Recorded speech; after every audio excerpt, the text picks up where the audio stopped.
Welcome to Fiction Audiobooks. If you enjoy the content, like and subscribing would be greatly appreciated. If you have any recommendations for novels, comment below. Please join my Patreon at https://www.patreon.com/fictionaudiobook. Chapter 151, Chapter 151, Operation Escape from the Land of the Wind 04. Third-person POV. Land of Sand, Year 38. As the explosion still echoed through the desert, drowning out Shikaku's screams, dust was raised where the Kazekage and his group should have been, but when it finally began to dissipate, it revealed a huge black pyramid made of iron sand. At that moment, the iron started to disperse as the Kazekage looked into the air, searching for any trace of Minato, but there was no longer any sign of him. He disappeared. Raza murmured. How did he manage to get away right under our noses? But I still wonder, how did he do that? Where did that light come from, launching an attack of that magnitude? The Kazekage was, to say the least, bewildered when he realized the boy didn't even have chakra, and the most terrifying thing was that he couldn't even feel any chakra. What will we do? The surviving ninjas beside him looked somewhat worried, especially now that the sound of Shikaku screaming loudly in the distance had returned, his eyes still somewhat injured. We must stop Shikaku. Without the boy here, the beast will want revenge on the first people it sees. He said and glanced at Rosa. Go north, we should try to catch the boy. You saw he is dangerous, and as we've seen, if he had more power than he used, he wouldn't have fled, so he must be tired. The Kazekage spoke. After all, he now had to deal with the Bijou, continuing the order to ask for a new host for the creature in the village. Thus, they began to separate at that moment, with the Kazekage leaving some ninjas to stop Shikaku and try to restrain him before he attempted to flee by diving into the desert sand. Two ninjas headed towards the village, while Raza went north, passing by Shikaku who was still trying to see. The Kazekage was right. Minato was flying through the sky, feeling his body exhausted as he continued walking through the air with Jeppo until he realized he could no longer continue and began to descend, falling in the middle of the desert. Minato continued for a long time walking through the air heading north, passing by hundreds, if not thousands, of Suna soldiers going in the direction where he had been fighting Shikaku and the Kazekage. I have some time, but not much. It would be good to find a place to rest, at least to recover my physical strength. Minato murmured, looking ahead, but only sand could be seen. It wasn't long before new ninjas appeared on the horizon, heading in his direction. Minato knew he had no choice but to fight his way to the border. I used too much stamina in that attack against the Kazekage, now I have to conserve energy. After all, I can't keep using Jeppo for long. Minato thought, and at that moment he began to kick the ground, moving forward with all his speed. The ninjas, who had been advancing due to superior orders to regroup behind the invader, were in for a big surprise when someone suddenly appeared in front of them at high speed, kicking up sand with sheer brute force and hitting the first ninja, sending him flying backward, spitting saliva with a groan. His companions quickly looked at the scene, surprised. Who are you? We have the invader here, they shouted immediately, shifting into combat mode. Minato kicked the air again and rushed forward, kicking the ninjas, relying solely on taijutsu, taking another one by surprise and knocking him down before he could react. The other two were already preparing, one grabbing a puppet and the other a giant fan. As they defended themselves, the puppet attacked, but Minato dodged the blow. The wind element ninja began to move his giant weapon, causing a gust of wind to blast the sand away as he retreated further. Minato pulled out some kunai from his pouch and threw them, causing them to explode near the ninjas, buying him time as he leaped away. The explosion had alerted more ninjas in the area. At the blast site, ninjas appeared, looking at Minato with frustration. Hey, don't let him escape, one of them shouted, slightly injured. After all, they wouldn't be taken down by just paper bombs. Meanwhile, a pursuit began with the other ninjas, who Minato had knocked down, also recovering and chasing the boy dressed in Suna attire as he advanced north.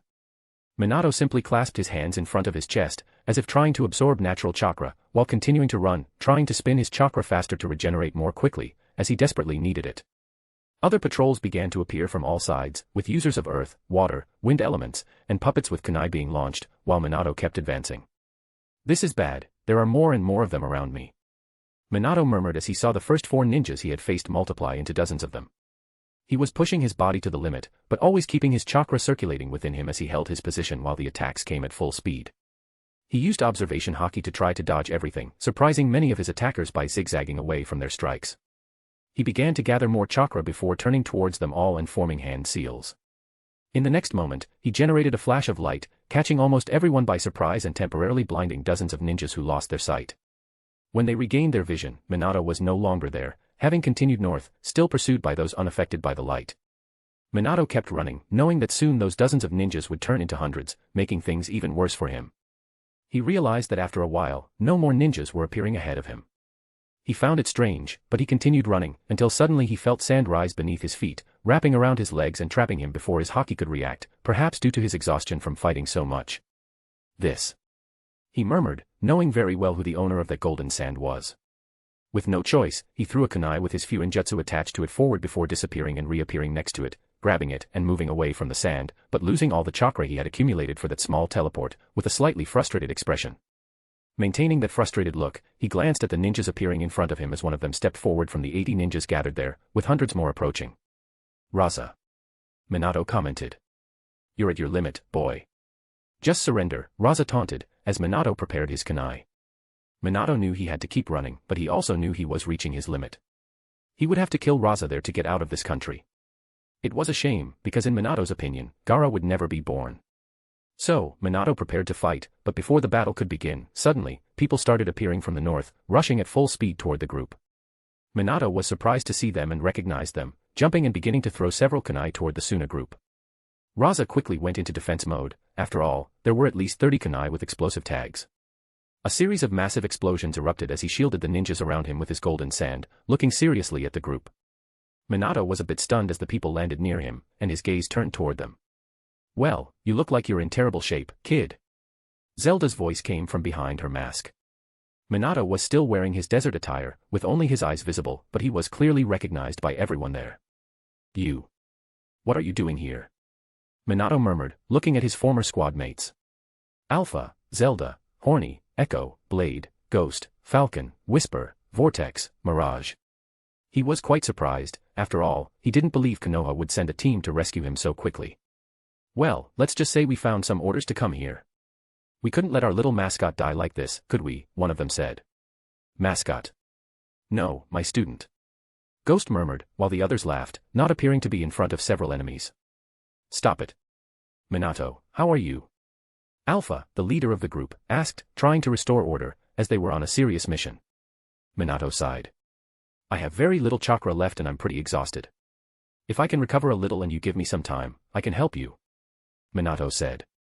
Alpha nodded after that. Great, you heard him, guys. Let's buy him some time and see if we can take down this Raza. We can't run, said Alpha, fully aware of the situation. Yeah, but he controls that damn gold. Whisper commented, and everyone already knew this enemy, famous enough to stand out in the war and be someone very powerful in the future. Prepare for battle. Alpha reminded once again. Quickly, everyone saw Raza start to move his hands as golden sand began to approach them. Minato moved back a little, watching other ninjas trying to surround the area. The order was clear, eliminate him at all costs, Raza exclaimed. All members of the Phantom Squad began to fight. Minato knew he didn't have much time. After all, the squad was designed for infiltration missions and wasn't specialized in direct combat. He stood aside, hands clasped again, observing the battle. Other ninjas managed to pass through the enemies. After all, it was 80 ninjas against 12, and they quickly became outnumbered. Minato started fighting using only his legs while trying to recover his chakra. This went on for a while, but no matter how hard they fought, they couldn't get past Raza. Damn, this guy is tough to fight. Horny murmured from the group. Hey, kid, how are you doing? We need your help here. Vortex shouted. 15 minutes had passed, and they were already exhausted just trying to stay on their feet while attempting to hold on for as long as possible. Give me a sword. Minato nodded after taking down another ninja. Ghost tossed his sword, and Minato finally released his clasped hands, placing the hilt in his mouth. He pulled out a special kunai from his pocket and leapt into the air, throwing it toward Raza while using multi-shadow clones. Raza quickly raised a wall of gold in front of him.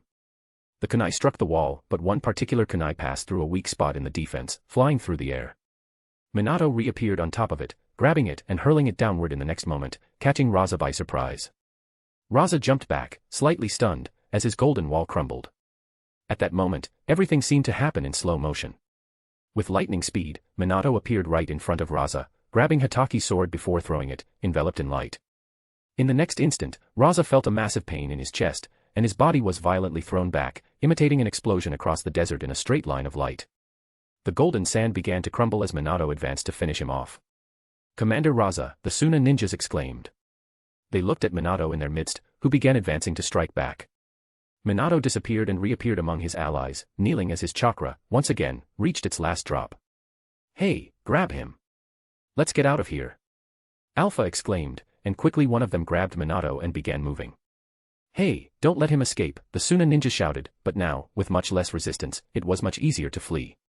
Thus, the Phantom Squad advanced northward. Chapter 152, Operation Escape from the Land of the Wind 05. Third-person POV. Land of Sand, Year 38. Finally finished. The Kazekage was watching his ninjas finish sealing Shikaku inside the new Jinchuriki, as the latter received the final portions of the beast's chakra. Yes. Kazekage-sama. A ninja spoke while wiping the sweat along with 10 others as they performed the Jinchuriki sealing. Now we must check the situation to the north. Any news from Raza and the other ninjas? The Kazekage asked with some concern, as they were taking too long to report, and Minato should have been an easy target after what happened. Everyone remained silent at that, but suddenly, a shadow appeared on the horizon, revealing a ninja running urgently towards them. Kazekage-sama. Report on the pursuit. He quickly knelt before the Kage, speaking in an urgent tone before the Kazekage could say anything. There are reinforcements from the Leaf Village inside the Land of Wind. They interfered with our attempt to capture the invader, and Raza-sama was injured by him, he reported. Damn it, what's this now? The Kage muttered before looking at the ninjas securing the new Jinchuriki. Take the Jinchuriki to quarantine while his seal stabilizes in his body. I want a squad with me to continue the search for the boy and the Konoha group, he ordered as everyone nodded, splitting up. Part of them, along with the Kage, advanced northward. Knowing they had little time before catching up to them, the Kage encased his feet and those of his companions on an iron platform, advancing at much higher speed towards their target. It was a race against time. They weren't the only ones racing against time, as the Konoha ANBU squad that came to rescue Minato was in the same situation. Let's go. We're almost there. The Phantom Squad was getting closer to the border, though still many kilometers away. They had about an hour while they continued carrying Minato, with many of them injured after the battle with Raza. Damn, these guys are pretty persistent, Horny said, holding his broken shoulder, glancing back at the Suna ninjas who continued pursuing them and attacking from behind. The Phantom Squad had to constantly defend themselves, which slowed their movement slightly, but they still pressed forward, not letting Suna get close. They kept setting traps along the way, a specialty of the squad. This is getting bad, even without Raza, they're increasing the number of ninjas, and we won't last much longer like this. Falcon spoke as his insects monitored the enemy's movements, gathering from all sides except the north. Sensei. I'll try to recover a little more chakra to help you all. Minato said, trying to circulate his chakra again to regenerate faster. He had already increased it significantly in the last few minutes, but it still wasn't enough. You don't need to push yourself further, boy. You've done enough. Alpha warned him by his side. Yeah, Lumum. But don't forget to prepare a feast for us when we get back to camp, Echo said, just like any member of the Akimichi clan. Echo, you're always thinking about food, even in a moment like this, when we're nearly surrounded by enemies. Mirage complained with a grimace. Stop this bickering. Focus on the mission. Alpha warned them again. They're getting close. We'll be there in an hour. Vortex informed, using his Byakugan to scan the area quickly.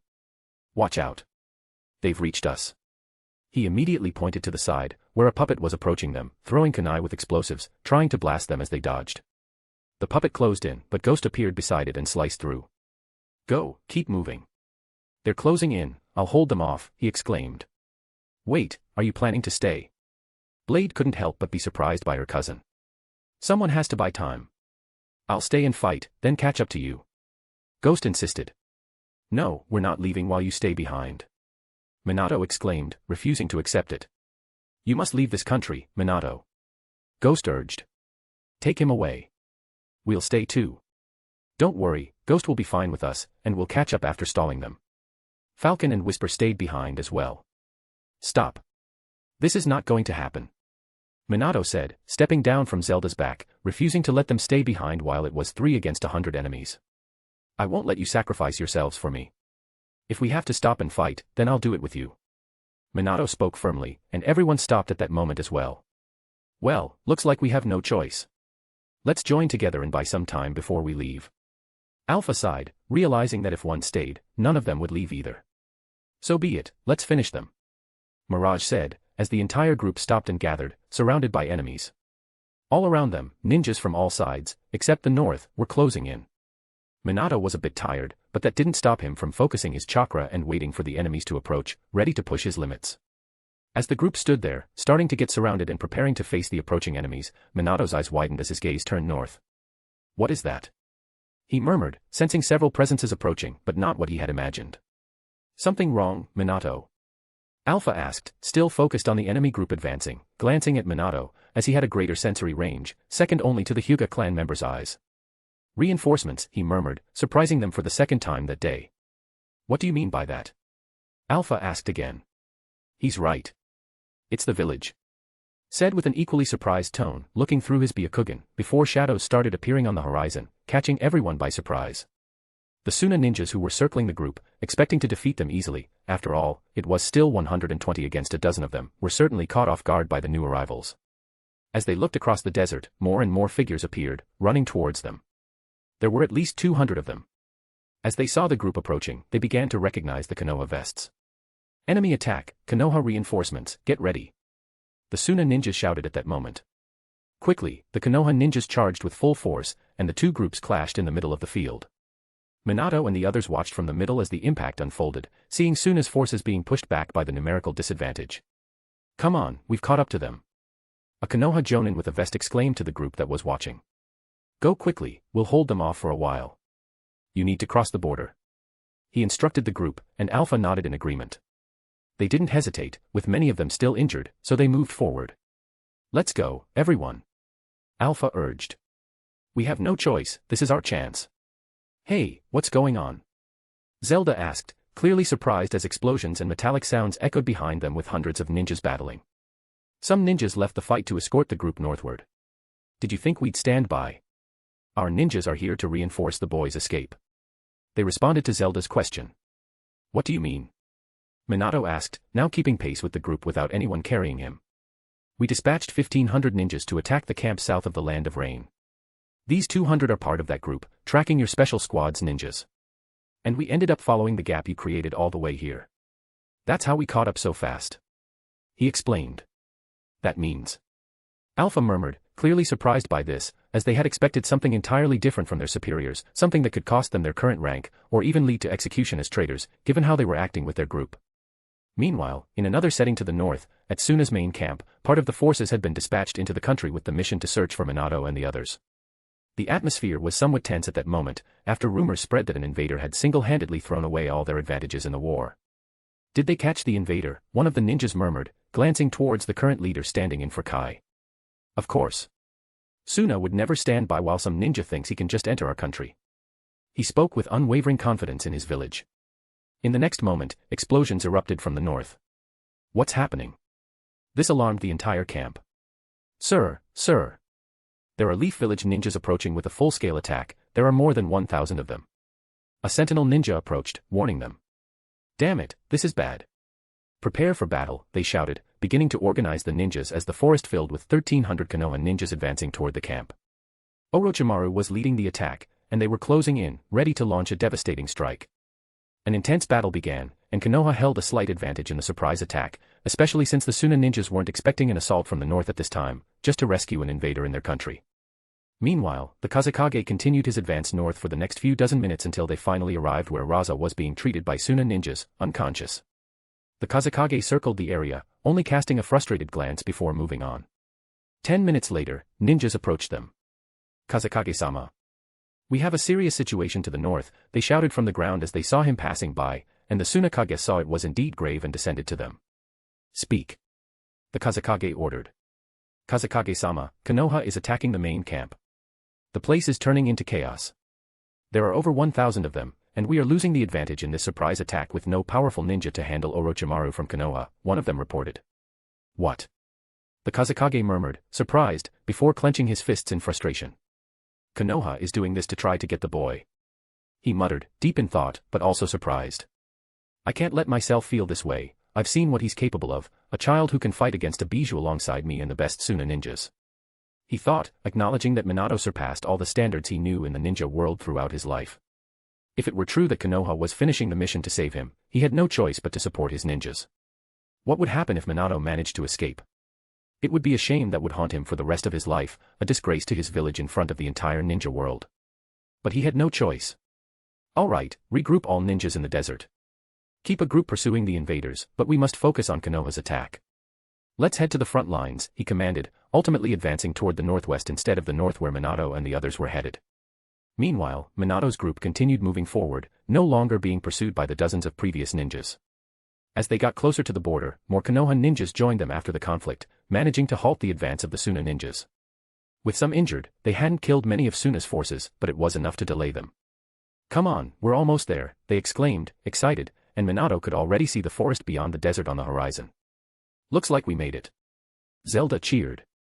"I'm going to eat a lot after this," Echo said excitedly, despite being a little injured. Tisk. Mirage, always picking on him, clicked his tongue. "Anyway, it was a successful mission, and we managed to show those Suna guys who's boss." Horny celebrated. "After this mission, we're going to make so many jokes about them," Zelda said, satisfied. "Minato, you really did the impossible, didn't you?" "Well done, just as expected from my apprentice." Ghost laughed. "He's not your apprentice, you idiot," Mirage teased. "I'm proud of you, boy, well done." Falcon, his former academy instructor, couldn't help but look at Minato with a certain pride. As the others outside the Phantom Squad, but still part of the group, advanced silently, they only smiled. Finally, the forest was right in front of them, the desert ending and giving way to a vast grassy field, and they continued moving forward, finally crossing into the border of the Land of Fire. Chapter 153, The Hero's Return. Third-person POV. Land of Sand, Year 38. The sound of feet touching the trunks as the ninjas propelled themselves forward echoed through the forest, while hundreds of Konoha ninjas continued to run through the forest they had finally reached after leaving the desert, heading north and going further north. The Phantom Squad was among the ninjas, and of course, there was Minato too, running at the center of the formation. More and more Konoha ninjas were arriving after leaving the Land of Wind as they finally started returning, joining them. "Do we have enemies following us?" one of the ninjas asked the group. "No one followed us, sir. They went north to help with the attack on their camp," the ninja replied as their leader nodded in agreement. "And how's the situation with the wounded?" the lead Jonin asked. "We have 43 wounded, some seriously, but no losses. We had the advantage since we outnumbered them and attacked from the north, so we're fine," another ninja responded. "Wow. I still can't believe we managed to invade the Land of Wind, find Minato in the desert, and escape. I'm definitely taking a vacation after this," Zelda said with a smile. "I have to agree with you. Our rebel mission was a success." "It's hard to believe," Echo said. "We had reinforcements at the last moment, so we managed after all," Horny said. "But it's impressive. Our boy is gaining enough confidence to lead so many ninjas, as expected, Minato," Falcon said, smiling behind his mask. "Thank you, guys," Minato murmured, grateful. "Come on, kid, you just became a war hero." "Everyone already knows what you've done by now," Blade said, sparking a look of surprise in Minato, who looked back, not knowing what to think about this statement. "Don't look like that, kid. You just changed the course of the whole battle. Maybe it's finally time for us to have our own advantage in this war. We've been losing for years. Chiyo's poison wasn't created long ago, and we got the antidote thanks to your actions. Do you know what kind of impact this will have on the war? Besides, it will take a long time for Chiyo to create another poison, so we can rest until then," Alpha said as they continued through the forest, then added. "This brought hope to our army, and it was you who did that by risking yourself on such a suicidal mission. So yes, you are a hero now," he finished, smiling behind his mask. Minato scratched his head but kept moving forward without further comment. His companions were all wounded, or at least most of them, and all he wanted was to finally reach the camp to rest. His body was already at its limit. He wasn't feeling healthy at all, exhausted after so many battles using chakra and stamina. The group continued, with no more pursuers, until they finally met up with other ninjas, who were waiting for them ahead. Among them was a man, smiling as he saw Minato, leading them and waiting for them to approach. "Sensei," Minato called out, looking at Jiraiya, who quickly approached him. "Come on, everyone, we need to escort them back to the camp," he said, then looked at Minato. "You did well on this mission. Honestly, I would never have sent you on something like this, but you always know how to exceed everyone's expectations," Jiraiya commented, admiring the success of Minato's crazy operation. "Thanks for the honesty. I guess," Minato replied. As they advanced, the war in the west continued. A giant chaos ravaged the battlefield. Giant serpents had been summoned by Suna's enemies and were advancing against the desert country's ninjas, who used puppets, jutsus, and paper bombs to defend themselves. Explosions were happening all the time, and with many ninjas leaving for Suna in recent days to search for Minato, Suna was at a disadvantage. Even so, Suna's forces began to return from the desert and were slowly starting to turn the tide of the battle as more and more groups joined under the Kazekage's orders. The turning point happened when the presence of the Kazekage himself appeared on the battlefield, as two other important ninjas, Raza and Kai, were not there, both being unable to fight after being taken down by Minato. Another person who joined the reinforcements was Chiyo herself, along with her son's wife. Orochimaru, leading the attack, resisted as long as he could, but eventually, he began to lose ground. In the end, with no choice, Orochimaru finally raised his hand to everyone. "We're going to retreat," he finally ordered. The ninjas began to pull back, and the snakes vanished into smoke. The Kazekage watched this with a frustrated expression, observing the battlefield. "What are we going to do now?" one of the ninjas asked. "It won't do us any good to chase them now. Check the damages and take control of the situation." The Kazekage gave the order, looking at the last of the Konoha ninjas before they disappeared into the forest of the Land of Rain. Things had turned quite bad for the Sand Village, but the Kazekage had no choice but to bear the weight of shame. Meanwhile, a few minutes later, Orochimaru and the others started to return to Konoha's southern camp, or rather, Camp 1. "You finally returned." The camp commander approached Orochimaru, while over 3,000 people were in the camp preparing to be called into battle. After all, the first team had been sent only to assess the enemy's strength and gather information on Minato. There were 3,000 ninjas here ready to carry out the mission. "We're going to attack again, Commander Orochimaru?" Nawaki asked. "We won't need to, after all, they're coming here right now," Orochimaru said, smiling. He had his own ways of knowing this even from a distance. It didn't take long for a sentry ninja to arrive from the south, kneeling before the camp commander. "Well, you heard him, let's get ready to receive them," the camp leader said. Meanwhile, Minato was finally arriving. He sensed thousands of people ahead of him and sighed in relief, thinking he would finally get to sleep for about 3 days. The light at the edge of the forest finally reached them as they leapt toward the camp entrance, soaring through the air as the small breeze brushed against his face, along with all the ninjas surrounding him. However, as soon as he touched the ground, an explosion of voices erupted with a deafening sound that filled the entire place. Minato was quite stunned when people started shouting for him, or rather, when the ninjas at his side took a step back, he realized it was for him. Ooh, ah. The explosion of cheers continued. The entire camp had been waiting for him, and as soon as he arrived, everyone came to see him. "Minato Namikaze. I always believed in you. You saved my brother. I owe you a lifetime debt. Minato, my son was on the front lines, if it weren't for you, he wouldn't have survived. You've brought us hope, Minato. We're going to win this war. I knew you were special, Minato.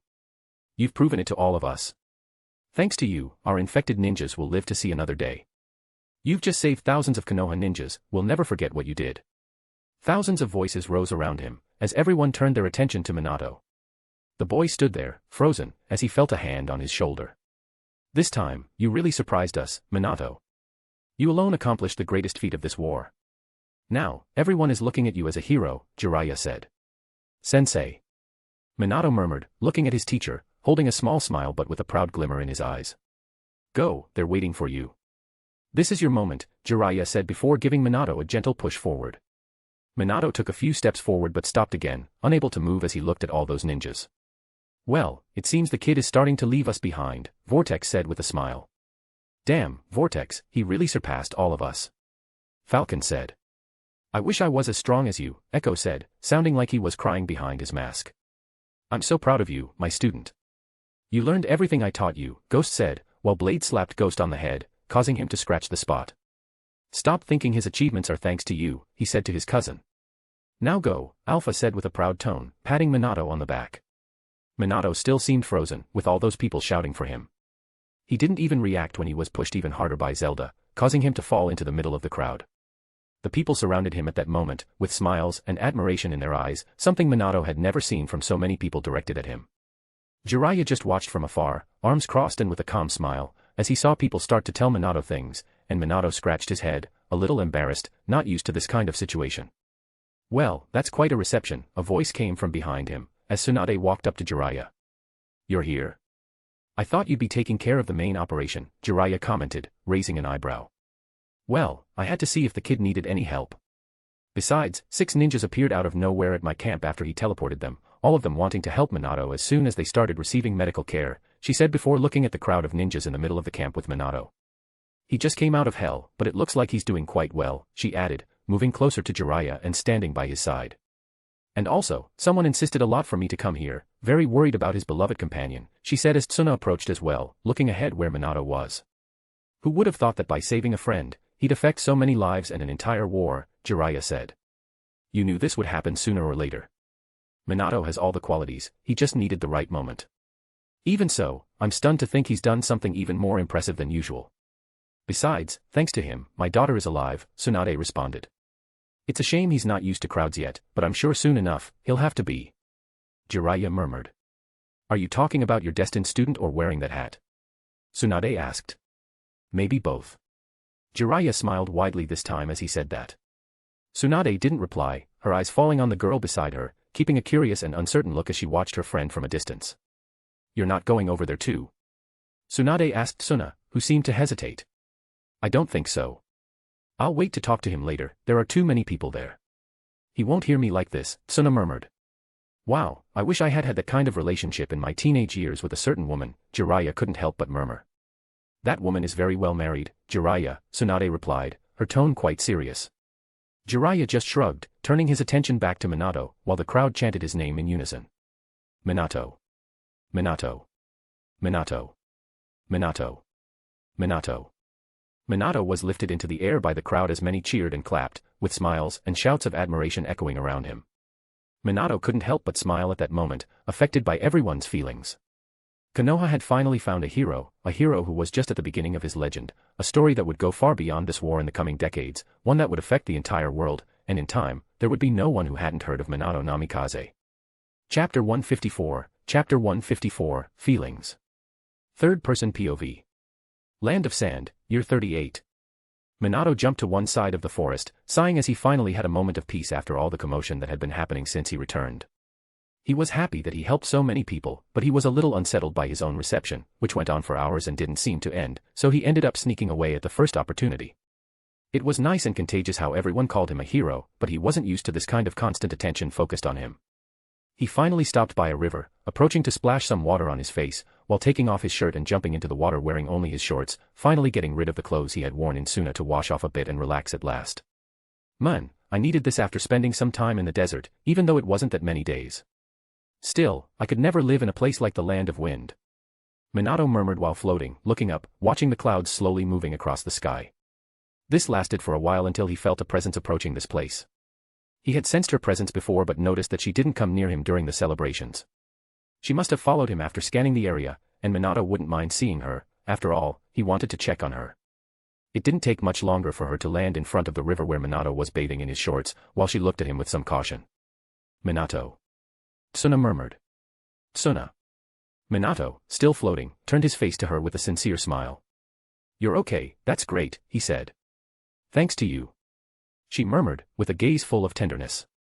But still, you shouldn't have done that, you should have let me die. When they told me you touched my arm and took the poison too. I couldn't believe it.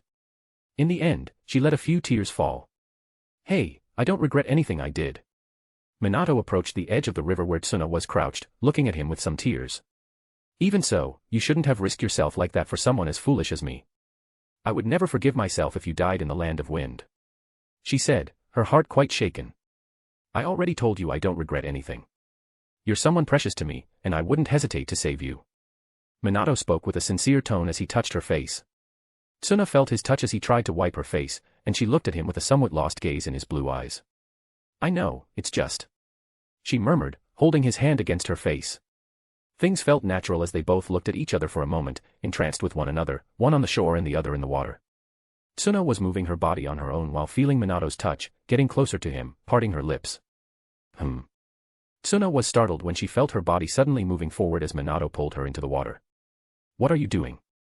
She barely had time to react and could only scream as Minato pulled her.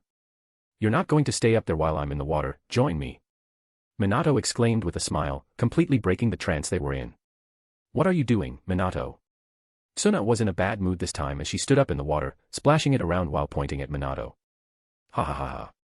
Minato laughed, not caring that he had just broken a romantic moment. You idiot. Idiot, she exclaimed furiously before punching the water so hard it splashed all over Minato, who was a little surprised by it. Hey, you really want this? Minato laughed and began punching the water, sending it with force towards Tsuna, who was also surprised as the water hit her face before she threw another punch at the water. Ha ha. She couldn't help but laugh, excited by everything, her mood changing as she looked at Minato's face. Ha ha ha. Minato also laughed before giving another splash and hitting her with water again. Both had strength beyond that of a normal human, and this resulted in a water fight that lasted for minutes, with both laughing at each other. Tsuna watched Minato laughing after they finished, while she looked at him with a bit of a pout. "Minato," she murmured after things calmed down. Minato looked at her. "Do you remember my last words when I was poisoned?" "I don't remember very well what I said. I was delirious, you know." Tsuna suddenly spoke with a deep blush, hiding most of her face in the water so she wouldn't have to face Minato, who was now smiling. "So, I'm not loved by my friend, that's a little disappointing," Minato said quite boldly to Tsuna. "You remember," she exclaimed, startled, not knowing where to put her face. After all, she had opened up her feelings thinking it would be her only chance to confess to the one she loved. But, considering Minato's words, she quickly responded differently. "Of course I love you, as a friend. But not like that, after all, you have Kushina," she murmured at the end with a somewhat sad tone. Tsuna was surprised once again as she saw Minato looking at her in the water, his expression calm, without that playful smile anymore. "Tsuna," he said, grabbing her by the waist and lifting her out of the water, returning to the same atmosphere they had before he playfully threw her in. She felt Minato's hand on her waist. "I really want to know, do you truly love me? I mean, truly love me, to have a family, children, and live together for the rest of our lives?" he asked, his tone more serious now, while Tsuna froze. She didn't know how to answer. What was the point of saying something like that? After all, there wouldn't be room in his heart. But could she deceive herself? "Yes. I do truly love you. But I know we can't be together." She trembled, her lips quivering as her heart cracked a little at her last words. "Who says so? I love you too, Tsuna, just as much as I love Kushina because I'm a selfish man, and I want both of you in my life. The question I have is, would you accept a selfish man like me, who would have to be shared with other women? I know I'm asking a lot, but this is who I am, and I don't want to live without either of you by my side," Minato said with a firm tone. "Are you serious?" she murmured, looking into his eyes, not minding at all the way Minato was touching her body, her entire body language directed toward him. "Yes. I want both of you. I know polygamy isn't common in the Leaf Village, but it's not like it doesn't exist," he said. Minato had thought a lot about this over the past few years. He didn't just love Kushina, he loved another woman as well. Was it selfish of him? Yes, but he didn't want to have to choose only one of them. He honestly desired to have multiple wives. She tried to reason, but Tsuna couldn't help but think about the future Minato was proposing. He would have another wife, or maybe even more, considering how Mikoto and Hanabi looked at him. She clearly knew how much he attracted other women. But the desire to be with him was seductive for her, to have his love by her side. "Then promise me you won't have more than 4 wives, she suddenly said, knowing that if Minato wasn't going to stay just with her, she couldn't deny other girls who loved him either. 4 wives. Minato was a little taken aback by this. "Yes, 4 wives. You know. I don't want you running around having tons of children. I want a husband, and if you want to have more women, let it be controlled, and you have to be responsible with your children. After all, I have to think about the kids," she exclaimed, fumbling for an excuse, while Minato laughed at her reasoning. "Ha ha ha ha. All right. I don't want to be with any woman I won't marry. 4 wives, maximum," Minato said, returning to a calm tone after laughing. "Minato." Tsuna felt her body being pulled closer to him, as Minato himself took the initiative to begin the contact with her. "Tsuna. I want you to be my wife and the mother of my children," he said, knowing that it was inevitable now, since she had confessed that she loved him and after he had felt the fear of losing her. After all, he loved her too, and he felt it was his duty to her as her future husband. She couldn't have been redder than she was now, looking at Minato with a happy gaze as she found herself moving closer to him. She couldn't help but think about her future, with flashes of it passing through her mind like a movie. Minato let her come closer, allowing their lips to touch. He couldn't help but think that, despite them still being young to start a relationship, they also lived in a world where 6-year-olds went to war to kill and die. Of course, Minato wasn't thinking about anything physical yet, but he was solidifying his commitment to his future family and wife. It wasn't their first kiss, but it was certainly the one they both took the initiative to have, as Tsuna kissed him deeply, trying to express everything she wanted to show Minato. They parted a moment later, both drenched from the river, and Minato smiled at her, speaking his own words. "Tsuna, you are now my fiancé," he said. "Fiancé?" She was surprised. "Yes, after all, if we are going to get married in the future, this is the official commitment to that," he replied. "But you haven't even asked my parents for that yet," she exclaimed, then looked back at him cautiously. "Second, what about Kushina? She certainly loves you, and will they accept this? You know, she's my family now too, and I don't want to hurt her," she murmured. "You're right about the engagement. Minato admitted, thinking that he should speak with Tsunade and Dan to ask for Tsuna's hand in marriage. I was going to talk to your parents after this. Your mother arrived at the camp, and your father also participated in the attack on Tsuna, so let's go, Minato said, while Tsuna, although a bit nervous, nodded, feeling very happy that Minato was taking the initiative for this. As for Kushina, I'll talk to her.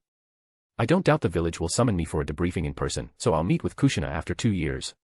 Minato murmured, as he hadn't been able to return to the village all this time. Yes, you can do that. After all, you're a recognized hero now. I always knew you would become something like this one day, Minato. She said with some admiration, especially since all of this had been because he wanted to save her from the brink of death. It's quite unexpected for me, but it doesn't matter now. Let's talk to your parents, but I want to avoid the crowd again, he said, and she nodded, leaving the river with him as they headed back to the camp. Raccoon here. I hope this romance feels natural. It's time for Minato to solidify his relationships. Chapter 155, Chapter 155, The Engagement. Third-person POV. Land of Sand, Year 38. Let me see if I understand this right. You want Tsuna as your fiancé? Tsunade asked, looking at the 2 young people in front of her. After their conversation by the river, Minato had put on his clothes, and they returned to the camp with Minato using his teleportation to avoid being seen by the still euphoric crowd. After all, he had something more important to do. Thus, he went to a tent where Jiraiya was with Tsuna and other leaders. He said he wanted to talk with Tsunade and Dan, who were also present. The leaders complied without any issue, seeing Minato holding hands with Tsuna, which pretty much gave them away as Tsuna's parents raised an eyebrow at Minato. That's when he made his declaration to both of them, expressing his desire to bind their relationship to the future, with the intention of marrying and starting a family. Yes, I intend to marry your daughter, Minato spoke with a confident tone. Tsuna blushed on the side while still holding Minato's hand. Tsunade seemed to form a vein on her forehead, arms still crossed. Dan, however, couldn't hold it in. BFF. Ha ha ha ha ha. He started laughing, as if this was no secret to him. As a father, he already knew his daughter's feelings for the boy, and how could he refuse after Minato risked his life and performed a miracle to save Tsuna? Do you know what you're saying, kid? Tsunade advanced, grabbing Minato by the collar, being more aggressive and protective than Dan. Minato didn't mind her grip as he looked at her with a firm gaze. Yes, I know exactly what I'm saying, and I'm set on it. I'm going to make Tsuna my wife, he said. You think you can protect her? You think you can have my daughter that easily? Tsunade continued with a harsh tone, not accepting mere words. Mother. Tsuna exclaimed, dissatisfied with her mother's overprotection. I've made up my mind too. I'm going to marry Minato, she declared firmly. You can't be serious. Since when are you so rebellious, wanting to run away from home with a man? Tsunade said, grabbing her daughter's collar with her other hand. Minato and Tsuna remained resolute, unwilling to be lifted by Tsunade, who wasn't happy to hear her daughter would be getting married after almost dying. Calm down, Tsunade. Dan spoke this time in a surprisingly firm tone. So firm that Minato was taken aback by the man standing up to his wife so directly. He's definitely going to get hit. Minato thought, knowing how cheerful Dan usually was.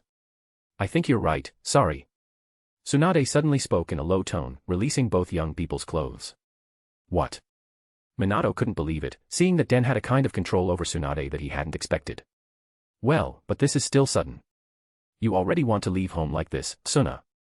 I already tolerated you dyeing part of your hair, but this is a bit much, Tsunade pouted, clearly not wanting her daughter to leave home so young. I think they want to get engaged, Tsunade.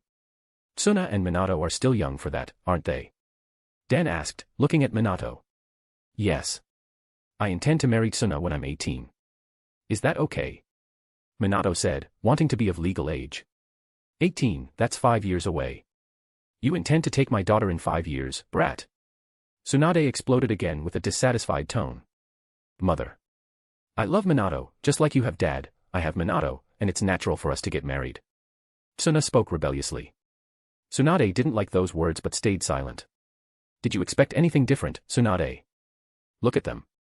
The boy just saved our daughter, he's more than capable of taking care of our baby, Dan said. Father. Tsuna didn't like being called a baby. I know, Dan, it's just. Tsunade still didn't seem satisfied before pointing at Minato. That boy, he's a womanizer, she accused him. Womanizer. Minato raised an eyebrow at the accusation. You think I don't know how your teammates look at you? And besides. Kushina, you think I don't know about your relationship? How do you think you won't hurt my daughter with all those girls around? Tsunade spoke, fire blazing in her eyes as she stared at Minato. That. Now Minato was caught, as he had to explain his relationship with basically 4 girls. But before he could say anything, Tsuna took the initiative. I accept Minato having 4 wives, so that's not a problem. Tsuna exclaimed, clutching Minato's arm. Minato just smiled while scratching his head, observing the reaction of the two. Tsunade. Dan.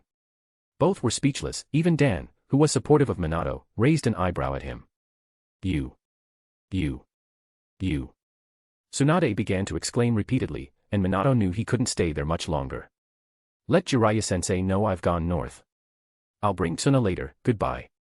Minato said simply, before his future mother-in-law could explode at him, and he disappeared with Tsuna.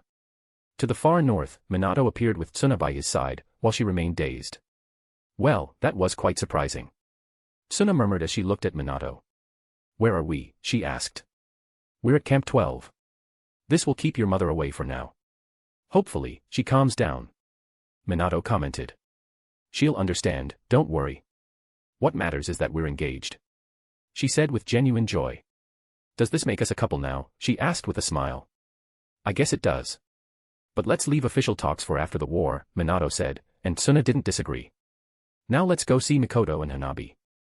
Minato said, taking the initiative as they passed through the trees, heading towards the camp, sensing Mikoto and Hanabi on the other side. Hey, isn't that Minato? Someone exclaimed as soon as they saw him. Since they were aware of the southern operation and even Minato's contributions, they couldn't help but be astonished at his appearance there. Minato sighed, knowing he wouldn't be able to stay hidden for long, especially in this camp, where he was the commander's student. Thus, Minato had to explain the situation as more and more ninjas gathered around him, discussing his contributions and courage in Tsuna. They expressed how happy they were that he had been rescued in the end and how he had made history, becoming the hero of the war with his actions. He left the group after a short while, before the crowd grew too large, and Minato took Tsuna to the forest on the other side of the camp. As he approached, he saw Mikoto and Hanabi running towards the camp after hearing from the sentinels that Minato had returned. Minato. Mikoto and Hanabi exclaimed, excited as they ran to him, throwing themselves into a sincere hug. You're okay, thank goodness. Minato was surprised by this, returning the embrace with Tsuna standing behind them. He felt Mikoto and Hanabi shed tears, truly happy that their companion was back and safe. You're alive, you idiot. What were you thinking, poisoning yourself to go to Tsuna? Mikoto exclaimed with an annoyed tone, but it was clear she was mad at herself for not being strong enough to help a precious friend. I'm just glad you're okay. Are you hurt? Hanabi asked, looking over Minato, searching for any injury so she could use her healing jutsu. I'm fine. Minato stepped back from the hug, touching both girls' shoulders. But I appreciate the concern. I hope while I was down south, you two got stronger. Minato said with a smile. Of course we did. Why don't we go train? I'll show you the jutsu you taught me. Mikoto said with her proud Uchiha spirit. You know Minato is a level above us, right? Hanabi commented, already accepting that Minato was now the strongest jonin in the village, and they were still far behind. You don't have to say it. And why are you so quiet, Senju, after being saved like a damsel? Mikoto teased Tsuna from behind them. You see. I was saved by Minato, he's my hero. Tsuna now openly acted like a love-struck girl, clinging to his arm and looking at Mikoto with a teasing smile. What are you doing? Mikoto gritted her teeth, not liking that at all. Even though Tsuna didn't mention that they were engaged, knowing the girl also had feelings for Minato, she didn't hold back from teasing as much as she could. Hey, you two. Stop that and let's head to the training grounds. Minato spoke, trying to calm things down as they continued towards the training area, like in the old days, only missing Kushina. Meanwhile, in the south, the mood in the hospital at Sunagakure was anything but cheerful. Sasori was being hugged by his mother, standing in a room where his father lay in bed after taking a direct hit from Shikaku. According to reports, it was Minato himself who threw him into the middle of the attack as Sasori's father tried to retreat. Minato. Sasori would never forget that name. He had thought he could turn that spy into a puppet. He had been waiting for it ever since the spy was discovered, but instead, he had been the one caught when the Kazekage found out about Minato and threw him into the fight, losing in a way he didn't even understand. Sasori was frustrated, knowing that he had been used, traded for the antidote with his grandmother. He realized he was weak. This war, this village, why should I stay tied to them? Sasori had no interest in the war and was beginning to think about how he would leave the village. I must get stronger, and also specialize in Furinjutsu, to start placing seals on certain people so I can do what I want in this village before leaving it. He murmured internally as he thought about his plan to turn someone strong into a puppet. His parents and grandmother weren't on the list, but someone who wore a certain hat might be interesting to him. It was at that moment that Kai woke up, shaking his head in confusion. Kai. While Sasori was lost in his thoughts, his mother exclaimed as she approached Sasori's father. Now I remember. I was fighting that intruder and then lost consciousness. Kai murmured as he was hugged by his wife, and Sasori stepped closer. You were tricked by a brat, Kai. You're getting too distracted. The door opened at that moment as Chiyo entered, a smile on her face, happy to see her son. Mother. Kai murmured, embarrassed. Seeing this, she smiled. I see you're feeling shy, but don't blame yourself, that brat caught all of us off guard, even the Kazekage wasn't spared. We'll be at a disadvantage in this war now, with no poison left, and it will take me months to develop another one. She said before continuing. The Kazekage was quite angry with me, but I didn't care about saving my family, so I told him to go to hell. Ha ha ha ha ha ha. Chiyo responded, laughing while her son sighed, knowing that his mother had really told Kazekage-sama to go to hell. Now that you're awake and seem fine. I'm going to check on Raza. After all, he was also injured by that brat. Ha ha ha ha ha. Chiyo said as she began to leave the room to see another patient. Raccoon here. I was going to skip ahead a few months in the end, but I decided to talk about it in the next chapter instead, wanting to write a bit about Sasori's family and his motivations to leave the village in the future, after killing the Kazekage, as it happened in the canon. Now the war is going to pick up speed, and the events with Kushina's kidnapping will begin in the next chapter. Chapter 156, Chapter 156, The World Knows Minato Namikaze 01. Third-person POV. Land of Sand, Year 38. The events that took place in the south quickly spread to other places as reports began to show the information. Owanoki was now active in the war against Konoha while reading about the happenings in the south. TSK, it seems things are getting more interesting than they appear. He spoke despite not being fond of what he was reading, such as Minato invading an entire village. He couldn't help but mock the Kazekage. That's certainly a shame that will disgrace his life until the end of it. Ha ha ha ha ha. Owanoki let out his rare laugh upon seeing this, wondering when they would meet, as he wanted to confront the Lord of Suna. Anything, father. His son entered the tent at that moment as soon as he heard his father laughing, something he could count on his fingers the times he had heard it. See for yourself. He handed the report to Kitsuchi. This. Kitsuchi was stunned by it. It seems Konoha will have the advantage for a while in the south against our allies. Owanoki commented. Yes, that's bad because reinforcements helped in the north, but it's about this boy, he can't keep this up. Kitsuchi remarked, after all, Minato was a risk factor that needed to be eliminated as soon as possible. We can't make any moves yet, but we will wait for an opportunity to arise. Owanoki said as Kitsuchi nodded. Still in the north, within the Land of Fire itself, on the battlefield between Konoha and Kyumo, with multiple camps like in the Western War, there was a functional system different from the last. These camps were not entirely led by their commanders individually and independently. After all, there was a commander above the commanders there, placed by the Hokage himself, who had power over all the camps and gave orders on behalf of the village and the Hokage himself, making decisions much faster than in the Western Front. The leader of this grouping was none other than Tsukumo Hataki, known as the White Blade, one of the most powerful ninjas of Konoha at the moment. He had taken his position differently from this one, due to the fact that, since Kyumo's attack had already begun, seizing territories from the Land of Fire, they needed a different system to recover all the taken areas, which started to make Kyumo begin to retreat, even with the Reikage active. It was late afternoon as Tsukumo himself was reading the latest reports they had received, a bit surprised to hear the news from the left of the Land of Fire, unable to suppress a smile the moment after. Anything interesting, sir? A jonin beside him, who worked as his assistant, asked, seeing Tsukumo's rare smile. Just a few interesting things happening in the west. It seems the village has its first war hero. A child of 12 or 13 years old, incredible, isn't it? Tsukumo said as he handed over the scroll that had also arrived for him, which the jonin opened, raising an eyebrow as he read. This is unbelievable, sir. The boy, this Minato, it's hard to believe it was him who did this. The jonin commented, still processing the events. The boy has become a young prodigy, the best of his generation. At just 12 years old, he possesses 2 S-rank jutsus, has completed numerous S-rank missions, and helped in the rescue of our Daimyo. Furthermore, he has done countless missions in ANBU squads, participated in important missions where he obtained the antidote for poisons from Chiyo of Suna to save thousands of ninjas, even before invading Suna as reported. That boy has already been helping in the course of the war. He is also known in the West as the ninja who invaded an enemy camp alone and committed a massacre, facing the Jinchuriki of the Four Tails, the Tsuchikage, and Hanzo the Salamander to the north. And not to mention that, according to this report, he had to deal with the Kazekage and Shikaku, so tell me, are you still surprised that the boy did this with such a history? Sakumo remarked, looking at his subordinate. It's astonishing, sir. It's very hard to believe that a boy did all this, but if there are so many proofs, who am I to disagree? But it's incredible, the boy is so young. The Jonin seemed still conflicted. After all, at 26 years old, he had not come close to the things a boy half his age had already done. Don't be like that, there are those who are born with great talent. I mean, soon we will be surpassed like this. Sakumo commented with a smile. I will talk to the Hokage. I like this kid. Soon he will be old enough to have a team by the end of this war if it doesn't resolve too much. I will try to put my son with him.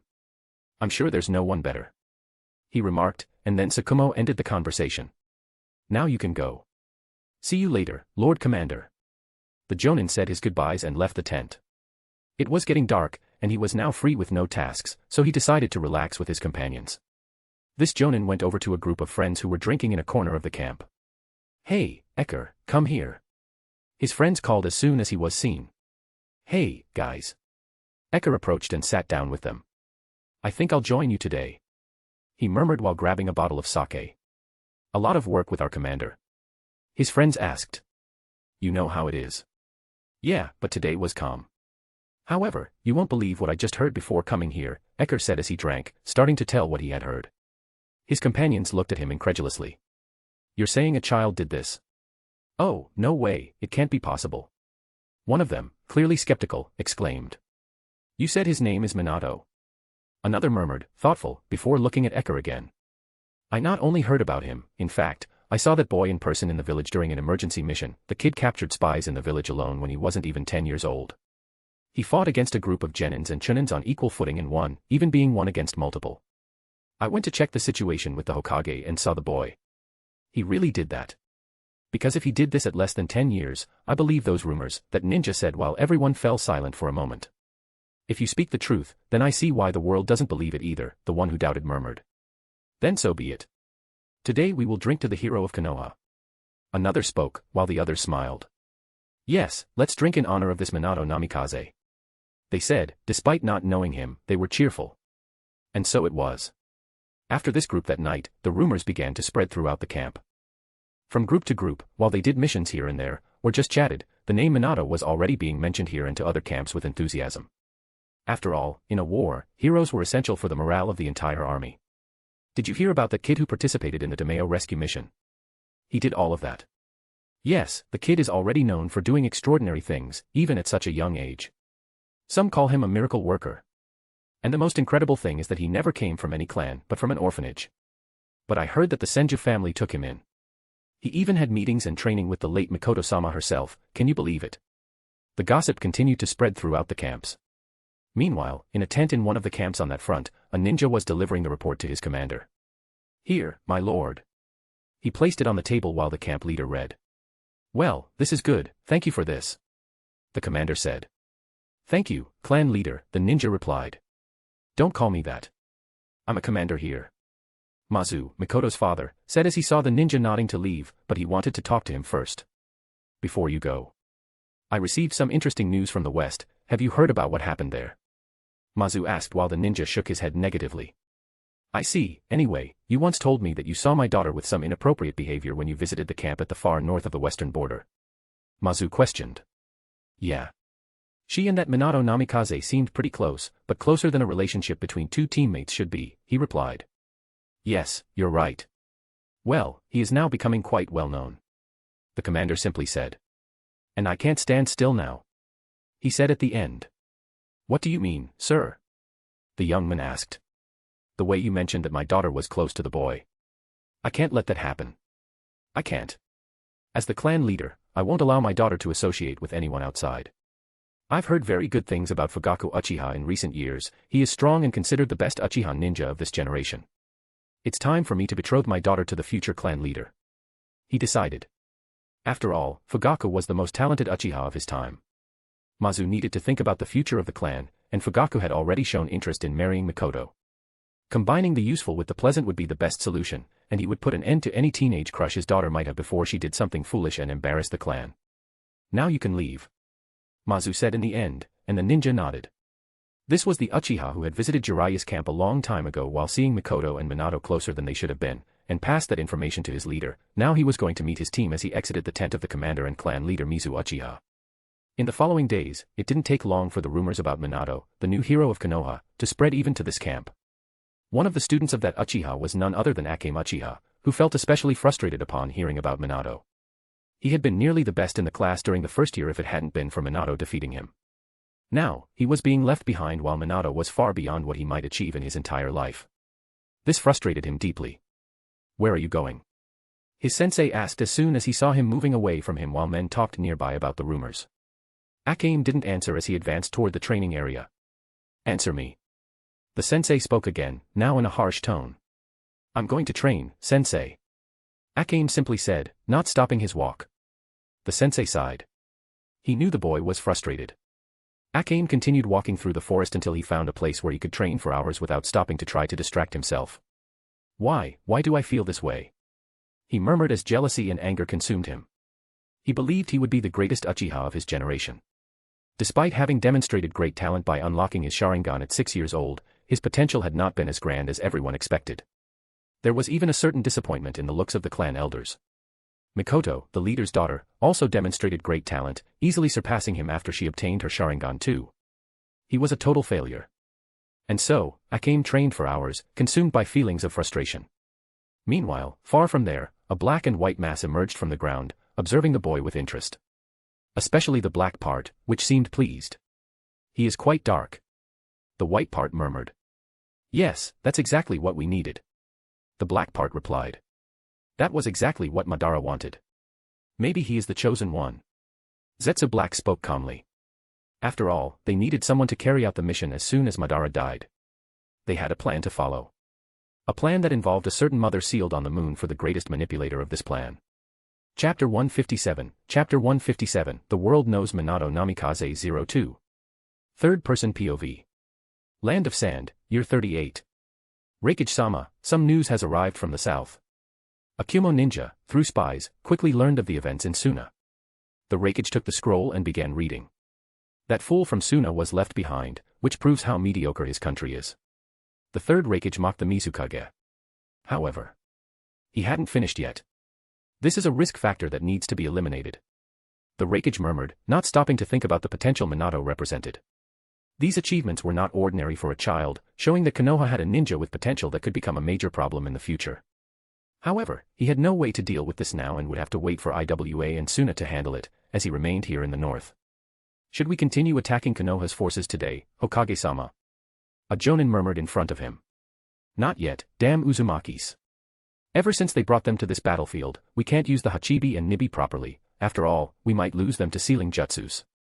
They are another problem we need to get rid of soon, and I'm sure the other villages would also be interested in helping eliminate them, but that's a conversation for the future." The third Reikage said before sighing. "Any news about our squad that entered the Land of Fire more than a year ago?" he asked.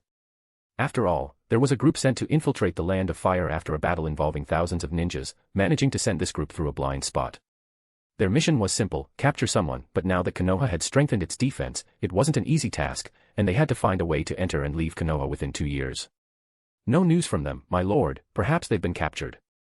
The intelligence ninja spoke to the Reikage. "Perhaps, but I still have faith that they succeeded and are just waiting for the right opportunity," he said at the end before leaving his tent. He headed to a spot in the camp, where he saw a boy training, his son. "He will be a good successor, but I still believe he could have someone as a partner." The Reikage looked at A, thinking about his future. Back at the northern camp, the news about Minato continued to spread. One of the last people to hear about it, due to not having any connections in the higher ranks and always being left out, was Might Due, who continued training during his free time while the other ninjas gave him all kinds of simple tasks to do, unable to refuse. During one of these tasks, some ninjas asked him to fetch water from the river while running back. "I must arrive in record time, proving my youth without spilling a single drop of water," he exclaimed as he ran through the forest, with weights strapped to his legs. He quickly reached one of the northern camps and approached the Chunin who had asked him to do it. "I brought the water you asked for," Due said with an excited smile. "You see. You're new to the camp, but you can ask this guy for anything. He does it all, the eternal genin always helping us out." "Ha ha ha." One of the Chunin said to his colleague, looking at Due with a mix of curiosity and pity. Dewey was constantly doing tasks like this, even taking on some responsibilities of other ninjas, but he really didn't mind, simply smiling. That was nothing, there's nothing my youth can't do. He exclaimed and began to walk away to train, starting to leave the area. That guy is nuts. The ninja mocked before returning to the conversation they were having before Dewey arrived. As I was saying, this Minato Namikaze invaded Suna's village alone, fought the Kazekage and the village's bijou, and managed to survive. Can you believe that? He exclaimed. Upon hearing this, Dewey's ear twitched as he stopped, staring at the ninjas in shock. Before one of them could respond, Dewey grabbed their clothing. What did you say? Minato. Minato invaded a village. He exclaimed, startling the ninjas with the way he approached them. Hey, what is this? Let go of me. Tell me about Minato, please. Dewey wouldn't let go of them until he heard everything about the events Minato was involved in. At the eastern war front of the Land of Fire, Konoha's camps were spread across the eastern coast to deal with their adversaries from the sea, as they fought Kiri, with the sea being their battlefield. Initially, Kiri took down many Konoha ninjas and managed to invade the mainland, but soon Konoha responded and forced them to retreat. Now they protected the area, and the Uzumaki clan was helping Konoha, in both the east and even the north, as the Hokage had asked for their help in dealing with Kumo's bijou. With many Uzumaki ninjas out of their country, Uzushigakure could become an easy target, as it was even quicker for Kiri to reach than the mainland. But due to its powerful defenses, Kiri didn't dare attempt anything against the Land of Whirlpools alone. So, Kiri concentrated their attacks and advanced directly into the Land of Fire, leaving the Uzumaki's island aside. Even the Uzumaki ninjas were focused on the war in Konoha's favor, confident that their home was well protected. In one of the coastal camps, an important meeting was taking place at this moment, inside the main tent where the Hokage himself was conducting the meeting. He was surrounded by the leaders of all the other camps. So, the 7 swordsmen of the mist have retreated to the Land of Water. That's good, it will give us a momentary advantage, but Kiri still wants to use the bijou, which will be a problem to deal with 2 of them.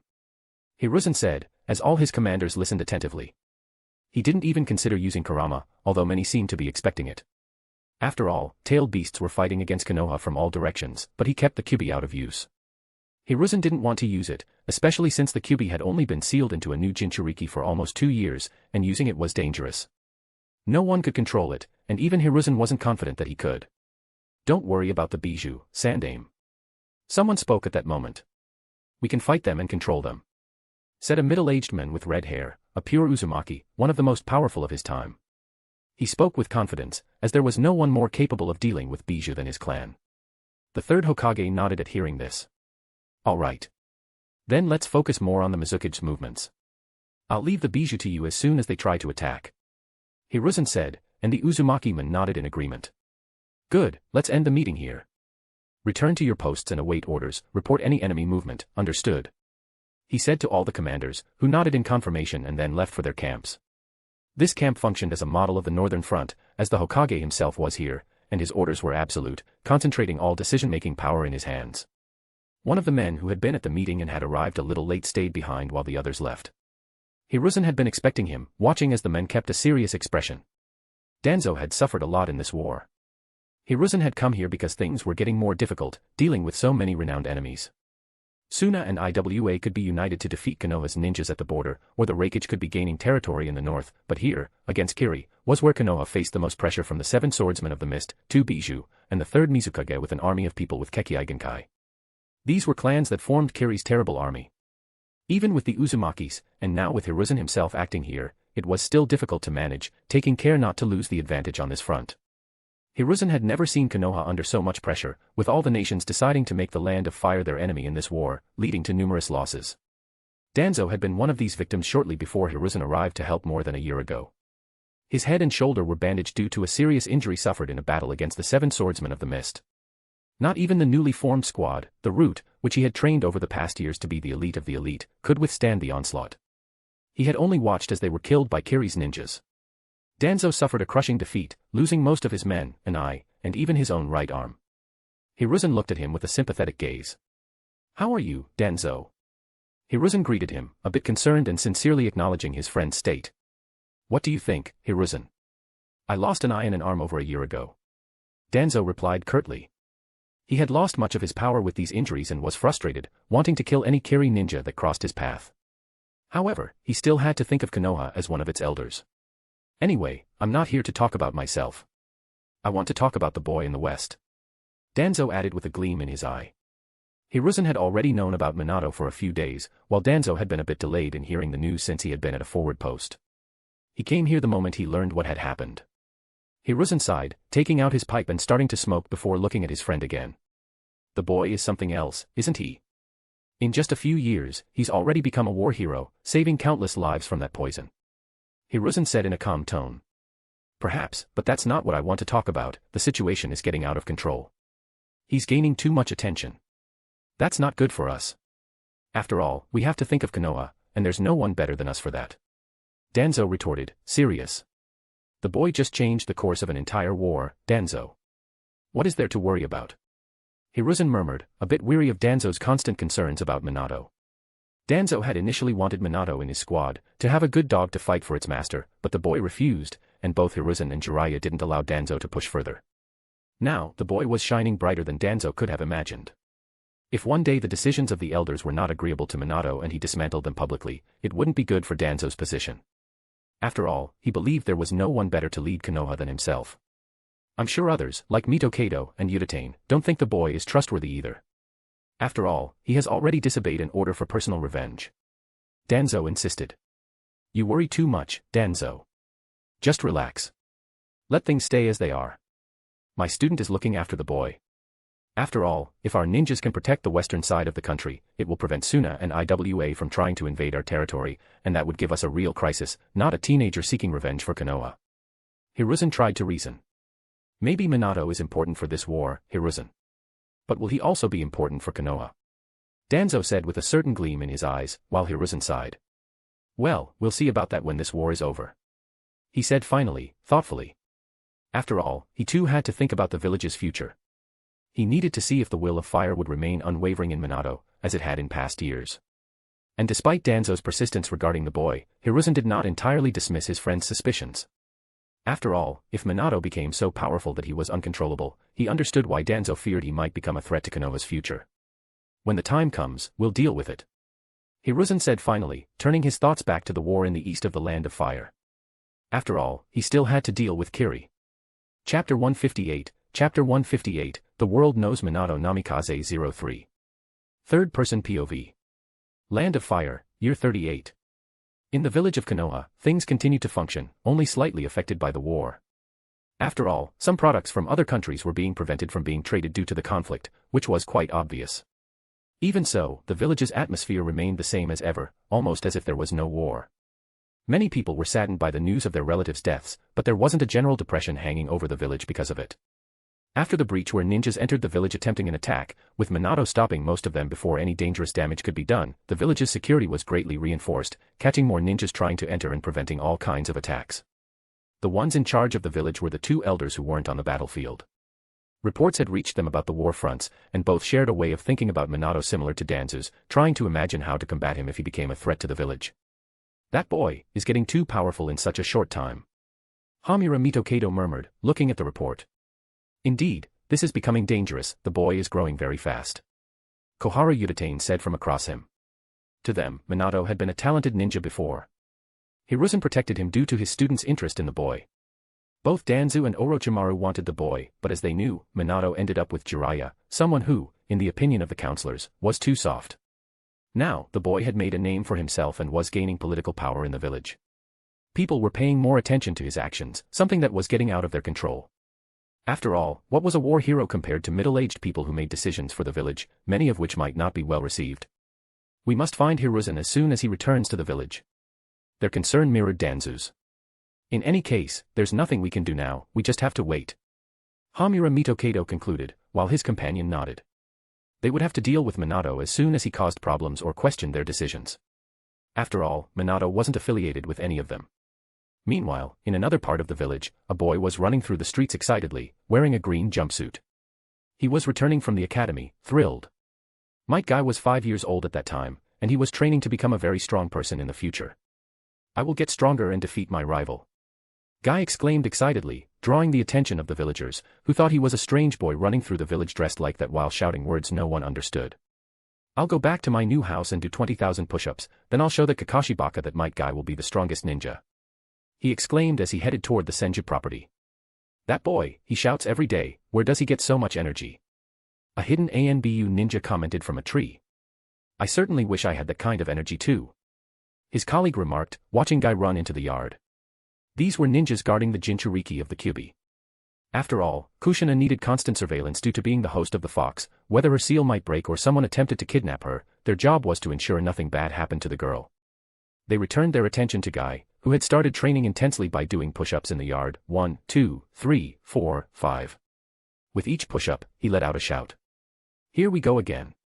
One ANBU muttered. Ha ha ha. He still uses those seals.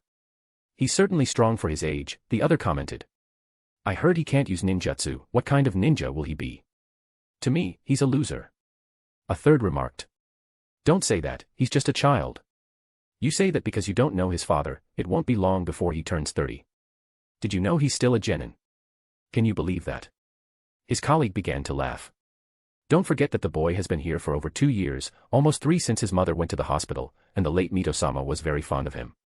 Another colleague commented. Tisk, whatever. The person behind the mask didn't mock anymore, seeing that their colleagues weren't joining in. Anyway, now we're just babysitters for the Jinchuriki and the boy, get used to it. We're here while our village is fighting on all fronts, one of them complained, wanting to go to war. At that moment, someone appeared, landing on a branch near them. Stop complaining, we're helping the village as much as we can. Don't be ungrateful, just do your job. Their leader arrived at that moment, and everyone immediately stood at attention for him. Yes, sir. I apologize, the ninja quickly muttered. Well, it doesn't matter now. I need to deliver something to the girl, so I'll be right back. He said, jumping from the tree, passing through the yard where Guy was still doing his push-ups. He approached the main door of the largest building on the property and knocked on it. It took only a few seconds before someone approached and opened the door. Yes. Kushina appeared, looking at the masked ninja, confused. After all, they always called her to tell her something important, and she was already used to being watched constantly. Some information you always asked us for. The ninja said as he handed Kushina a scroll. He had a daughter the same age as her, who was currently at war, so he couldn't help but think of his daughter every time he looked at Kushina. The red-haired girl always asked for information about the war, mainly wanting to know about her friends, and in particular, about Minato. Really? Kushina was delighted, as she always enjoyed reading anything about Minato, who always seemed to be doing something. She eagerly clutched the scroll to her chest and looked at the older ninja. Thank you, Datebane, she exclaimed. The ninja simply nodded and disappeared, returning to the group. This information had fallen into his reports, so the elders didn't know about it. Even if they did, they couldn't do much, as it was public information. Kushina nodded, now alone, about to read the scroll when she heard Guy's shouts at that moment. 188, 189, 190, 191, 192. His push-ups continued as Kushina approached. Guy. What are you doing? I have information about Minato. Don't you want to read it? She asked with a smile. Information about Minato-san. Of course, I want to, but I'll finish first. Guy declared. You never pick a small number, and I can't wait. How many push-ups are you doing today? She asked, knowing there were days when Guy would stay in the yard until sunset. Just 20,000. Guy replied before moving on to the next. Just 20,000. You're crazy. Kushina exclaimed with a grimace as Guy looked a little confused. In the end, the ANBU in the trees watched Guy stop his training and go inside with Kushina, as she opened the scroll and began reading it aloud for Guy, who loved hearing anything about Minato. Kushina. Guy. Both were shocked by the end of the report, as Minato had done something bigger than anything he had done before. He really did that. He's so strong. Guy exclaimed. Minato has the power of youth, a power I aspire to master, he declared. So, I'm going to do 100,000 push-ups. He ran off while Kushina seemed not to hear him, still lost in her thoughts. To think Minato is becoming so famous. She murmured, a little sad. It's been 2 years since he's appeared, he hasn't even sent a letter. I hope he's alright. She thought of the 2 years without Mito, which had been lonely while she felt as if she were always trapped in a cage. I wish so much to see him again. She thought, her greatest wish, as she hugged the scroll and looked down at her thigh, where there was a semi-tattooed mark. It wasn't easily removable. Minato had asked her to keep this mark, so that if she were ever in danger, she could activate Chakra in it, and he would know, no matter the distance. Kushina had thought many times about touching the mark with Chakra, just to see him again. As much as her heart longed for Minato to be there, she knew it could cause a big problem for him, even leading to accusations of desertion. So she remained strong, waiting for the day when she could truly see him. After all, her days were no longer peaceful. Sometimes, she found herself standing before a giant fox trapped inside her, demanding that she release it. It was terrifying for Kushina. "I must be strong, he'll be here soon," Kushina murmured.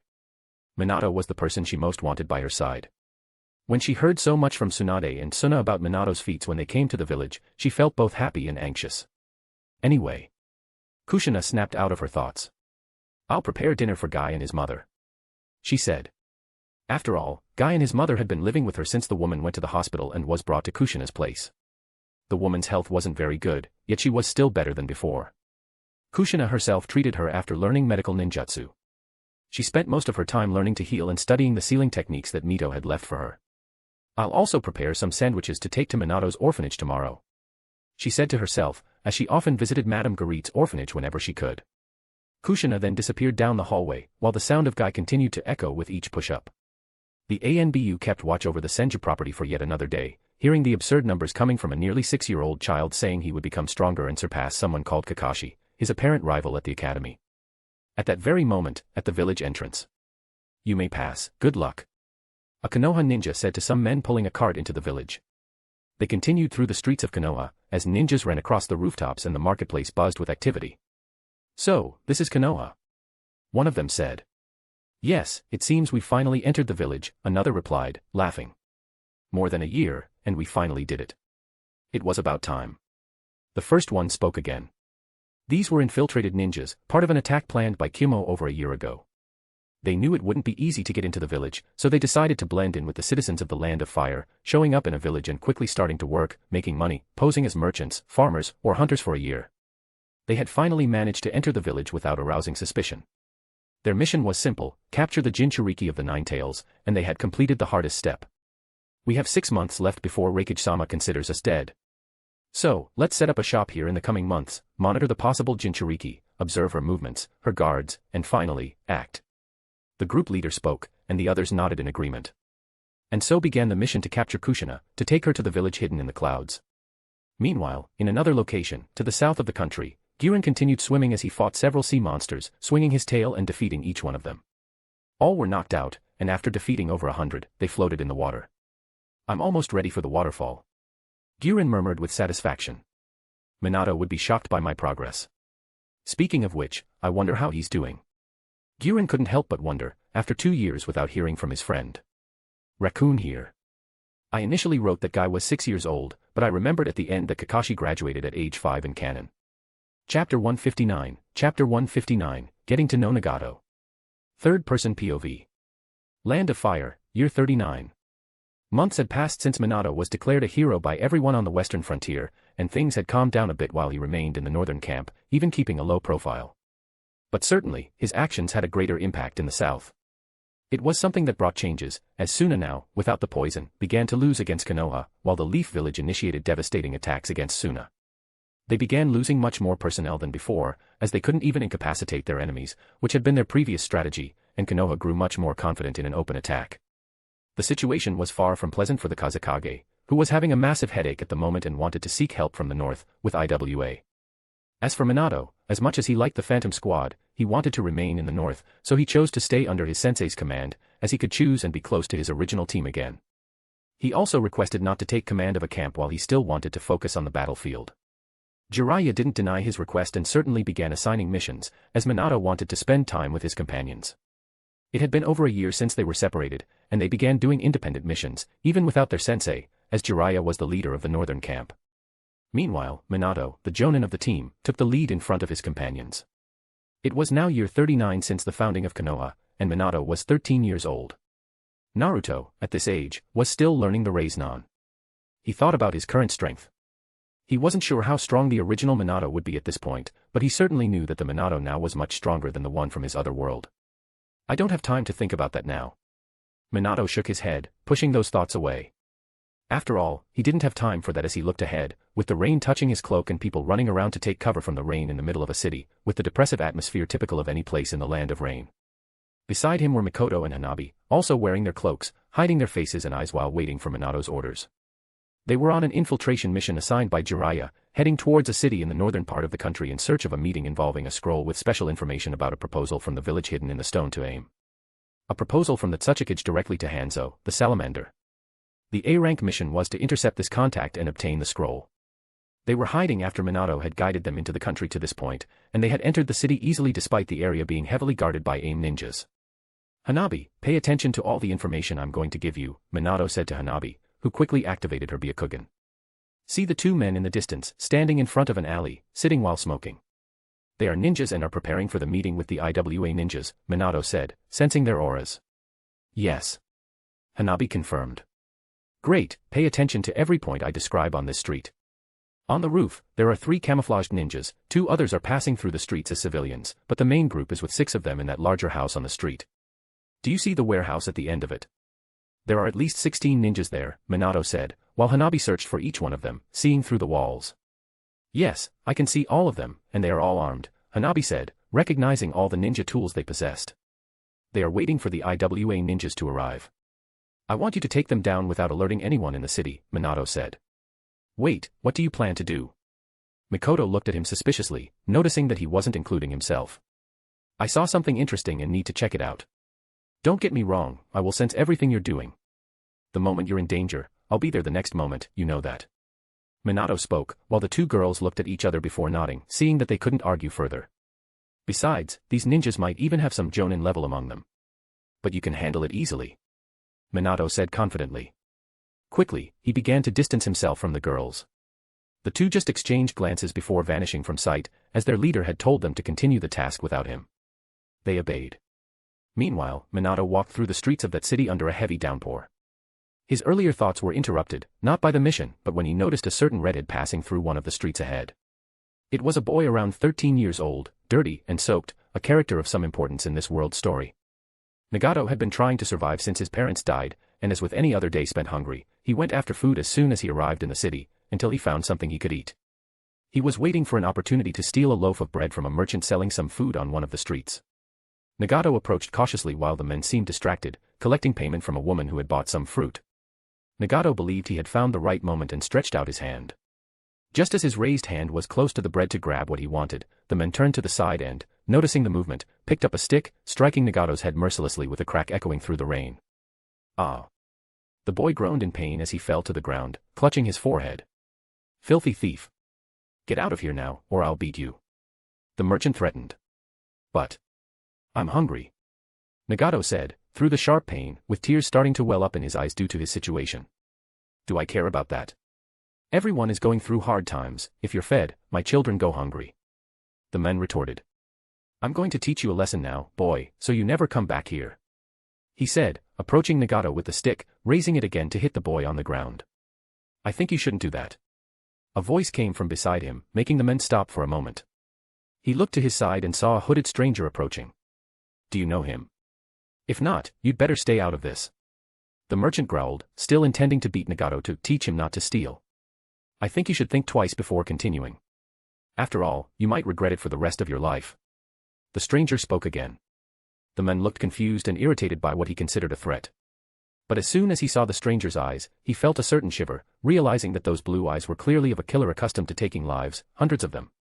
The merchant swallowed hard before lowering the stick, afraid to see if this stranger was bluffing or not. Fine. But you'd better not bring this kid here again. Otherwise, you won't always be around to protect him. He growled, still irritated, but Minato said nothing. He simply continued staring at him while the man lowered his head with a mix of frustration and fear. Then, Minato turned his attention to the boy, who looked at him curiously, his eyes hidden by his red bangs. An Uzumaki here even before the fall of the land of whirlpools. Could Madara have captured his mother to give birth to a boy here? Minato thought, observing the boy, as the boy's eyes were the legendary Rinnegan, belonging to none other than Madara Uchiha himself. Hey, kid, come with me. I'll give you something to eat, Minato said simply, walking away while Nagato continued to watch him for a while. The merchant was still nearby, glaring with clenched teeth, so it didn't take long for Nagato to wipe his tears and get up to follow him cautiously, as he hadn't sensed any malice in Minato's voice. As soon as they entered an alley, Minato took out some fruits hidden inside his cloak and handed them to the boy. Nagato looked stunned for a moment before grabbing the fruits without a second thought, quickly beginning to eat them as if his life depended on it. He didn't even care if they might be poisoned or not. Minato just stood there silently. After all, he understood the kind of suffering that boy had endured.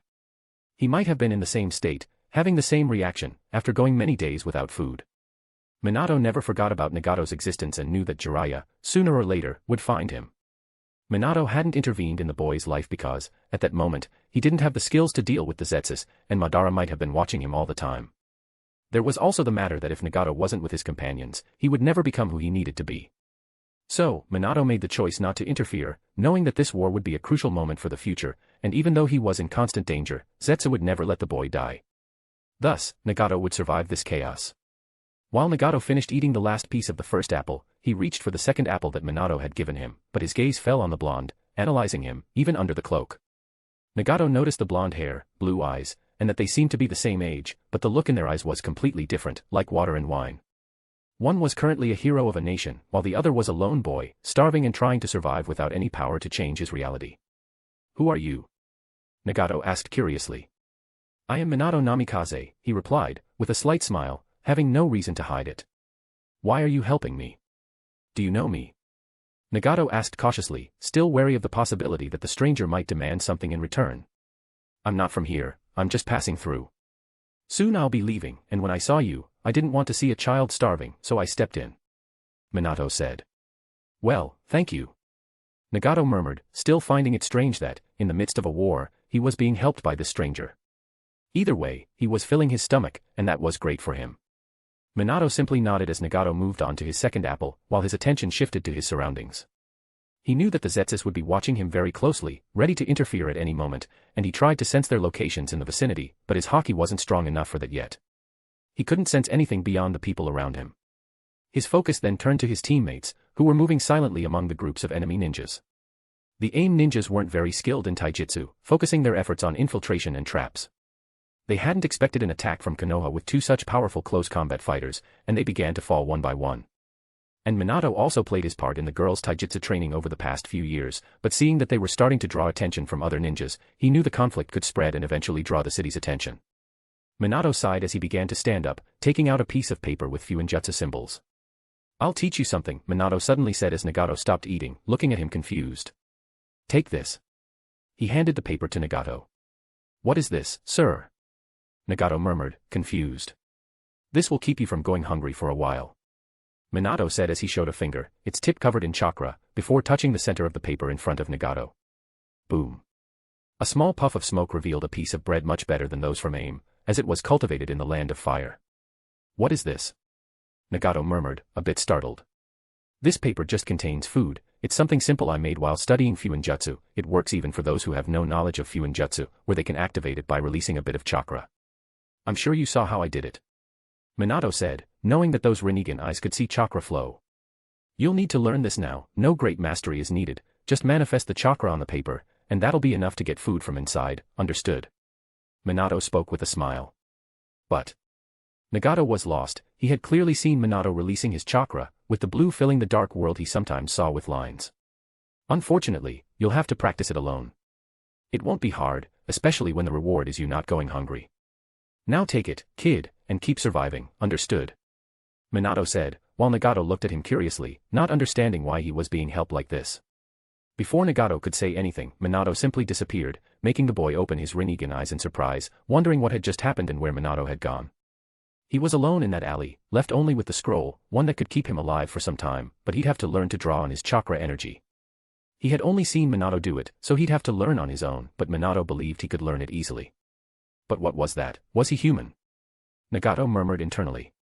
After all, in his dark vision, the blue chakra had shone at Minato's fingertip, but the rest of his body was a glowing golden, almost bothering him, and he could have sworn he'd seen two eyes of that light on the stranger's body, like a demon. As for Minato, he reappeared among the enemy ninjas inside the warehouse, using a Raijin seal attached to the girls.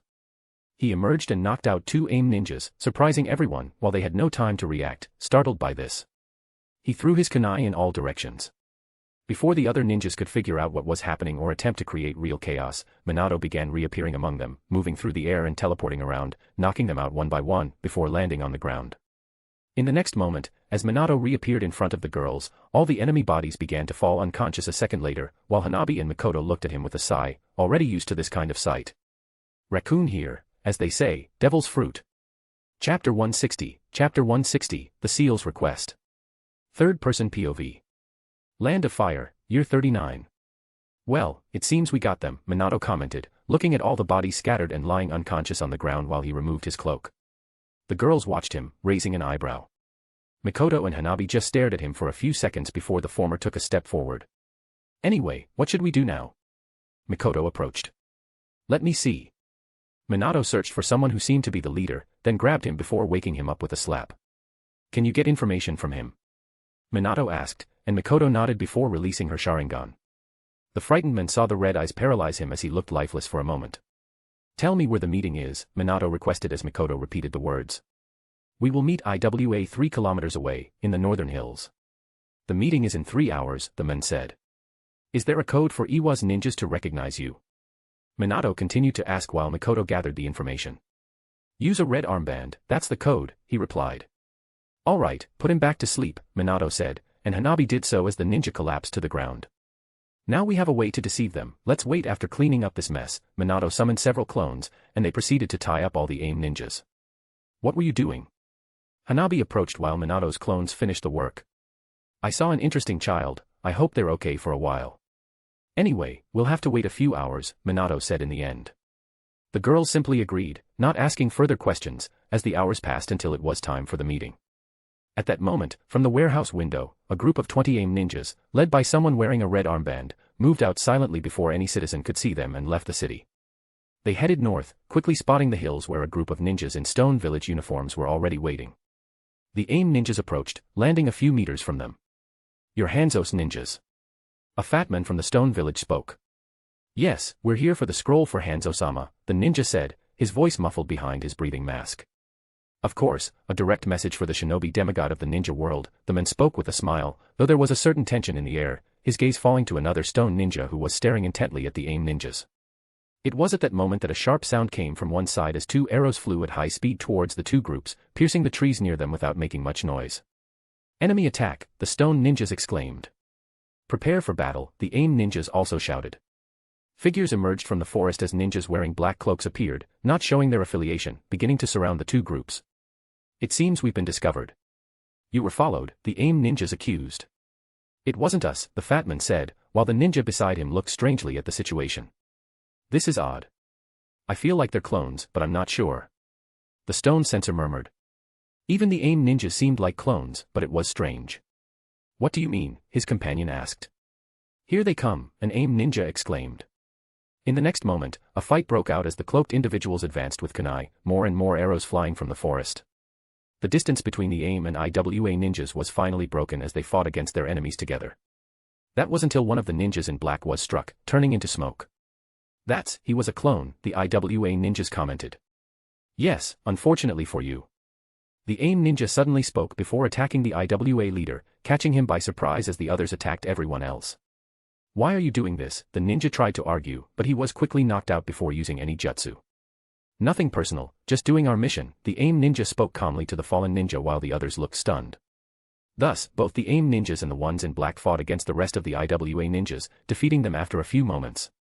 This strategy was due to Minato not wanting to reveal the region or draw attention to the surroundings with the enemies using jutsus to report their position and the confrontation. After all, he knocked out any ninja who tried to make hand seals. It didn't take long for the fight to finally end with all the IWA ninjas defeated. All the AIM ninjas and those dressed in black transformed into several Minatos, as he had used the shadow clone jutsu before coming here. That was quick, Mikoto appeared at that moment. Though she hadn't participated in the combat, she commented. The person who came after her had played a greater role, while Hanabi appeared soon after with her bow. Minato nodded and praised the latter. Your attacks are getting quite powerful. They can even pierce through trees. Your future with this style looks promising when you learn to better use wind element and create jutsus with your arrows. Minato complimented her, and the girl nodded, accepting the praise. Let's just organize things and head back, Minato said as his clones began tying up all the scattered ninjas, while the original went to the leader and retrieved the scroll from his clothes after sensing it with his haki. We've got what we came for, he said, putting the scroll away and looking at the ninjas being gathered by his clones. We also have some ninjas to take with us. He mentioned that more stone ninjas had been waiting in a certain distance, ready to intervene if any jutsu was used, but Hanabi's arrows were silent despite having strong penetration power. Shall we leave? Mikoto asked, and Minato nodded. We have nothing else to do in this country. Let's just return to the land of fire. Minato said, and everyone agreed as he kept all the bodies of the fallen ninjas near him. Mikoto and Hanabi touched his shoulders while he made the Raging Seal, making everyone disappear at that moment. It was then that Minato appeared with everyone, surprising the people around as they looked curiously at Hanabi and Mikoto wearing Leaf Village vests, with IWA bodies lying tied up in the area. Ninjas quickly approached, already recognizing Minato to assess the situation. It wasn't the first time Minato had done something like this, appearing on the spot.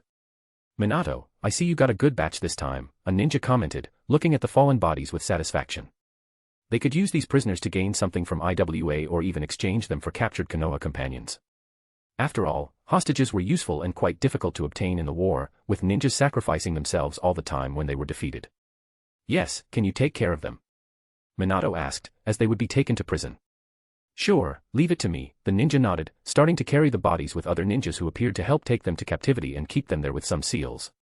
"Let's go, everyone." Minato turned to the two girls before starting to head to Jiraiya's tent. The man was analyzing maps while talking with some advisors and assistants when his students requested entry to the tent. "Let them in, can we continue our conversation later?" he asked, as he wasn't getting anywhere at the moment, and everyone nodded in understanding. The ninjas left while someone looked at Minato with interest. This was Minato. "How are you, kid? It's been a bit boring without you at the forward camp." This was the ninja who was now officially taking over the camp after Minato left to head south in search of the antidote. "You'd better take care of that place." "I prefer the battlefield," Minato responded, while the ninja nodded with a smile and began to leave. Now, Jiraiya was left alone with his students.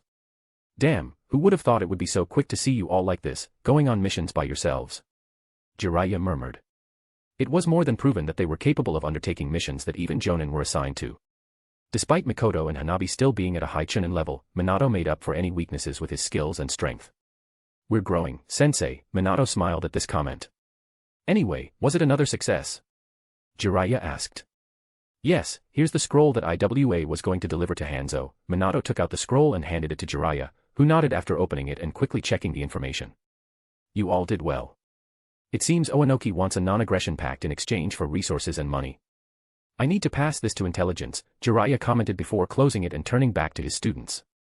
"I just need a report now," he said. "Can you do the report?"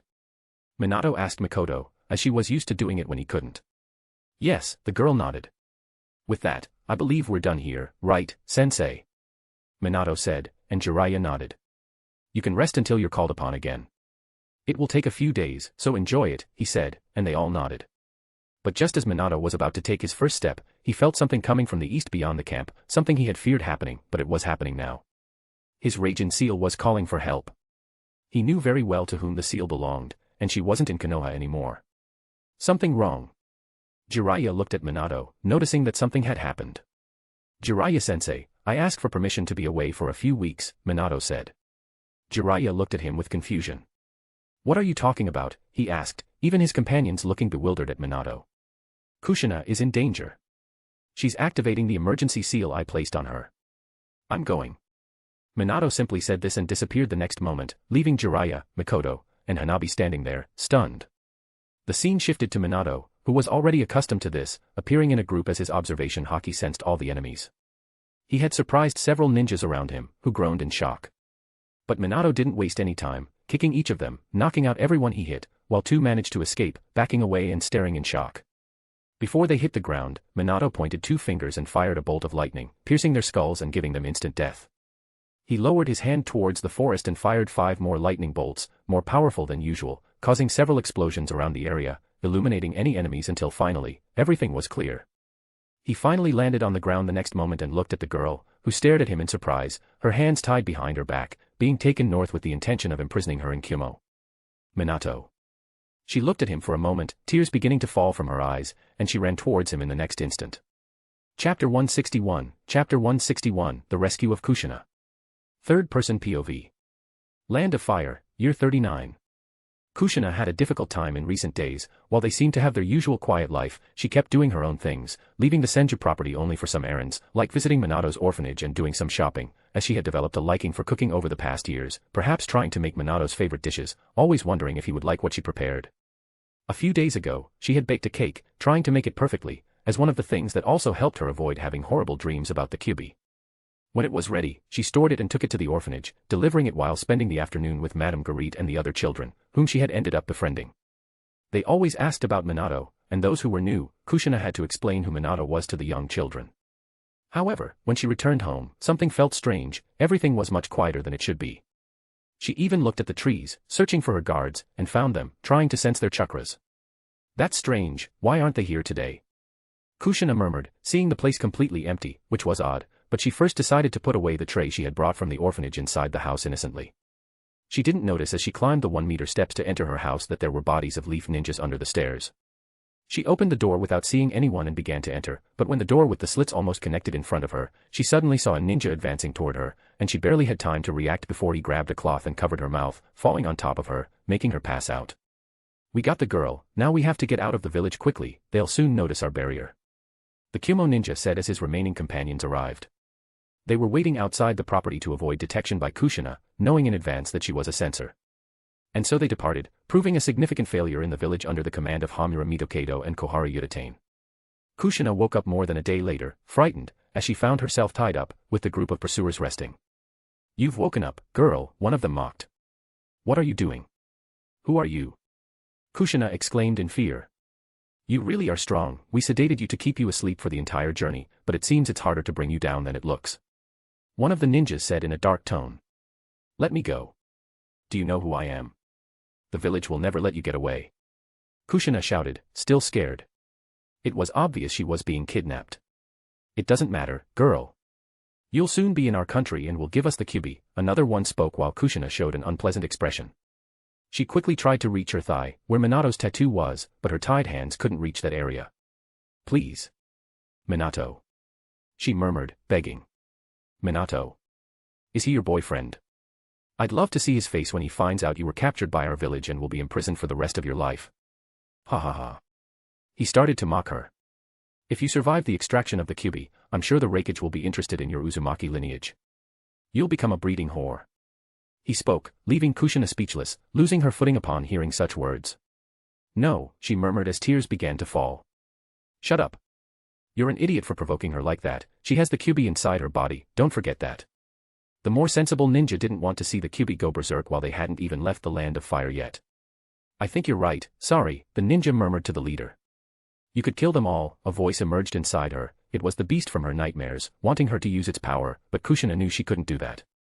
Kushina just sat there, crying and trembling, wanting to be far away from there while repeating Minato's name softly, trying to call for him with just her voice, but without being able to reach her thigh, she couldn't touch the seal, desperately trying to reach it but without success, until minutes turned into hours, her skin turning red from rubbing against the rope.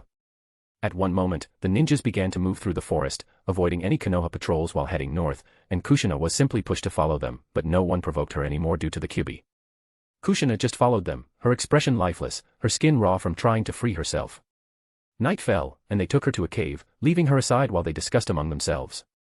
Kushina tried to use a rock behind her to cut the ropes, but as soon as they noticed the movement, she was simply kicked in the face. Don't try to escape again, freak, or you'll face something worse than this, one of them growled at her as she hit the wall, breaking off some shards of stone with her groan of pain. Do you want to live like this? The voice returned to her. No. Kushina admitted. Then there is a way for you to be free, to leave all this suffering. Do you have any idea what they'll do to you if you end up in their village? The kyubi was trying to seduce her. Kushina murmured, trembling. End this, use my power and kill all your enemies, they will suffer horrible deaths. The kyubi's voice tried to seduce her once more. I can't use you. Kushina murmured, knowing that would be her end. She still had a chance to call Minato. She would not give herself to this demon. She was grabbed again and thrown into a corner where she could do nothing more, her nose and forehead starting to bleed, but even though she was crying, in a miserable state, they didn't even let her take care of her basic needs, something she had endured for the past days. They hadn't fed her, leaving her weak, almost lifeless, but still, she thought about the possibility of Minato coming to her rescue. Her chance was so close, yet still impossible for her. All she had now was a rock she had managed to pick up with her body by breaking the wall, and she began to rub it against the rope, no matter the pain she felt, with her arm already raw. She stayed awake all night, trying to cut the rope, making some progress. The next day, they continued avoiding ninjas, forming a spread-out formation with some ninjas surrounding the main group. Kushina finally caught a glimpse of hope as she managed to break one of the ropes, but still couldn't reach her thigh. She knew she had to make an effort, and before any of the ninjas could react, she twisted her body forcefully, falling to the ground, breaking more ropes, and managing to touch her thigh above the seal with a finger. Her chakra was sealed with a seal on her bindings, but it didn't prevent her from generating enough to signal Minato. "What are you doing, you idiot?" One of them approached, grabbing her by her hair, making her groan in pain. "I'm going to beat you so badly in Kumo that you'll be unrecognizable," the ninja said, dragging her roughly along the ground. It was at that moment that Minato appeared above her and the ninja, surprising everyone, landing kicks on the nearest enemies. Then he launched his strange lightning at the nearby ninjas, and then at the distant ones, destroying them all in an instant. He looked at her with concern, the sight she most wanted that day. Without thinking twice, still tied with her hands behind her back, unable to free herself completely due to other bindings still holding her, she threw herself at the one she desired most. "Kushina." Minato looked at her worriedly. "You're hurt," he said angrily as he passed his kunai behind her, cutting her bindings. "Minato." Kushina didn't respond to anything Minato said. She just threw herself into his arms, crying as she hugged him with her now free hands, her raw, bleeding arms staining his clothes, but he didn't care, he just hugged her back. "I'm sorry. I'm sorry for not coming sooner, Kushina," Minato said angrily, as if he had almost failed to protect her, even though he hadn't neglected her at any point or wasn't at fault, he still blamed himself. I swear you'll never go through this again." Minato once again emitted a burst of unconscious haki, beginning to feel hatred stronger than anything he'd ever felt, his desire being to kill as many Kumo ninjas as possible right then, starting with these. But he couldn't do that when they had information that could be passed to the village, so his duty had to fight against his desire for revenge. They stayed there, embraced, just thinking about having the loved one saved while the other promised to protect her from any harm, and desiring vengeance, as conquerors haki coursed through the area without either of them noticing the events happening around them. Until the haki began to calm down and disappeared a moment later, as Minato remained there with Kushina crying and not wanting to let go of him for even a moment. Nearby, a ninja patrol was circling the area. For some strange reason, dozens of ambush teams had left Konoha, issuing orders all along the northern border, and from what they heard, across all other front lines. It was strange for the village to suddenly send out so many ninjas, almost leaving it without protection, but no one in the lower ranks knew anything. It was something big, but the only information they were given was that they should search for any invading group on an S-rank mission, which was surprising. "Let's check another area, there's nothing else here," one ninja murmured. "I think you're right." They spoke, and at that moment an explosion happened in the distance, making them all look toward the direction they were leaving behind. Two more explosions followed, with large yellow orbs covering part of the forest. "What's happening there?" "I don't know what that is, but we better check it out ourselves. Stay alert." So, the team of four advanced to the location, as another explosion occurred while things were calming down, yellow lightning appearing, shaking the whole area, confusing them even more. But even so, they continued on until the lightning disappeared, finding something unexpected, two young people hugging, the girl crying, in the middle of corpses and knocked out bodies. Minato might not have noticed his haki, but his gaze fell on the approaching Konoha ninjas, giving them a dangerous glint as he held Kushina close. "Are you a jonin of the village? What happened here?" The older ninjas noticed Minato's uniform, despite him being so young, but the situation was very strange, finding him with the injured girl who wouldn't let go of him. "I'm Minato Namikaze. This girl, Kushina Uzumaki, was kidnapped. So I left my post at the western border of the country and came to rescue her.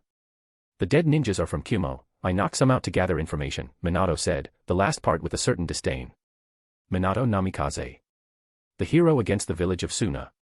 And this is the pupil of the late Mito-sama. One of them recognized him immediately, as Minato's name had been circulating along the borders, and there was only one Uzumaki in the village. Everyone knew she had been adopted by Mito and what it meant after her death, with the kyubi passed on. "I see now why Konoha ninjas are so desperate," another murmured. "Where are we?" Minato spoke in a demanding tone, his patience thin. 8 kilometers from the main camp at the northern border. One of them answered cautiously. "Can you take us there?" "Kushina will stay with me." Minato spoke with no room for discussion. He could take her to Konoha, but they would only take her away from him and reinforce her guard. Minato didn't trust those two advisors managing Konoha at the moment. His best bet was the third Hokage being there to take her, and with an incident like this, it wouldn't be long before he left the east if the situation was under control. The ninjas looked at each other. Commander Sakuma would know how to handle this better than them, so they nodded. "Yes," they said. "We'll take care of you, Kushina." Minato turned back to Kushina as she nodded, but without letting go of him, starting to cry less. "You guys can take care of the bodies. I'm kind of busy here," Minato had to say awkwardly, as Kushina didn't want to leave. With no choice, they did as he asked, leaving the place, heading north, where Sakumo Hataki's camp was located. Raccoon here. This chapter was kind of heavy, but this isn't a pretty world, and I wanted to bring more realism.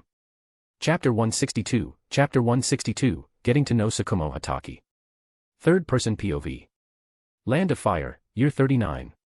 In the north, at the site where the central camp was located, a group of ninjas along with Minato and Kushina finally arrived at the location, quickly passing on information to Tsukumo, the camp leader, shortly afterward.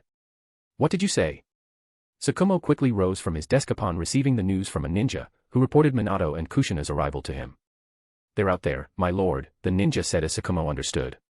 I'll check immediately, Tsukumo said, leaving his things behind as he exited the tent. He quickly went to the front of his tent, where there was a couple surrounded by some ninjas. It was Minato, whom he had seen a few times before, and Kushina, the Jinchuriki who had received orders to block the entire border on this side to find her. He received the village's desperation, knowing full well what her leaving could mean. After all, she was Konoha's greatest weapon. However, he was both surprised and relieved to find that the great name from the west had come here to fetch the girl. He approached as the girl clearly did not want to leave his side. She was injured, while the boy had a firm posture, ready to protect her from anything, even from the ninjas surrounding them. Tsukumo was compelled to give a small smile at this. After all, it reminded him a lot of his youth with his late wife. Minato Namikaze, the ninjas told me what happened. He began calmly and looked at Kushina. The girl needs medical attention, he said. I need the medical team, he called, and two women quickly appeared. His gaze fell on the Kumo prisoners. Take the prisoners to the holding cells and make sure they don't escape. I first need information on what happened, Tsukumo said before returning his gaze to the teenagers. Kushina looked at them and then at Minato, not wanting to leave him. Go, you're with Konoha ninjas now. I'll be there as soon as I finish here, he said, and Kushina, with a reluctant move, started to leave Minato's arms and went towards the Kunoichis, who caught her, as the girl was clearly scared and trembling. They then took her to the camp's medical wing. Can you accompany me? He asked as Minato nodded, following him into the tent, with an additional ninja present, Tsukumo's assistant. Eker, could you leave us? Tsukumo requested, and he quickly nodded before looking at Minato with a measuring, slightly nervous gaze. Tsukumo sat back down in his chair, sighing, turning his attention to Minato. I received a message from the Leaf Elders regarding the Jinchuriki. I had to issue a mission, omitting her identity as per their orders, to ensure nothing would cross the border. I bet that happened, or will happen, at the other borders as well. But in the end, you're here, and you've rescued her, he began. How did you manage to get to her before everyone else? He asked curiously.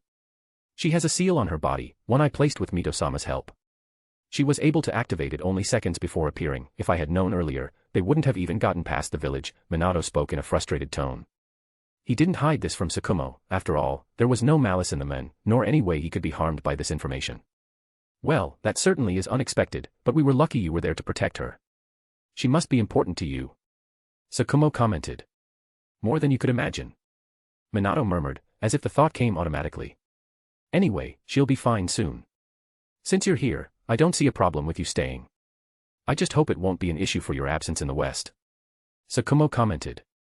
I warned my sensei a few seconds beforehand, and even without a response, he knows I went after Kushina. He'll understand once he receives the rescue mission report, and he'll know we're okay, Minato said. That's good, then you can stay until the village sends an escort for the girl, Tsukumo said. About that, Minato interrupted as soon as he finished. I need the Hokage to be in the village to take Kushina back. I'll take her myself. I can do it more safely than anyone else, Minato spoke. Is it true that the Hokage is leaving the eastern border? Do you not trust the two elders who are in Konoha? Tsukumo asked curiously, and Minato shook his head. No. I'd prefer to take Kushina to the Sandaime. I also want to speak with him about a few things, and this would be an opportunity for that. Otherwise, I just have to wait for him to accept my request while I'm on the western border, Minato said. Tsukumo remained silent, thinking about Minato's words. He was essentially asking him to refuse an order from the village, and the two elders would certainly not be happy about it, but you were the one who rescued the girl, not anyone else, so I believe you have that right. Besides, I don't think she's in the right psychological state to return to the village with a stranger and leave her friend behind again, Tsukumo said in the end. Thank you for this, Minato thanked, his tone serious but with a hint of relief showing. You can leave now. I'll take care of the paperwork and inform the village about the situation and that you will be the Jinchuriki's bodyguard from today on. The Hokage should arrive in the village in 3 or 4 days, so be prepared. I'll arrange a tent for you too, and I'd like to talk with you a bit tonight if possible, Tsukumo said as Minato nodded. All right, Minato nodded. About something else, I'm looking for someone named Mike Dewey. Is there a place here where I can check records of where he is at the moment? Minato asked, having a chance to see another companion he hadn't seen in years. Of course. You can ask anyone in the camp where the records tent is, and they'll point you there, Tsukumo informed as Minato nodded and began to leave.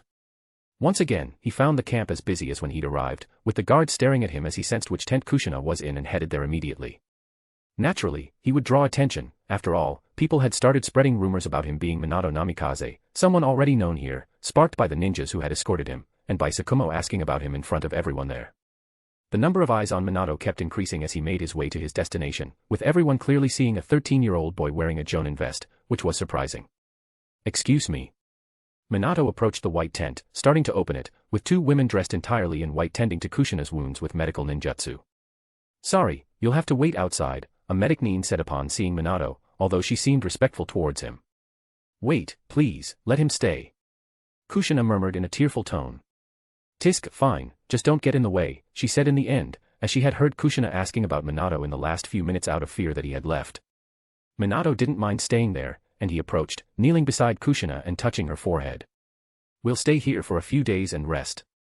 You'll go back to Konoha with me, Minato said with a small smile. All right, but you're leaving afterward, aren't you? Kushina said, knowing the answer but not wanting it to be true. It seemed selfish of her, but it was her wish. Yes, but we'll talk about it later. Just get better, and we'll have plenty of time for that. I'm sure you'll want to eat something I'm going to prepare tonight, Minato spoke calmly, and Kushina's lips curved involuntarily at hearing Minato's final words. Yes. I'd love to eat your cooking, she said. It had been years since she'd had that privilege, but today would be different. Minato stayed there, then, gently touching her face as the medics continued cleaning the dead tissue on Kushina's arms, silently allowing them to converse, as no one wanted to disturb the two.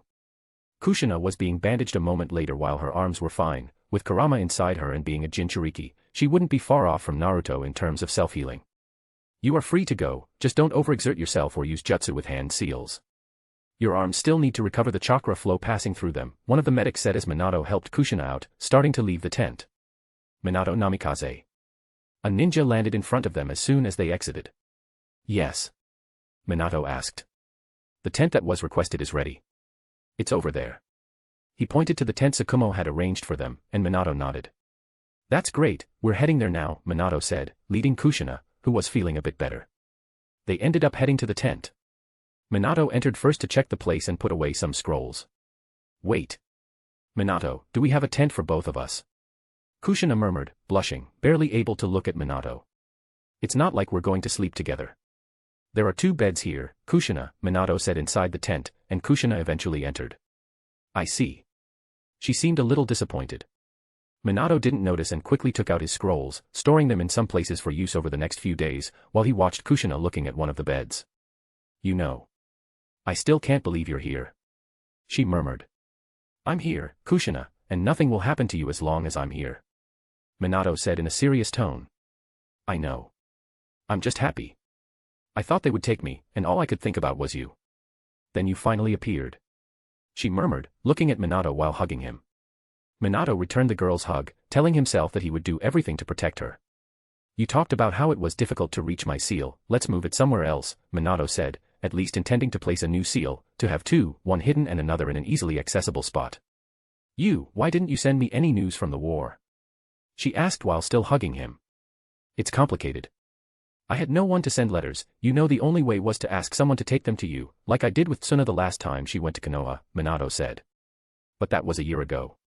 Kushina complained, reverting to her normal personality now, as she loosened up again with Minato there, feeling safe. Yes, but I didn't have anyone else to do that for me, Minato said. All right. I understand, anyway, Tsuna seemed strange when she talked about you. Did something happen between you two? Kushina immediately wanted to know, eyeing Minato like a hawk. That was over a year ago, but there are some things I need to discuss. Anyway, let's prepare something to eat. After all, I also want to know how you've been, since Mito passed away. Minato said in a serious tone, and Kushina nodded with a slightly sadder expression. Then they went outside the tent, with Minato grabbing one of the scrolls to prepare food and sending a clone to gather information on Due. Chapter 163, Second Marriage Proposal. Third Person POV. Land of Fire, Year 39. Incredible. Kushina murmured, looking at Minato with slightly shocked eyes.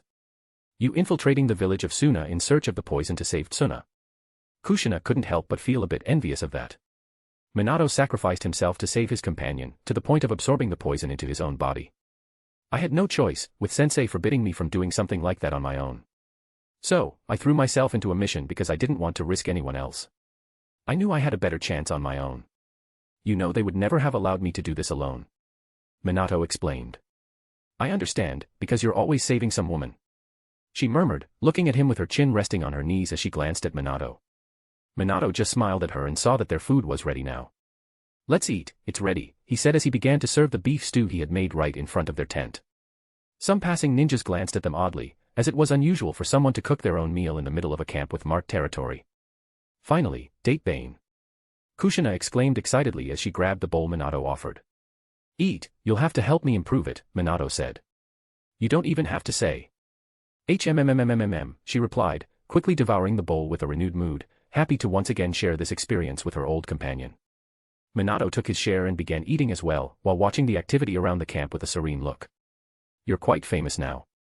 Kushina commented after eating another spoonful of broth, noticing the people glancing their way. I'm not used to it, Minato said sincerely. That's why I returned to the field with Mikoto and Hanabi, so I wouldn't have to stay in the camps as much, he added calmly. I heard things are improving in the south against Suna, you made a big impact on the war, she said, then pouted. That was to save another girl.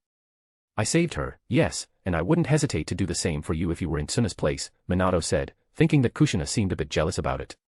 Really, she murmured softly, returning to her meal. Anyway, you have to tell me about things in Konoha, Minato requested. Are you still visiting the orphanage? How's Guy and his mother? Your training, he asked. Kushina nodded and began to talk about her routine in Konoha while Minato listened attentively. Really, has he already made Kakashi his rival? Minato asked out loud, laughing. Yes, do you know him? Kushina asked, unaware of who Kakashi was. Yes, the commander of this camp is his father, his name is Kakashi Hatake, Minato said with a smile. They'll be great rivals then, he added, looking toward the future. You're always so aware of things. Kushina murmured. Of course, and I'm happy that Madame Garit is doing well with the children at the orphanage. I still can't send money, but as soon as we return to Konoha, I plan to visit. You should come with me, Minato suggested. Yes. I'll bake a cake for them, she said, knowing the children loved her sweets made at the Senju clan. That's great, speaking of clans. Minato commented, taking Kushina's empty bowl as soon as she finished and refilling it. I'm going to speak with the third Hokage, to finally buy a property. I've made a lot of money during the war, so I believe now I'll have enough, he said, leaving Kushina surprised. But that's wonderful, Minato, you're finally going to buy your house. She said, and Minato couldn't agree more. And how will it be? Kushina asked, curious. I'm not sure yet. Maybe you could help me with that, he mused, causing her to blush a little. Of course, I'll help. She said. I have some plans, but we'll look at that later. Anyway, one thing I want in the house is a set of statues I'm planning to place, Minato said. Statues, she asked, curious. Yes. I plan to recreate a story I read a long time ago, about a woman who came from space and had 2 children with a man from this world. Minato said, always keeping that in mind. What's that story, she asked, not understanding, while Minato only smiled. You'll see, and you'll like it, he said mysteriously, and Kushina didn't ask anything else despite her curiosity. After all, Minato wanted to bring that story to life, a story that was probably destroyed by Black Zetsu. He was determined to reveal the true history of Chakra, something he had always desired because people had the right to know the truth. It's good. Anyway, the place will be spacious enough for us, Minato commented as he handed her another bowl of broth. You mean? She murmured, stopping as she carefully looked at him. Why not? After all, I want to marry you, Minato said with a confident smile. So, are you proposing to me? Kushina murmured weakly. Of course, that's why I want to ask you to marry me right now, he said, as Kushina stood there, frozen, before placing the bowl Minato gave her aside. Her gaze fell on Minato without saying a word. Well. I guess this is sudden. Minato scratched his head, but he didn't have much time to think before Kushina jumped on him, hugging him tightly, causing him to drop his own bowl of broth on the ground. Of course it's sudden, Date Bane. Kushina exclaimed, overwhelmed with embarrassment. But I accept, I'll always accept. I'm so happy. She said, hugging him tightly, even forgetting about Minato's food. Minato returned the hug while they stayed like that for a while, savoring the warmth of each other. You're my fiancé now. he said as Kushina pulled away from him at that moment, smiling as she looked at him. I'd kiss you, but I'm afraid you'll think I have bad breath after eating. She murmured shyly, but Minato pulled her close, giving her a quick kiss. It's all right, but I need to talk to you about something, Minato said, as Kushina moved back slightly, looking at him a bit suspiciously. After all, it seemed like Minato had something else on his mind. What is it? She murmured, staring at him the entire time. Minato sighed and began to tell her about his current relationship with Tsuna. Minato, you idiot, date Bane. Idiot. Idiot. Idiot. Idiot. Idiot. A moment later, Kushina stormed off toward the tent, calling Minato an idiot, while he just stood there, sighing. He had already anticipated that she would react like this. It was selfish of him to want to marry two women, but he didn't want to choose one over the other. He hoped Kushina would accept it. After all, harems were a natural part of human history.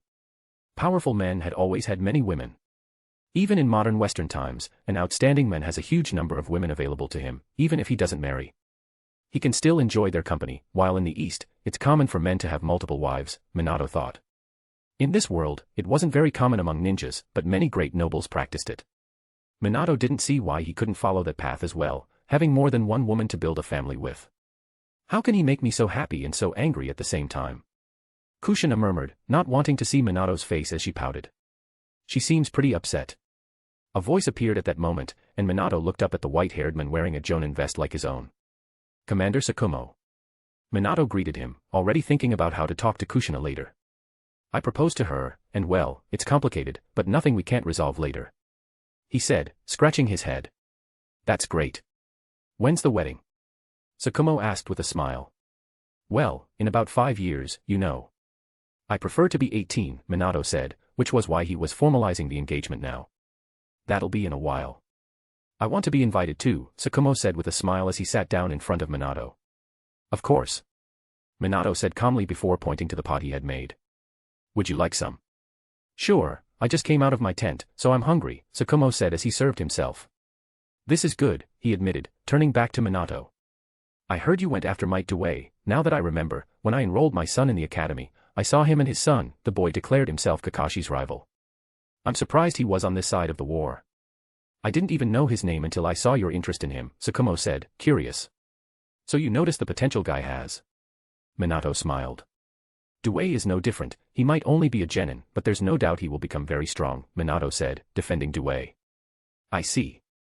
I'll keep an eye on him then, Tsukumo responded before continuing. I spoke with messengers from Konoha. I informed them that the Jinchuriki is safe and will stay here until she recovers. You, after saving her, will escort her back to Konoha in a few days. The Hokage has started his journey back to the village and will be there in 3 days, Tsukumo added. That's good, Minato said, relieved that he would be able to meet the Hokage again. There's something I'd like to ask you, Minato Namikaze, Tsukumo suddenly said, and Minato looked at him. Yes. Minato couldn't deny much to him, especially since this man had done him a great favor today, entrusting the responsibility of Kushina to him. My son is a very talented boy, but I'm afraid he might become just a human weapon that follows every mission without question. He looks up to me too much, and everyone expects that of him. However, I fear his personality might lead him down a less pleasant path. Tsukumo began, and Minato silently agreed. After all, Kakashi was like that early in his life, perhaps until Obito changed him. He always sought perfection and would prioritize the mission above all else, like Kisame would. Maybe he wouldn't go as far as killing a comrade like the ninja from Kiri did, but he certainly abandoned Rin to prioritize the mission. So you want? Minato murmured, already knowing what he was asking for. Yes. I want you to become my son's sensei. I know you'll soon have your own team. I hope someone can teach my son a different path because I'm failing at that, Tsukumo confessed, acknowledging that even though he tried to talk to his son, Kakashi only saw him as a figure to surpass. He continued before Minato could respond. I know you broke the rules to go to Suna, sacrificing yourself for a comrade from Konoha. You're an example of the path I want my son to follow. That's why I trust putting him in your hands, he explained. That's fine. I'll accept your son as my student, Minato agreed, and Tsukumo nodded, satisfied. Thank you, Tsukumo said. Now, he just needed to speak with the Hokage. Although he didn't know it yet, his son would graduate this very year, breaking all academy records by graduating at 5 years old. Not that talent always equates to potential, after all, the original Minato was stronger than Kakashi. Can you tell me how the war is going on this front? Minato asked, wanting information about this side. Of course. The raikage has been persistent. Tsukumo began explaining, and the two continued their conversation while eating. Well, I'm off. Good night, boy. I'll leave the girl's care to you, take good care of her, Tsukumo said as he stood up. Minato nodded, cleaning up after himself, as he had made a fire in front of the tent. Once everything was tidied up, he returned to his bed. He found Kushina asleep, her eyes closed, but as soon as she saw him with half-open eyes, she pouted again. Minato, you idiot, she murmured and turned away, while Minato sighed and went to bed, hoping they could talk in the morning when she had calmed down. Raccoon here. A small interaction of how I believe Kushina would react upon finding out that Minato would have another wife as well. Chapter 164, Chapter 164, Together Forever. Third-person POV. Land of Fire, Year 39. Minato was eating in silence, while a redhead sat beside him, arms crossed, staring at him with an intense look. You're not going to eat, you need to recover. He said, glancing at her from the corner of his eye. I'm not hungry. She muttered angrily. Minato simply sighed, realizing that she still hadn't cooled off since yesterday. He knew she'd remain like this for a while, but eventually, Kushina would start talking to him again. They stayed there for a while until a growling sound came from her side, and he couldn't help but smile slightly at the scene. Are you sure? It's still warm, and I made the sauce you like the most. He remarked in a playful tone. I'm not, Datebane. You're just hearing things, and I don't want anything from you, she retorted, sounding like a stubborn teenager. Minato continued to look at her with a small smile, clearly amused by her stubbornness.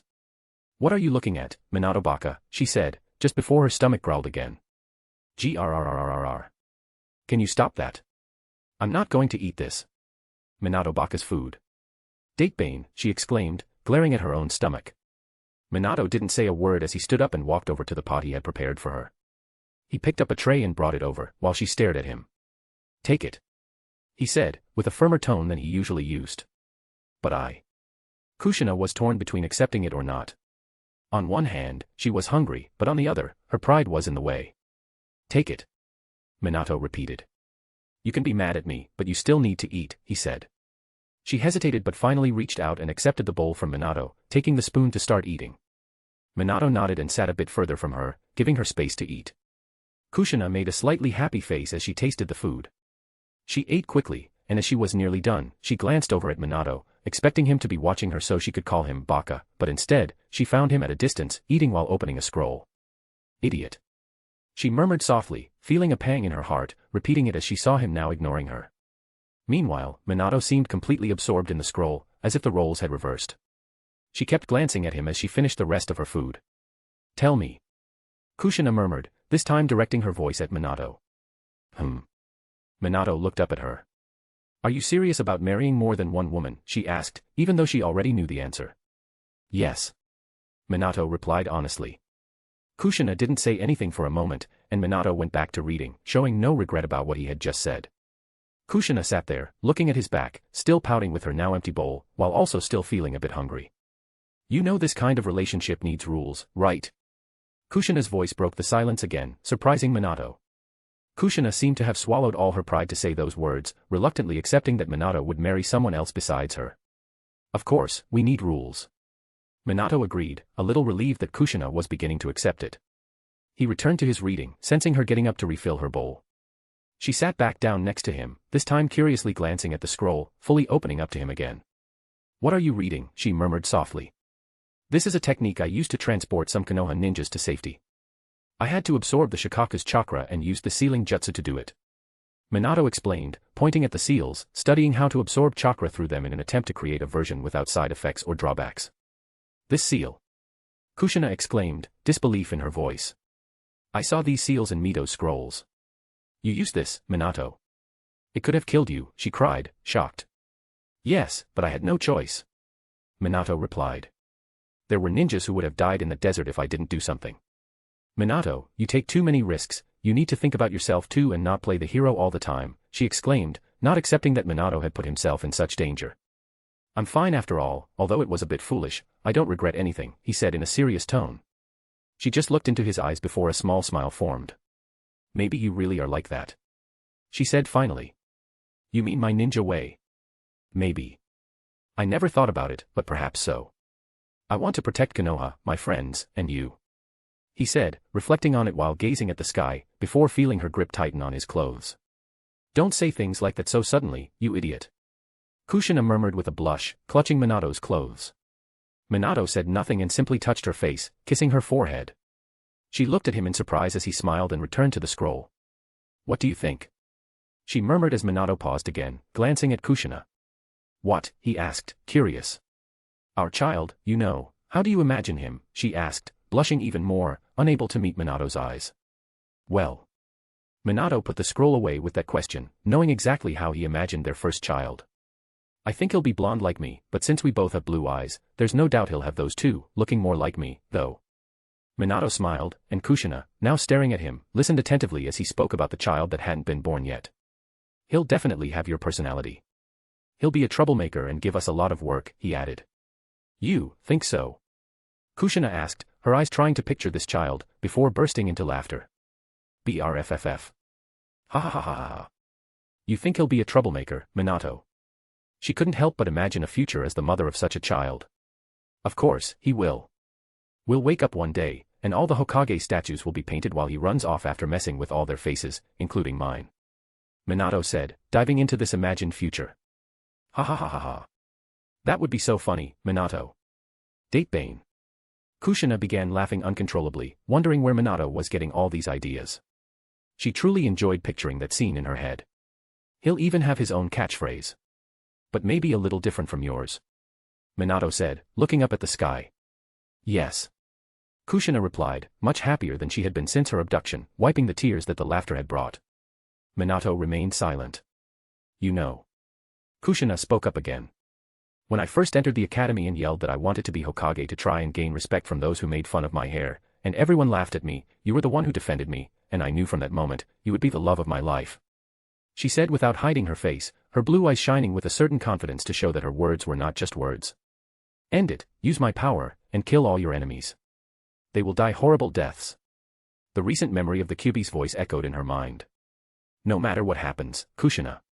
If you're full of love, even with the Kyuubi inside you, you can still live a happy life.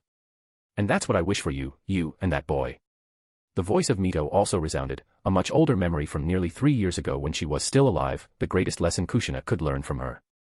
Caught between these two opposing forces in her mind, the malice of the Kyuubi and the light that Mito had passed on to her, it was obvious that she would always choose the light. And that light was what would also restore Minato within her. She might be angry with him, upset, and deeply hurt, but there was no denying how frustrating it was. She loved Minato more than anything in her life and wasn't about to give in to the darkness just because she had to share him with one or more women. As long as he loved her and was the father of her children, she didn't mind. Even at 13 years old, she had dreamed of having a large family with many children. "Why is this place filling up with flowers? This is disgusting." The Kyuubi's voice echoed inside her. "Shut up, Datebane." Kushina's voice snapped back angrily, silencing the fox as she looked at Minato, now holding his hand while he lifted hers and kissed her palm. "You know. I've always thought that we'd be together forever, whether in this world or the next, from the moment we met," Minato said without a hint of shame, flashing the most sincere smile he could to Kushina. "Minato," she murmured before throwing herself at him, kissing him intensely, letting go of her food as it dropped to the ground. All she wanted now was to feel more of that sensation, where her stomach seemed to be filled with butterflies, much to the dismay of a certain fox who couldn't even see what was happening. It was the complete opposite of how Kushina had been earlier when she tried to break free, closer than ever to doing so. But now, it was different, she had never been so far from disrupting the seal. "He did it," someone in the distance whispered, watching the tent from the edge of the camp. "Man, that was so emotional." Another said, tears in his eyes, dabbing at them with a handkerchief. "You're such a crybaby. How can you be like that?" another grumbled. "Don't you see, he's clearly a hero," the crying man continued. "Here, take this, you really won the bet," another said, handing money over to someone else. A group of people had begun to watch Minato and Kushina's interaction. Even though they couldn't hear what was being said, they could see how things unfolded, the boy walking over with food, the girl accepting it, then the girl finally approaching the boy, some conversations, arguments, and smiles exchanged between them, all leading up to a passionate kiss. That was when the bystanders started discussing and making bets. "Hey, you lot," a stern voice interrupted, making everyone immediately turn toward the source, their brows furrowing. "Stop spying on other people's lives and get back to work," Tsukumo commanded, his tone and expression firm as he looked at them. "But sir, it was so beautiful, like a love story," one person tried to argue. "Cut it out and get back to your tasks. Love story or not, this has nothing to do with you, so leave the kids alone," Tsukumo said firmly, dismissing the ninjas. However, he couldn't help but let a small smile creep onto his face as he glanced away from Minato and Kushina's direction. Raccoon here. I believe that with this, your relationship with Kushina is the real deal. Chapter 165, Returning to Konoha. Third-person POV. Land of Fire, Year 39. Minato Namikaze. Minato was with Kushina in the middle of the forest as they walked together when Umbu ninjas approached him. They seemed to be from Konoha. Yes. Minato asked calmly, but he noticed that the gaze behind the mask kept glancing at Kushina, making Minato think these ninjas had been sent by the Hokage himself. Commander Tsukumo has requested your presence at the main tent, one of them said as Minato nodded. Without warning, he took Kushina's hand, and they vanished, reappearing at the camp. He looked at her. Stay here. I'll go see what he wants, though I can already imagine what it is, Minato said, and Kushina nodded. He's here, a jonin announced Minato's presence, and Tsukumo allowed him to enter the tent. Minato had been spending his last few days studying sealing techniques with Kushina, as they had been spending all their time together.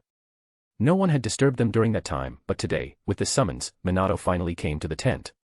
Tsukumo looked at him, grabbing a scroll, and stood up, handing it to Minato. An Umbu ninja from Konoha called you here, so you already know a group has arrived here by the Hokage's direct order, he said as Minato took the scroll and read the Sandame's command. I understand, it seems my time here is over, Minato commented. Over, are you sure? Tsukumo smiled at Minato. Well, probably not, but you never know. Minato responded, returning the smile. After all, they had talked a little in the last few days. Minato had expressed his desire to fight on this front against the Raikage as well, since he wanted to spend a few months there, not only to contribute to the war against Kyumo but mainly to train with a specific person he hadn't been able to see recently.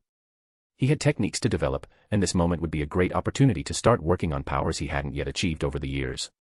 Minato counted on what he would receive in Konoha, knowing that the Hokage would give him rewards after all he had done. He had never received any compensation for acting against Suna, but now, being in Konoha after having saved the village's Jinchuriki, looking at things from a political perspective, the situation would be different. He had thought a lot about it and knew very well what he would ask for instead of asking for more jutsus. There were more important things at the moment. I hope so, kid. It would be good to have you around, obviously if you can get out of the battlefield against IWA, Tsukumo commented. Minato nodded. Then, I'll be going. I hope to see you soon, Commander. Good luck, kid. I'll be waiting for news from you. If you have time, could you check on my son and see how he's doing? Tsukumo said as Minato began to leave the tent after hearing his request. He went straight to his tent, passing by some ninjas who had also arrived from Konoha at that moment. Minato ignored them, as it seemed the Hokage had sent a lot of people due to what Kushina represented, but he didn't need them and continued to inform Kushina, who was already waiting outside the tent. We're leaving, aren't we? She murmured in a slightly unhappy tone, knowing that Minato's time there was finally coming to an end. She would return to the village while he would head to war soon after, leaving her alone once again. Yes, let's pack up and head out.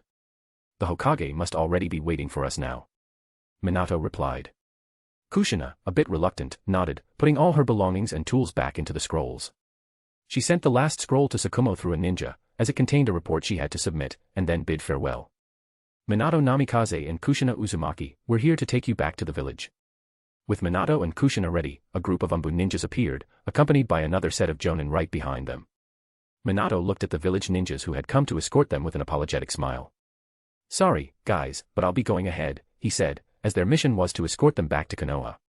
Even though Minato had said he would take Kushina with his jutsu, the Hokage didn't know he could teleport such a long distance and had requested an escort. But, to the disappointment of the ninjas present, Minato and Kushina simply vanished before their eyes. Recognizing the jutsu, they simply sighed and began leaving the camp shortly after, heading to Konoha as well, arriving a few minutes late.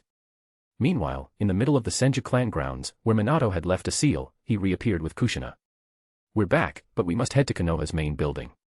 Let's go, he said, taking a few steps forward, knowing they wouldn't have time to do anything else except go straight to meet the Hokage. Minato moved quickly over the rooftops with Kushina following closely behind. Since they were in the middle of the village, no one seemed to pay them any mind as they continued on without any issues. It was only when they entered the building that some Umbu ninjas approached them. Notify the Hokage that Minato Namikaze is here and waiting for an audience, he said. The ninjas disappeared the next moment, reappearing a few seconds later. He's ready to see you, the ninja responded, and Minato made his way to the second floor, opening the door. No one less than the two village elders were present in the Sandame's absence, and as they left, they eyed Minato and Kushina with an intense gaze. They didn't seem too pleased, but certainly, after what had happened, they would be even more marked as incompetent. Minato ignored their looks and continued toward the Hokage's office, where the Hokage sat alone at his desk. I've told you before that I don't like them, Kushina murmured, tilting her head toward Minato as the elders disappeared with the door closing behind them. No one does. Minato replied, while the Hokage called out. Come in, boy, please, Hiruzen said, as Kushina and Minato approached. The Sandaime looked directly at Minato, while Kushina was now perfectly fine. After all, the Kyuubi's chakra along with her Uzumaki heritage had healed her in just a few days, and she no longer even wore bandages, her skin as good as new. Hokage-sama, Minato greeted him, with Kushina following. It's good to see you both well. The Sandaime began. Well, it's good to see you in good health and back in the village. It seems everything turned out well thanks to you, Minato Namikaze, he said, his gaze falling on Kushina. I admit, when I heard about your capture, Kushina, I feared the worst. But this boy managed to surprise us once again, he remarked. Yes, Kushina murmured, not fond of the experience she'd gone through, but at the same time, looking at Minato with admiration. It warmed her heart knowing that, in the end, he had saved her, and she felt safe by his side. I'm sorry for what happened, the Sandaime continued, referring to the kidnapping, as the entire team guarding Kushina had been wiped out within the village without anyone realizing, by infiltrators. They had already dealt with infiltrators before, and Minato had defeated some of them. But never on this scale, to the point where they gathered valuable information, took down an entire team of Umbu ninjas, and still escaped with the Jinchuriki, right under the village's nose. It was unacceptable to Sarutobi, and he was furious with his colleagues who had been overseeing the village in his place, giving them a severe scolding before Minato arrived. They almost made it to the border. If they had gotten the Jinchuriki, the situation would have been terrible for Konoha, already facing enemies from all sides, the third Hokage thought before taking a puff from his pipe and turning back to Kushina. I promise that nothing like this will happen again. We'll keep you safe, he said, but Kushina didn't seem too pleased by this. After all, she hated all the surveillance. Minato knew that, despite them being right about securing something as important as the Kyuubi and its host, they would soon start implementing a barrier surveillance system, something that would trap Kushina within a barrier. He personally didn't like the idea, as it would restrict her, making it impossible for her to even leave the clan grounds. As soon as she stepped out of the barrier, the village's detection team would be notified, something similar to what happened in Minato's manga, where Kushina was confined to a house surrounded by a barrier. If I may speak, Sandaime. Minato tried to ease the pressure being placed on Kushina. Well, I can already imagine what you're going to say, the Sandaime interrupted. But still, I must insist that she needs more protection, even though you've placed seals on her. I can only imagine how you arrived before anyone else and took down all the enemies because of that. He commented, sighing. After all, the report, after gathering all the information from the ninjas captured by Minato, showed that the infiltrated ninja acted as a common civilian who entered the village, gathered information, and captured the Jinchuriki. At some point, he was defeated by Minato while trying to flee, but even he didn't know how. All he recalled was seeing Kushina touch his thigh, and suddenly he blacked out. Minato had appeared at that moment, and other reports from the Konoha ninjas in the area mentioned hearing explosions, while Minato didn't seem to hold back his chakra, sending large-scale jutsus and easily destroying the Kimo group. Minato remained silent, still listening but not arguing for the moment. The Sandaime just sighed and looked at Kushina before continuing, as he had something to discuss with the young men. You may leave now. I'd like to speak with Minato alone. Besides, the boy and Miss Might are safe, they weren't harmed in the attack since they weren't there. He said, while Kushina sighed in relief. Since the boy had been with her, she thought he might have been hurt. All right then. I'll be waiting outside. She murmured, glancing at Minato, who nodded for her to go. I'll head to the clan as soon as I'm done here, if the Hokage doesn't send me straight to the battlefield, he said, looking at the Hokage. The Sandaime gave a small smile. How could I be so cruel after all the service you've done? You'll certainly have a few days off to visit some friends in the village. He remarked, and Minato nodded with a slight smile. Kushina left the room, closing the door behind her, leaving Minato and the Sandaime alone. Well, boy, now we must deal with your rewards. After all, you've done so much for the village and still haven't received proper recognition, the Sandaime said, picking up and opening a box, revealing a medal with the leaf symbol. This medal is given to war heroes. Usually, it's awarded at the end of a war, but in your case, we'll make an exception. He said as Minato stepped forward and took the medal, feeling a bit pleased by the recognition. Furthermore, you may ask for whatever you wish, even an S-rank mission at this moment. The Hokage continued. Minato examined the medal before placing it back in the box, closing it, and setting it on the table, then looked directly at the Sandaime. After all, now the real negotiation would begin. Chapter 166, Chapter 166, Negotiating the Best for Konoha. Third-person POV. Land of Fire, Year 39. Minato looked at the Hokage for a moment before continuing and asking for what he really wanted. I don't want any jutsu this time, Hokage-sama. Instead, I want to ask for something else, Minato spoke as the third Hokage looked at him, a little surprised. If it's not an S-rank jutsu that you want, what would it be, boy? He asked with curiosity. I would like to request something that could change the tide of the war against Suna and even IWA. Minato paused before looking seriously at Sarutobi. I want Tsunade's project to be implemented. The third Hokage raised an eyebrow at the boy. What do you mean by that? He asked, as the request seemed vague. I'd like the project of having a ninja with medical ninjutsu knowledge in every team to be implemented. It's something Tsunade has been pushing for, so Konoha can gain an advantage. This could change the war. Even though we have the upper hand against Suna by having developed the antidote for their poison over the last few months, that could change the moment Suna begins developing new poisons, Minato spoke with a serious tone while the Hokage remained silent. Of course, he knew about the project. Tsunade had been sending scrolls to present it for years and seeking meetings that he attended, listening to what she was trying to implement, but it was still too costly. However, Tsunade had been persistent and managed to gather some supporters in recent meetings with the elders. There was no guarantee of what would happen as she claimed, and it could end up causing harm to Konoha. Why do you think it would work? How do you believe it would change the war? The Hokage asked as he put his pipe in his mouth and inhaled the smoke. Because with a medical ninja and their knowledge, having one in every 3 ninjas, the team would have a better chance of survival. A medical ninja could be prepared to halt poison and even delay its effects before it fully enters the bloodstream, preventing someone from becoming incapacitated when we have no cure. This would end up protecting the team. It may be costly to train a new batch of ninjas, but the benefits would be substantial. After all, I envision a scenario with fewer ninjas affected by the battlefield, which would save Konoha's resources. Minato concluded. It's not that I haven't thought about it before or that Tsunade hasn't shown this, but even so, it's difficult to achieve such a result. So you'll have to forgive me, as this decision is not mine alone. He said, but Minato wouldn't let it end there. Hokage-sama, still, I insist. Why don't we test this on the southern part of the western border? I'm sure if you take a series of camps, it will clearly show the results this could bring to the war. Minato spoke. The decision was tense for someone in the Hokage's position. After all, placing a medical ninja in every team would reduce offensive power with only 2 ninjas. Minato knew that this project would be implemented eventually, but he was pushing for it sooner, as it could save many of his comrades. He wouldn't let such an opportunity pass. Why insist so much on a project to the point of losing a chance to receive a reward that few have ever achieved in Konoha? Hiruzen asked again, putting his pipe back in his mouth. Because I don't want my comrades to keep getting hurt and dying on the battlefield. I've lost many companions throughout this war, and it's not a pleasant feeling. Minato replied. I've read the reports that you always went back for your comrades.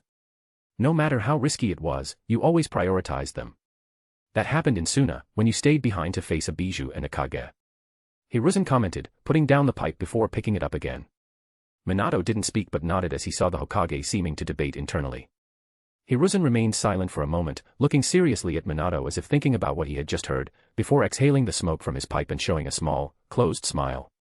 Well, you know that my 2 companions who left before you arrived have always been the most cautious and unwilling to risk Konoha's resources, Hamura Mitokado and Kohara Yuditane. But now they are somewhat out of favor with what happened, maybe it's time to make some decisions without them. The Hokage commented, while Minato was a bit surprised. Maybe you've given me a better outlook, we can try implementing Tsunade's project. He said, and Minato couldn't help but smile slightly, satisfied that Tsunade's project would finally be put into practice. Thank you, Hokage-sama. This will undoubtedly save countless lives, Minato said. Well. I'll summon Tsunade here, and we'll begin reviewing her ideas differently. In any case, you seem like you still want to say something. He finished. Yes, there's something I would like to request. I would like permission to operate on the northern border. Minato said. The northern border. Why such interest? You're currently handling your own A-rank missions with your team at Jiraiya's camp, right? The Hokage asked, curious. Yes. I've been doing a lot of missions under Sensei's command, but I have something I need to do in the north. Over the last few months, I've been designing this project. Minato approached, pulling out a scroll from a storage seal, handing it to the Hokage, as he had to prove why he needed to go there. This. Hiruzen was surprised by Minato's taijutsu project. You see, we have a gem on the northern border. I would like to develop this technique with him, even though he might create his own, the 8 inner gates. This will be revolutionary in the ninja world. A ninja who can possess the power of a Kage without using any ninjutsu, just by fighting with taijutsu. Minato spoke calmly, while the Hokage continued to look over the project. He set the scroll down and looked at the boy with a hint of admiration. This boy was always thinking ahead, no matter that he already had an arsenal of S-rank jutsu, one of the strongest ninjas in the village at just 13 years old. How long do you think it will take to execute this? He asked, also interested, as this required new techniques for Konoha. He couldn't let such an opportunity pass. 1 year, I believe we can develop it, Minato replied. He would be away from the war in the west for a year and shift to the war in the north, which wouldn't be bad, but he hoped to bring his team to continue their training. All right. I'll grant your request, since you've chosen what's best for the village over your own benefits.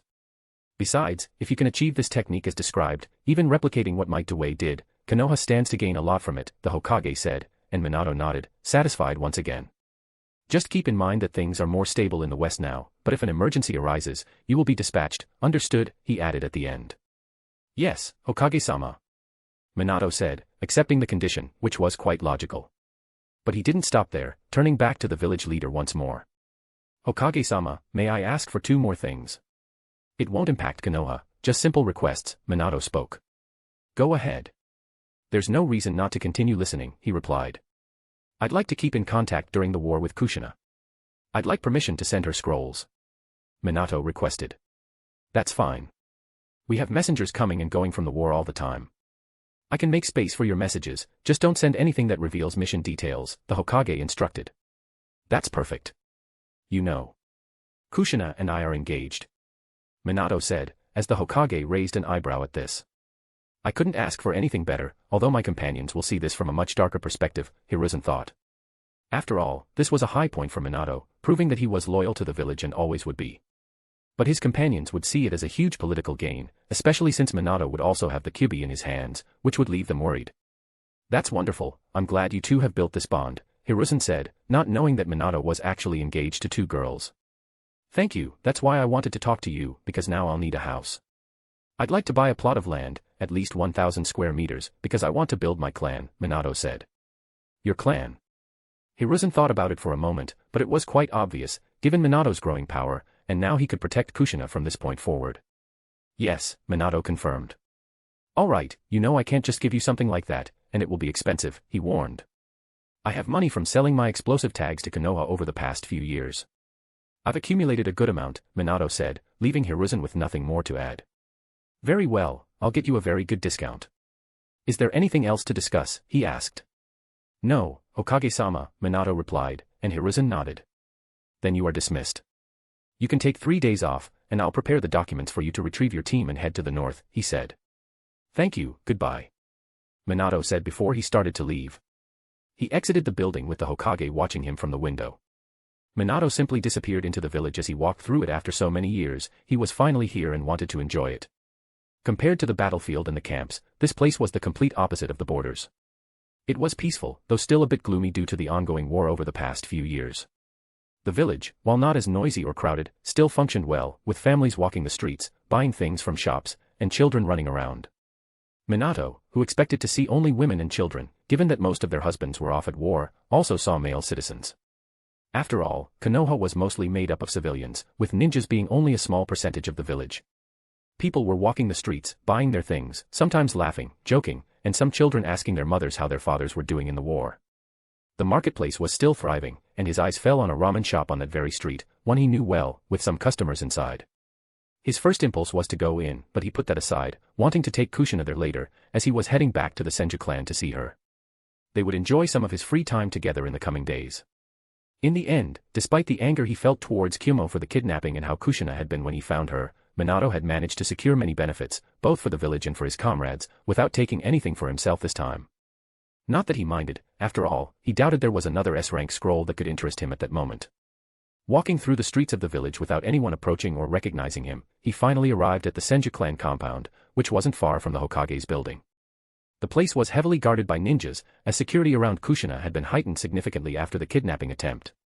Minato paid little attention to it as he saw the girl waiting for him at the door. He smiled at her, eager to spend some time with his fiancée. Raccoon here, attention, everyone, I won't be posting anything during the week from the 25th to the 1st, as I'll be taking some personal time off. Chapter 167, I'm back 01. Third-person POV. Konoha, year 39. Minato and Kushina were at Ichiraku Ramen, eating together that evening after arranging their small date following the meeting with the Hokage. It's good to see you both here. I'm surprised to see you in person, Minato. As for you, little Kushina, you're here every week. Tochi said as he handed them their first bowls of ramen, a smile spreading across his face. Yeah. Minato looked up, returning the smile. It's been a while since I came to the village, he commented with a hint of nostalgia for this kind of food. It's good you're here and well. War is terrible sometimes, and so many people die. I see some of my regulars who never came back. The men murmured with a slightly sad tone. Tochi didn't seem to know about Minato's accomplishments in the village, as some people had suppressed any rumors, with two elders running the village who didn't appreciate Minato's rise in public power. Not that they could hide it when most of the ninjas finally returned from the war, but even so, there wasn't a strong rumor circulating at the moment. So, it was normal for Tochi not to know about Minato's role in the war. Are you kidding? Minato was a war hero against Suna, Date Bane. Kushina exclaimed, lifting her chopsticks and pointing at Minato, while the men looked a bit surprised. Is that true? Tochi asked, surprised. Well, something like that, Minato replied with a small smile as the men asked a few more questions. They continued eating while Kushina kept ordering more and more dishes. This is really great, she murmured, turning her gaze toward him. I'd like to eat something prepared by you tomorrow, can you? She said while still eating her food, keeping her eyes on Minato like a puppy, begging for him to say yes. All right. I can make something. He replied calmly. Date Bane. She exploded, raising an arm with a sincere smile. The night continued, and by 9 p.m., Minato ended up taking her for a walk around Konoha after saying goodbye to Tochi. They kept looking at shops here and there while she tried to act like a couple with him, holding his hand and buying a few things. They went to see the cherry blossom tree that had practically brought them together years ago. It's not spring yet, but it's always beautiful. Kushina murmured, looking at the tree. She usually visited this place every spring, she had happy memories here. Yes, this place never changes. Minato commented with a calm tone. You know, we could go to another place we used to go, to the Hokage's heads, but I don't like those ninjas spying on us all the time, you know. I want some privacy between us. She murmured, and Minato nodded. They certainly wouldn't like the next thing Minato was about to do, but the Hokage would understand. He disappeared without warning, leaving the ambush ninjas startled as they searched for them. They reappeared on the first Hokage's head, just like they used to years ago. This view is always beautiful, but I never came here after you left, so I'm happy we can see this place together. She commented with an excited smile, looking at Konoha glowing with lights that night. Minato said nothing as he gazed at his village with appreciation. Do you remember our promise? Kushina asked. Of course, I told you I'd become Hokage, didn't I? Minato replied. I know, and you're closer than ever, soon your head will be carved here, and I will be the Hokage's wife. She murmured, blushing and looking at Minato. You will be. Minato responded in a calm tone as their faces drew closer, this time without resistance, kissing her with the village in the background. The Senju clan grounds were silent when they arrived with another Raijin after a while. Dewey and Guy's mother is living in the house next door, she's doing better, but Dewey keeps training until he collapses, he came home passed out, trying to beat his rival and now for failing while I was kidnapped. Haha. She laughed at the last part, as if Guy could really help. I'm glad. I'll see them tomorrow. I also need to check on this Kakashi at his father's request, Minato said. They walked to the door, while Minato sensed a few hidden ninjas sighing in relief that Kushina had returned. Wait, you're not staying here, she exclaimed, stomping her foot the moment he said he was leaving. You'll be fine. You can call me with Chakra through the seal if you need anything. Besides, there's plenty of security now watching over you, Minato said. Kushina didn't reply as she touched the Raijin seal on her body, looking at Minato. Minato was left speechless by her. See, I need you, she said. Minato remained silent. Kushina stared at him intensely, willing him to stay until he finally dropped his shoulders, knowing how stubborn Kushina could be. You know I won't stay just because of that, right? You're safe now, he said at last. But it's different. I wanted you to be here, she said, a bit disappointed.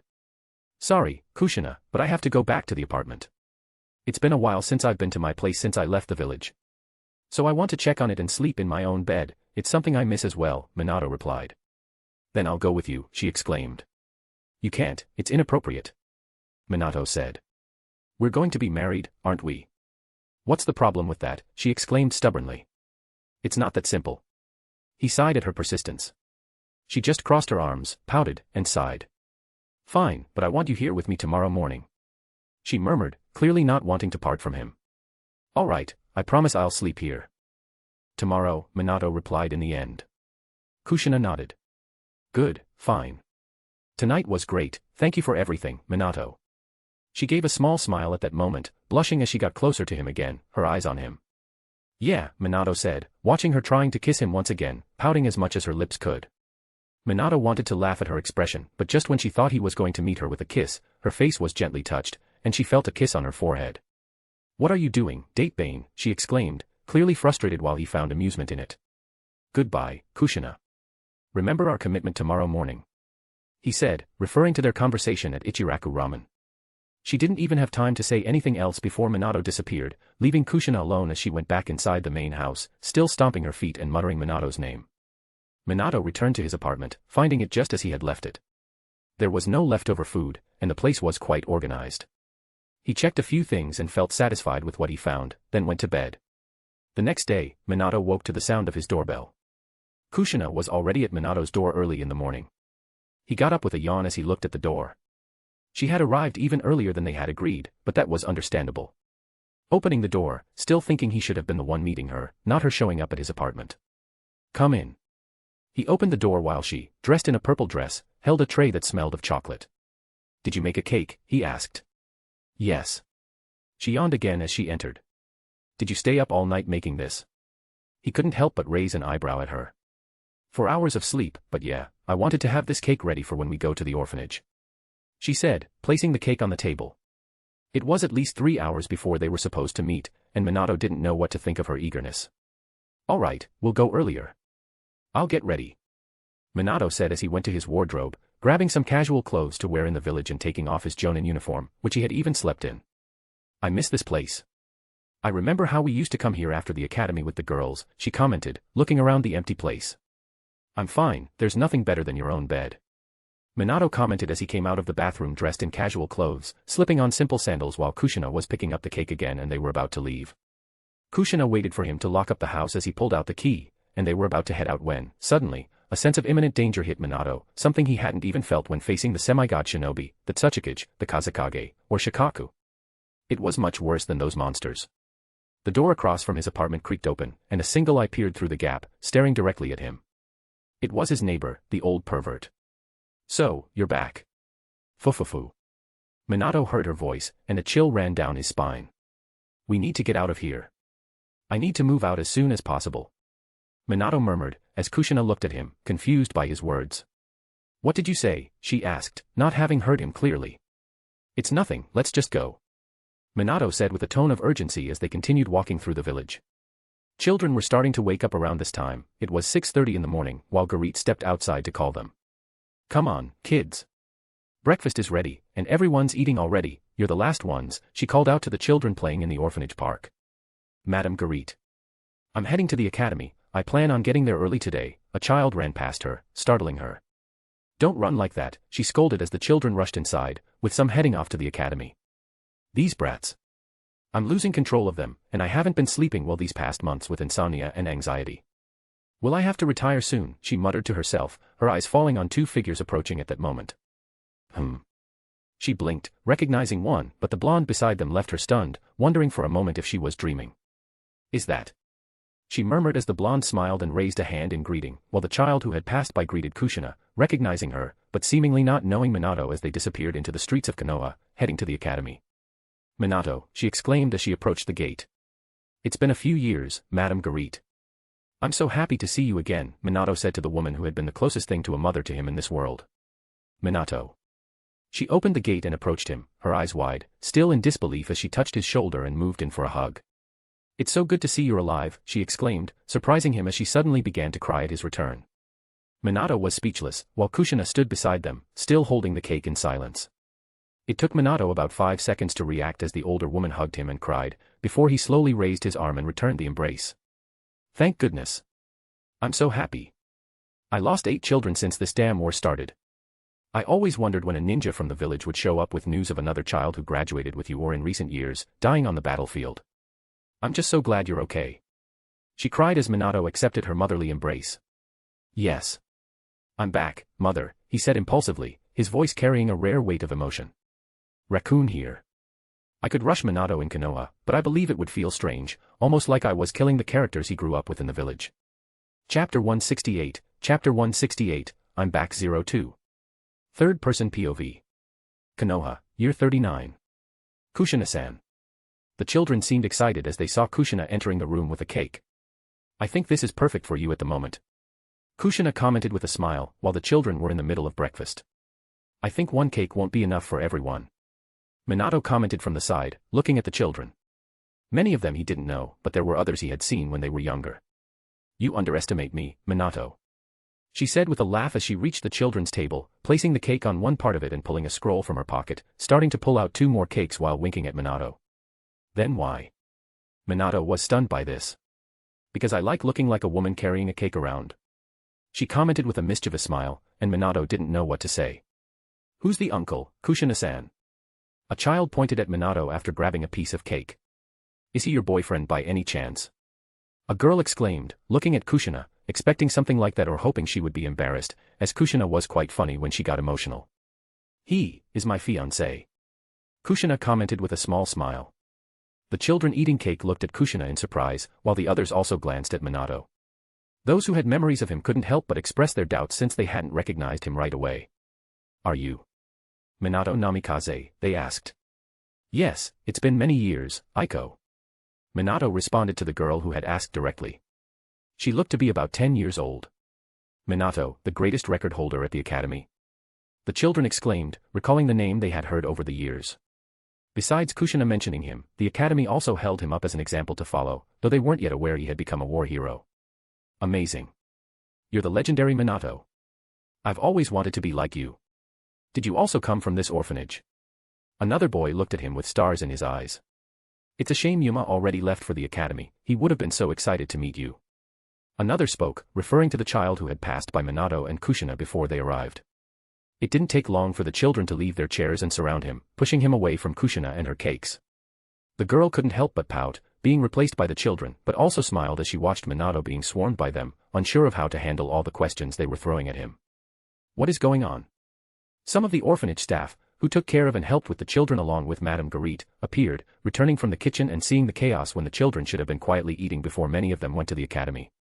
Sorry about this, Madame Garit gave us permission to come in. Kushina said apologetically. Kushina-san, wait, is that Minato? Some of the women there immediately recognized him. Hello, it's been a while. Minato greeted them with a small smile, while being jostled by the children, who pushed him from side to side with questions. Hey, kids, can you stop this chaos and behave while you have your breakfast? Madame Garit entered the kitchen at that moment through the main entrance, looking dissatisfied at all the children. But they tried to argue, but the head of the orphanage knew very well how to handle the children. No buts, just sit back down and you can eat or go back to eating the cake that Kushina brought. She said in a firm tone. She hadn't come with them earlier because she had been wiping the tears that had streamed from her eyes and didn't want the other children to see her like that. Save the questions for after your first meal, understood? She finished, and many nodded in agreement.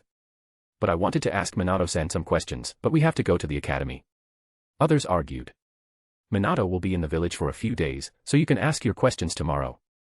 After all, it's Saturday, and he said he'd come back here. She said to the table. As reluctant as they were, the children nodded while Minato sat in a chair next to Kushina, grabbing his own piece of cake as well. It's actually good. Minato couldn't help but smile at the redhead. You better like it, Date Bane. She said, while some of the children laughed at their interaction. In the end, the children who needed to go to the academy left, while others went outside to play. Minato, Kushina, and Madame Garit followed them. The engaged couple ended up helping out at the orphanage while playing with the children. Many wanted to ask Minato for jutsus, but he shook his head, saying they were too young for that. He added that maybe tomorrow he could show them some basics since the academy kids would be there. Madame Garit was happy to have Minato there. Despite the joy of seeing him, she refrained from asking much about the war for personal reasons. After all, she had lost children who had left the orphanage to become ninjas, a group that varied between those graduating years before Minato's era at the academy and a little after. So the village is starting to send 9-year-olds to war? Minato asked while standing in a corner with Madame Garit, watching Kushina play with the other children. Yes, we tried to protest against it. I know you went when you were 10. But 9 years old is too much. What kind of role could a child have at that age? It's cruel, and many of them are already dead. At this rate, they'll start sending 8-year-olds soon. She said with a tone of deep dissatisfaction. I understand. Minato murmured, knowing that in the future, yes, the village would send 8-year-olds to the Third World War. Minato and Kushina didn't stay for lunch at the orphanage and, after saying their goodbyes to the staff and children, promising to return the next day, they headed to the Senju clan. They arrived after walking through the village, going to the house next to where Kushina lived. This place feels so empty. Minato murmured, seeing the deserted area. Yes, not even the servants are here anymore, the Senju clan suffered many losses this year. Kushina commented as they found a woman sitting in a rocking chair. She was Dui's wife, who had been living with the Senju clan since her situation years ago. Mito had accepted her, and no one had opposed that wish after her death, allowing the Might family to live in one of the vacant houses of the clan. Minato. So you're here? She remarked, looking at Minato with some surprise. Hello, Miss Might. I see you're doing well. He said, greeting her. Yes, you're doing well, that's good. I wanted to ask about my husband, but I never thanked you for what you did years ago. So thank you for everything. She knew that Minato had made a significant move when she was about to die, leaving Guy behind while her father was at war. And just as she was about to kneel before him to show her gratitude, Minato stopped her. She was young but still afflicted with a rare illness, even though she was no longer in danger of dying. She always had to make a great effort to do anything. You don't need to do that. Minato touched her shoulder, shaking his head for her not to continue. She was a little surprised but nodded at his request. Let's eat, Minato will make lunch today. Kushina exclaimed as they entered the house. Minato didn't mind cooking, and 20 minutes later, lunch was ready with what was available in the house. He served it, and the older woman was surprised by how good the food was. In the afternoon, he spent time training with Kushina, trying to find a way to create his new Fuinjutsu for chakra absorption. Later in the evening, he mentioned that he was going to the academy, and Kushina nodded, letting him do something on his own so she wouldn't seem too clingy. Just stay over here tonight, okay? She asked, though it felt more like an order than a request. Minato just scratched his head and nodded. It wasn't too hard to agree, especially since that old pervert had noticed he was back, so he didn't really want to return to his apartment. I'll see you later. It should be time for the kids to get out, and I want to see my old teacher. Minato said before disappearing. Maki Fuma was bidding farewell to all the children for the day. He had taken on a new class this year, after assisting some in recent years following his work with Minato's elite class, a program the village hadn't put back into practice since then. But he knew that all the ninjas from the class were doing exceptionally well on the battlefield, though he hadn't participated himself, as his role was to continue guiding new children for Konoha's future. Meanwhile, a stoic Kakashi passed by him with a cold and neutral expression, followed closely by another child, Might Guy, who was always so energetic that the teacher sometimes questioned his mental health. Minato. Maki heard Guy exclaim again as he spotted Minato standing ahead. It's been a while, Guy. How have you been? Minato ruffled the boy's hair in the middle of the exit, while Kakashi looked back in surprise, seeing Minato's back. Though he had spoken to him a few years ago, Kakashi continued on his way, having nothing to say to Minato, except that he wanted to surpass him, which he would soon do. How about you head back to the clan? I'll be there soon, and I can give you some training. Minato said, and the young guy looked thrilled. Yes. Guy exclaimed, running off toward the Senju clan, while Minato sighed and turned his attention to his teacher. Hello, sensei. Minato greeted him. Minato. The last I heard about you, you became a jonin at just 12 years old. He exclaimed, approaching Minato with a gleam of pride. You could say that, sensei. Minato replied with a smile. How have you been? They began a brief conversation while teacher Fuma talked about the challenges of teaching and how he was managing his class. I know young guy doesn't have much talent for ninjutsu, but he might surprise you in the future with just taijutsu. His father is developing an S-rank technique. Minato mentioned. S-rank? Are you sure? Fuma looked wide-eyed at Minato, who nodded. Yes, very powerful. I even asked the Hokage to let me join him with the technique, we'll be working on it at the northern border. Minato said. They talked for a little longer, and Minato decided to return to the clan as it was getting dark, while Fuma still had things to organize in his classroom. When Minato returned, Guy quickly seemed to sense him and ran up, asking for training while preparing his weights. Minato just smiled at the child and gave him a series of exercises. Kushina was also waiting for him at the door, so she ended up making dinner for the two of them, and they ate together as a couple before Kushina dragged him to the bedroom, where they slept on separate futons. Good night, Minato. Kushina said, glancing at him, happy to see him there. Good night, Kushina. Minato replied, staring at the ceiling, thinking about how good it felt to be in the village and to see so many people he hadn't seen in years. Chapter 169, Chapter 169, I'm back 03. Third-person POV. Konoha, year 39. Minato woke up in the morning to find Kushina cuddled up next to him, having left her futon to sleep in his, drooling on his shoulder. He carefully moved her aside as he got up.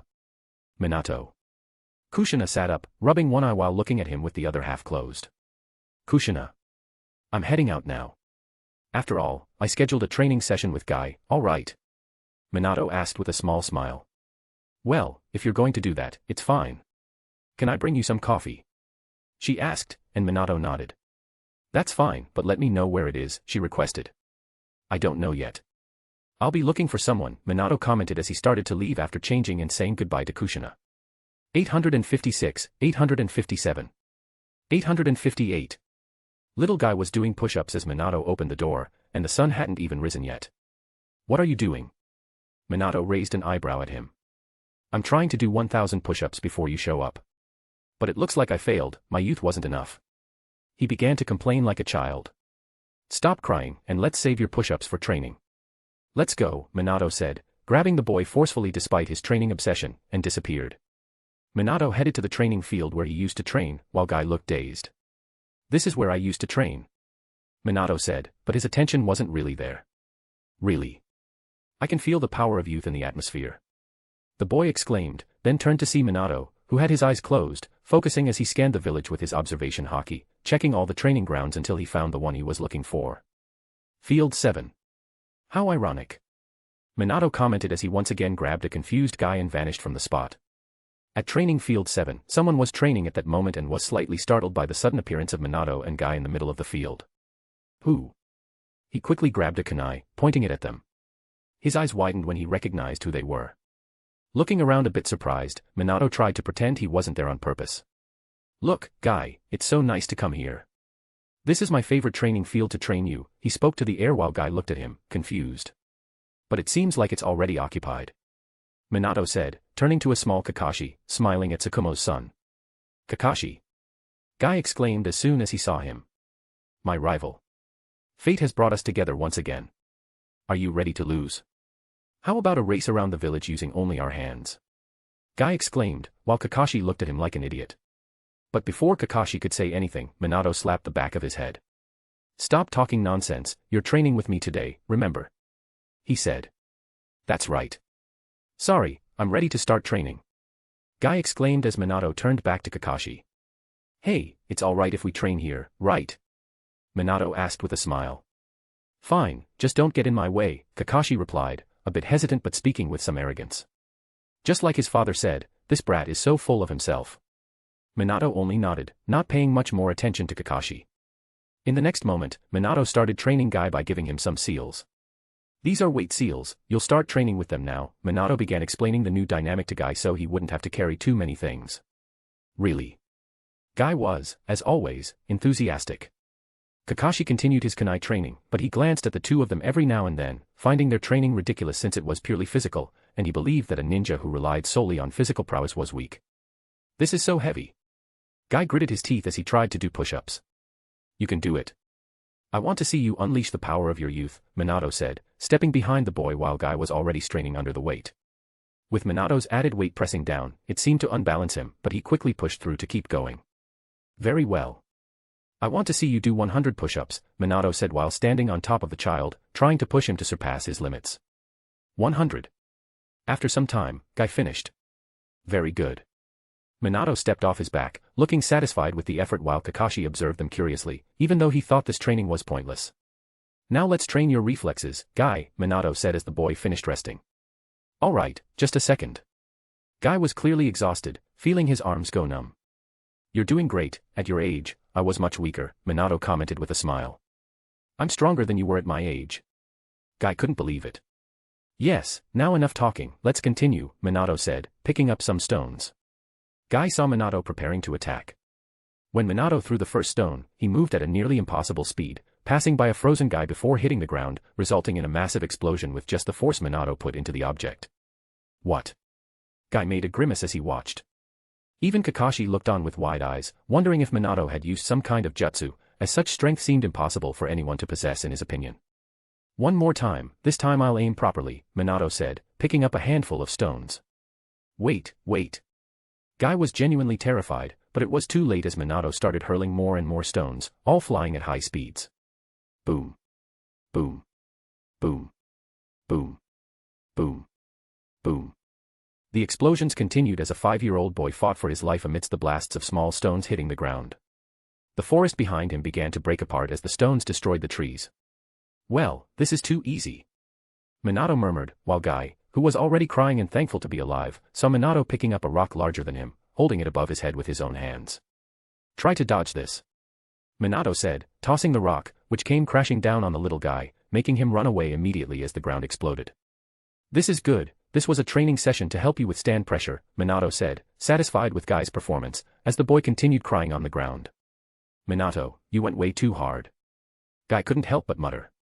Doing exercises while shouting was one thing, but having his life at risk was a completely different matter. How did you get so strong? Guy was about to ask when Kakashi approached them.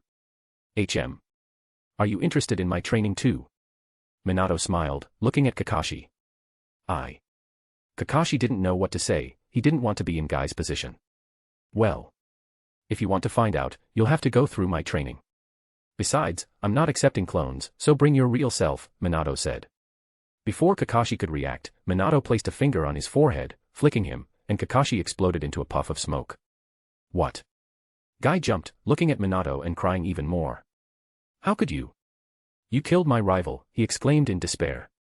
It was just a shadow clone, that Kakashi really lives up to the name of someone who would break all records this year.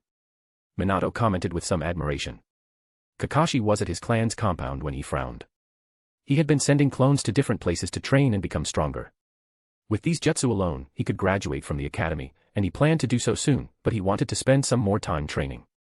Now, as he received the memories, he found himself in a dilemma.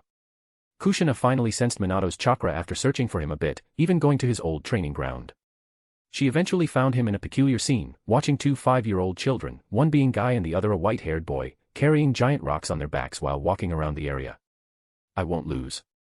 Guy exclaimed, gaining a slight advantage over Kakashi, who didn't have as much physical training, falling behind while gritting his teeth. Kakashi didn't even know why he was here, but he decided to listen to Minato's words. Kushina. Minato, with his arms crossed, supervised their training, while his gaze fell on Kushina as she approached. Minato, are they going to be all right? Kushina asked, a little worried about the children. She knew Minato had been training like this for many years, but she couldn't help but be concerned. After all, almost no one had Minato's monstrous physique. They will be. Although they'll have some muscle issues tomorrow, their bodies should get used to it as they channel chakra into their joints to strengthen them, Minato spoke calmly. Kushina ended up joining them as he had his first meal. Guy and Kakashi joined them as well. Guy was animated, while Kakashi remained silent and somewhat arrogant. Kushina tried to strike up a conversation with him, but he was a boy of few words. In the end, Minato continued to train them a bit more, with Kushina watching by his side. Well, that's it for today.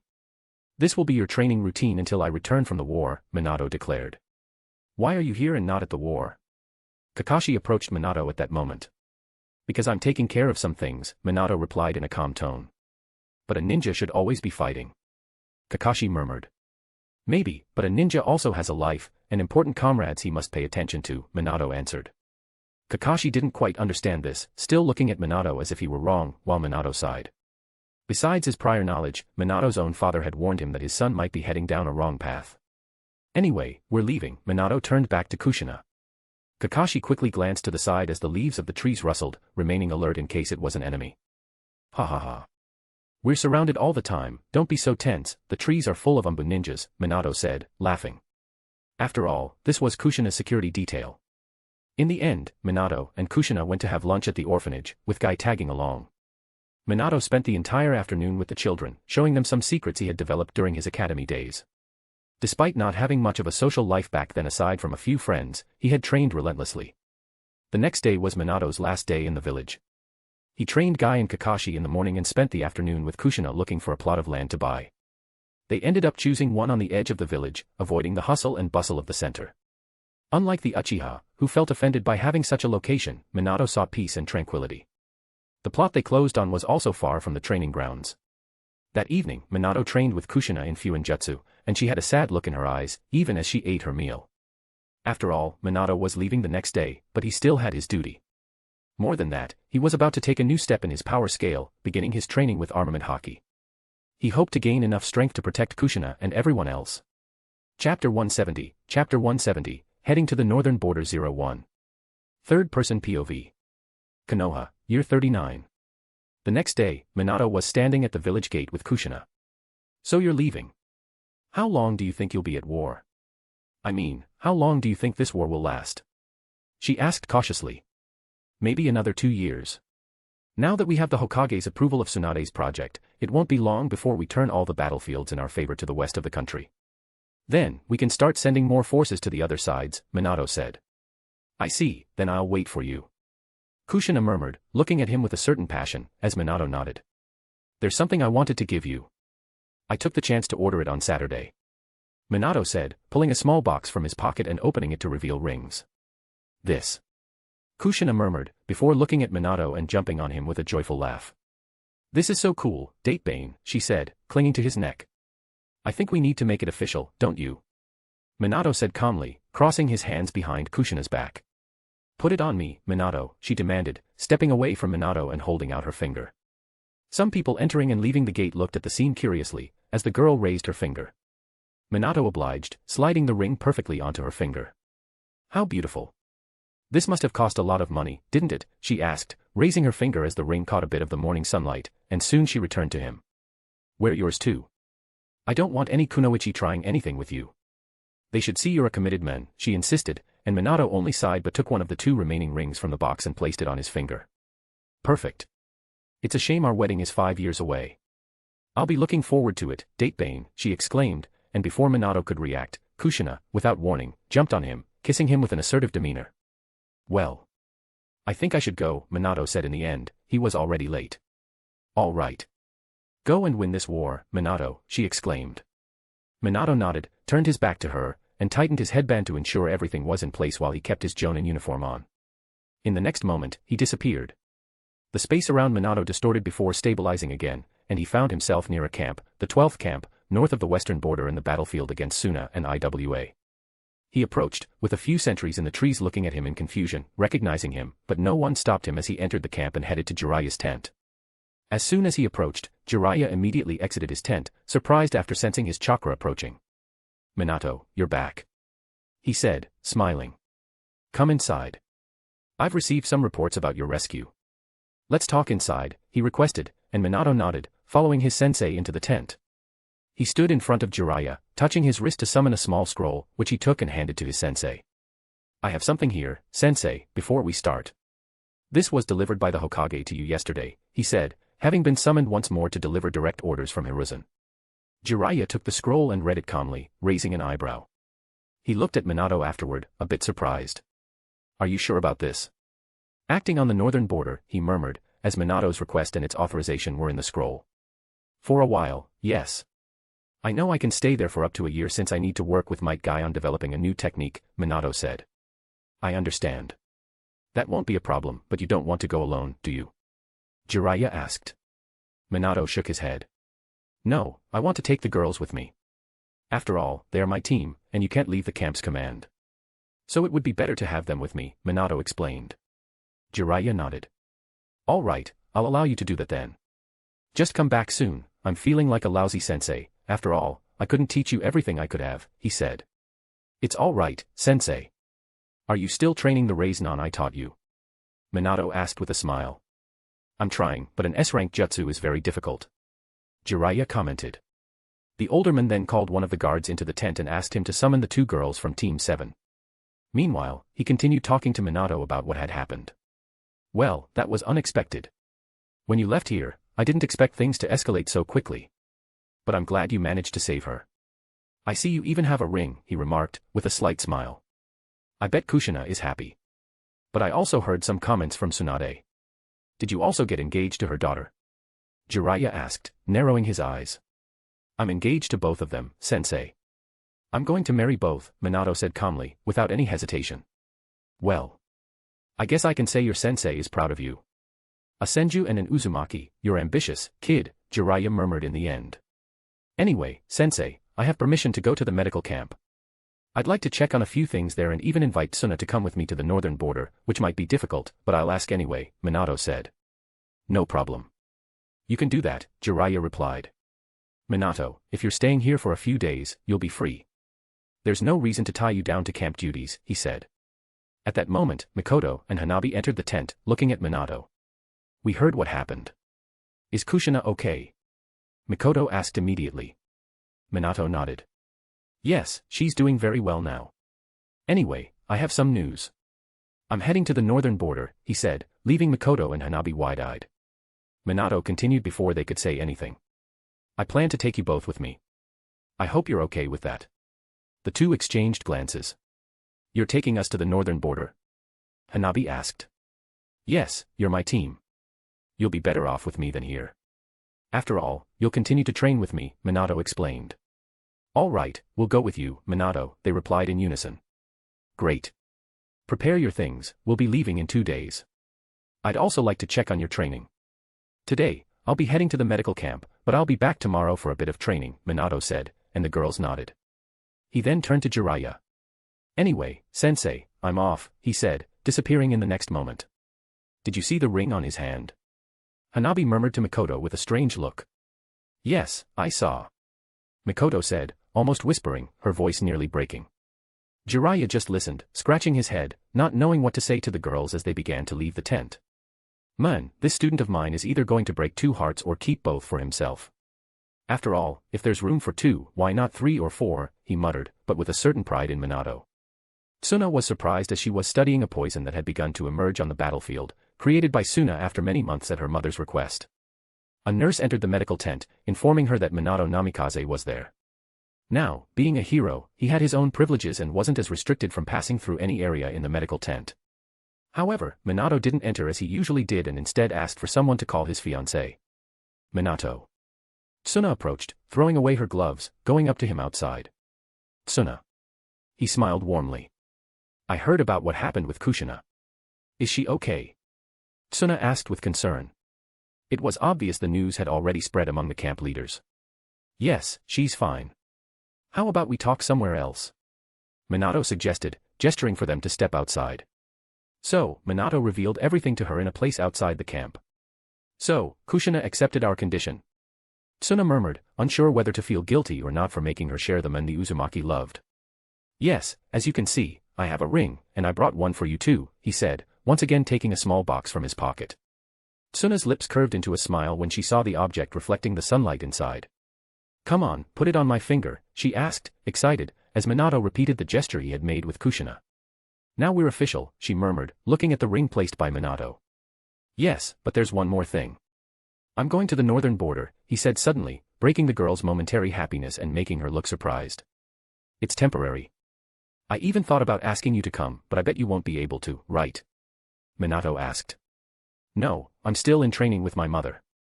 We're almost entering the final stage, she said. She's going to teach me a super strong technique now, it's the reason she has that crystal on her forehead.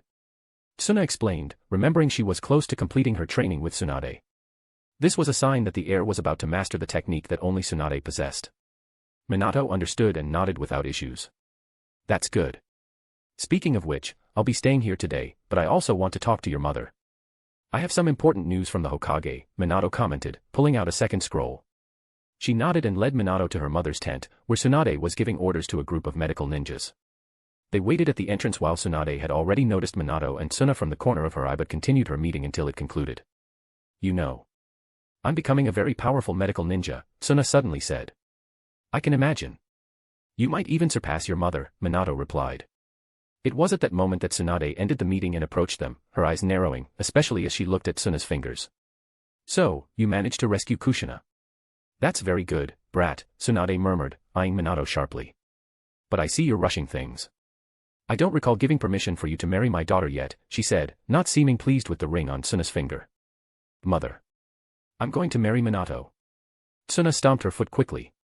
Tisk, Tsunade clicked her tongue, but Minato was quick to intervene before the argument could start. Here, an important order from the Hokage. A group of ninjas will come here to provide more information, but your sensei asked me to give you a heads up, Minato said, handing over the scroll. Let's see. She murmured, beginning to read, before becoming quite stunned by what she was reading.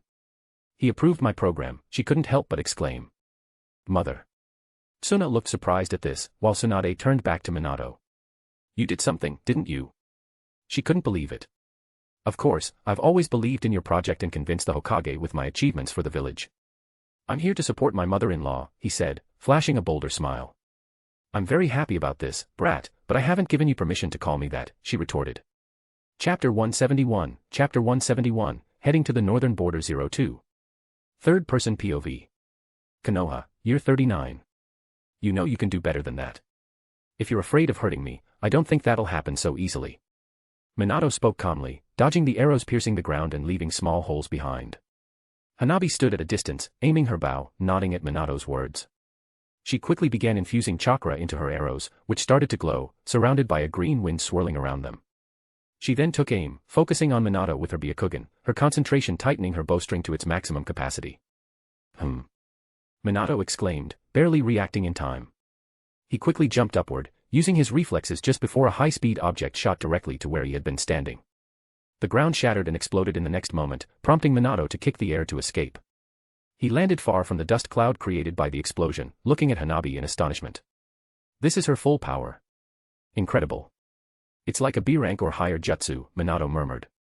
After all, that girl had launched just one arrow and caused a massive explosion. Even though they had been doing missions for months, they had only been infiltration missions, which didn't require explosive jutsus, so he had never seen Hanabi's true capability. He saw her drawing 2 more arrows in succession, aiming at him with precision. Hanabi swiftly released the first arrow while already loading the second. The first one flew instantly towards Minato's position, exploding on the ground once again. The second arrow was heading his way midair, and he tried to catch it with his hands, only to feel the sharp wind and pull back his hand, which was now marked with small yellow cuts on his skin, indicating he had been injured by the wind element chakra infused in them. Truly powerful. He couldn't help but comment a second time. Hanabi was now preparing 3 arrows simultaneously, making Minato look up. She's going to launch 3 at once. Minato murmured, watching her infuse wind chakra into each arrow before setting them all on the string and shooting them directly at him. Quickly, Minato cut his finger with his other nail and started forming hand seals, slamming his hand on the ground with a summoning-type jutsu. In the next moment, an enormous gate erupted from the earth, rising with a demon's face carved into it. It was immense, drawing attention even from the distant camp that saw the massive gate in the forest. Its 2 tusks on either side, positioned like ears, clanged together, emitting a thunderous sound with the impact. Hanabi's projectiles collided with the gate, causing explosions all around, and the impact echoed through the forest. Minato hadn't left Konoha without receiving an S-rank jutsu from the Hokage after everything he had done for the village. His jutsu talent spoke volumes, as he had only taken a day to master unleashing the gate jutsu. The technique caught the attention of several people at the camp, including Jiraiya, who was watching from a distance. That brat. He even learned this. When did he get that jutsu? Jiraiya murmured, surprised, not knowing how shocked he would be when he learned Minato's response. I tried several times, but I couldn't do it. Only Orochimaru had managed. He couldn't help but think. His sensei had tried to teach it, but only Jiraiya had succeeded. The explosions began to subside as the 3 arrows impacted simultaneously, but the gate remained standing, though it was cracked when the smoke cleared. Minato sighed. Well, at least this jutsu is pretty useful, he commented, looking at the gate. But that jutsu has the power of an A-level technique. It's incredible. Hanabi, observing the effect of her arrows, seemed a bit frustrated. That was my strongest attack, and it was stopped by that jutsu. What kind of massive gate is this? She murmured, with a mix of frustration and surprise. But that didn't stop her. Hanabi drew 2 arrows and began aiming at the side of the gate, able to see Minato behind it with her Byakugan.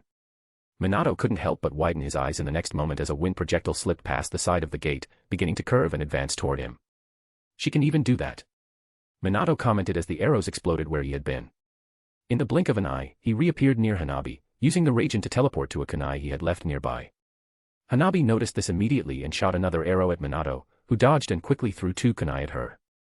Hanabi used her bow to defend herself, deflecting them as they cut through the air around her. Raijin. Hanabi murmured, seeing the 2 kunai fall with Minato's seal, and quickly took action. She then performed a jutsu, storing her bow, and suddenly, a stone platform began to rise from the ground, using a Doton jutsu to elevate her while Minato observed. So, she mastered this jutsu. He murmured, smiling. It was a technique Minato had encountered on a mission against IWA 3 months ago, where the enemy ninjas launched a platform of earth into the sky, remaining suspended for a while before falling back down. He hadn't been interested in it and passed it on to the only Earth-style user in his group. Hanabi couldn't exactly fly, but she gained a certain advantage by rising about 50 meters. She quickly began drawing more arrows, imbuing them with wind chakra. The first arrow exploded above Minato, who emerged from the smoke, dodging the next one and then the other in succession. At one moment, instead of retreating, he advanced towards the sky, kicking the air, evading all the arrows that tried to reach him until he arrived at Hanabi's platform. She had no choice but to engage in close combat. Minato was greeted with a strike from the Hyuga clan's palms as Hanabi enveloped her hands with chakra in the form of tigers, trying to hit him. Minato quickly dodged the initial strikes and launched a kick, which Hanabi blocked, and the two began exchanging a series of blows while falling through the air. The boy couldn't help but laugh, seeing the girl's effort to try and hit him until he caught one of her hands and dodged the other attack. Hanabi didn't have time to react before feeling the cold blade of a kunai at her neck as the platform began descending. "Well, it looks like I won," Minato said confidently. She merely sighed, dispelling the chakra around her palms. "Yes, that's what happened," Hanabi murmured. Minato quickly lifted her in his arms, surprising her, as he prepared to land. He used Jeppo to land safely. "Now, wait for us outside, let's see how Mikoto does," Minato said as Hanabi nodded and leaped away. Minato looked towards the forest, where he knew Mikoto had been watching the fight the entire time. He even managed to catch the sound of her clicking her tongue, frustrated that he had found her so easily. She quickly started advancing, pulling shuriken and kunai from the seals on her wrists and throwing them at him. Minato moved, dodging the projectiles effortlessly. Mikoto continued advancing, now forming hand seals, and started spitting fire towards Minato. He responded in kind, performing seals and launching flames against hers. The impact of the two techniques created a loud, roaring sound of flames that echoed through the forest. But Mikoto didn't focus on that, she quickly cancelled her jutsu and threw more kunai through the flames. Minato picked up a kunai to defend himself, as a shuriken passing beside him transformed into Mikoto herself, attacking him by surprise. "Smart, using the transformation jutsu and combining it with the shadow jutsu," Minato praised, blocking the girl's attack and sensing more shuriken appearing. Mikoto reappeared in a burst of smoke, and a battle between Minato and several of her clones began. Even the original crossed through the flames, advancing with electricity emitting from her hand, using the Chidori. It had been more than 3 years since she began training with the lightning element, and she could now perform an A-rank jutsu that Minato had taught her. Minato saw this and flipped to the side, grabbing the girl's hand with the Chidori and surprising her, redirecting her to strike one of her own clones, which disappeared the next moment. Mikoto, however, quickly turned her hand towards Minato, unleashing uncontrolled lightning from her hand as the technique expanded. Minato was forced to retreat, feeling the light touch of the lightning, knowing it could have been much worse if he didn't have a natural affinity with the lightning element. Minato landed on the ground while other clones of Mikoto tried to reach him. He began dodging and striking them, causing them to explode into smoke, until the original attacked him once more. They engaged in an intense close-quarters battle, exchanging blows rapidly. "Let's try this," Minato declared, performing a Chidori without any hand signs. Mikoto also had hers ready. In the next moment, both collided with their Chidori, causing a massive explosion. Minato stood right in the middle of it after the initial burst, as everything seemed to calm down. In the following moment, Mikoto appeared in the air, and several dragon head-shaped flames emerged with a roar. A series of explosions began, and Minato had to dodge all the attacks. Mikoto watched the scene, trying to catch Minato, but he disappeared as she landed on the scorched ground, searching for him with her 3-tomo Sharingan. "He's behind me," she murmured, immediately hearing a loud sound from behind her. Minato appeared, holding a powerful jutsu, the Rasen Shuriken, and launched it towards her, making Mikoto's eyes widen as she saw such a powerful jutsu advancing towards her without any means to defend herself. In the next moment, when she thought she was in real danger, the jutsu transformed into Minato, who grabbed her and brought her down, placing a kunai at her neck. "Looks like I won," he said, looking at the girl with a smile. "You scared me there," Mikoto murmured, pouting. "As if I would actually throw a jutsu like that at you, Mikoto," Minato replied, laughing as Mikoto ended up with a small smile. "Come on, that was a great fight. Let's join Hanabi and Sensei," Minato said, and the two began to head back. "Well done, kids. It seems you really are much stronger now and would beat the test we did almost 4 years ago much more easily. To celebrate, let's prepare something special tonight," Jiraiya said calmly. That night, they had a big feast, just the 4 of them, with Jiraiya taking care of the cooking this time. They talked about their expectations for the northern border, which was much more aggressive than the infiltration missions they were conducting in that area, as Jiraiya shared what he knew about the other battlefields. Afterward, they all went to sleep, as the next day they were up, ready to depart. They stood at the edge of the camp along with Jiraiya.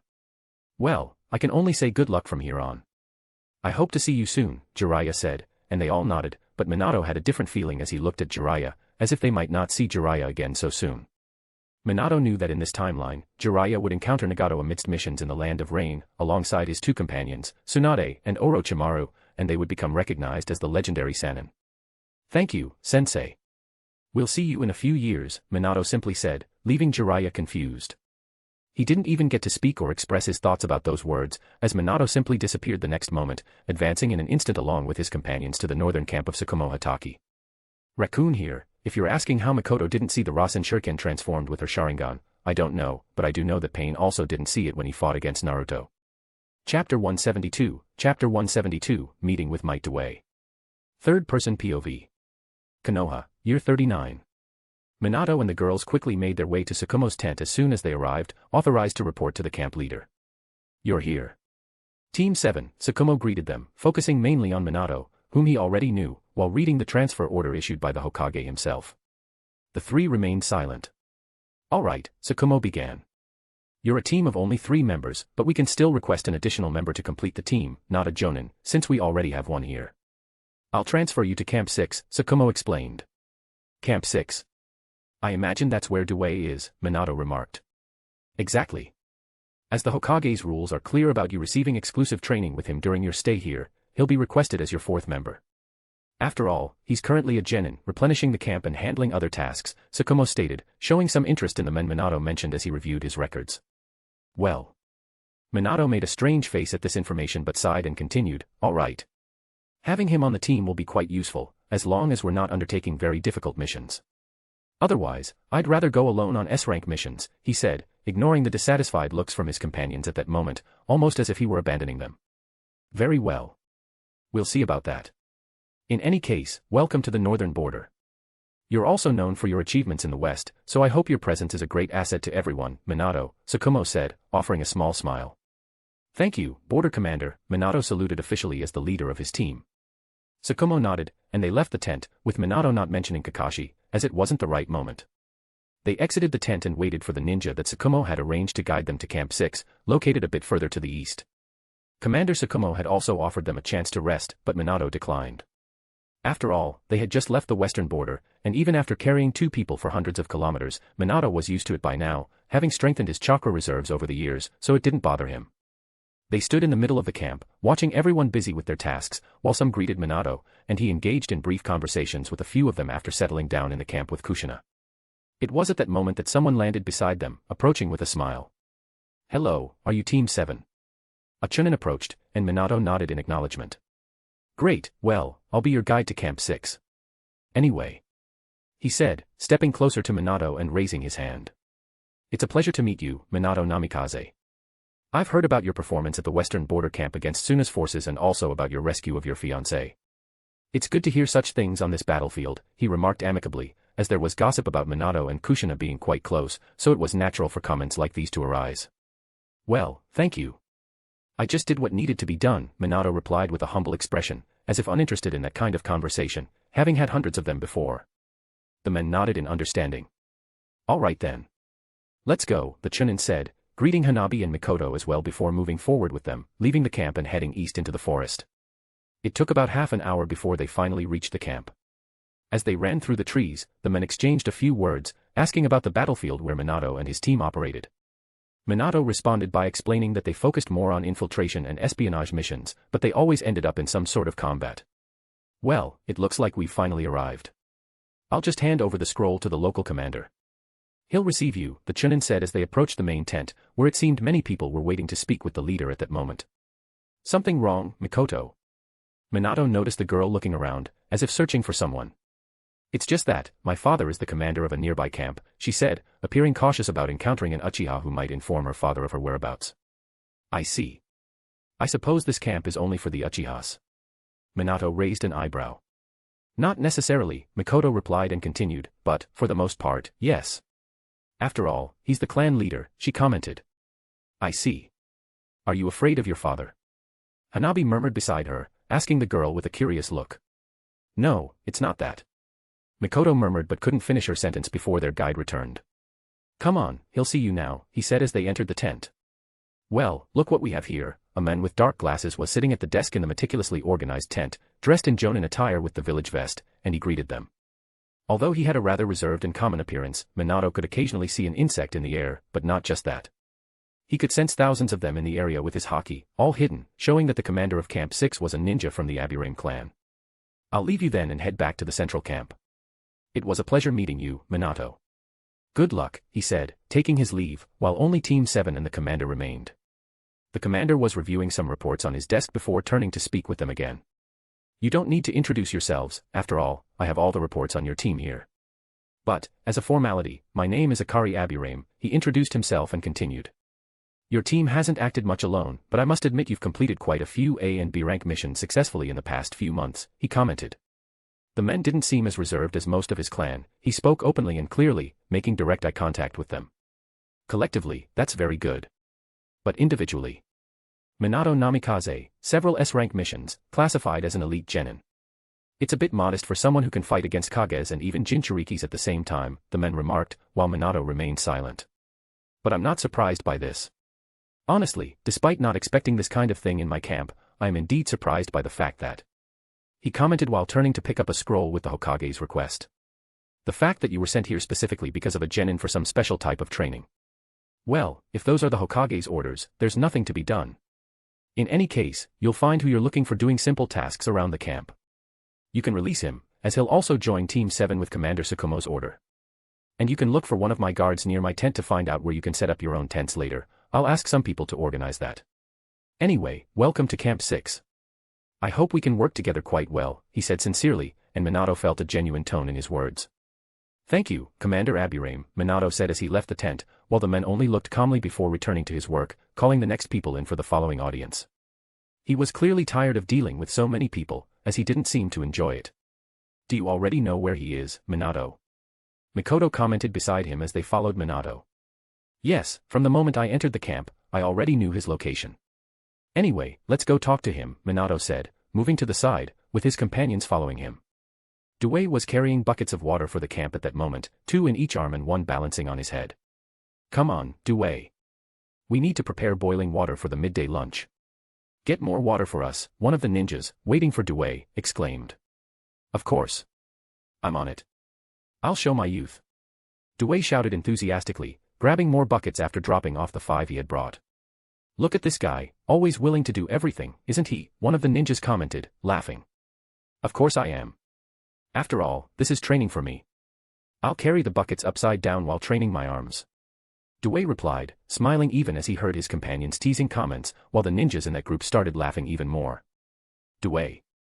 At that moment, a voice rang out, catching nearly everyone's attention. They turned around to see a group of 3 teenagers approaching, one of them being a jonin. Due looked confused for a moment until he finally recognized Minato. He dropped the empty water buckets on the ground. Minato, he exclaimed, rushing forward to hug his friend, but before he could reach him, Minato stopped him and placed a finger on Due's forehead. No sticky greetings, please, Minato said with a smile. Anyway, let's talk, you're dismissed. Due gave up trying to hug him and looked confused. Minato didn't explain and turned to the other ninjas. Well, it seems you'll have to fetch your own water. I'll be taking Might Due with me, he said in a firm tone. Hey, who do you think you are? One of the ninjas exclaimed, not liking Minato's tone, but he was interrupted by his friend, who placed a hand in front of him, stopping him. No, we shouldn't get involved in this, he said, while Minato nodded and turned his back, walking away with his 2 companions and Due, who kept glancing back and forth between Minato and the buckets he was about to pick up, but in the end, he followed after seeing that no one protested, leaving the buckets behind. Why did you let him go like that? He was our easy way to fill the hot water pot. Now we'll have to go to the river. One of the ninjas complained. We'll have to do it ourselves, the one who stopped his companion said, watching Minato walk away. That was Minato Namikaze, if you didn't notice. It's not wise to go against someone who can infiltrate a village and come out alive, he said in conclusion. Meanwhile, Minato moved away from the camp with his 3 companions and began to explain the situation to Due. What? I'm going to join your team. Due exclaimed, stunned by the news, as he wasn't used to doing field missions. Yes, we'll be doing missions here on the northern border. I hope we can work together. And, in the meantime, I'm going to help you develop the power of the 8 gates, Minato said. Not that Due wouldn't be able to master all the gates in the future, but Minato wanted to help him naturally master the 6th gate by the end of this war, making him, in everyone's eyes, the ninja he was meant to be, with the recognition he deserved. But more than that, he also needed to start learning hockey, which he had never trained before. I'm so happy. Due exclaimed excitedly. Yes, I'll do my best, Minato. I'll show the power of youth on every occasion. Dewey started to cry, while the girls looked at him, not quite understanding his behavior. Minato just smiled. He knew that this would be a unique partnership from the day forward. As they made history together, Guy would develop the 8 gates, and Minato would begin with armament hockey. Chapter 173, Chapter 173, Plans for Armament Hockey. Third-person POV. Konoha, Year 39. Team 7 had been at the northern border for a week since Might Dewey joined their team, settling into the camp's routine. However, Minato and his team hadn't been assigned any missions, as they were officially exempt from camp duties carried out by other ninjas. They spent this time training in one of the fields near the camp. Having a letter from the Hokage was an advantage, as it allowed them the exclusive use of this training ground where no other ninjas could approach or interrupt them. The privacy was indeed welcome. The name Minato Namikaze quickly became recognized throughout the camp, and Minato earned a certain level of respect locally, though many people seemed too intimidated to talk to him. He was grateful for that. After all, he had other priorities now. He was never particularly interested in the idea of being known as a hero or being showered with admiration. His intense training with Might Dewey had begun. It was mid-afternoon, and his friend in the green jumpsuit was sprawled on the ground, hands pressing against the earth as he tried to move, his entire body sore from the intense training that Minato had put him through that day. They hadn't even stopped for lunch, spending the whole day training. Already tired, Dewey? Minato asked with an amused tone, watching his friend struggle but with a feeling of respect. Minato was a bit dirty himself. He couldn't say he was unaffected after training intensely alongside Dewey, but he was in better shape than his friend. No. I can keep going. Dewey murmured, starting to push himself up with effort, as the weighted seals, something Minato had previously given him, now felt even heavier. Minato had upgraded the weights to over 10,000 kilograms, aiming to increase them to 15,000 or even 20,000 by the end of the year.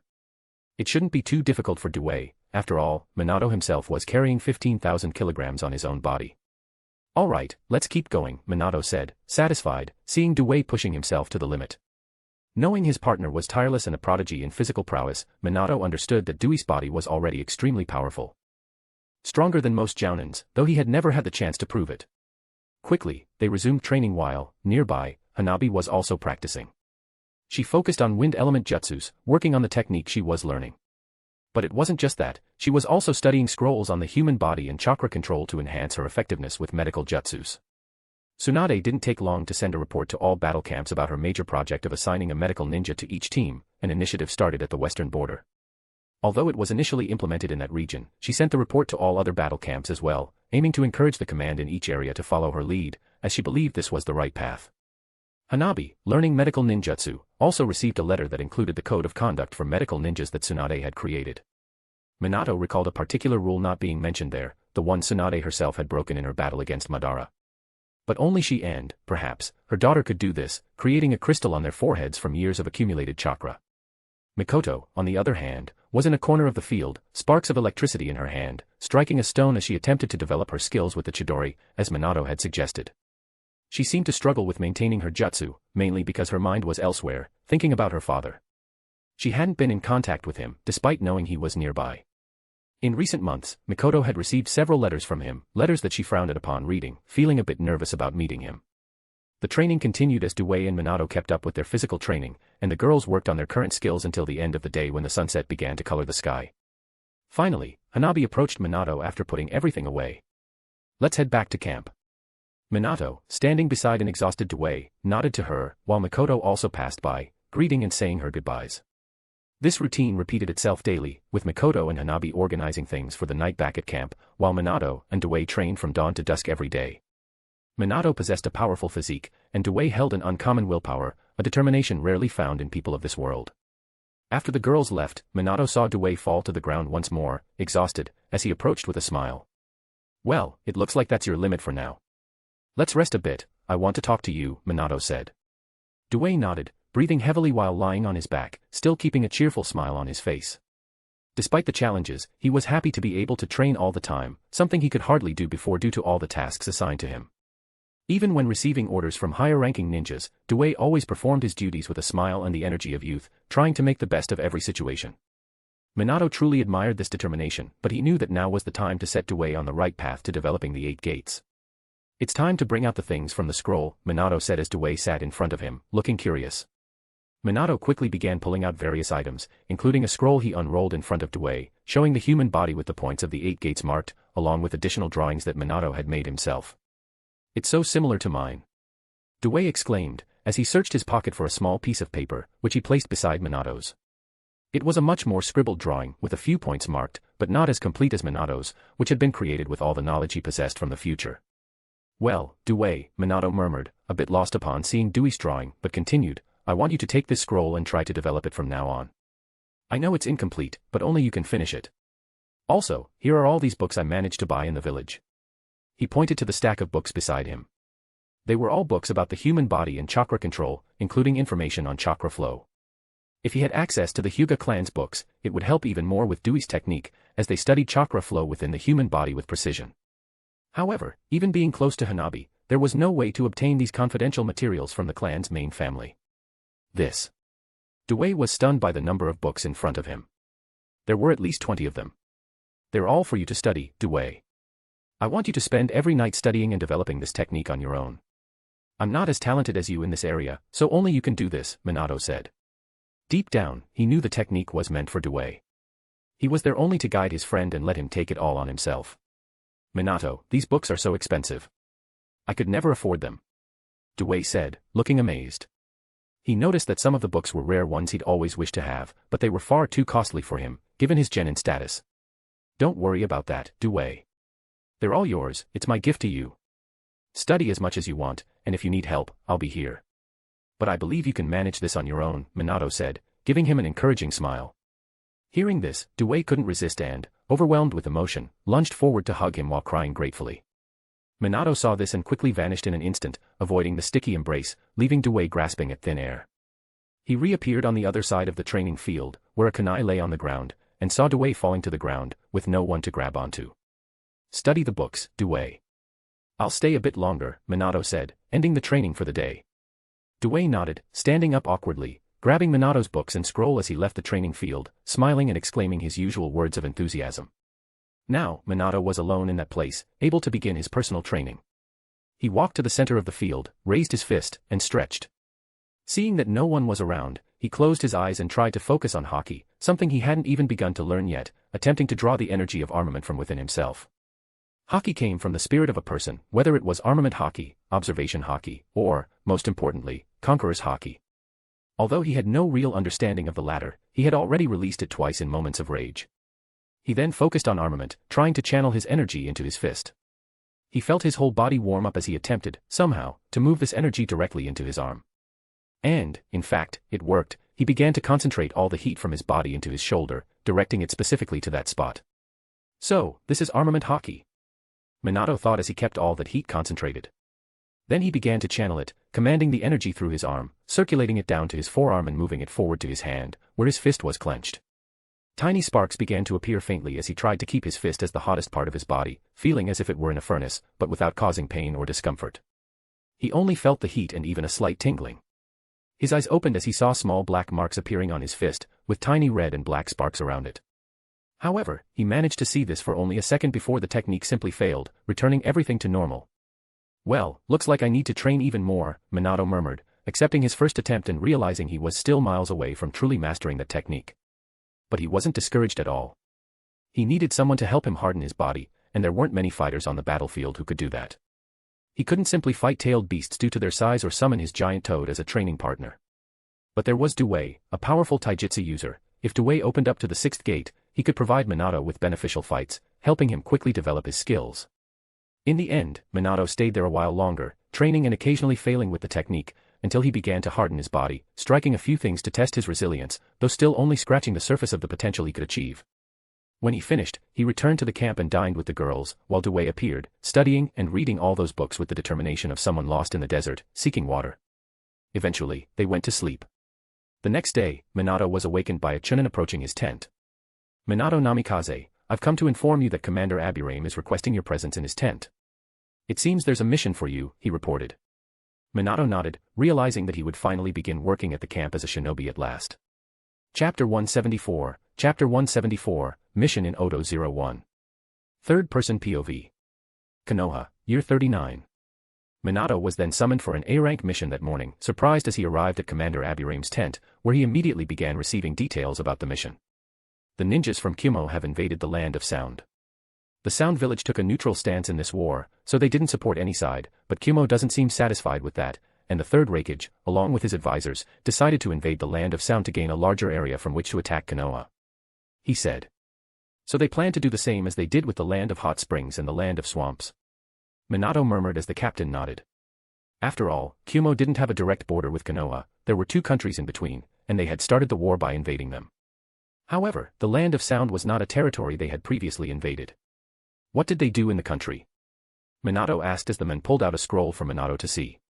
So they took over a city. Minato murmured, seeing that this had happened just a few days ago in the area of Camp 3. He hadn't known about the incident since command hadn't passed on any information to him, and he had been focused on training with his team. The mission was essentially to deploy forces from various camps to unite in an attempt to retake the city for the Sound Village. After all, Konoha preferred to allow Odo its neutrality, as it covered most of the land between the Land of Fire and other countries to the north. I need you to go with your team along with some selected units. Although there are no Chunin or Genin in the others, I still wonder if you can compensate for Team 7's lack of power on an A-rank mission, the commander asked. I can take care of them as well, Minato replied, and the men nodded at this. All right, then. I'll authorize your team for the mission, he said, and Minato nodded, noting the instructions on the scroll. This mission is crucial, and we can't allow Kumo to continue its invasion of Odo, as it would put Konoha at a disadvantage along the northern border, he added seriously, and Minato nodded. Don't worry, we'll succeed in this, Minato assured him. I'm sure you will. Good luck, the commander said as Minato left the command tent. Minato waited for everyone to wake up, as it was still early morning, while Dewey seemed the most tired from having not slept much after studying hard. So we finally have a mission, Mikoto commented. Minato made coffee as he shared the initial details with everyone gathered there. This is a very challenging mission. I've never been part of anything like this, confessed Dewey, expressing concern about something he had never done before. This mission might be a bit much for you. I'd like to let you sit it out this time so you can study. Minato responded, preferring for Dewey to stay behind and take time to prepare better. No, Minato, I want to participate too. I promise I won't be a burden. Dewey insisted quickly. Despite his nervousness, he still wanted to contribute. Minato sighed, contemplating what he should do. After all, he knew Dewey wasn't very useful in missions of this type yet. However, he didn't want to exclude him, as this type of mission was also important for his growth. Finally, he decided to take responsibility for him on the mission. All right, Dewey. I'll allow your participation this time, just promise to follow everything I and the team leader instruct, Minato said. Dewey nodded, excited. Thank you, Minato, he replied gratefully. Great, let's get ready. We'll depart in the middle of the afternoon when all teams are prepared to leave camp, Minato concluded, and everyone agreed, beginning to pack up their tents and continue the day as usual. At the designated time, the team gathered, fully prepared, along with 4 additional teams of Jounin who assembled in the middle of the camp as Team 7 approached. So, you're Team 7, one of the Jounin asked, approaching them. Minato recognized the men for being quite active in recent weeks, carrying out numerous missions and staying close to the commander. Yes, we are, Minato nodded as he replied. Great, I'll be the squad leader. I believe you've read the reports. One of the camps needs reinforcements to reclaim an area in the Land of Sound, and even Odo Village is requesting help. Various camps are sending reinforcements, and we're one of them. He instructed before returning to a key point about Minato's team. You're Team 7, the only one with a Jounin and a Genin. But the commander assured me you can balance everything out, so I'm putting my trust in you, Minato Namikaze, he said, then turned back to the rest of the Jounins, a team of 20 people. Let's go, the leader ordered, and all the teams began advancing out of the camp, with Team 7 aligned in the middle of them. I hate being underestimated like that, Mikoto murmured, still remembering the words about how Minato would need to balance the team with his strength. Relax, you're already almost at the level of a Jounin, you'll be even more powerful soon, Minato tried to reassure her, and she nodded, her face still serious, though she appreciated his words. And so, they headed north. After a few hours, they entered the area near Camp 3 and eventually reached the camp, where several groups were gathering from all directions as they passed the sentries. Once they arrived, they settled in a corner amidst the crowd, and the leader returned to everyone in the Camp 6 squadron. I'll make sure to coordinate our position with the other leaders, there's likely a meeting happening right now. You all can wait here, the men said, and everyone nodded. Minato remained silent, letting him take charge, as they were newcomers to this front and didn't hold as much influence as on the Western Front. They waited for some time, while the ninjas around focused on their respective groups. Some glanced curiously at Minato, noting his presence, but no one approached him. His teammates stayed close by, especially Dewey, who seemed both excited and nervous. Dewey had donned his scarf and wore a green cloak, making him stand out among the others and drawing a few chuckles from some groups. Minato couldn't deny that his look was a bit over the top, but he let Dewey do as he pleased. There are people from your clan here. Hanabi remarked, noticing several men with the Uchiha symbols on their backs, casting arrogant glances their way. Yes. Mikoto replied, observing the variety of ninjas present, even spotting a few squads with Hyuga members among them. It didn't take long for the squad leader to return. All right, let's gather in a circle. I need to share the information we and the others have gathered, along with our course of action for this mission in the land of Odo, he began, as everyone followed his instructions, forming a circle as he started to explain the mission strategy. In the end, the mission consisted of a direct attack on Odo, targeting the city. They didn't anticipate any significant enemy force and expected to expel the Kyumo soldiers fairly easily. As he finished explaining, Minato raised his hand, drawing the group's attention. Do you have a suggestion, Minato Namikaze? The leader asked, intrigued. With all due respect, don't you think it's a bit risky to invade the country like this without precise information? Minato commented. We're fully aware of that, but none of the teams we sent to scout returned. We have to send a stronger force to see what's going on and hopefully drive them out, the man replied, his tone serious. May I suggest something, then? Minato asked, and the man nodded, allowing him to continue. I could enter Odo alone. That way, we can adapt the strategy based on the detailed information I can gather. I can do it easily, and once I bring back more accurate intel on the location, we can refine the plan with more precision, Minato suggested. He wasn't entirely comfortable with the mission, feeling that it could put his companions at unnecessary risk. The men considered the proposal, looking thoughtful before nodding. This could work, kid. It's not a bad idea. He seemed convinced, rolling up the scroll again and ending the meeting. I'll inform command. They'll appreciate the idea, especially knowing we have someone trained in infiltration and with experience on the Western Front under Jiraiya's tutelage, he said as he left. Everyone seemed to agree, after all, information was vital for a ninja, and Minato could easily gather it, allowing them not to attack blindly. Soon after, the men departed, setting up a new meeting with the rest of command. Minato was summoned a while later, with several ninjas approaching the group, and he made his way to the meeting location. Upon entering the tent, he found several jounin, leaders of other squads, along with the camp's commander, all studying him closely. So, you're Minato Namikaze, said one of the men beside the commander, observing him intently. Minato nodded. The leader of Squad 3 then presented Minato's proposal to infiltrate the land of sound and gather the necessary intelligence. Can you handle this? Someone asked. I can do it, Minato replied confidently. The jounin exchanged glances, assessing the situation.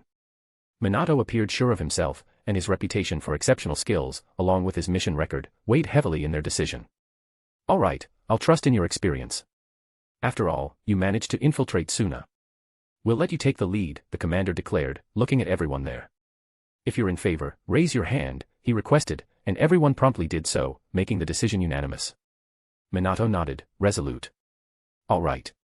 Just give me a few days, and I'll head out alone now, taking advantage of the dark sky, he said, as the sun was beginning to set. The group of jounin agreed, understanding they would need to wait for this new strategy. They'd have to hold off on the main plan until Minato completed his part, but precise intelligence was extremely valuable for this mission and could save lives. Minato left the tent and rejoined his team, who waited alongside the others in the camp. You're leaving, aren't you? Hanabi asked, watching him with concern. Minato nodded. Yes, I'll be leaving right now. You'll stay here for a few days. When I return, we'll carry out the mission together. He wanted them all to fulfill this journey as a team, even though he knew he likely had the capability to complete it alone. Everyone nodded, while Dewey expressed his enthusiasm, encouraging Minato to unleash the power of youth. Mikoto remained silent, showing her support and confidence through her steady gaze. Then, Minato vanished swiftly before them, moving toward the forest. He leaped from tree to tree until he began to move through the air, using Jeppo. He floated above the treetops, disappearing quickly northward as the sky darkened, slipping into the land of sound undetected. Chapter 175, Chapter 175, Mission in Odo 02. I really made a mistake in saying that there is a sound village here. I didn't know they were founded by Orochimaru himself. After all, I believed that all countries had already established a village after the First Great War to protect themselves. Anyway, the chapters will continue since no village will be shown, so just ignore this part as if it were just a small government. I'll change that later. Third-person POV. Konoha, year 39. Minato didn't take long to reach Odo, easily crossing the entire border. He went to the city located in the eastern part of the Land of Sound, near the border with the Land of Mist. The city was closed, with a dark atmosphere hanging over it. There was clearly no movement in the streets, as the city had been overtaken, and even from 1,000 meters in the air, he could see the heavy movement of soldiers on the rooftops, all of them Kimo ninjas. There were also ninja movements outside the city, among the forests surrounding the walls to the west. There was a lot of movement in the trees, and Minato deduced they were Odo ninjas, either trying to monitor the occupied city or negotiating with Kimo. Well, let's get started. Minato murmured while still in the sky. He grabbed a kunai and threw it down from above, making sure it fell unnoticed. As soon as the kunai passed through undetected, a small object difficult to spot, Minato appeared in an empty lot, wearing discreet clothes. He didn't even wear Konoha attire, as it was safer to appear as an unknown ninja rather than as one from Konoha right away. He quickly assessed the situation now that he was within enemy territory, stowing away his kunai. He could sense the entire city, which wasn't very large. There are around 120 Kyumo Jonin level ninjas. Minato estimated the levels of the ninjas in the city. Besides them, there were about 40 ninjas stationed on the border, ambushing all the teams that approached. Minato decided to take a look around the city, moving forward while avoiding any patrols. The city was completely dark, and he could sense the civilians inside their homes, surrounded by the shinobi who had taken over. This is common, unfortunately, given that we're at war. Minato commented, knowing the cruelty that had spread through all the nations affected by the conflict. He himself had lost many people he knew and might even have lost Kushina and Tsuna. He shook his head for a moment, trying to dispel these thoughts while focusing on his mission, to scout the city and start placing Raijin seals in as many places as possible. Mama, aren't the bad ninjas going to leave? A young boy opened the window, looking out at the dark city and wondering when they would get their lives back. Heavy footsteps sounded from within the house, quickly approaching the boy. What are you doing? We need to stay inside. The woman quickly pulled the boy back, and he could do nothing. But suddenly, he caught sight of someone on one of the rooftops, watching him. The hooded figure seemed to be looking right at him, part of his face exposed, as he put his finger to his lips to signal the boy not to speak, mouthing something along the lines of, "Soon, everything will be okay, kid."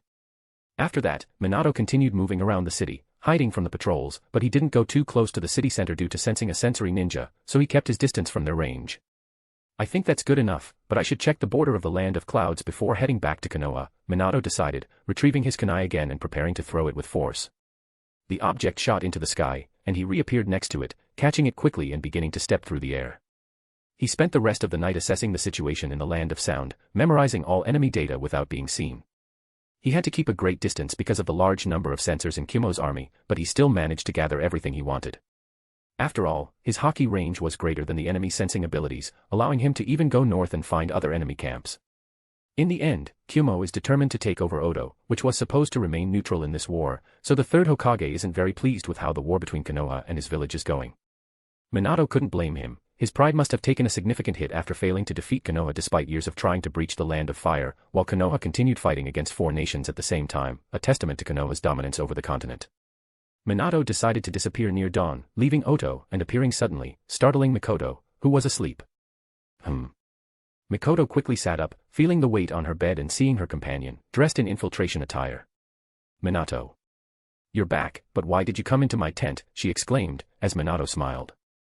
Sorry about that, but I thought of using the Raijin seal on you, so, sorry for the intrusion. Can I sleep here for a bit? Minato didn't need to rush his report to his superiors and decided to rest for at least 2 hours. He didn't have his own tent at this camp, so he would use Mikoto's bed. How can you say something like that so casually after barging into my bed like this? Mikoto completely lost her usual stoic Uchiha composure, looking at Minato with both anger and embarrassment. Just let me sleep a little. Mikoto heard Minato murmuring as he continued lying there. You. She murmured, clenching her fists, wanting to hit her companion, but she glanced down and realized she was only in her nightgown. She blushed, realizing she was standing like that in front of Minato, and quickly ran to a corner of the tent to cover herself. Minato wasn't even facing her, he was already on the other side, having fallen into a light sleep. Minato woke up a moment later, with the camp already filled with the sound of ninjas starting their day. As he rose, he found Mikoto's bed exceptionally high quality and comfortable, expected from the daughter of the clan leader. He raised his head as he sat up and found her standing, glaring at him with her arms crossed. Good morning, he asked, raising an eyebrow at her. Good morning. Is that all you have to say to me after entering my bed in the middle of the night while I wasn't even dressed properly? Mikoto's voice was filled with anger as she looked at him seriously, dressed now in her usual attire but wearing an expression that was a mixture of anger and embarrassment, wondering when Minato had become so bold. I didn't think of anyone else. I just needed to sleep. Anyway. I should go. Minato spoke, stretching, while Mikoto looked at him, wondering how he could be so shameless. Wait, don't you dare leave through the door like this, use your teleportation. If any ninja sees you leaving here, rumors will start, and there are Uchiha ninjas in this camp. My father is already pressuring me too. Mikoto was about to continue, but she felt Minato's hand on her shoulder. Hey, relax. Minato said, looking her in the eyes. I'd never dishonor you. You can tell me later what's going on with you, but now I need to report my information to command, so hang tight, alright. Minato's touch surprised Mikoto, and her shoulders relaxed without her realizing it. Alright, sorry about that. She murmured, her hands almost moving on their own to hug Minato, but she quickly stopped, feeling it would be too strange, and Minato disappeared the next instant. Now alone, Mikoto looked at where Minato had been. What am I thinking? She murmured, nearly acting out in such a way. Minato went to the command tent, and as soon as he arrived, all the squad commanders were quickly summoned there. Did you manage to find anything, kid? You look unharmed, so I assume everything went well, one of the ninjas present commented, looking at Minato with interest, noticing how well he seemed after saying he'd infiltrated Oto when no other team had succeeded. You don't seem to know this kid. Given his track record, do you think infiltrating a city with a few ninjas would be difficult? Other ninjas commented to their comrade before turning their attention back to Minato. Still, I'm very curious about how you did it so easily in one night, he added, though Minato didn't respond. He turned back to everyone there, already accustomed to handling a group of adults. I've recorded all the data on this scroll, Minato said, pulling out a scroll with all the enemy intel he had noted down through the night before coming to the camp. Then he continued, but just to get ahead of things, this mission will be a failure. His words left everyone surprised. What do you mean by that? Another Jonin asked, narrowing his eyes. We're bringing almost 100 ninjas, but the enemy has 10 times that spread throughout the region, Minato explained. 1,000 Kumo ninjas. Why so many? Someone asked, stunned. Yes. I'll start sharing all the information I gathered in general terms. Minato didn't let the questions escalate as he began to recount everything he had observed during his infiltration, relaying all the data as the ninjas mentally marked each Kumo force positioned in the village. If this is true, we can't proceed with the mission, one of the leaders said to the camp commander. You're right, this needs to be passed on to the general commander. After all, we're also dealing with the Two-Tails Jinchuriki, as the kid here informed us, he said, and everyone agreed. With the group initially headed to Oto, they seem to have only gotten past the first enemy barrier on the border. I can liberate the city on my own, Minato suddenly spoke up. Seeing that all attention was now on him, he continued, I've marked the city with my seals, and I can come and go. He ended up suggesting this. I think we should discuss this with the commander. In any case, let's inform him right away, with a team, and wait for his response, the camp commander decided, giving his verdict as the mission was postponed with the new intel. A brief debate ensued, but in the end, everyone agreed, and a team was sent to inform Tsukumo. We'll wait a few days, so settle in for now, he informed everyone as they nodded, starting to leave the tent. Minato found his team a moment later as they were having their first meal of the day, with Due as cheerful as ever, making the coffee, Hanabi preparing something to eat, and Mikoto looking a bit embarrassed in the corner. Minato. Miss Mikoto told us you were back, as quick as ever. Due exclaimed. Hello, Due. Well, anyway, the mission has been postponed, Minato announced, surprising everyone. What are we going to do now? Hanabi asked. We have no choice but to train while we wait. Command still needs to give orders on what to do next, Minato said, and everyone nodded, realizing they'd have to wait a bit longer before carrying out the mission. Chapter 176, Chapter 176, Mission in Oto 03. Third-person POV. Konoha, Year 39. Once again, a meeting was called in the command tents, and Minato, once again, was among the other leaders after being personally summoned by his squad leader. So, Commander Tsukumo himself will personally participate in this mission, one of them murmured, surprised and excited at the same time by the command's response. Yes, the commander will come personally. After reading the information in our reports, we'll have to deal with some serious adversaries today, and he'll be there to confront the Jinchuriki.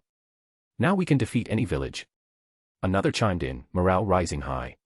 In the end, the mission had completely changed, and now an even larger elite force would be gathering at the camp. Minato remained silent throughout the entire meeting.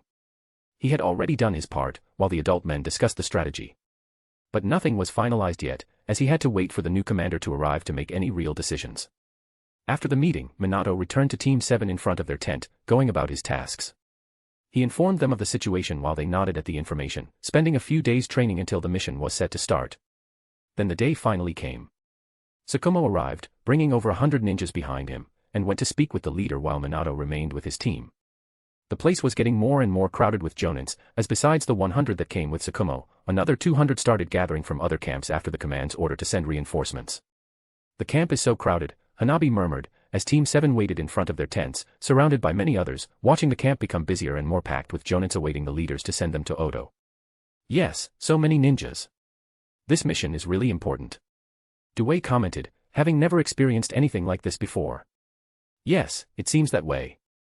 Mikoto responded, her tone weaker than usual, almost imperceptible, as if something was bothering her. No one noticed this, except Minato, who could sense her emotions and noted she seemed off. He left Mikoto alone, his gaze falling over the bustling camp.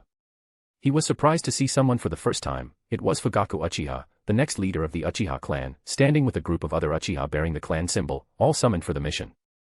Minato also noticed Fugaku's gaze directed toward them, or perhaps toward Mikoto herself, but he said nothing, unsure of what was going on. Another day passed with Tsukumo remaining inside the command tent with the camp leader, and the meeting was finally called the next day.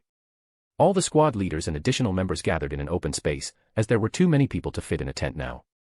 The camp leader was there, along with Tsukumo himself, overseeing everything. Summoned, Minato stood in a corner while they discussed, until Tsukumo listened to some of his men but then let his gaze fall upon Minato at one point. Minato Namikaze, he called, as everyone turned their gaze toward him. Minato nodded upon being called, letting Tsukumo continue. You certainly did an excellent job, more than anyone else, in gathering information no one else had. You played a vital role, but I've only read the reports. I'd like to hear from you directly. You mentioned there's a considerable number of ninjas in the village and at the border between the Land of Sound and the Land of Fire, as well as a few camps to the north and east, correct, he said, and Minato cleared his throat to respond. Exactly as I mentioned. There are about 120 to 150 ninjas holding the city, 50 ninjas at the border of the Land of Fire, and over 200 between the Land of Sound and the Land of Hot Springs, including a Two-Tails Jinchuriki, and to the north still within the Land of Oto, at least 100 ninjas camping. They seem to be campaigning to conquer Oto's territory and force it to ally against us, Minato said, providing his conclusion. Good reasoning, that's probably it, replied Tsukumo, as Minato felt a gaze upon him. It was none other than Fugaku himself, also present, watching him with a hostile expression for some reason. However, Minato, not understanding the reason, chose not to be bothered by it. Tsukumo continued the meeting, beginning to outline a strategy. It was clear that Kumo hadn't launched a full-scale attack yet, as they seemed to be testing Konoha's stance on Oto. Naturally, Konoha would not allow this to happen, but they needed to stay alert on two fronts now, dealing with Oto as well as the Land of Hot Springs, since an attack there could be part of a trap involving the northern campaign.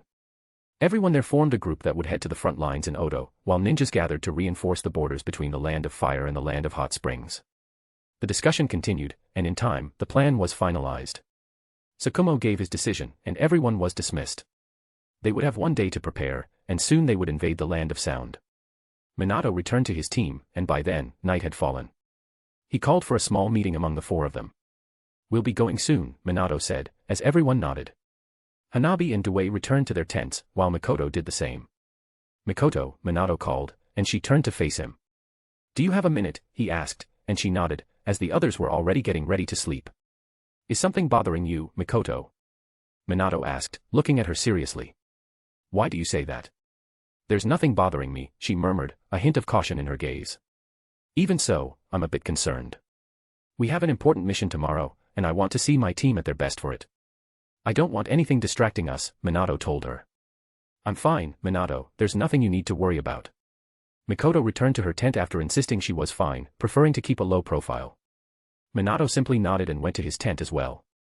Mikoto entered her tent, cautiously scanning the empty space before moving forward and sitting on the ground near her sleeping bag. She took out a letter from within a scroll. It looked as though it had already been opened. She had received it a day ago, sealed with her family's crest. It was a letter from her father, sent through some clan ninjas who were also on this mission. I want you to come speak with me personally as soon as possible. We must now discuss your future. You have done everything you wanted these past years, and although I am proud that you joined the strongest team of your generation, we must still respect the clan's rules. And those rules include forbidding any inappropriate relationship with that boy on your team. People talk, Mikoto, and there are disrespectful rumors going around. The clan will not accept a Sharingan born outside it. Therefore, I have arranged a marriage for you, and you will leave your team at the end of this war and conduct yourself as the future wife of the clan leader after me. The words were etched into the letter, as small drops fell onto the paper from above. At that moment, Mikoto began to cry. She obviously didn't want to leave the team. She was alongside someone she had grown to love over the years. Even though it was clear that he already had serious relationships with other girls, she kept her feelings secret, unable to control what her heart had chosen. She didn't want this. She didn't want to leave the team, she didn't want to be away from Minato. But what could she do? Her father demanded it, and Minato was already a man committed to 2 women, from the Senju and Uzumaki clans. What could she do? Things have to be this way, she murmured, trying to wipe away the tears streaming down her face, letting the pain build up more and more in her heart, suffering in silence throughout that night. He was struggling with his haki, his own thoughts locked in conflict throughout the night. He tried to sleep but waited until his companion finally started to rest, though thoughts clouded his mind. He simply sighed, and by the next morning, the scene had changed. Explosions and men's screams echoed through the forest as Konoha began its invasion of Oto. At that moment, everyone was in motion, advancing along the border as hundreds of Konoha ninjas spread out. Minato maintained a serious look as he led Team 7, which was part of the squad from Camp 6, and even Mikoto had set aside any weakness she'd felt from those tears. Her 3-tomo Sharingan shone intensely, focused on defeating any enemy. Can you cover the left flank while the others head to the right? The squad leader asked Minato. Leave it to me, he replied, moving to the designated side, leading Team 7 as some groups of Kyumo ninjas appeared ahead. Minato quickly noticed this, stomping firmly on a branch, which cracked beneath him with the force, and sped forward, surprising one of the ninjas with a powerful kick as he passed, moving swiftly to engage the others afterward. Mikoto and Hanabi joined the fray, with Hanabi attacking with her bow, catching some enemies by surprise. Mikoto activated her Sharingan, placing several ninjas under a genjutsu before defeating them, even if they were jounins. Due, on the other hand, was having some difficulty, facing 3 adult ninjas who tried to strike him as he awkwardly dodged their attacks.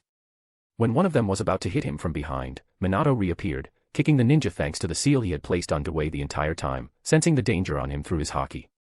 After defeating those ninjas, the other 2 pulled back, but Minato still held Due by his green jumpsuit and suddenly pulled him forward, launching him toward one of the ninjas. Due shouted in surprise as he was thrown, inadvertently landing a desperate kick on his opponent, who barely had time to react to the speed at which Due was flung at him. As for the second ninja, he didn't have time to respond either. A kunai appeared in the air, flying toward him, and Minato reappeared just before he could dodge, striking him and finally defeating the small enemy squad. All fell to the ground, defeated, and Hanabi, with her Byakugan activated, approached and looked around. There's no one else here, Minato, Hanabi said. Very well. Let's join the main group after we tie up these ninjas, Minato ordered. Everyone nodded as he helped Due, who had fallen and was trying to get up, covered in dirt. Congratulations, Due. You defeated a jounin, he said, and Due looked at him, confused, wondering if Minato was teasing him. After a moment, the team gathered their prisoners and advanced to the next battlefield. Thus, they continued the group's advance into Oto. Chapter 177, Mission in Oto 04.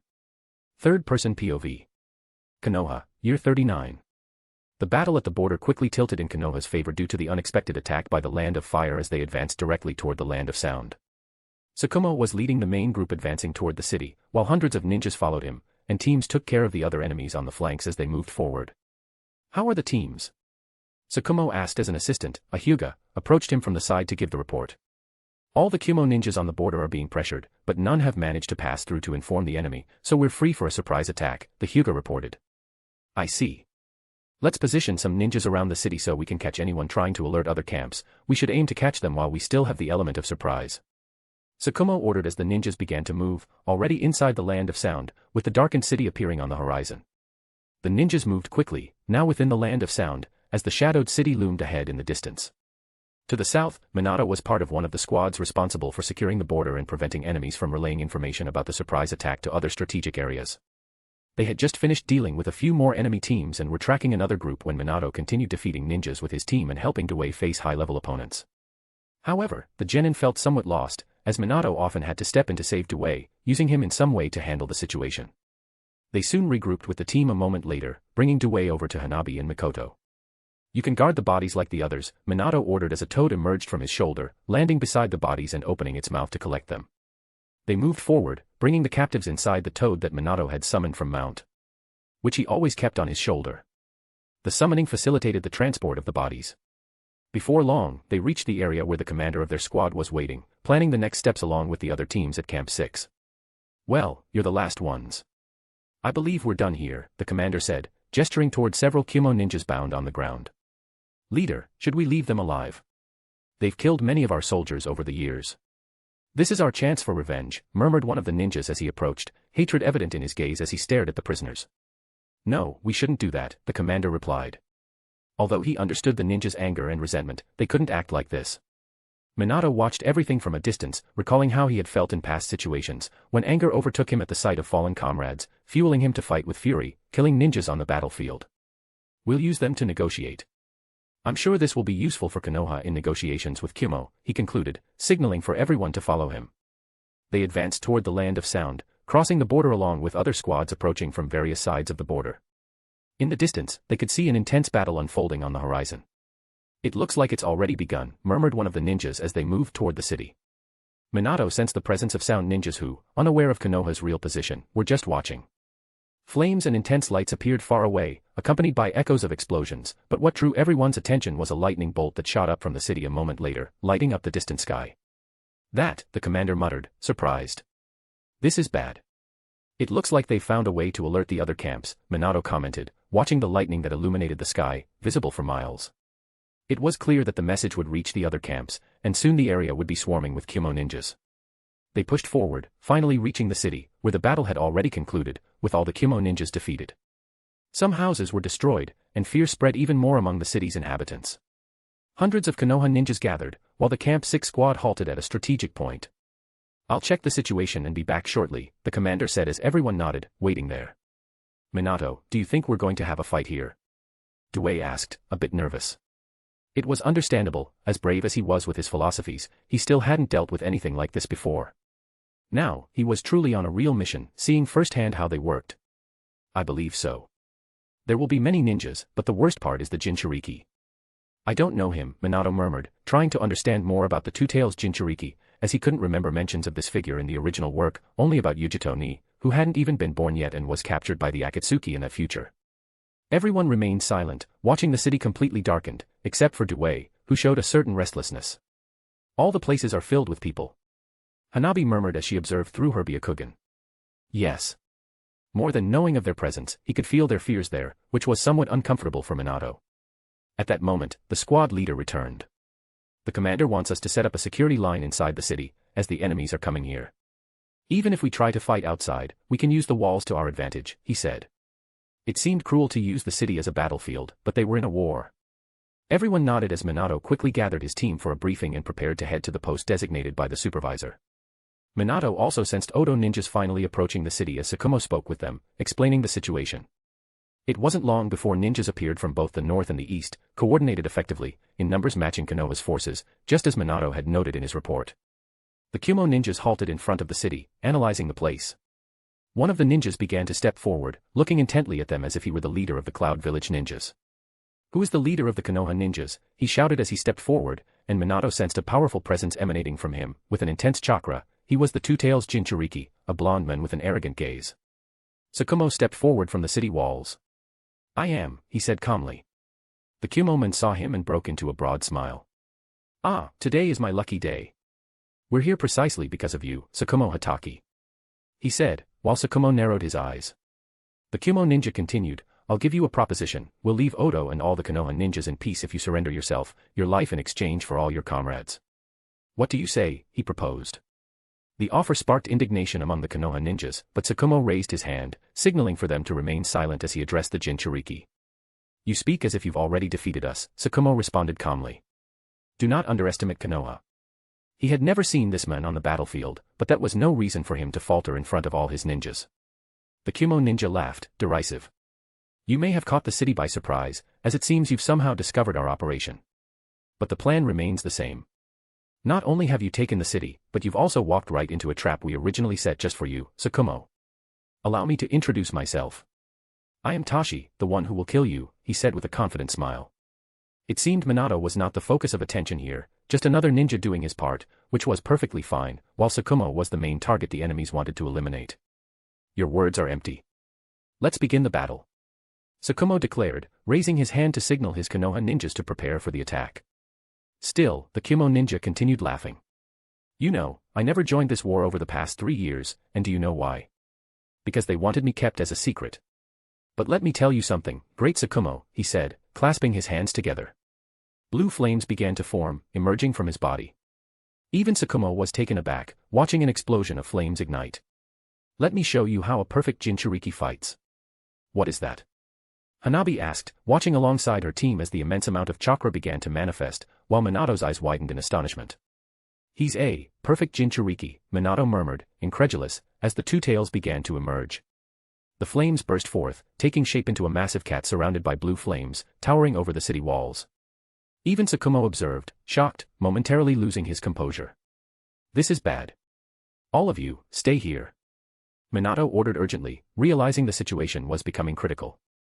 Matatabi, the two tails, opened its mouth, beginning to form a bijou dama aimed at the city, which would be easily destroyed if the explosion went off, intending to eliminate Tsukumo and the Konoha ninjas, even if it meant obliterating an entire city. Swiftly, Minato reappeared near Tsukumo, where he had placed a seal in that area of the city, as everyone watched him move to the far edge of the city wall, directly facing the growing black ball of pure chakra. Everyone, get behind me. Minato shouted as Tsukumo looked on, surprised. What are you doing? Tsukumo asked, clearly concerned, as the situation was extremely dangerous. He knew Minato could save himself, and even he might survive, but he was uncertain about the other ninjas and the city. I'm going to try to stop it, Minato replied to Tsukumo, beginning to rapidly form hand seals for a more complex jutsu. Tsukumo had no time to respond or react, as suddenly the bijou dama exploded toward the city, speeding forward and tearing into the ground. Minato finished completing the seals and placed his palm forward. In the next instant, the bijou dama appeared to collide with an invisible space right in front of Minato, halting, as massive seals emerged in the air, absorbing the energy sphere within. Everyone watched in astonishment, from the Konoha ninjas to the Kumo ninjas behind the two tails. Minato held the seal steady until the ball was completely absorbed, disappearing, and he quickly performed a new seal, launching the bijou dama to a distant location using a kunai set far away. All eyes remained fixed in absolute silence, until suddenly, an explosion erupted on the horizon, lighting up the sky and illuminating the entire city. The intensity was so great that even the buildings trembled. Minato, still standing before the bijou, felt a surge of relief at having managed to teleport such a powerful attack using the Raijin seal. Chapter 178, Chapter 178, Mission in Odo 05. Third-person POV. Konoha, Year 39. The entire battlefield was silent while, in the distance, the only exception was the explosion lighting up at least half of the land of sound that night. The explosive echo was heard, and a slight tremor shook the ground, rattling the entire nearby city. He made the attack disappear. How did he do that? A ninja murmured, a glint of admiration in his eyes. I heard about the teleportation jutsu used by the second Hokage, but seeing it in action and used in a way I never imagined, it's incredible. The ninja, in his mid-50s, murmured, recalling how he joined Konoha when it was founded by the great clans as a teenager and became a village ninja as soon as he was of age. He knew well the jutsu used by the second Hokage, after all, he had witnessed it on the battlefield during the First World War. But seeing a young man doing things he had never seen even Tobirama do made the man hold deep respect for this young ninja. He threw it there, amazing. Tsukumo murmured too, with surprise and a touch of fascination, looking at the distant explosion before turning his gaze to the boy who had just saved his life, the city, and all the Konoha ninjas. The people of Konoha weren't the only ones stunned, even the ninjas behind the transformed Jinchuriki were shocked. They initially believed that their plan to destroy the Konoha ninjas was foolproof, with a perfect Jinchuriki launching a bijou dama at the city. Even Matatabi, the transformed Jinchuriki, looked into the distance, then back at the boy who had diverted an attack of such magnitude elsewhere, wondering how he had done it and what kind of jutsu he had used, knowing of nothing that could achieve such a feat. Tsukumo took only a few seconds admiring Minato's accomplishment before making a decision. After all, they had to act now that Minato had created an opening. We can't let the bijou launch another attack like that. Let's attack. With me, advance, he exclaimed, passing by Minato along with several other ninjas. Minato needed to catch his breath, but he felt less tired than he'd expected after launching such a massive energy attack to another location where he had a marked kunai, something he always prepared before facing a bijou, placing his kunai around the area whenever he had the chance. As the ninjas ran toward the battlefield, with the two tails preparing to fight, Hanabi approached Minato. How are you? She asked, with Mikoto and Due approaching close behind. I'm fine. Let's help them too. Minato said, and they all nodded, watching the battle begin as Konoha's ninjas launched explosive tags that detonated on Matatabi's blue-flamed skin. The bijou, however, barely cared, growling and launching attacks at Konoha, knocking down several ninjas. Then Tsukumo appeared, drawing his sword and delivering a powerful blow, forcing Matatabi herself to retreat several meters. Incredible. Minato murmured, surprised by the legendary Tsukumo Hataki sword technique, witnessing it for the first time, as each strike managed to make the bijou back off. Then, with a serious look, Minato quickly advanced to the middle of the battlefield. Let's go, Team 7, he commanded, accompanied by his teammates. Konoha was not only facing the bijou itself but also enemy ninjas who, observing from behind, decided to advance, hundreds of them charged for an extended battle. Let's attack the Konoha ninjas. Let's defeat them and avenge our comrades they killed, shouted the Cloud Ninjas as they advanced swiftly. The two sides clashed in the next moment, and multi-elemental jutsus began to explode across the battlefield. Kuma, with his natural element of lightning, created lightning strikes across the field with his jutsus, while Konoha was somewhat more versatile with earth and water elements but predominantly fire, with Uchiha on the battlefield, setting the dark sky ablaze with large-scale fire jutsus. Konoha also held an advantage due to the element of surprise and the number of ninjas present, overwhelming the enemy forces after Minato provided detailed information on the enemies without them realizing they had already been investigated. Minato continued fighting with his team in one part of the field while observing the entire scenario. He saw Tsukumo himself facing the Bijou head-on, preventing it from forming another Bijou Dama, which visibly frustrated Matatabi. At the same time, he looked after his team, fighting against the enemy ninjas, mostly Chunin and a few Jonin from Kyumo. Minato would save them occasionally whenever they were in danger or under heavy pressure. Mikoto was a frontline fighter, unleashing her powerful fire jutsus, quickly destroying the forest ahead and delaying the enemy, while using her ninja tools as a specialist in kunai and shuriken.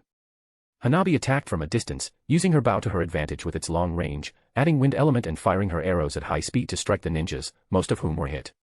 Guy was also a close combat fighter, facing some disadvantages but managing well when Minato helped him, trying to get him accustomed to this type of mission. As for Minato, he moved across the entire battlefield, assisting his teammates and even other nearby Konoha ninjas. He could control the whole battlefield with his Hiraishin, even shifting strategically marked allies' positions.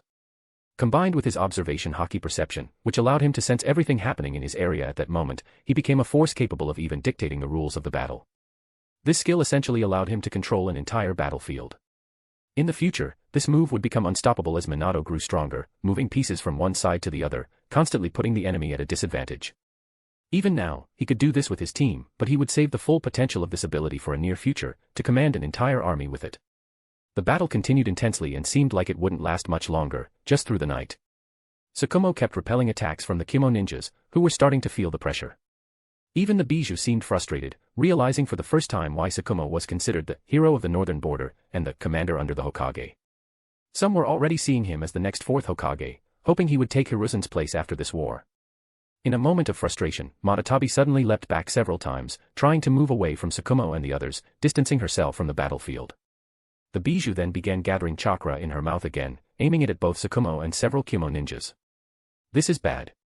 Minato murmured, as he, Hanabi, Mikoto, and Due watched the scene from a distance. Immediately, Minato vanished and reappeared near the targets of the Bijou Dama, advancing toward where Tsukumo stood with other Jonin. I can send it somewhere else. Minato raised his voice, preparing to act. Tsukumo narrowed his eyes before responding, No, you've done enough for now. Let me handle this. He spoke, gripping his sword and stepping forward, while everyone watched alongside Minato. The entire battlefield went into a frenzy at that moment, as the Kimo ninjas tried to flee as quickly as possible to avoid getting caught in the explosion from their own Jinchuriki. Even the Konoha ninjas grew apprehensive, fearing that the explosive power might be unleashed among them once more. However, Tsukumo kept his breathing controlled and led from the front of the army, with Minato watching, seeing him as if he were entirely in command of the situation. Tsukumo positioned his sword to his side, and it began to glow white. Commander Tsukumo is going to use his special technique, a Jonin murmured with admiration. Hey, kid, you may have saved us before, but you're about to see the true reputation of Tsukumo Hatake, one of the ninjas said, turning to Minato, who kept his gaze fixed on Tsukumo in the distance, watching him prepare his sword technique. Matatabi finally reached her limit and aimed directly at Tsukumo before launching her Bijou Dama. The attack destroyed all the trees in the surrounding area, as the enormous chakra sphere shot through the forest in a straight line, devastating everything in its path just with its presence. Tsukumo remained calm, watching the Bijou Dama approach ever closer to where he stood.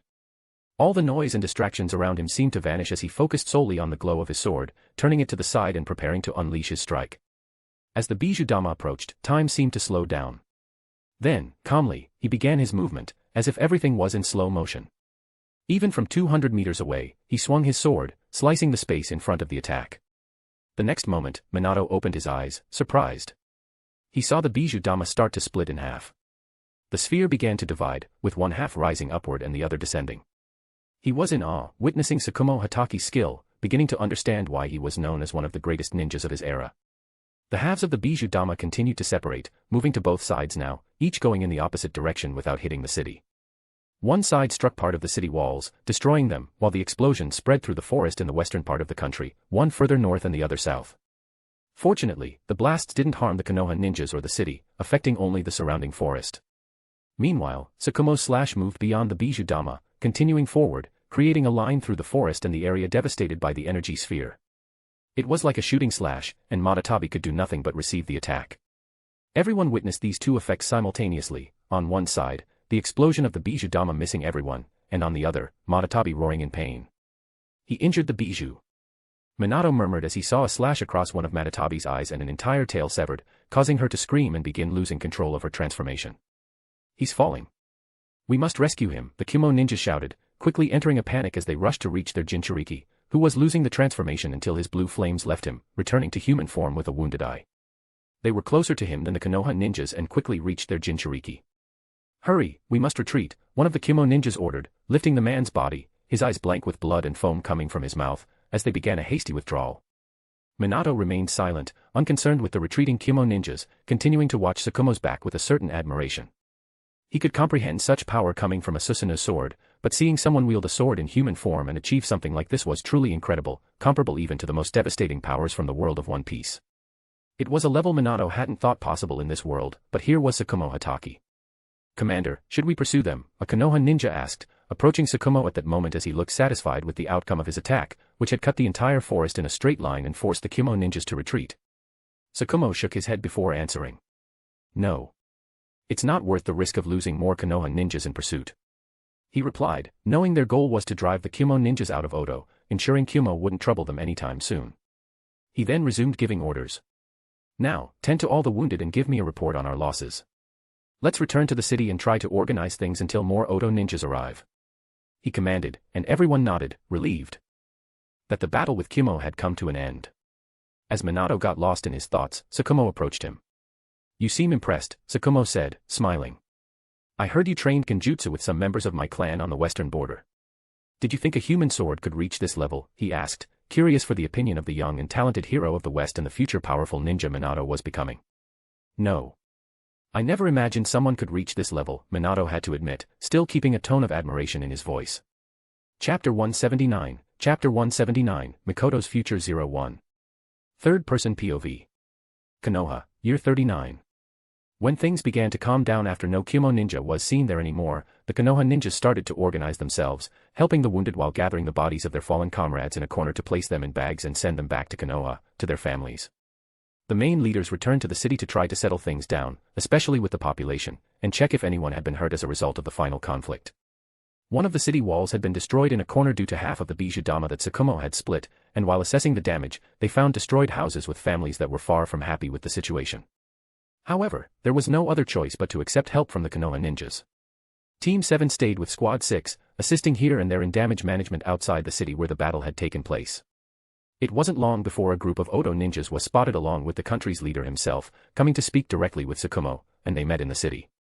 The Kumo ninjas had been expelled from Odo as planned in the mission, but Tsukumo still discussed how they would handle the enemies if they returned. Odo was neutral in this war and didn't want to meddle in the conflict between the great nations, knowing how disastrous it could be for the country. 2 hours had passed since the fight ended, and the entire battlefield was cleaned, with the fallen Konoha ninjas prepared to be taken back to the land of fire, while Kumo ninjas were burned to avoid leaving them to rot there. The meeting finally ended as Tsukumo and the leader of Odo agreed to establish a Konoha ninja base as an outpost in the country, so any further Kumo invasions could be reported to the land of fire more quickly. Minato and the others were at a corner outside the city with the other teams from Camp 6, waiting for the commander, who had just returned from the meeting. We're cleared to leave, so let's head back to Camp 6, the leader said. Everyone nodded and prepared to leave. As they began jumping back toward the border, continuing their advance through the trees, Due approached Minato at that moment. So, the mission is over? Due asked, curious. Yes, the mission is over. Now we just need to return and file some reports. Reports that, as the leader, I must write and submit to our superior, Minato replied as Due looked at him with admiration. Minato could understand it. This was the first large-scale mission the genin had participated in, different from the simple tasks they were used to performing.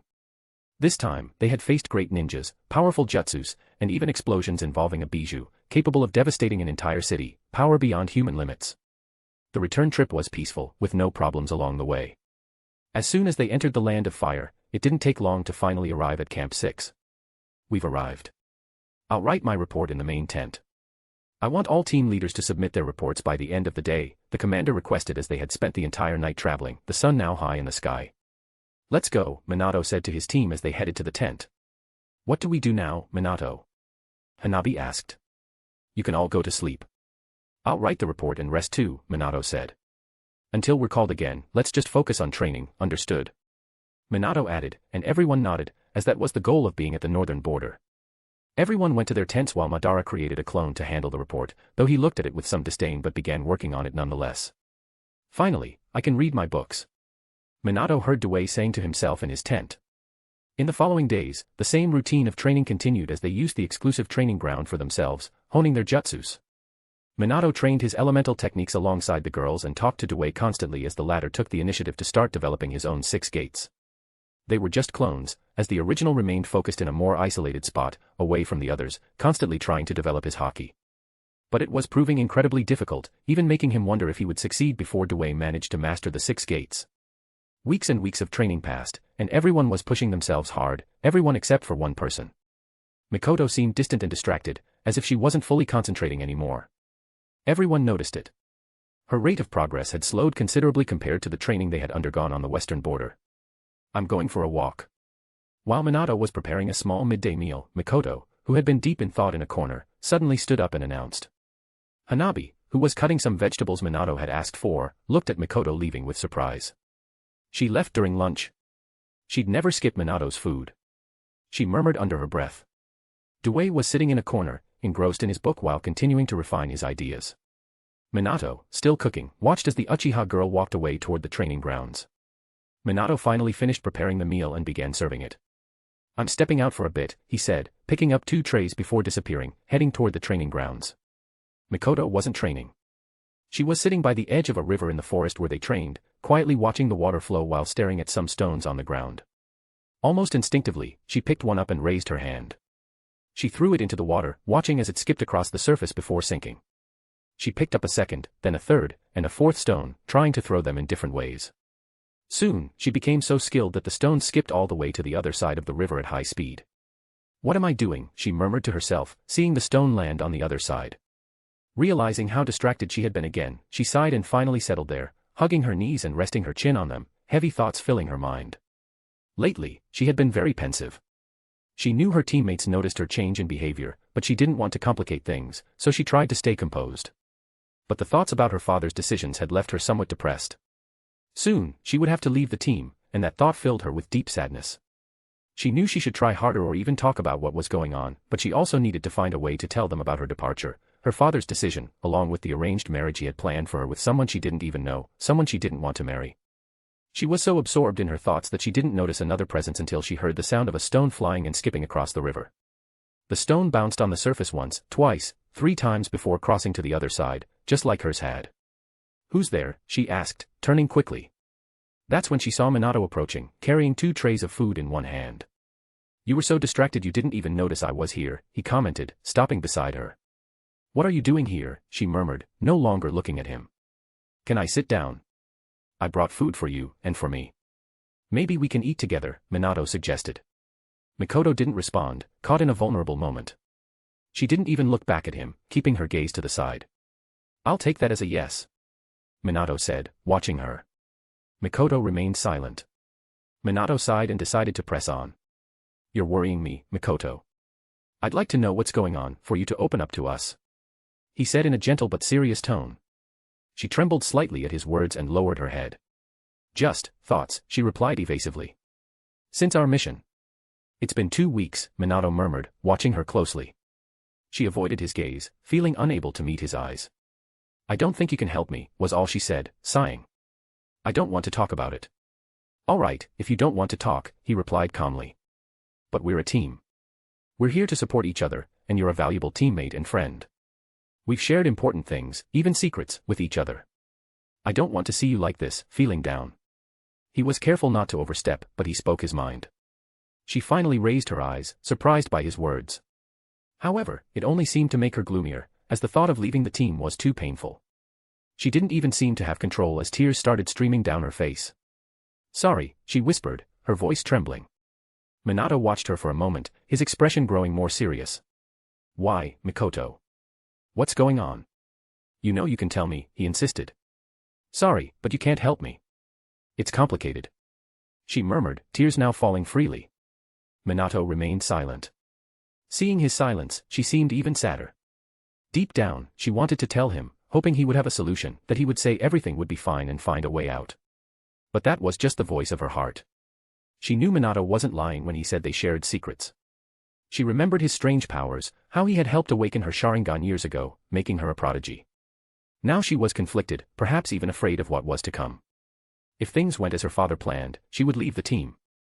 Would she ever see them again? How many years would pass, and how rarely would that happen? These thoughts consumed her. If you're this upset, I know it's because it hurts to think about leaving us. Minato's voice broke through her thoughts, his gaze fixed on the river, serious. She immediately lifted her head, staring at him with wide eyes as the tears continued to flow. You know, she asked in a low voice. Yes, I know, Minato replied sincerely. I happened to see that letter you received before the mission. I know your father wants you to leave the team after this war. She pressed her lips together, unsure of how to respond. So, you know, was all she could say, repeating herself. Yes, and I didn't say anything because I didn't want to interfere. But I can't stay silent anymore, not when I see you like this, Minato said firmly. How could I not be like this? I won't belong to this team anymore. Soon, I'll be gone, and after everything. Mikoto murmured, her tears still falling. Maybe we can change that. Minato responded in a serious tone, his blue eyes meeting the dark eyes of the Uchiha girl.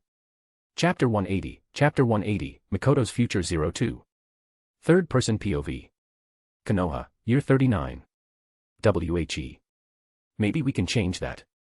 Minato spoke suddenly, catching Mikoto off guard with his words as they echoed back to him. What do you mean? Mikoto asked, looking at Minato, a bit surprised by what he had said. Before that, let me ask you something. He said, pausing before continuing. Do you want this? Do you still want to be part of this team, even if it means going against your father? He asked seriously, gazing directly into her eyes. Mikoto hesitated for a moment, staring back at Minato, unsure of what to say immediately. She felt her heart race nervously, as if it were speeding up. Yes. She said almost unconsciously. That's all I needed to know, he said, smiling. What do you mean by that? Mikoto asked, intrigued. Leave it to me. I'll do whatever it takes. I'll make sure you stay on the team, he replied firmly. You don't understand. Minato. My father already said he made up his mind, Mikoto said, her voice slightly raised. Do you think I'm afraid of the Uchiha clan? I'll face them all if I have to, Minato declared, leaving Mikoto staring at him in slight shock. Minato. You can't be serious, she exclaimed, grabbing his arms, fearing he might do something reckless. Why not? I'll do it, Mikoto. I won't let you slip away like this. I'll challenge the entire Uchiha clan if I have to, he said, maintaining his confident smile. You know you can't. She couldn't even finish her sentence, trying to make it clear for Minato not to do anything foolish. Stop saying I can't. You act like you don't trust me, Minato interrupted, taking her hands in his. I have a plan, he said. What do you mean by that? She asked suspiciously, still uncertain about what Minato was planning. I know your father doesn't like how close we've become, he said calmly, as she began to blush. I don't know what you're talking about. She murmured, unable to meet Minato's eyes. You do. I have 2 fiancés, Minato said, still in a calm tone. I know that. I don't want to intrude on your relationships, Mikoto murmured, visibly uncomfortable. Don't worry about that. In fact, I'm a selfish person, Mikoto. Minato remarked, and Mikoto looked at him, confused. Then he continued. I want to know if, even with me having 2 fiancés, you still want to share your life with me. Minato said, looking at her as she froze in place. I want to have you with me. It might be selfish since I already have 2 fiancés, but I don't want to lose you, Mikoto. Minato admitted, wanting to keep her in his life as well. Mikoto didn't say anything as her body began leaning forward almost unconsciously, and Minato looked a little surprised by her reaction. Minato. She murmured nervously.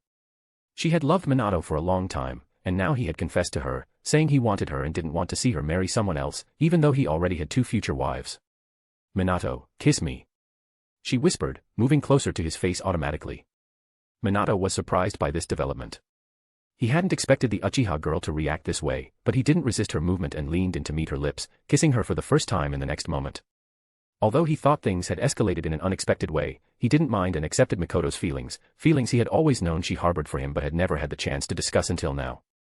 They stayed there, lips locked, kissing for a while, undisturbed by anyone by the river. After 40 seconds, they slowly pulled apart. Minato looked at her reaction as Mikoto blushed furiously, embarrassed, and pressed her lips together, wondering what he might be thinking of her. As she replayed the words he had spoken and his declaration that he wanted her in his life, her heart raced uncontrollably. It was this that had made her lean in and say those embarrassing words, simply wanting to kiss him for the first time. Internally, she still questioned, could they really be together? Was it right for Minato to share his heart with other women? Would she be happy? Would her father accept this? Several questions began to unfold in Mikoto's mind as she wondered what would happen next. Even so, deep down, she was happy despite everything. All she wanted now was to be with Minato. The consequences didn't matter, nor what she would have to disobey or sacrifice, even if it meant facing her father's disrespect and abandoning her clan. It was a strange thought since, as a ninja, she felt she was failing in that moment. But at the same time, she knew she was in love with Minato. And that spoke louder than anything else. Minato touched the side of her face gently. Mikoto closed her eyes at the feel of his touch, letting out a soft sigh and placing her hand over his. I want to marry you, Mikoto, Minato said calmly. Mikoto didn't say anything, merely looking at him with a certain shyness, as if accepting his words. I want to fight for you. But I also need to know if you're willing to live the kind of life I want. Because, as I said before, I'm a selfish person, he said, pausing for a moment before continuing. Right now, my fiancés are Kushina and Tsunade, and they will be my future wives. I want to build a big family, and I can understand if you don't want this type of relationship. But I still wish for you to be part of it, he said with a sincere tone. He looked at her seriously. He wouldn't give up on the girl who had been by his side for so long. If he had to fight for her, Minato would. But he would also respect her decision if she didn't want to be by his side under the conditions he had. Mikoto swallowed hard and replied, more emotional than she had ever been, I do, Minato. I know the idea of sharing you bothers me a little, but I also know I can't have your whole heart to myself. Even so, I still want to be with you. I want to marry you and spend the rest of my life by your side. But, will you face the entire clan for me? She let her heart speak but also felt a twinge of worry about Minato being in danger. I will do it. I'll challenge your father and your whole clan. Trust me, Minato said firmly. Have you told him yet? He paused and asked. Mikoto sighed, visibly weighed down. I trust you, I'm just a little worried. She admitted, also concerned for Minato. That's enough. I'll take care of the rest, he said. You know, I have to meet my father first. She commented cautiously. Can you delay it? Minato asked. She shook her head. No, I have to meet him in the coming weeks. Then I'll go with you, Minato declared. Mikoto froze for a moment, staring at him, before responding, even though she was happy to see how committed Minato was to her. No, this time, I'll go alone, she requested in a low voice. Are you sure? Minato narrowed his eyes, studying her expression. Yes, I'll handle this, Minato. Don't worry. This is something I need to do on my own, she finally said, and Minato eventually relented, though reluctantly. All right. Then I'll leave it to you, but I'll speak with your father personally as soon as I can, he said firmly. That's fine. I will. I want to have the courage to make my own decisions. And I've decided that I'm going to tell him that I'm going to marry you, she said as the two remained there, looking at each other. Minato's hand still rested on her face while Mikoto placed her hand over his, sharing an intimate moment between the two for the first time. With a faint smile, Minato raised his other hand, placing it on the other side of Mikoto's face as he drew her close again, pressing a gentle kiss to her forehead. I promise, Mikoto. I'll give my all and do everything I can for us to be together, he said, as she felt his words touch her heart. After that, he let go of her face and grabbed the meal he had brought with him. Now, let's eat a little. I can't believe you turned down my food today, he said, smiling as he handed her a lunchbox. I'd never turn it down, but I wasn't in the mood for it, sorry, she murmured, looking at him. Minato responded with a small smile. Don't worry about it, he said. They began eating in silence, enjoying each other's company and savoring that peaceful moment. Do you think the girls will react badly when they find out you're interested in another woman? Mikoto commented, almost casually, as she finished her meal. There was a tone of curiosity and even a bit of fear in her voice. Well, I already managed to convince Kushina about marrying Tsuna too, and Tsuna has always been open to the idea of having more than 2 wives, Minato replied, calm and composed. And to think I'll have to share a house with that Senju and see her every day. Mikoto murmured, breaking into a smile at the joke she had just made. Most likely, Minato admitted with a smile, but that won't stop us from building a big family, he said with a calm demeanor. Speaking of that, how do you plan to make it all work, she asked, curious and genuinely interested in Minato's plans. I haven't told you, have I? I bought a piece of land in Konoha, and I plan to build a big house there. It's a huge property. A home for all of us and our children. The Namikaze clan. What do you think? He asked, jokingly but with a serious undertone behind the jest. Minato, that sounds very predictable coming from you, but it seems like an incredible idea. I didn't know you had already bought land. I'm excited to see it, she said, smiling brightly, clearly thrilled by the prospect. A comfortable silence settled between the two right after, as they looked at each other for a moment. Well, how about we head back now? I think Hanabi might be wondering what we're up to. And Due, well, he's probably studying his books, Minato said, standing up and extending his hand to her. Mikoto smiled. You're right. We'd better head back. She took his hand as he helped her up. And together, they began walking back to the camp. Mikoto felt her heart much lighter and happier than when she had first arrived there. Raccoon here, what did you think of this development? Did it feel cliché? Chapter 181, Mikoto's Decision 01. Third-person POV. Konoha, year 39. After dealing with things with Mikoto, she seemed to return to normal, focusing on elemental training. However, it could be said that the girl often looked at Minato, not with the gaze of a teammate anymore, and Hanabi noticed Mikoto's look, with that sparkle, but said nothing. A week had passed while Minato continued training with heavy loads on his body. Hanabi and Mikoto were developing their jutsus, and Due was studying the human body and chakra flow, occasionally receiving some help from Hanabi. No one had summoned them, leaving the team with uninterrupted time to train. Rumors circulated about Minato stopping an attack near the camp and Tsukumo defeating a Bijou with a single strike, but Minato paid little attention to them, focusing solely on his training with minimal interaction outside his own team. Training with every possible weight, Minato often surprised his teammates. He carried enormous stones on his back while hardening his body, adding his heaviest seals to further restrict his already powerful physique. Minato, by himself, was as strong as Rock Lee using the fourth gate, even without chakra. At the end of the day, everyone went to rest, and Minato prepared another meal for the group. As they ate, Mikoto sat beside him in the corner. Minato, can we talk later? She asked. Minato nodded in response but kept eating. When they finished, he called her to his tent. So, you're leaving tomorrow? Minato asked, looking at her as they sat on the bed. Yes. A supply team will take some things to Camp 4, where my father is. I'll speak with them tomorrow, she replied. You know he won't accept your decision to leave the clan, don't you? And even then, the Uchihas wouldn't accept your lineage outside the clan. Minato said seriously. It wasn't that he didn't want Mikoto to leave, he just wanted to go with her. And with that, you want to fight the entire clan, she murmured, raising her eyebrows at him. I will. I told you, and I still promise, that I'll make the Uchiha clan accept that we'll be together, Minato replied firmly, his tone serious. Mikoto averted her gaze, slightly embarrassed. Thank you, she murmured, moving closer and resting her head on his chest while gently touching his hand. But even so, I have to go alone. Don't worry. I'll use it, she said. Minato said nothing, simply staying still. They remained together for a few minutes until Mikoto lifted her head and looked at him. It's time for me to sleep. So, I'm going, she said. But before stepping away, she leaned in, and their lips met once more. Moments later, Mikoto ran out of the tent, leaving Minato alone. He smiled as he watched her disappear into the night. The next morning, Minato announced that Mikoto would be going to speak with her father. She gathered her things and went to where the supply team was preparing to leave. Well, let's get back to training. Our teammate will return soon, Minato told the others as they headed to the training grounds. Meanwhile, Mikoto made her way to Camp 4. It was a place adorned with Uchiha clan flags. After about 2 hours of travel, she arrived at her destination. The team of Chunin and Jonin that had accompanied her immediately moved to the area designated for supply tents. Mikoto separated from them, walking through the camp as she made her way to the main tent. Her attire, emblazoned with the Uchiha clan symbol, ensured that no one disturbed her as she approached the entrance to the main tent. You're the leader's daughter, one of the guards remarked immediately, recognizing her as she approached. I'm here to speak with my father, she stated directly. The guards nodded and entered the tent to inform the leader of her presence. You may enter, the guard returned and said. Mikoto took a deep breath and stepped inside. Mazu Uchiha, Mikoto's father, was busy talking with other clan members and analyzing reports, much like any other camp commander, whether the operation was fully run by the clan or not. He didn't even look at Mikoto as she entered, continuing to read the reports. After jotting down some instructions, he stood up, handed the papers to the Uchiha men, and spoke a few words. Take these.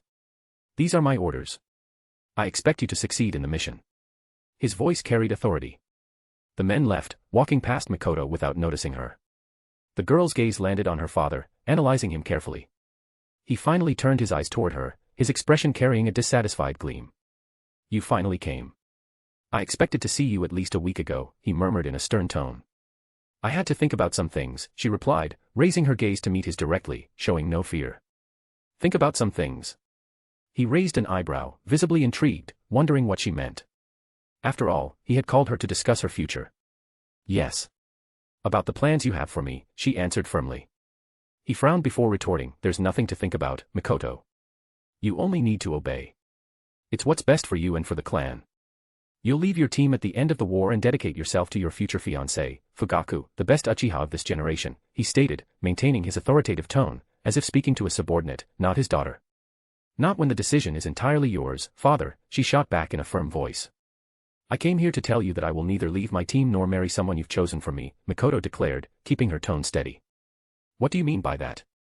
His expression darkened immediately, clearly angered by what he was hearing.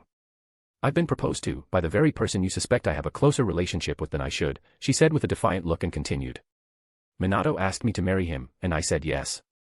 Rebellious girl. The leader's voice was no longer calm, he was enraged upon hearing this. He shouted, and his anger began to release his chakra. Mikoto instinctively raised her hands to protect herself as the room seemed to shake from the wind created by the high-level chakra of an elite jonin. Even the guards behind her hesitated, seeing the leader's fury, but none of them intervened. Do you really think I'll allow this? That I'll let my daughter marry someone outside the clan? Let our lineage slip from our hands. He continued exclaiming, his anger refusing to accept these words. Minato said he would challenge you. He has proven himself stronger, even more than you. Mikoto exclaimed, trying to release her own chakra in response, although it was far weaker than her father's. The brat thinks he can challenge me, he scoffed, his eyes turning red with the activation of the Sharingan. Just because he's earned some recognition and mastered a few powerful jutsus, he thinks he can compare to the strength of an entire clan. His voice was cutting. Mikoto quickly realized she was trapped in a genjutsu as she looked into her father's Sharingan. The space around her changed entirely, and she found herself on a battlefield littered with fallen ninja. There were no village headbands, only clan symbols. She could see the Uchiha clan fighting against the Senju clan and others. In front of her, her father remained, glaring at her with more anger than he had ever directed toward his daughter. Do you really think I will destroy years of tradition just because you want to live out some teenage infatuation, he said in a heavy tone. No. But I will stay with Minato. I love him. Mikoto shouted, her tone firm, as she struggled to break free from the genjutsu. I've loved him for almost 7 years. You love him. And does he love you back? According to the rumors, he already has 2 fiancés. You'll be the third. He mocked her, trying to make her abandon the idea, pointing out that she wouldn't be the only one. Even if I'm his third wife, I still love him, and I won't back down. I accepted his marriage proposal, she countered. You don't have the power for this, Mikoto. Forget it. You shouldn't even return anymore. I'll send you back to the clan in Konoha from here, and will isolate you until the end of this war. You won't have these ideas again. Otherwise, you'll never leave your room again, he said, his voice dripping with pure rage. Minato said he would face your entire clan, and I believe he can defeat them, Mikoto replied firmly, locking eyes with her father. Her 3-tomo Sharingan glowed intensely against his. But if you think I also don't have the power to decide my own life, let me show you something, father. She closed her eyes, and when she opened them, her Sharingan had changed, taking her father by surprise. In the next moment, the chakra emanating from her, initially smaller than his, exploded, surpassing his in a radiant yellow hue. The entire space around them began to distort and fracture. She's breaking the genjutsu. Those eyes, could it be? Mazu lost his composure as he looked at his daughter, her eyes now in a form he had never seen before. He blinked and found himself back in his tent, but in the next instant, something struck him with such force that he was hurled against the table before being grabbed, unable to react. A massive golden chakra hand pinned him down, shattering his table. He was lifted into the air, staring at Mikoto with a stunned expression. She continued to emanate the power of her Mangekyo Sharingan. How did you obtain those eyes? He murmured, unable to hide his shock. You know that when I awakened my Sharingan at the age of 7, it was Minato who helped me. He strangely knew the path to unlocking it, she began, leaving him even more astounded. You know that most of my lightning jutsus, a nature I've been training for 3 years, were taught to me by Minato. These eyes, as you can see, are a step beyond your Sharingan. Minato encouraged me to develop them, she said, pausing while the men remained trapped in the golden skeletal hands. She continued, he knows more about the Sharingan than anyone in this clan. So, you don't need to worry about him stealing your precious bloodline. He already knows all the secrets you so desperately hide but don't even fully understand. And if you won't accept him, I'll fight myself. I'll summon all my power, she exclaimed as another burst of golden chakra erupted from her, startling even the ninjas outside, who began wondering what was happening inside. What's happening in there? Some ninjas ran toward the entrance of the tent, seeing an intense yellow light emanating from the hole that had been torn into the side. Then, above the tent, an explosion ripped through the fabric, revealing something that sent fear through everyone in the camp. Mikoto's father stared, astonished by what he saw. The skeletal structure of a giant began to form around Mikoto, with a skull glaring directly at him. For the first time, he stood before a Susanoo, something he had only known as a legend from the clan scrolls. It was so massive that the tent couldn't contain it, forcing Mazu to face the skeletal figure glaring at him from outside the remains of the tent. Chapter 182, Mikoto's Decision 02. Third-person POV. Konoha, Year 39.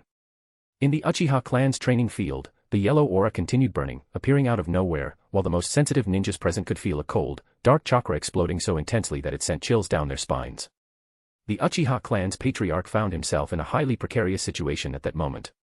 His cautious eyes were fixed on the skeletal hand formed by his own daughter, Mikoto, and his gaze fell upon her enormous eyes, resembling those of a great demon staring him down as if he were nothing.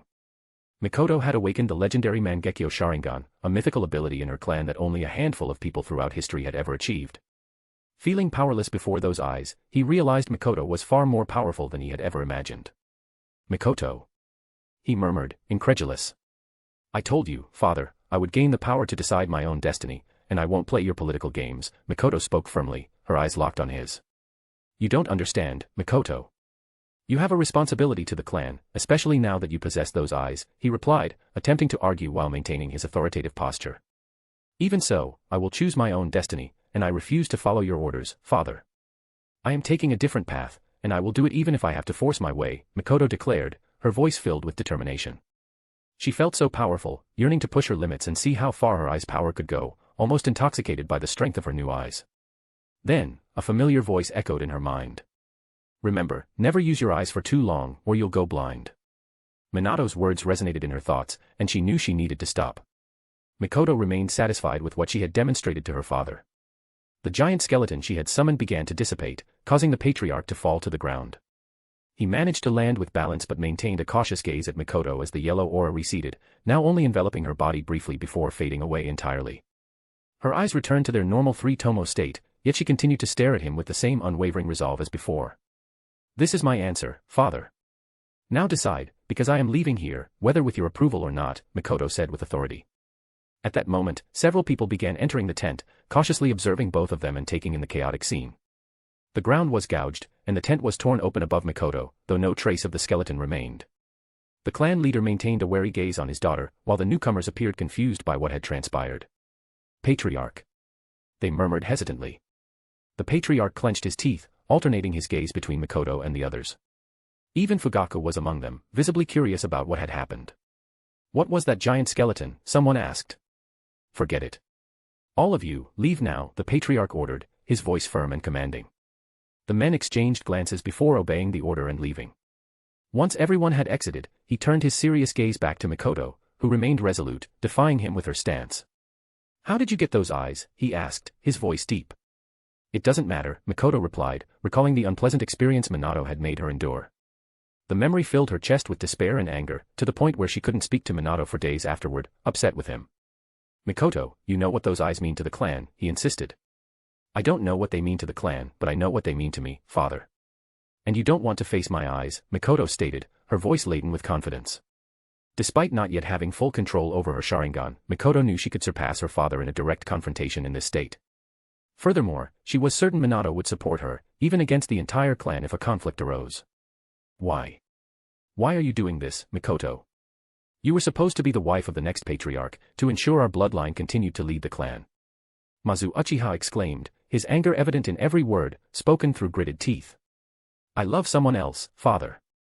And, even if I won't be his only wife, I've already decided, I'm going to marry him, Mikoto declared without remorse. I should never have let you join that boy's team, he murmured with a tone of regret. This happened before the team. Since then, he helped me unlock my Sharingan, and I began to love him. That was over 7 years ago, she replied, as her father raised an eyebrow, surprised. There's that. You mentioned he helped you unlock your Sharingan. How does he have such knowledge? Even about the Mangekyo? He asked cautiously, reflecting on what she had said earlier. He didn't steal from the clan, father. After all, he knows more than the clan could ever teach me, she retorted, leaving her father even more frustrated. He looked at Mikoto for a while. He knew what she wanted was absurd, something the clan would never accept. I won't give you an answer on this now. Although I'm clearly dissatisfied with all of this and disagree with it, especially since you've become even more valuable, I will think about it. I need time to reflect, he finally said, acknowledging that he had no more arguments and couldn't make such a decision lightly. He knew he would have to consult certain people, the elders. You mentioned that this boy challenges the entire clan, he continued cautiously.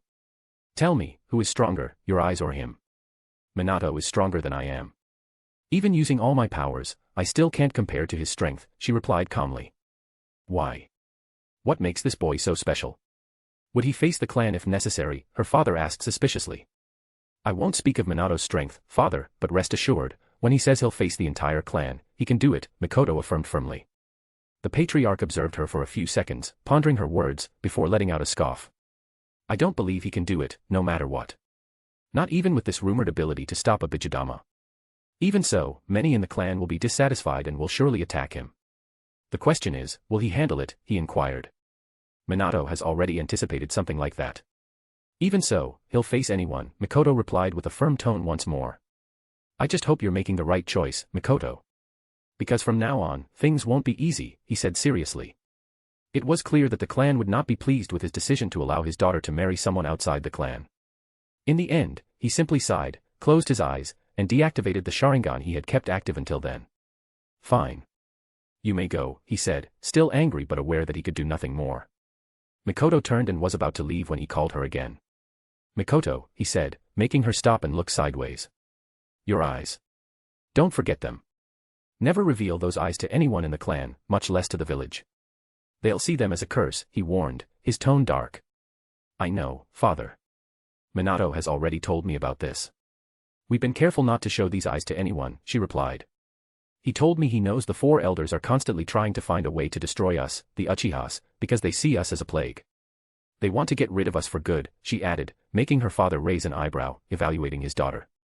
I understand. He's not wrong. Very well, then. Until next time, he said simply, as he watched Mikoto step through the tent's entrance and disappear. Daughter. Was the last thing he managed to murmur before returning to his tasks, cleaning up the mess created by his daughter's Susanoo. He thought deeply about what would be best for Mikoto, a difficult decision, and clearly, neither choice would be without consequences. In the end, Mikoto managed to join another team returning to Camp 6 and advanced into the early evening toward the camp. She stayed there for a while, trying to keep to herself, as everyone looked at her cautiously, curious about what had happened in the leader's tent. None of them knew she had created the Susanoo. Even Fugaku tried to speak with her as soon as he saw her and approached, but she simply rejected him, not wanting to talk. She could only hope that everything would work out now, though she feared that Minato might face the entire clan alone. Even though she admired the strength of the men she loved, a seed of concern took root in her. In silence, she traveled with the other team through the forest, heading to Camp 6 once more. Having chosen not to stay in the clan's camp, she felt it inappropriate to sleep in a tent there after the chaos she had created with her father. This surprised her companions when, as they were dining, she reappeared with a small smile on her face. Mikoto, you're back. Minato was serving food to the camp members, who eagerly awaited his cooking. There were even some guest jonin, as his culinary skills were legendary. Mikoto approached quietly. Yes, I'm back, she replied with a small smile. Well, that's great. Anyway, join us and have something to eat, he invited, and she nodded. After the jonin departed, the group began chatting among themselves. The atmosphere was much lighter now. For the first time, Mikoto seemed genuinely happy, even smiling, which surprised her friend Hanabi. Watching from a distance, Hanabi admired Mikoto's openness, as she had never seen her so content before. At the end of the night, everyone went to sleep. Mikoto, however, accompanied Minato to his tent. Sitting down, they began to talk about what had happened. You unleashed your Susanoo in the middle of the camp. Against your father? Minato asked, surprised to hear about the confrontation. Yes. He had put me in a genjutsu to try and lecture me. My 3-tomo Sharingan wasn't enough to break it, so I used the Mangekyo, unleashed the Susanoo, and restrained him, she explained calmly. Well. That's a bit unexpected, he murmured, scratching his head. Anyway, I'm glad you've resolved things. Yes, she murmured back, gently taking his hands and looking into his eyes. Minato looked back at her, and it didn't take long for their lips to meet. But Mikoto didn't stop at a simple kiss. She parted her lips, surprising Minato as she deepened the kiss, her hand sliding across his body. "Hey, Mikoto. What are we doing?" He pulled back slightly, looking at her. Her cheeks were flushed, and she gazed at him with a seductive expression. "We'll face this as husband and wife. We can take the next step," she said, but he frowned. "Not yet, Mikoto," he tried to calm her. "We're still young. This will only be appropriate after marriage. Let's wait a little longer," he said seriously, unwilling to take that step at this point in their lives. "All right," she murmured, her embarrassment growing. "Anyway, it's time for me to go," she said timidly, starting to leave. "Mikoto." Minato called her, and she looked back. "Prepare for tomorrow. We'll begin real training, and by the end of it, I want everyone to grow stronger than ever before." Mikoto gave a small smile at his words. "I'm looking forward to it. After all, I don't want to let you face the entire clan alone because of me. If we're going to be together, we'll do it together, as husband and wife," she said with a smile before leaving the tent. Chapter 183, Gate of Pain. Third-person POV. Konoha, year 39. Things seemed to return to normal after Mikoto returned from her meeting with her father, despite her appearing much closer to Minato and occasionally giving him affectionate gestures. Team 7 focused entirely on their training during this period. Month after month passed, with them only stepping away from training to undertake quick and simple missions for the camp leader, none as significant as the one they had completed in the land of Otto.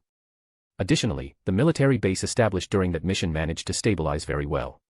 According to rumors Minato overheard in the camp, Konoha had successfully blocked any enemy attempts to reclaim the territory. Since they hadn't sent any major forces again, it was speculated that they were waiting for the Jinchuriki to recover from the damage it had suffered. The war in the north concentrated more to the east, in the land of hot springs, with Mist Village soldiers advancing southward, attempting to breach the border. However, there weren't many truly grueling conflicts during this time, as it was more of a trench war than actual large-scale combat. This resulted in occasional skirmishes but nothing frequent or significant. Minato was trying to make progress in understanding Haki, but it was extremely challenging, and his progress was slower than he had hoped.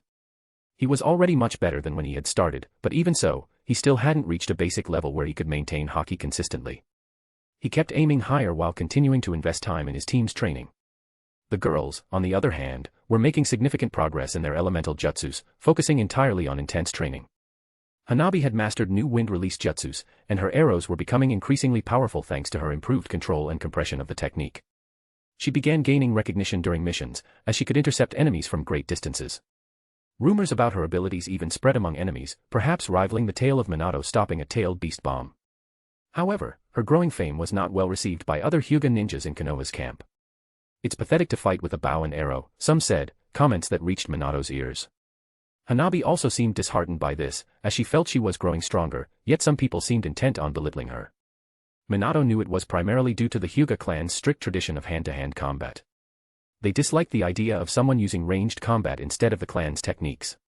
Nonetheless, Minato always reassured her. "What they say is nonsense. I'll support you, even if your clan doesn't approve of your way of fighting," he would tell her, offering words of encouragement. Mikoto, for her part, also showed remarkable growth. She had mastered many lightning release jutsus that Minato had taught her and was improving in her fire release techniques, a hallmark of her clan. Minato personally trained her in taijutsu, working to strengthen her body by having her wear weights to become more effective in close combat. He also helped her privately control her Mangekyo Sharingan, far from prying eyes. She was beginning to master the explosive chakra growth she had gained after acquiring her new eyes. Minato always shared what he knew about the Sharingan and had no hesitation in teaching someone he trusted with his life and also loved. As for Due, he had shown the most significant growth among them, as he had started as merely a genin in terms of strength. Minato had been relentless in training him, knowing the potential he held. He pushed Due to his physical limits day after day. Despite being worn out from training, Due would read the books Minato gave him, along with the diagram he had drawn detailing the human body's 8 gates. Due proved to be a prodigy, quickly surpassing expectations. He developed an understanding of the human body even greater than Minato's. Using the materials provided to him, Due finally began mastering the first gates, 2 months after Minato started his training. Now, 6 months had passed since Minato arrived at the camp with his team and recruited Due, marking the halfway point of their training period. Now, Minato couldn't help but feel excited about what he was seeing in front of him. At the training grounds, he observed a man enveloped in visible chakra, with a fierce expression. His skin seemed to turn reddish, and his veins bulged visibly all over his body, as if they were about to burst. The chakra around him spiraled like a vortex, lifting the ground beneath him and cracking it under the sheer pressure of this man. This was the mastery of the fourth gate. Dway was a genius, and in just 4 months since starting his true training with the 8 gates, he had mastered the gate of opening, the gate of healing, the gate of life, and now the gate of pain, all thanks to his body already being strengthened by years of intense training. His chakra erupted like never before, creating a disturbance in the air that even Mikoto and Hanabi could feel. They stopped their practice at different corners of the training ground, astonished, as they activated their dojutsu to observe what was happening. They were stunned by how Dewey's chakra was exploding through the pathways inside his body as he stood before Minato, ready to attack. Very well, Dewey. You finally reached a higher level. You're at the peak of a Chunin's level, perhaps even close to a Jonin if you master this power for use in battle, Minato said calmly, with a sincere smile after asking Dewey to show him everything he could do. Congratulations. Dewey did not respond. He kept a serious expression, clearly struggling to control this newly mastered power, which was normal. The scene reminded Minato of Lee's fight against Gaara in the original story, with the same overwhelming pressure that Lee had created after opening this very gate. Minato pushed that thought aside. Dewey was waiting for his reaction. It was clear that he wanted Minato to be ready to face him. Dewey would never attack without ensuring his opponent was prepared, a gentle trait of his. Minato then moved his hands, assuming a fighting stance. Dewey seemed satisfied with this and wasted no time. The next moment, he disappeared, and the ground beneath him exploded, surprising the spectators. What speed! Mikoto and Hanabi couldn't contain their shock. Even with their keen eyes, they could barely keep up with Dewey's current speed, surpassing all their expectations. In the next instant, they saw Dewey punching toward Minato, attempting to land a blow. However, to their shock, Minato simply tilted his head to the side, dodging with a smile. He dodged so easily at that speed. Mikoto murmured, incredulous. Dewey didn't stop, even surprised by this. He unleashed a flurry of punches, trying to hit Minato, but Minato continued dodging all the attacks by moving his body quickly, as if he already predicted the trajectory of each strike. It was a perfect opportunity for Minato to test the level of his observation haki against Dewey's speed and strength. Sometimes I think Minato is an even bigger monster than I imagined. Hanabi murmured, watching Dewey throw punches and kicks in every direction while Minato dodged each one effortlessly. Every missed strike from Dewey caused the ground to explode, sending debris and dust into the air. Boom. Boom. Boom. Boom. The explosions continued as Minato stepped back for a moment and, in the next, ducked his head to dodge a kick from Dewey, who missed again. Dewey quickly turned, attempting to hit Minato with another direct blow to the ground, but ended up shattering the terrain and raising a cloud of dust without touching his target. Minato reappeared on the other side, and scathed. Very good, Dewey. But it's still not enough to hit me. Keep going. Try to use all your speed. Minato exclaimed, excited, not bothering to use anything more than his reflexes to dodge. Dewey had already removed all his training weights. He was fighting without any restraints. Despite maintaining a serious expression, he seemed motivated by Minato's words. Clenching his fists, he tried to push the fourth gate's potential even further, unleashing more chakra and increasing the windstorm around him. Once again, Dewey vanished, reappearing in front of Minato. Even so, Minato dodged his opponent's punch by moving his hand and redirecting the attack to the side. At the same instant, the spot where Dewey had been began to explode. He had reached such a level of speed that he was faster than the destruction caused by his own strength.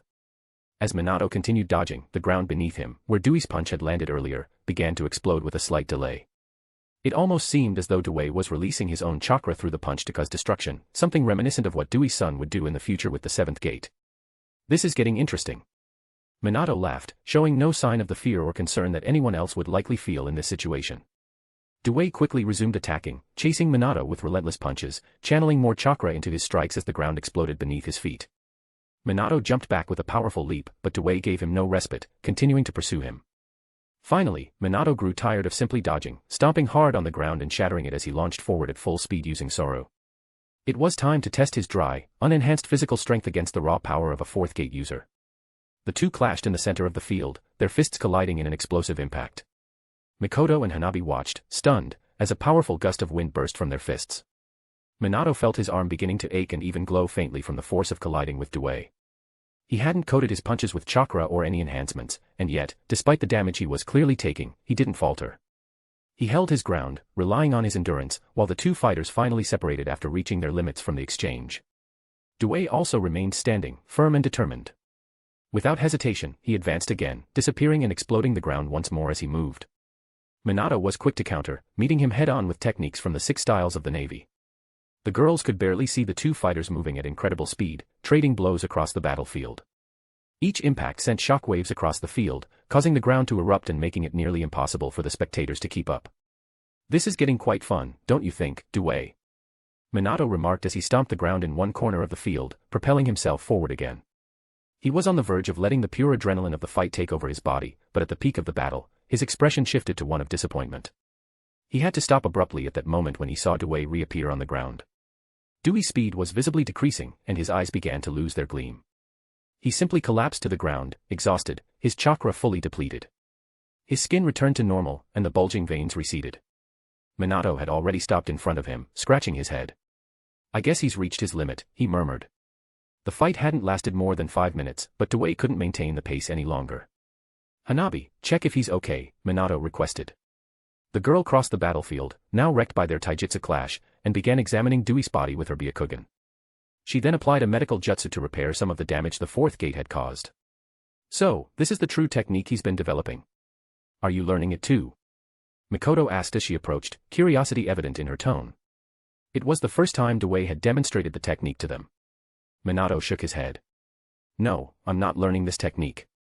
But yes, these are the 8 gates. And I'm confident that by the end of this war, this guy will master the 6th gate." Even though the fight had ended, he seemed pleased with Dewey's progress. After all, the higher the gate, the harder it was to master. Yet Dewey had managed to master 4 gates in just 4 months. Minato was certain that, just like Guy in the future, Dewey would prove to be equally talented. But unlike Guy, Dewey wouldn't need to die to make a name for himself. Minato was determined to ensure that Dewey would survive this world and achieve recognition long before any third great war occurred. Chapter 184, Fugaku's Challenge. Third-person POV. Konoha, Year 39. "Is there something here, Minato?" Hanabi approached Minato while he stared intently at the scene before him, finding nothing out of the ordinary. "No, I still can't see anything that could explain what happened here," Minato replied, touching the ground, trying to find any trace of a struggle or even footprints, but there was nothing.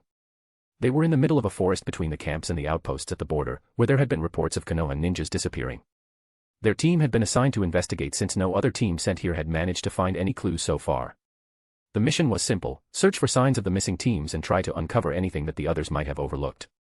"How strange, there's nothing here," Minato murmured, a bit concerned about the untouched scenery while the reports suggested people were vanishing month after month. "Well, let's continue along the route. I want to check other areas here to see if we find anything," he suggested finally. They had already scoured the entire area. As soon as Minato called for them to move forward, Mikoto and Dewey, who had been spread out in different corners, approached. Then they continued along the route. It had been 7 months since Team 7 had entered the northern border, and the investigations into the first disappearances had begun 4 months ago. Several teams had been sent, but all returned empty-handed. The area in question was near Camp 6, but it also connected Camps 5 and 4, on the left side near the Land of Hot Springs.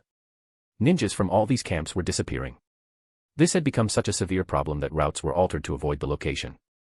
However, the disappearances continued in other nearby points, with this place being central, leading everyone to believe Kumo was involved. But it seemed strange to Minato since there were almost no signs or evidence left behind. It was as if people simply vanished like ghosts. It felt as if a Kamui user was taking them, but Minato knew that shouldn't be possible, though he had another suspicion in mind. "What do you think this is?" Mikoto asked Minato as they stood in another area with the same result. "I don't know." Minato replied in a somber tone while opening the report once again before him. It listed all the disappearances that had occurred. He examined the list of names. There were people from various origins, but one specific detail caught his attention: many members of the Uchiha clan were among the missing. It was the clan with the highest number of missing members by far, at least 32 of them.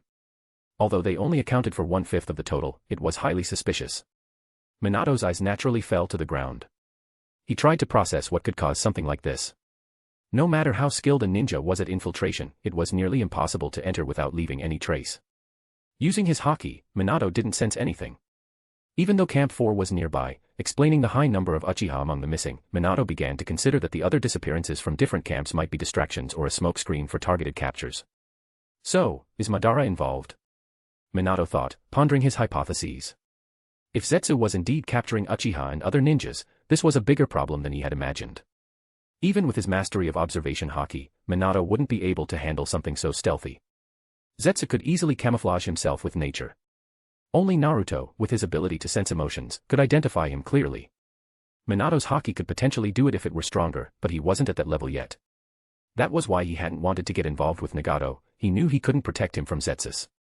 What should we do, then, Minato? Mikoto asked again, watching him as he studied the scroll. He sighed and put it away. Let's return to the camp and submit our report, he replied finally, as there was nothing more they could do at that moment. However, just as they were about to return and leap through the trees, all four of them stopped. A team appeared, moving quickly among the trees, heading directly toward them, and landing in front of them. Minato couldn't help but frown as he saw who was there. The person leading the group didn't even try to hide his intentions. His eyes glowed with the activated Sharingan, staring directly at Minato. You. Mikoto murmured, stepping closer to Minato, fully aware of what this could mean. Namikaze Minato. A voice filled with anger echoed from the other side. The person spoke with intensity, his red eyes radiating a clear intent to confront Minato. Uchiha Fugaku, Minato said, recognizing the future patriarch of the Uchiha clan standing before him. He didn't seem pleased to hear his name spoken. Minato could imagine why. The other Uchiha with him also had their Sharingans activated, each one of them looking equally furious. Why are they acting like this? Due asked, suspicion evident in his voice, while Mikoto and Hanabi, noticing the tense situation, began moving into combat stances. Minato Namikaze, you. Fugaku Uchiha repeated, continuing, you dare to disrespect our clan. We've heard that you intend to take the clan leader's daughter and challenge us. He spoke as Minato narrowed his eyes. It's not a lie.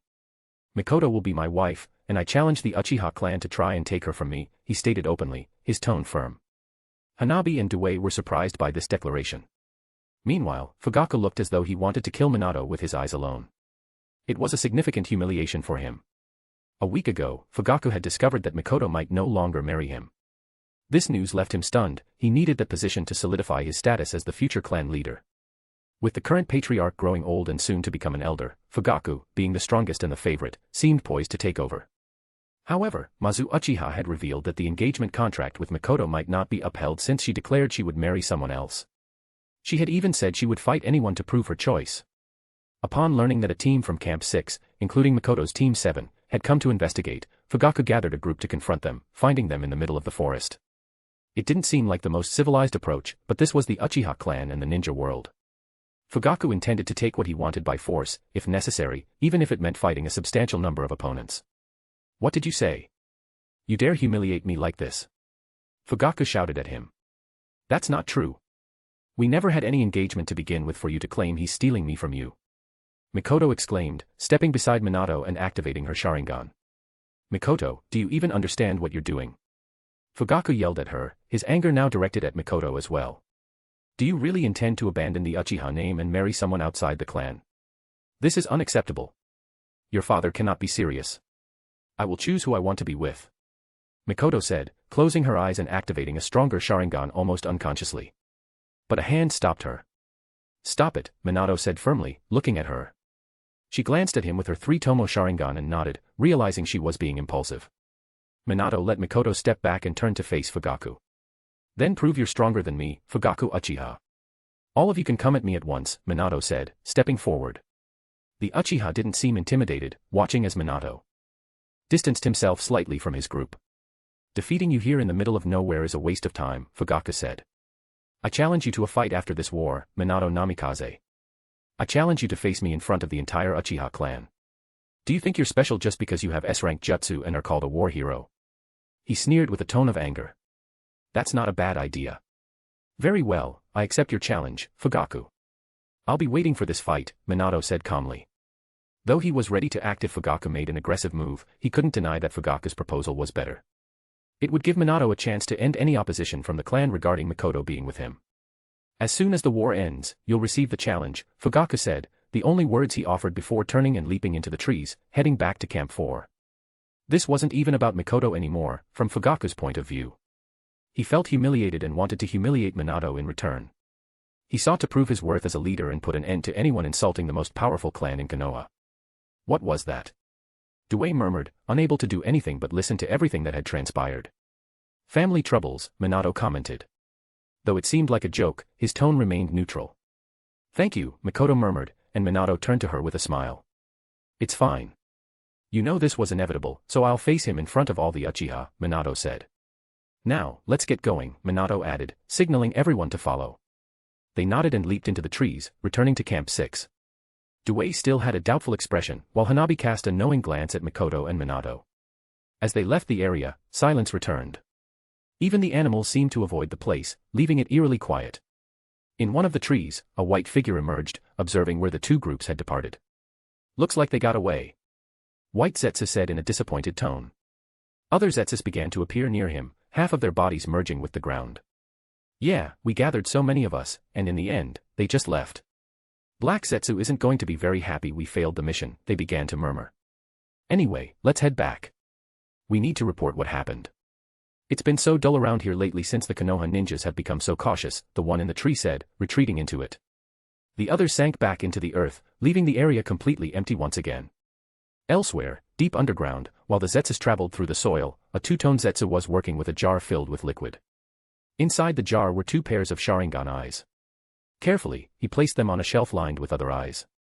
Zetsu. An old voice called out, and the Zetsus turned to them and seated near them. He was connected to a strange flower by a cable, none other than Uchiha Madara himself. Yes, Madara, White Zetsu answered in his usual cheerful tone. How is our target? Madara asked, his gaze fixed on the two-tone Zetsu.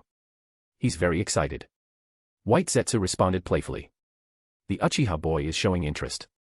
I am speaking to him, Black Zetsu's ominous voice replied, sending a chill through the atmosphere. I see.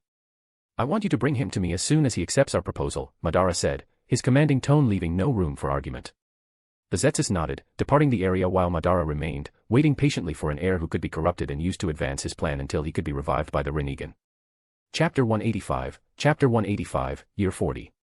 Third-person POV. Konoha, Year 40. Boom. Boom. Boom. The explosions echoed across the training field as both opponents charged at each other relentlessly, exchanging blows at incredible speed.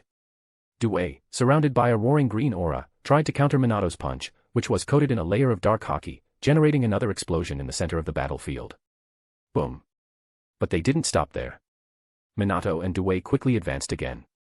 Minato's fist had returned to its normal state, but he clenched it tightly once more, creating and enveloping it in another layer of armament haki as he prepared for a new attack. He couldn't maintain the haki for long, but he was getting good results thanks to the intense training of recent months. Meanwhile, Due showed remarkable progress in mastering his transformation with the fourth gate, fighting fiercely against Minato in a much more intense battle than their first. Minato was happy for the men. Due had finally fully mastered the gate, demonstrating with all his strength what he was capable of. It had been 9 months since Minato had arrived at that camp. They wouldn't stay there much longer, as a year would be completed in 3 months. Even so, the time hadn't been wasted at all. Minato had finally begun to release his basic haki but still needed to learn how to control it fully, something he knew wouldn't be easy before the end of the war. The year was 40 since the founding of Konoha. Minato was now 14, having celebrated his birthday almost 2 months ago, and many things had happened during those months. However, he set those thoughts aside to focus on his fight against Due. Once again, he tried to maintain his haki without distractions, delivering a new blow against Due.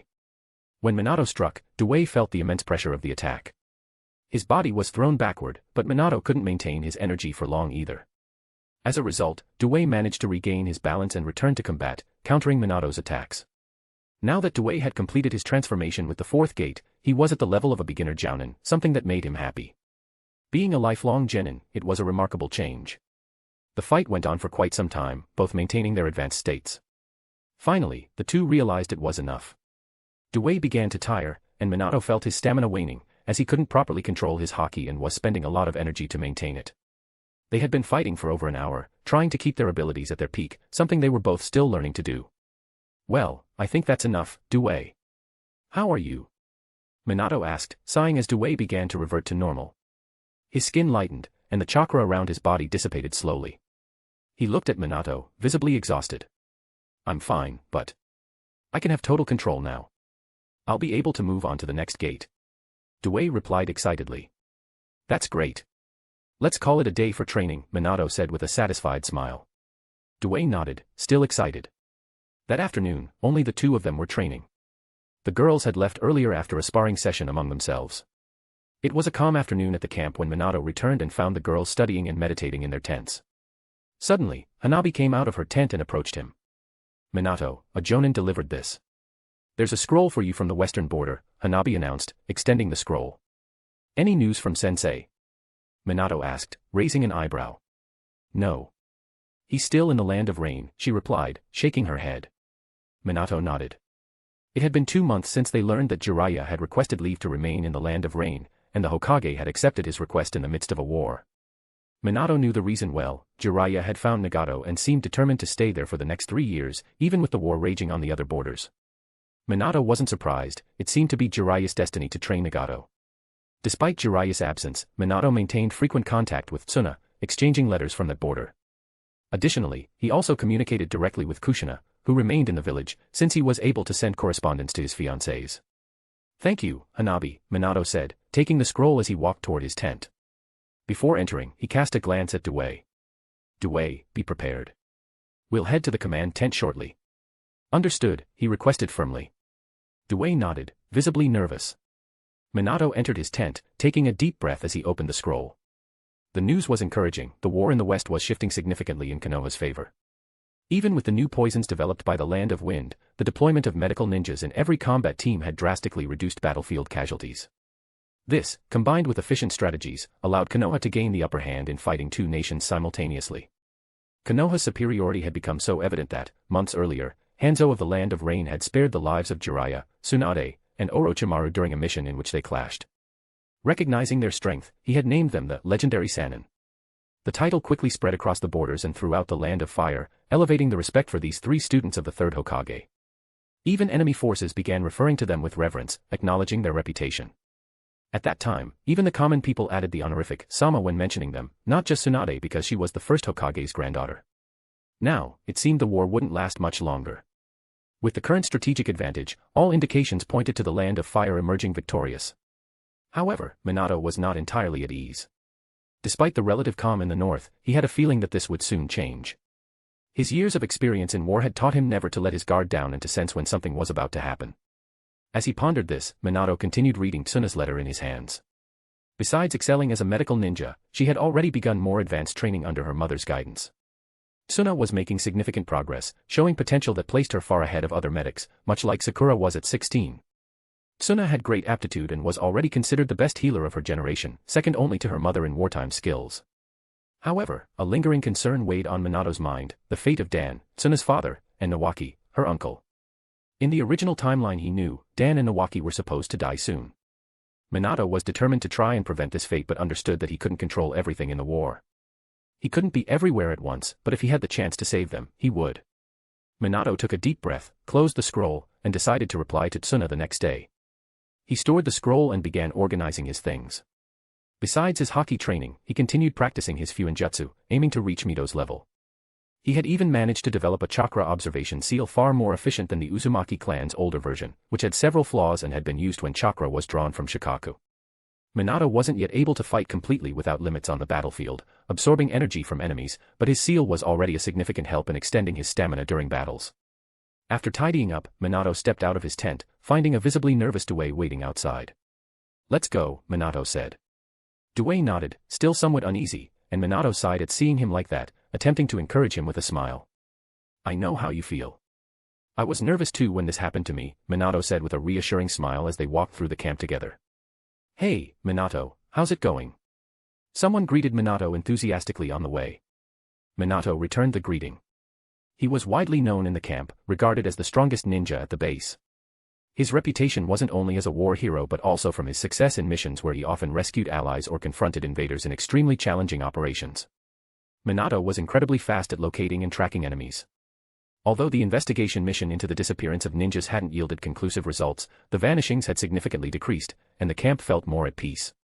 Minato simply waved at everyone who called out to him as he continued walking with Due toward the command tent. Upon arrival, they were granted entry by Commander Aburame.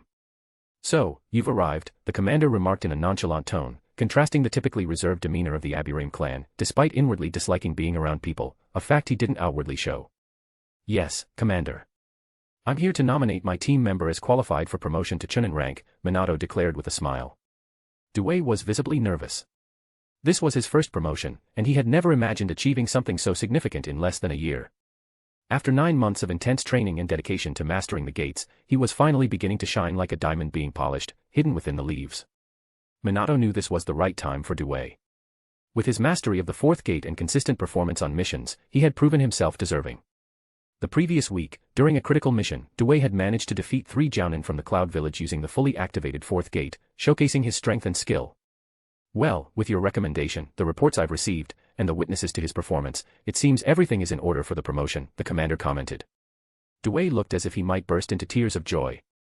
Minato smiled and turned to the commander. So, I believe everything is ready, correct? He asked. Yes, everything is prepared as you requested, the commander replied, pulling a document from his drawer and placing it on the desk. Minato felt a deep sense of satisfaction seeing his friend finally being recognized. He had closely supervised Dewey's progress. You just need to sign here, the commander indicated the scroll containing Dewey's details and mission records. Overcome with emotion, Due approached and signed the document, officially receiving the title of Chunin. The certificate was also signed by both Minato, as the team leader, and the camp commander, formally recognizing the promotion.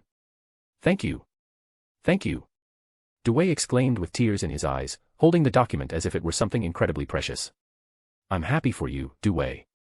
But now, could you wait for me outside? Minato requested with a smile. Due nodded, still emotional, and left the tent, allowing the conversation between Minato and the commander to continue. Minato looked directly at the commander in front of him. I'm sure you have something to tell me, don't you? Minato stated, his tone serious. The commander sighed before responding. That's correct. We've received a command, something urgent. About what? Minato asked, frowning. It seems our ambush ninjas have detected significant movement coming from the Mist Village in the neighboring country. After such a long period of passive behavior, it appears they're about to act. Headquarters has ordered all camps to remain on alert. The commander paused, adjusting his tone before continuing. Additionally, I've received a direct message for you. Commander Tsukumo has requested that you be prepared to join him on the front lines. Minato nodded, considering the situation. Understood. I'll be ready, Commander, he replied. The commander acknowledged with a nod, and Minato left the tent. Meanwhile, the suspicions of the ambush ninjas were correct. At that exact moment, a large group of mist ninjas was advancing through the land of hot water, heading toward the fire country's border, with the Raikage leading them. Chapter 186, Chapter 186, Counterattack against Kumo 01. Third-person POV. Konoha, Year 41. Minato suddenly returned to the camp after a Jonin ninja delivered an urgent message in the middle of the morning during their training session at the practice field. As soon as he arrived with his team, he noticed the camp was in turmoil. The ninjas appeared worried, their faces betraying no tranquility as they rushed back and forth. We were attacked. Those bastards from the land of clouds. I knew some of the victims, they just massacred 2 outposts. Minato ignored the heated discussions among the ninjas and quickly made his way to the main tent, leaving his team behind. At the entrance, the guard standing watch recognized him and allowed him through. You may enter. The commander authorized it as soon as you arrived, one of them said.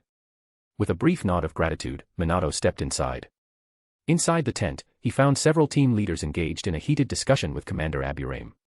Everyone seemed tense. The moment they noticed Minato's presence, the conversation halted, and the commander directed an order at him. You've arrived, boy. I hope you're prepared, as we discussed yesterday. In the end, we suffered a full-force attack. Everything you need to know is in this scroll, the commander began in a firm tone. Commander Tsukumo has also sent orders. We are forming a main team with the best ninjas to accompany you. You, myself, and others in this room are included. Minato nodded without speaking, prompting the commander to continue. Meanwhile, your team will stay behind, joining the reinforcement group. Is that clear? He asked. Yes, sir, Minato replied, maintaining his serious demeanor. The commander handed a scroll to Minato. Here is the attack report, along with Commander Tsukumo's instructions. I want you to inform your team and prepare them to join the reinforcements. As for you, prepare to join the main team, which is already on its way, gathering ninjas from each camp. Without further words, Minato nodded and left the tent. Outside, he headed straight to his team's tent but was intercepted by them before entering. They were eager to know what was happening, as the situation seemed grave. Minato explained briefly what the superiors had planned for them. Why do we have to stay behind? We could go with you. Mikoto complained, visibly frustrated. Minato sighed, trying to calm her down. I know, Mikoto. But this isn't up to us. Besides, avoid using your full power, especially you. We can't draw unnecessary attention right now. It's not worth it. He was warning her to keep her Mangekyo Sharingan hidden from the village. Mikoto huffed but nodded, acknowledging Minato's logic. Don't worry, Minato. No matter where we are, we'll do a great job. Due said, trying to cheer the group up. Minato managed a small smile at this. I trust you all. Now, I need to prepare. I'll see you on the battlefield, he said. As Minato withdrew to prepare, the camp continued to buzz with news of a massive attack. The ninjas from the Cloud Village had destroyed 2 outposts in the north, led by the Raikage himself and 2 Jinchuriki. This had resulted in the death of 500 Konoha ninjas, enraging the entire village. The Cloud Village forces were using their full strength and had taken control of one outpost, as if waiting for Konoha to respond. The hatred among the ninjas was overwhelming, and everyone wanted to retaliate with deadly force. This drove Tsukumo Hatake to act swiftly, mobilizing the best forces along the border for a counterattack.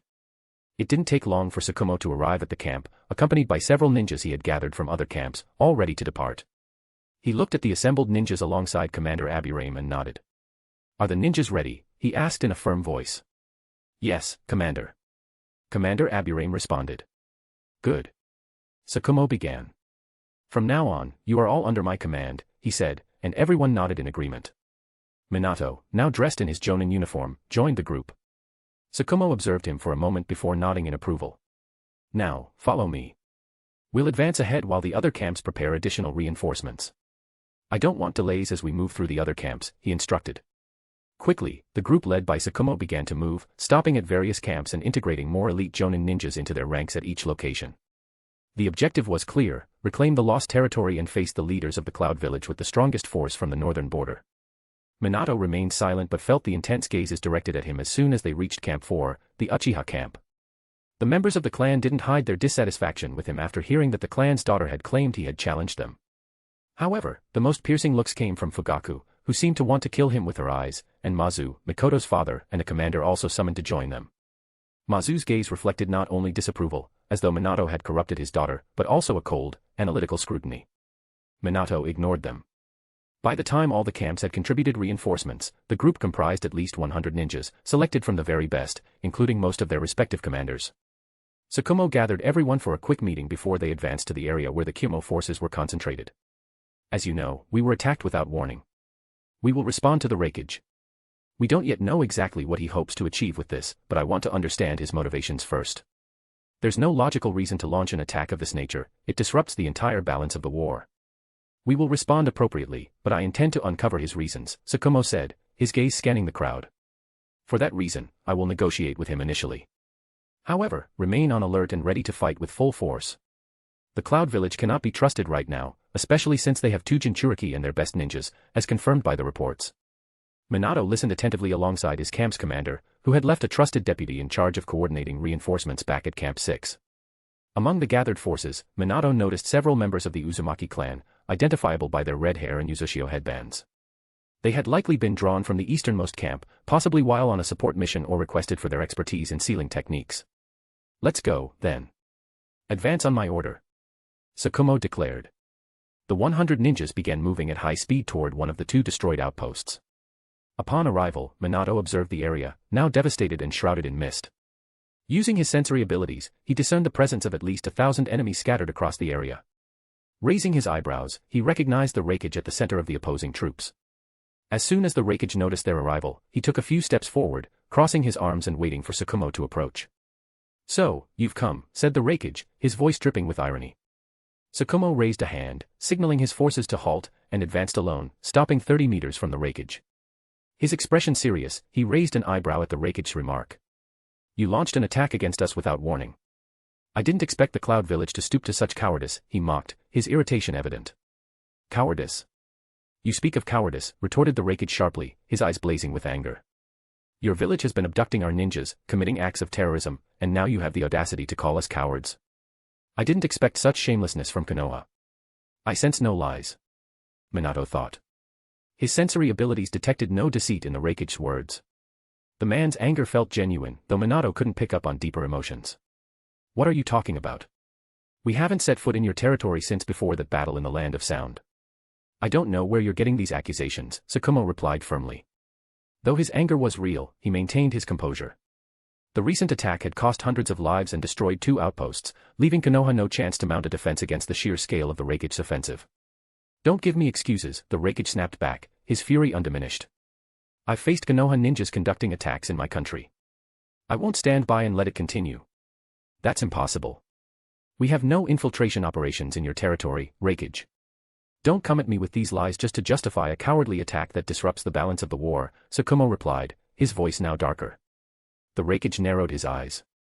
Lies. Then let me prove it. He gestured to one of his ninjas. Bring the bodies. A cloud ninja quickly advanced, holding a scroll. Tsukumo remained silent, observing from a distance as the ninja began to activate the storage seals. With a puff of smoke, several bodies appeared on the ground. First, our ninjas began disappearing, and then came attacks from your side. Look at them, the Raikage exclaimed furiously, pointing to the bodies. Explain this, Tsukumo Hataki. Tsukumo looked at the bodies, attempting to identify them. They were clearly ninjas, marked by Konoha headbands and uniforms. Many bore severe wounds, and one body appeared to have self-detonated, as if in a suicide attack. Tell me, are you saying this body, which we retrieved after it detonated part of my village, is a lie too? Many of our citizens are dead, the Raikage growled, staring directly at Tsukumo.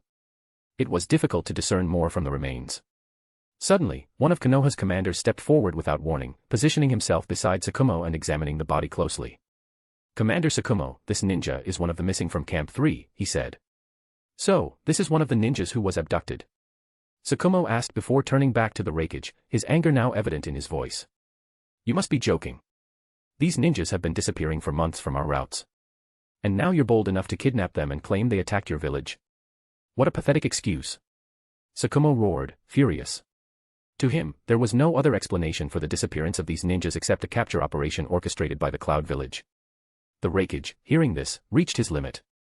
In the next moment, he released his chakra, his fury manifesting as an overwhelming presence felt by everyone around, a chakra comparable to that of a tailed beast. You dare accuse me of this? I expected many things from Konoha, but this is unacceptable, the Raikage shouted, as an aura of lightning began to envelop his body. Before anyone could react, the Raikage shattered the ground beneath him and charged at an astonishing speed toward Tsukumo. The commander quickly prepared himself, alongside another leader at his side. However, the area around them erupted from the impact of the Raikage's attack. Tsukumo was launched backward, managing to evade the direct blow, while the other commander was sent crashing to the ground, gravely injured, unable to react to the Raikage's incredible speed. Prepare to attack. We will avenge what Konoha's ninjas have done to us, the Raikage commanded, as his allies readied themselves for combat. Konoha's ninjas also began organizing, prepared to face the enemy's assault. Minato stood among them, his mind already racing. He noted that the Raikage seemed genuine in his accusations. He wasn't lying. Whoever is behind this is stealing the bodies and using their chakra to blend in. This method creates perfect chaos and shifts the blame between Konoha and the Cloud. Only one being could orchestrate something like this. Madara must be working behind the scenes to weaken the villages, Minato thought, analyzing the situation. However, there was no time to dwell on these thoughts. In the next instant, the troops from Konoha and the Cloud charged at each other. Minato surged forward alongside the northern border elite, prepared to confront the enemies. Tsukumo, having recovered, steeled himself to face the Raikage directly, who was advancing toward him with full force. Even though Minato knew the Cloud Village was being manipulated, he wouldn't show mercy, not after the attack they had launched. Moreover, this was his chance to retaliate for their attempt to capture Kushina. A flash of anger appeared in his eyes at the mere thought of it. Chapter 187, Counterattack against Kumo 02. Third-person POV. Konoha, Year 40.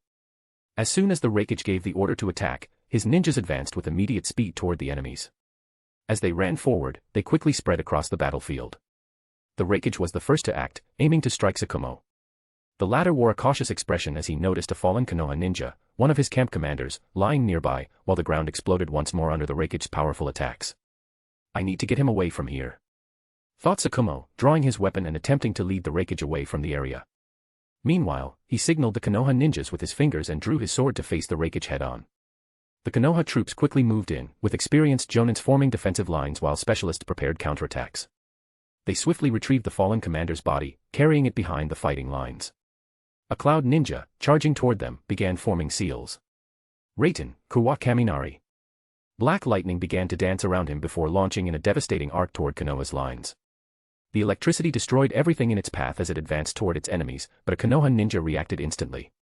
Doton, Dorihiki, the ninja shouted, completing his seals and raising an enormous earthen wall that absorbed most of the impact.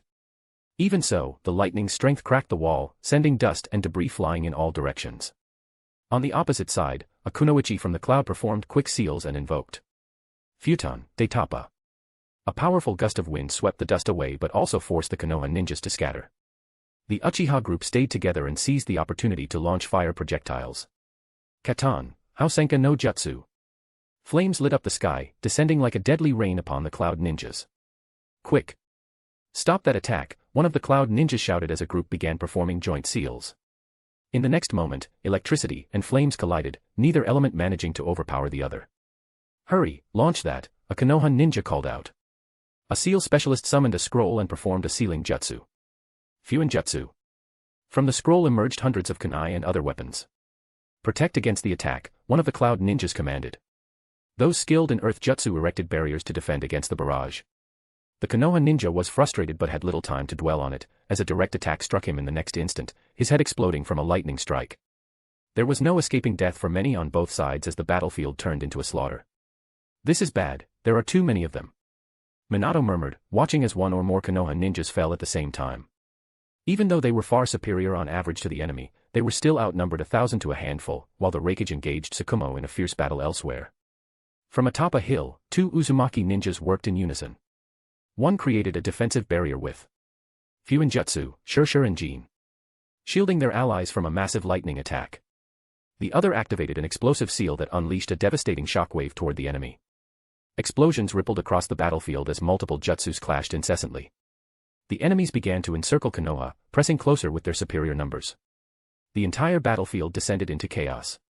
Commanders shouted orders while soldiers performed seals, countering enemy attacks. Minato advanced steadily, analyzing the battlefield. He noticed the two Jinchuriki who had yet to engage in combat, holding back in the rear, likely waiting for the right moment. This is bad, a Konoha sensor ninja shouted.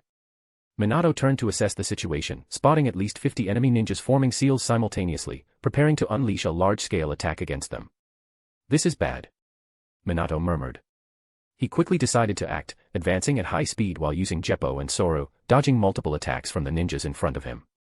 Finally, both sides clashed with the enemy forces, Konoha's and Kumo's kunai colliding in fierce combat.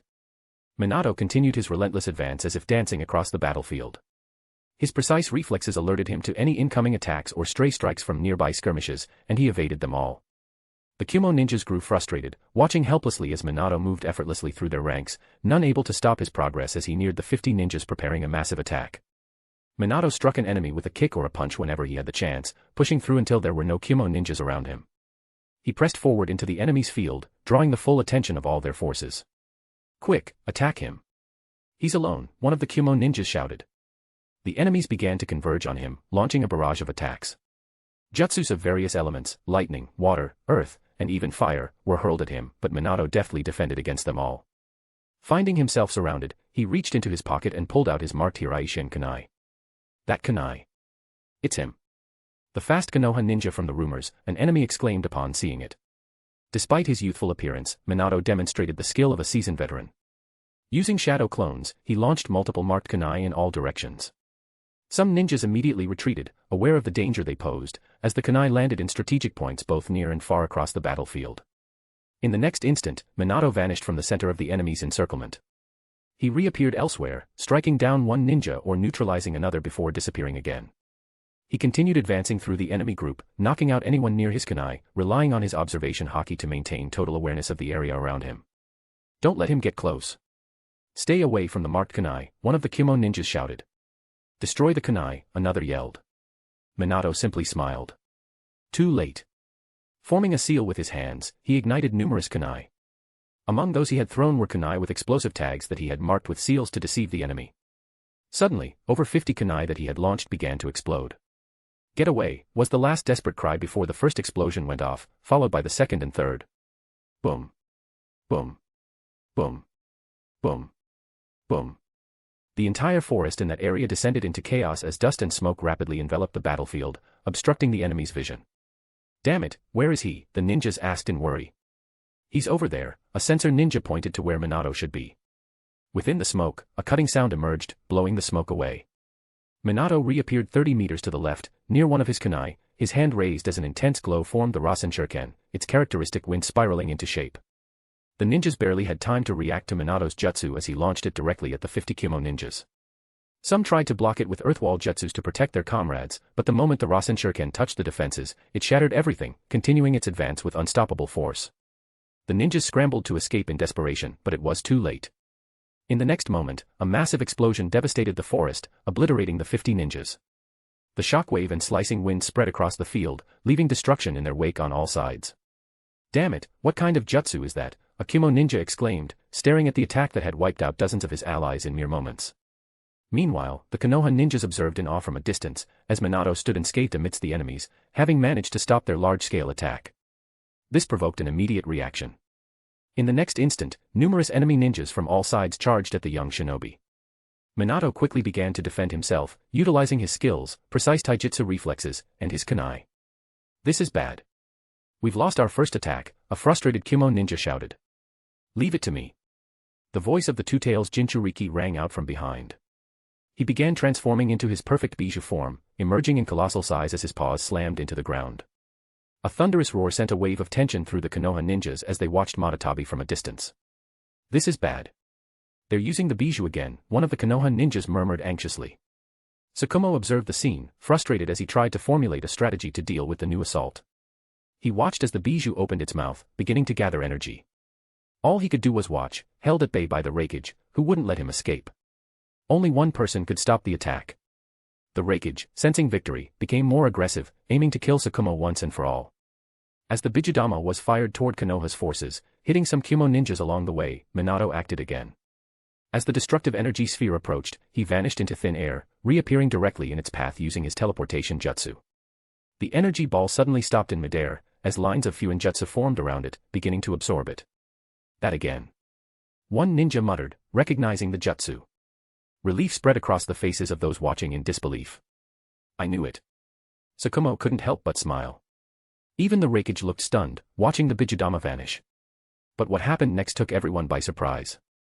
In the next moment, Minato used one of his marked kunai that he had thrown into the enemy's ranks and redirected the Bijudama right into the center of the opposing army. Before Matatabi's Jinchuriki could react, the explosion occurred. A massive devastation swept across the battlefield, annihilating approximately 200 to 300 Kumo ninjas and leaving everyone stunned. The surrounding forest was obliterated, reduced to dust as the explosion's force rippled outward, erasing every trace of the enemy forces in that area. I did it. Minato murmured, staring at the destruction he had caused. Some of his allies nearby were left speechless as they took in the scene. That was incredible.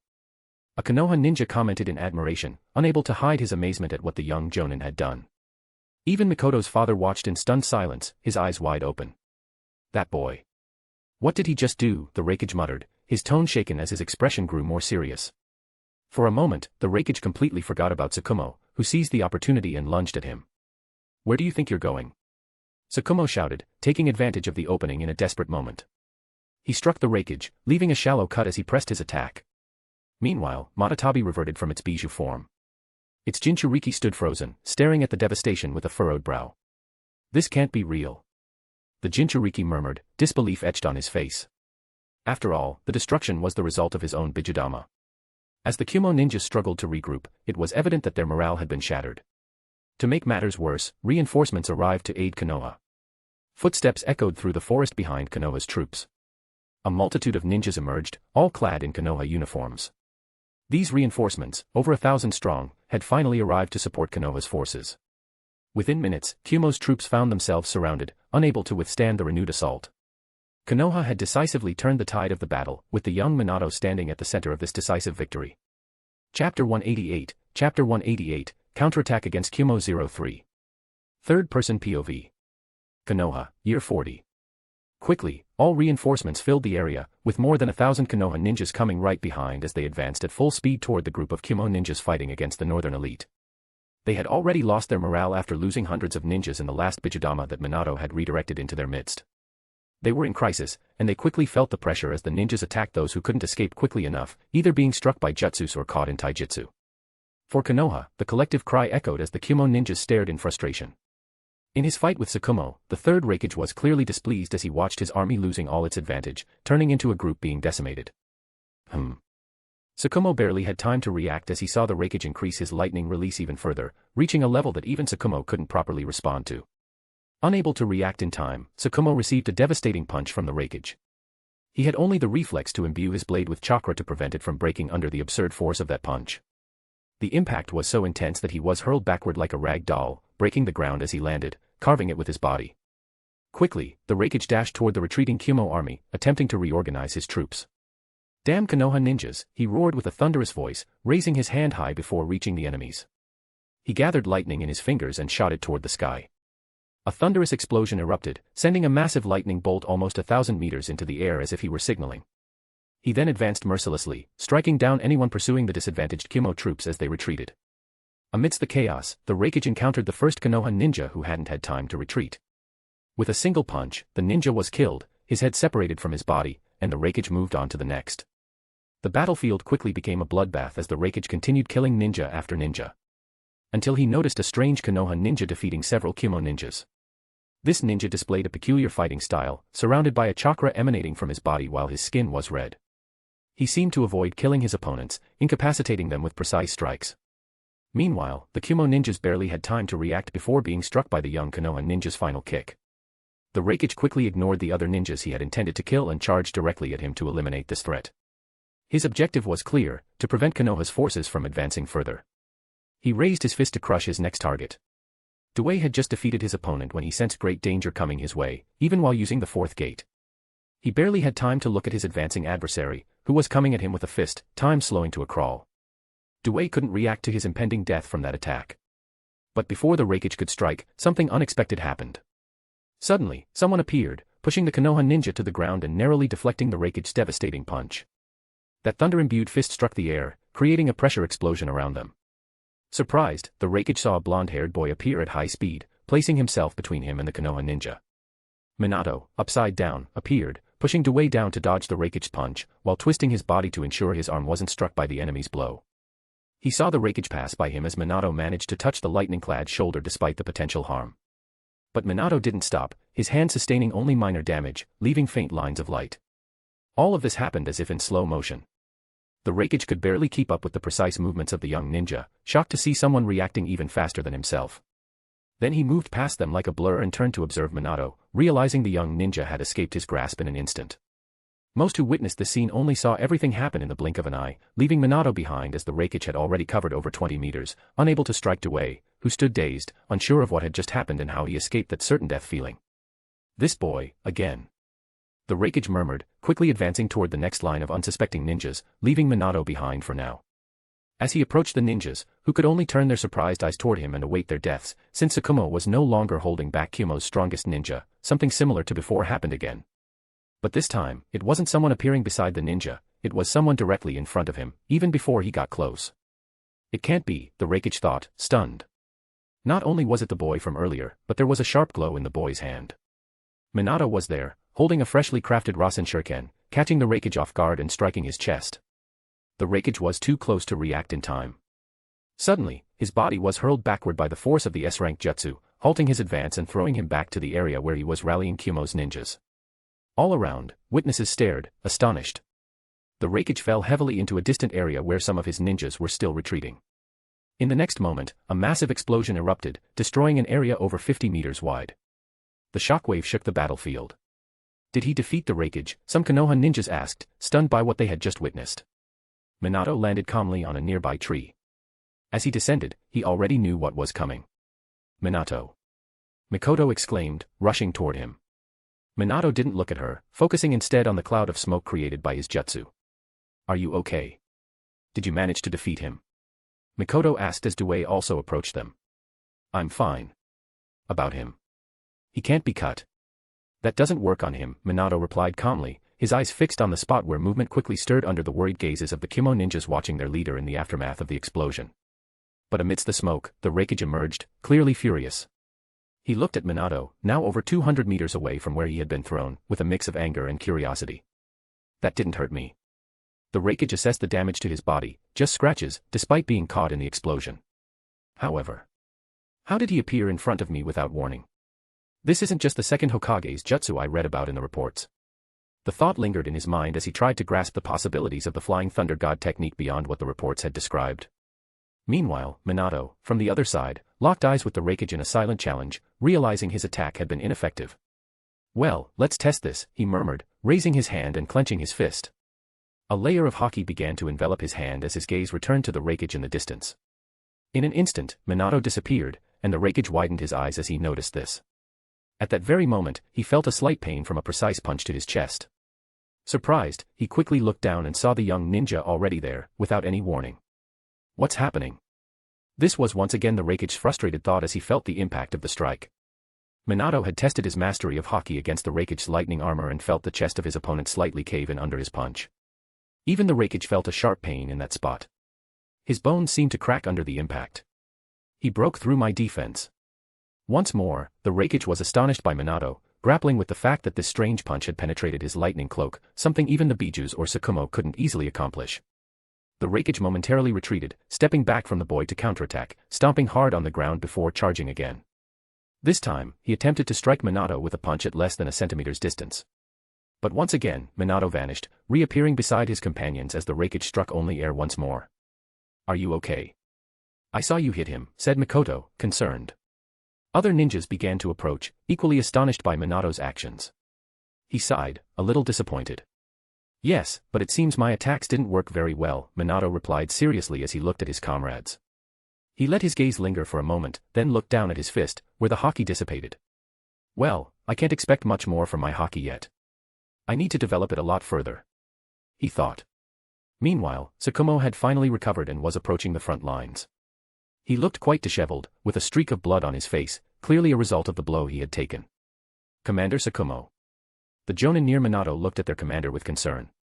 I'm fine, said Tsukumo, noticing their worried expressions. He wiped some of the blood off his face and continued, just regroup. I want everyone ready to face another Kumo attack. Understood, the ninjas responded before moving away to carry out his orders. Suddenly, a Hyuga rushed toward them, his eyes focused on the distance. Commander. There's an entire group heading our way, he exclaimed, alarmed. Tsukumo frowned, assessing the situation. Prepare to engage them. Everyone, get into formation, he commanded, planning how to counterattack as he reorganized the troops. He then turned toward Minato. You did very well back there. You managed to stop their advance and weaken the enemy's efforts. More than that, you pushed the raikage back when he was unstoppable, killing our ninjas. Thank you, Tsukumo said sincerely. But there's no time to talk now. Just keep protecting our troops, he added, and Minato nodded in acknowledgement. Tsukumo moved off to regroup Konoha's forces. On the battlefield, where Kumo's ninjas were reorganizing for a counterattack, the raikage appeared. His thunder-release chakra cloak glowed intensely. He looked at his chest for a moment, intrigued by what had happened. How did that boy manage to reach me so suddenly?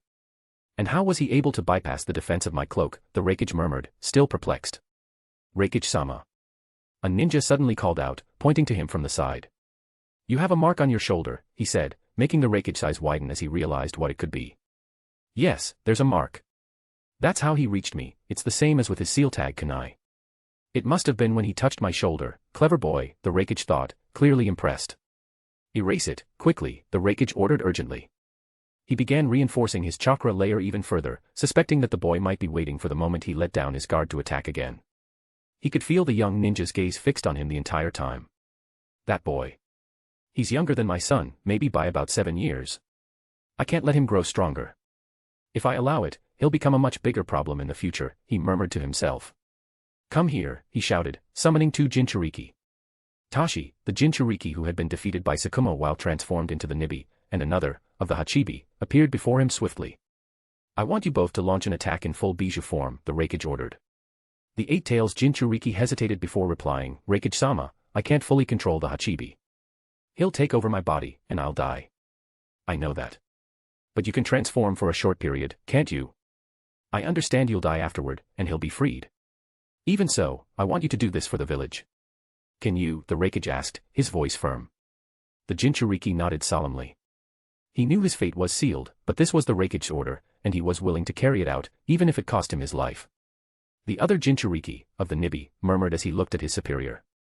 Raikage-sama, if he can still use those seals, that boy might teleport our Bijudamas right into the middle of our own army. Yes, I'm well aware of that, the raikage replied. But from what I've observed, he can only redirect one attack at a time. That's why I don't want you to launch Bijudamas. Use your Biju's other abilities instead, he ordered. Understood. We will prepare, the Jinchuriki said in unison. Meanwhile, Tsukumo and the Konoha ninjas were regrouping their forces, numbering over 1,000 in total. At the same time, the enemy forces were finally receiving reinforcements, boosting their troops' morale.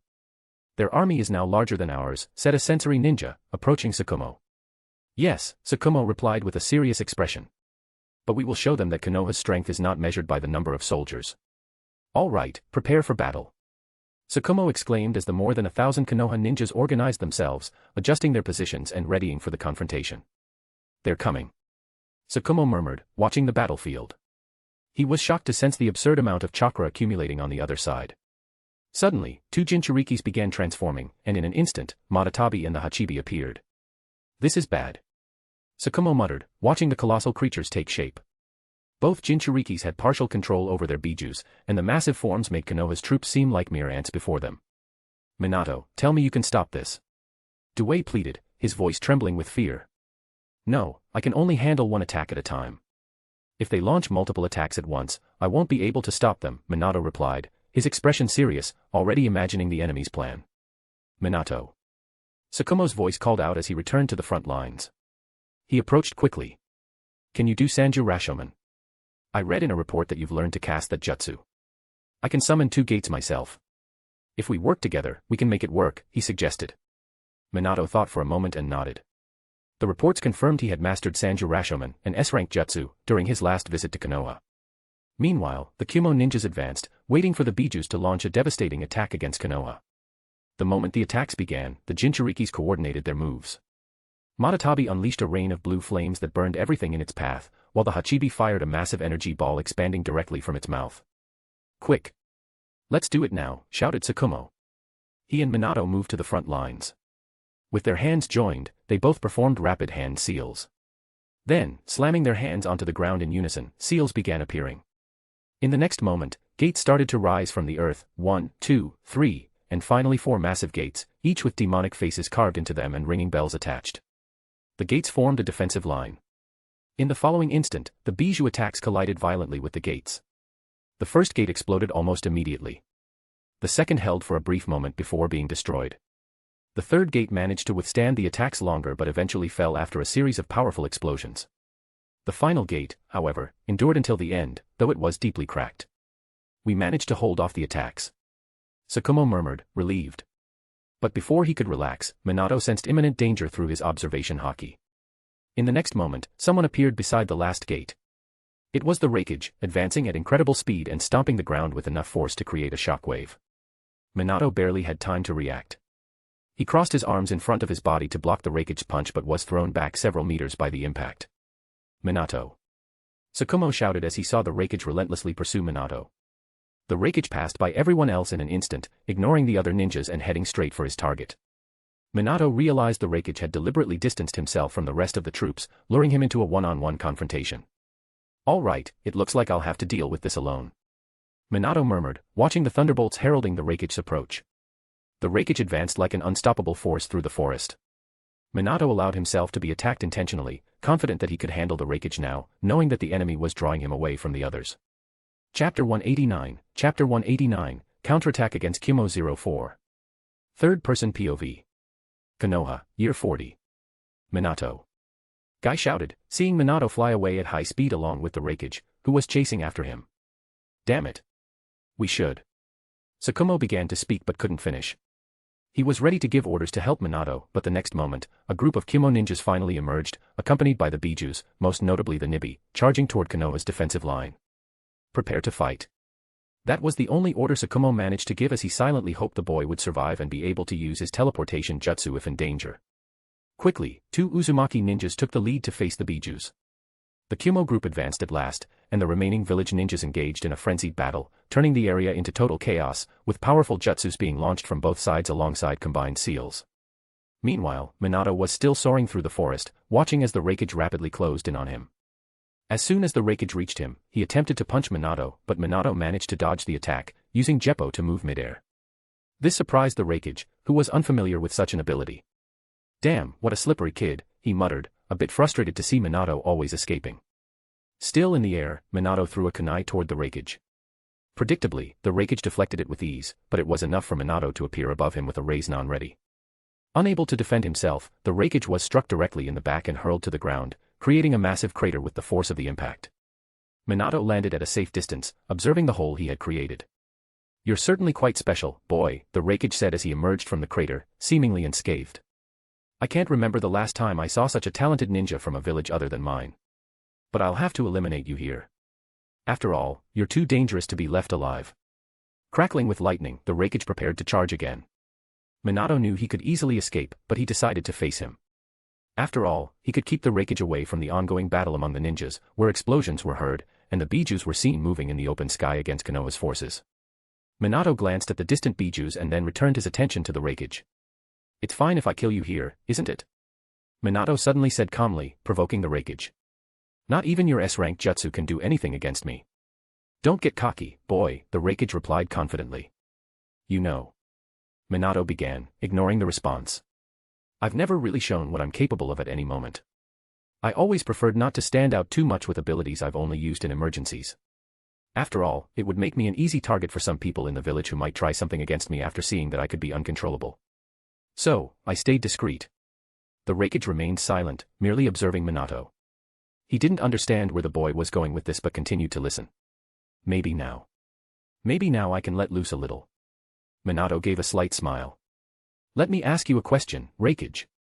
The Raikage raised an eyebrow, curious, as the boy continued speaking. "You seem pretty confident, but are you ready to see what I can do?" "It doesn't matter what you have to say," roared the Raikage, interrupting.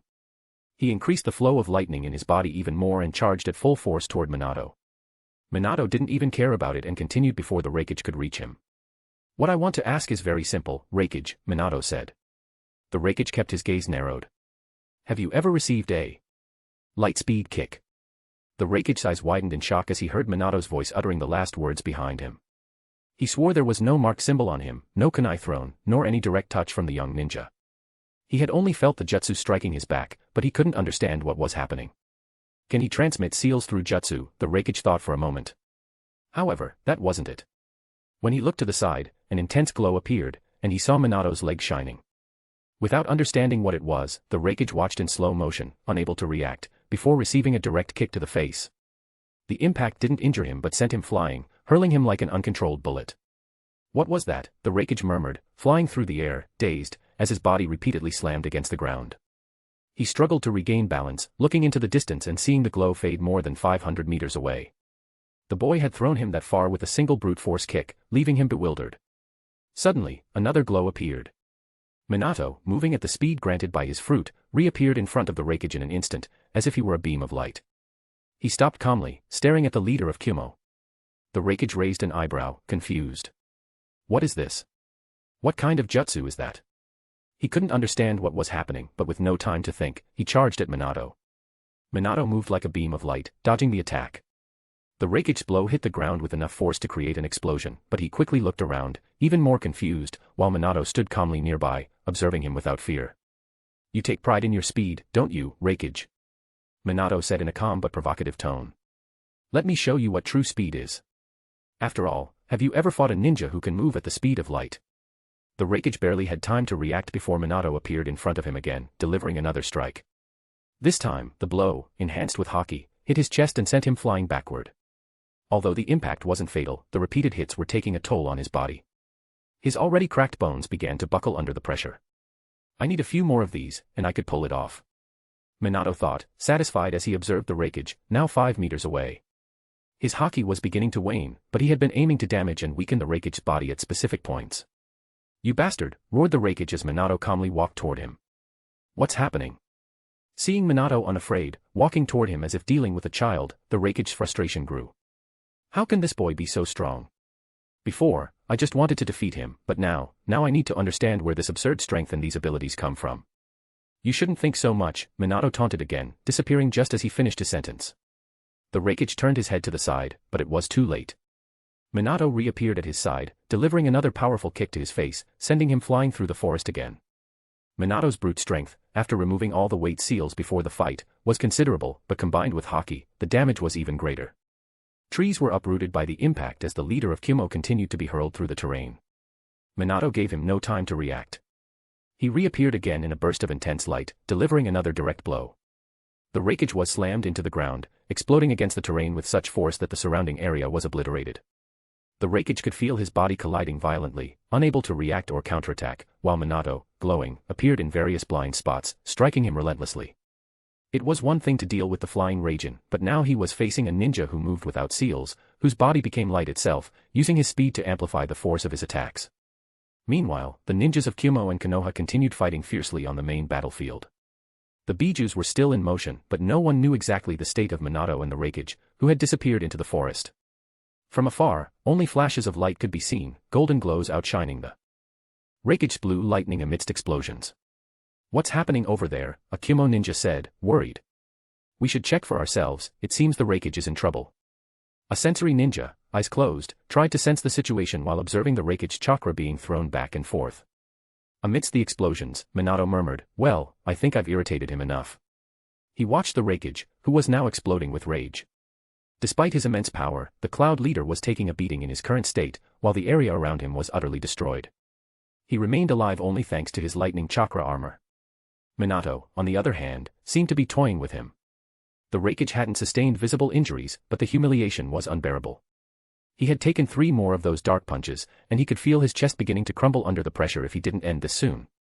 Once again, the Raikage had no time to react as Minato's final kick was so powerful it sent him flying straight into the center of the battlefield where ninjas from both countries were clashing. The fighting stopped as everyone froze, watching in shock as the Raikage crashed into the ground, creating a crater in the middle of the conflict. He emerged from the hole, teeth clenched in frustration, glaring at the surrounding chaos. Even the Konoha ninjas who witnessed the scene were left speechless.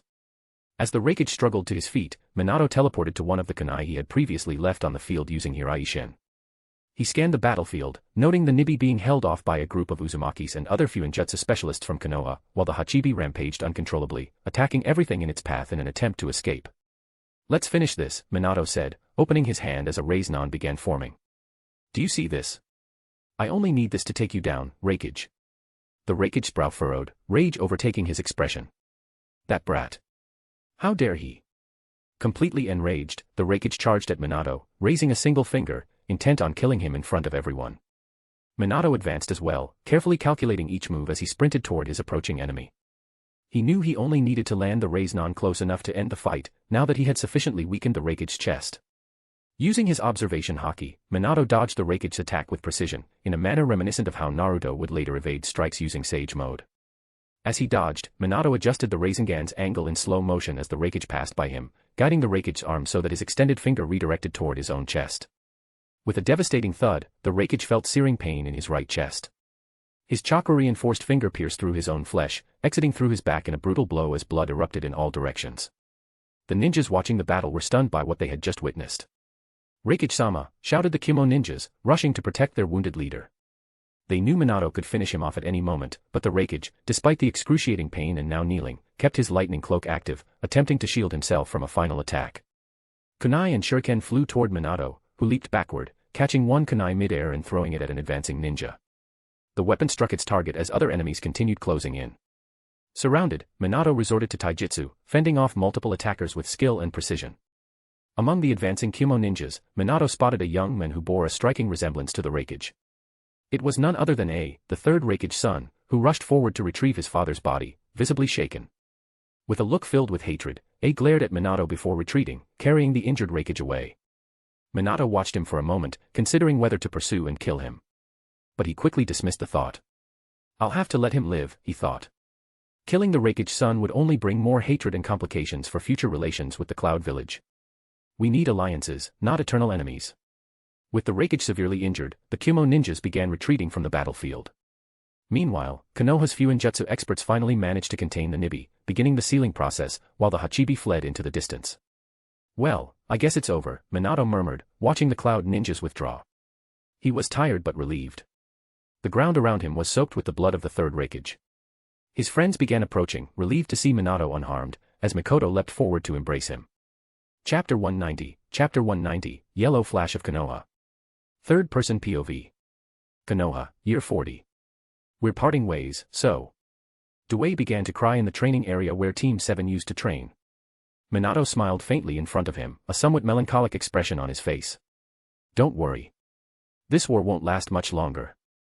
We'll be heading back to Konoha soon, and we'll meet there." He spoke during their small meeting. After all, today was the day they would return to the western border, everyone except for Dway. The war had calmed down by now. There hadn't been any further attacks from the Cloud Village since the previous battle, and 3 months had passed since then. Minato was no longer taking on missions, dedicating all his time to training since the current situation allowed him to focus on it. He continued to develop his armament haki, while Dway had also started training with the fifth gate, though he was still far from mastering the technique. I'm a little sad about this, but I'm sure we'll meet again in the village like you said. I'll prove to you that I've gotten stronger.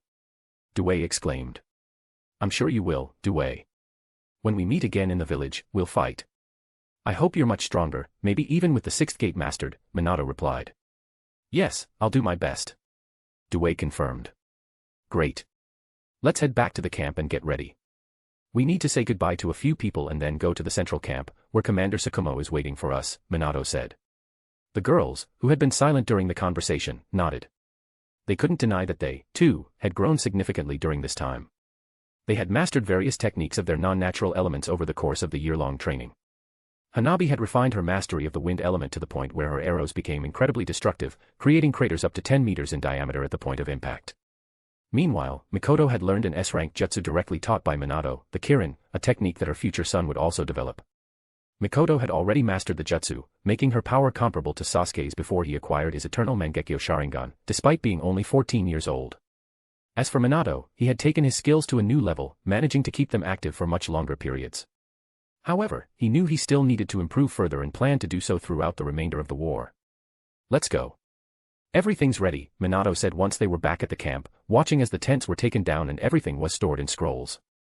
The girls had honed their skills in Fuinjutsu to handle this task, which wasn't Dewey's strong suit, not that he needed it.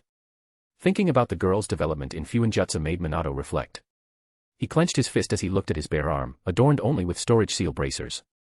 Hidden Fuinjutsu markings were embedded in his skin, only visible when activated. Over the past year, he had mastered a chakra absorption technique he had developed himself. Although it wasn't comparable to the Rinnegan's ability to absorb any jutsu, his technique was sufficient to drain some chakra from enemy ninjas upon contact. Additionally, he had modified the Hiraishin seal to accumulate chakra constantly, functioning like a parasitic siphon. Anyone marked by his teleportation seal would have their chakra gradually drained, allowing Minato to teleport to them, touch the seal, and absorb the stored chakra. There were flaws in the system, but he was working to improve it. To perfect it, he would need Naruto-level control, akin to when his son distributed Kurama's chakra across the entire ninja alliance. This was something he planned to experiment with later. In the end, the three of them, along with Dway, headed to the main tent. So, you're leaving, Minato. It's a shame we won't have our hero around, some jonin remarked as they saw him preparing to leave. The news of Minato's departure had already spread, as his popularity had soared since his battle with the Raikage. After all, it wasn't every day that a 14-year-old ninja defeated a Kage and injured him severely, effectively ending an entire conflict. The Cloud Village faced many problems because of this. In addition to having the Nibi sealed by a group of Fuinjutsu specialists, the Hachibi had been released after its Jinchuriki's death shortly afterward. It was expected that the Raikage would handle the situation, but being gravely injured, he was out of commission. This left the Cloud Ninjas to deal with the chaos. It was said that the Hachibi confronted everyone in its path, crossing the border and reaching the land of hot springs, leaving destruction in its wake. After much effort and countless sacrifices, they managed to seal it again. As for the Raikage, there was no news. Everything seemed quiet, but Minato knew he was gravely injured, trying to recover. Minato was certain the Raikage would seek revenge in the future, but there was nothing he could do about it for now. He had done his part, and with the Nibi in Konoha's hands, they would have to negotiate. After the battle, Minato received a title for the first time. Due to his fight, with many witnesses claiming he glowed yellow, thinking he used the Raijin in the forest, he ended up being called the Yellow Flash of Konoha. This nickname, already destined for him, soon spread. Many considered that he had even surpassed Tsukumo Hatake after that battle, being recognized as the strongest ninja on the northern border. This title boosted the morale of all the camps across all the borders. In this war, legendary names had emerged, such as Tsukumo Hatake, the White Fang, Jiraiya, Tsunade, and Orochimaru, the legendary Sannin, and now Minato, the Yellow Flash of Konoha. The latter could barely walk through the camp without being stopped by ninjas wanting to bid farewell. Minato greeted everyone he could as he made his way to the command tent. Well, it's good to see you. A shame you're leaving, at least most of you, Commander Aburame murmured upon seeing them. Minato, Mikoto, and Hanabi were returning to the western border, but Dway would remain there. He would continue his training, as Konoha, observing his results and evolution, decided to keep him under direct supervision. The Hokage had taken great interest in Due, planning to continue his personal training for the rest of the war and further develop the technique mentioned in the reports. Minato believed that, with more than a year of practice, Due could master even the sixth gate. Duty calls us to the western border, Commander, Minato said in a calm tone in response to Commander Aburame's comment. Yeah, I know. I heard that Jiraiya-sama is in the land of rain on a personal mission after being cleared by the Hokage, the commander said. There was pressure coming from the northern border camp, as there was no other ninja as powerful as Jiraiya to lead them. Moreover, the village's own ninjas were pressuring the Hokage to bring Minato back. It was strange for Minato, but it seemed they wanted him to take his sensei's place. Even so, he felt a bit lost with the idea. He wasn't sure if he was ready to lead an entire camp yet, especially since taking over an advanced post was nothing compared to an entire camp, which carried far greater responsibilities. I know what you're thinking, kid, but your presence alone greatly boosts the morale of the ninjas. I'm sure you'll do a great job on that border, Commander Aburame commented, seemingly reading the blonde's thoughts. The commander knew how young and promising Minato was. His potential exceeded that of any other ninja in Konoha, and everyone could see it. Thank you for the kind words, Commander, Minato said, while the commander nodded and turned his attention to the two girls and Due. Well, I have one more piece of good news for you all. You've all been recommended to become jonin, and the village accepted due to your contributions, the commander said, surprising everyone. Me too. Due couldn't help but be astonished, pointing to himself, almost unable to believe what he was hearing. Yes, your performance has been extraordinary in training, and you've defeated several enemy jonin-level ninjas. You managed to go from a genin to a jonin in just 1 year since you started training. Your skills have been recognized by the Hokage himself, and it's time to acknowledge you as a high-ranking ninja of the village, the men explained as Due began to tear up with emotion, something characteristic of him. The conversations continued for a while, as the commander shared a few more pieces of information. Thank you for everything, Commander. I hope to see you in the village once the war is over, Minato commented with a small smile. Do you think I might die? I'll do my best to ensure that doesn't happen, the commander replied, offering a slight smile in return. Anyway, I hope to see you in the village as well, Minato. Maybe we'll arrange a barbecue or something to celebrate the end of this war. Minato nodded, and the three bid their farewells. Due, as always, cried but maintained his determination and spoke with confidence as they parted ways. With the goodbyes done, Minato and the two girls left the camp and advanced toward the main camp. Using the Hirai-shin, they appeared near Sakumo's camp. You're finally here, Sakumo remarked, greeting them as soon as he learned of their arrival. Yes. Here are some reports sent by Commander Aburame, along with the Hokage's orders, Minato said, handing over the documents as Sakumo quickly skimmed through them before setting them aside. Very well. You're cleared to return to the western border. I hope to see you there soon, Sakumo commented. The Hokage had decided to position Sakumo at the southern border to handle Suna, while Orochimaru would take command of the northern border. With the success of Tsunade's program, they had begun assigning leaders to study the strategies of medical ninjas embedded in each team. Thank you, Commander. I also hope to see you there, Minato replied. That's good, kid. Have you heard about my son, the commander asked suddenly. Minato shook his head. No. But he already had an idea of what it might be. The boy asked for early graduation. He passed at just 5 years old. He's now acting as a genin. He's doing very well, but without any missions in the war, he said, and Minato nodded. I see. And you're not very happy about it? Minato asked. Of course not. But there's nothing I can do, the commander murmured, clearly displeased. It was evident that his son was walking a path he didn't approve of. Despite breaking academy records and wanting to grow quickly, even surpassing Sakumo himself, the boy was becoming practically an emotionless tool, following orders without question. Sakumo disliked the notion that ninjas were merely tools focused solely on the success of missions. I understand. Well, I'm sorry, Minato commented, shrugging lightly. Don't be. But I'll talk to him soon. And I'd very much like you to think again about what I asked of you a long time ago, he said, and Minato nodded. Anyway, you're dismissed. Good luck, he said in conclusion. After that, Minato, Hanabi, and Mikoto said their goodbyes. With Minato using the Raijin on the entire team, they teleported directly to the western border, using some seals maintained by the western ninjas for Minato's return to the camp. With that, Minato and his companions moved forward to the final stage of the war. Author's note, Sakumo was placed at the western border with the intention of having him kill Sasori's parents, as it happened. Minato also finally received his title. Chapter 191, Return to the Western Border. Third-person POV. Konoha, Year 40.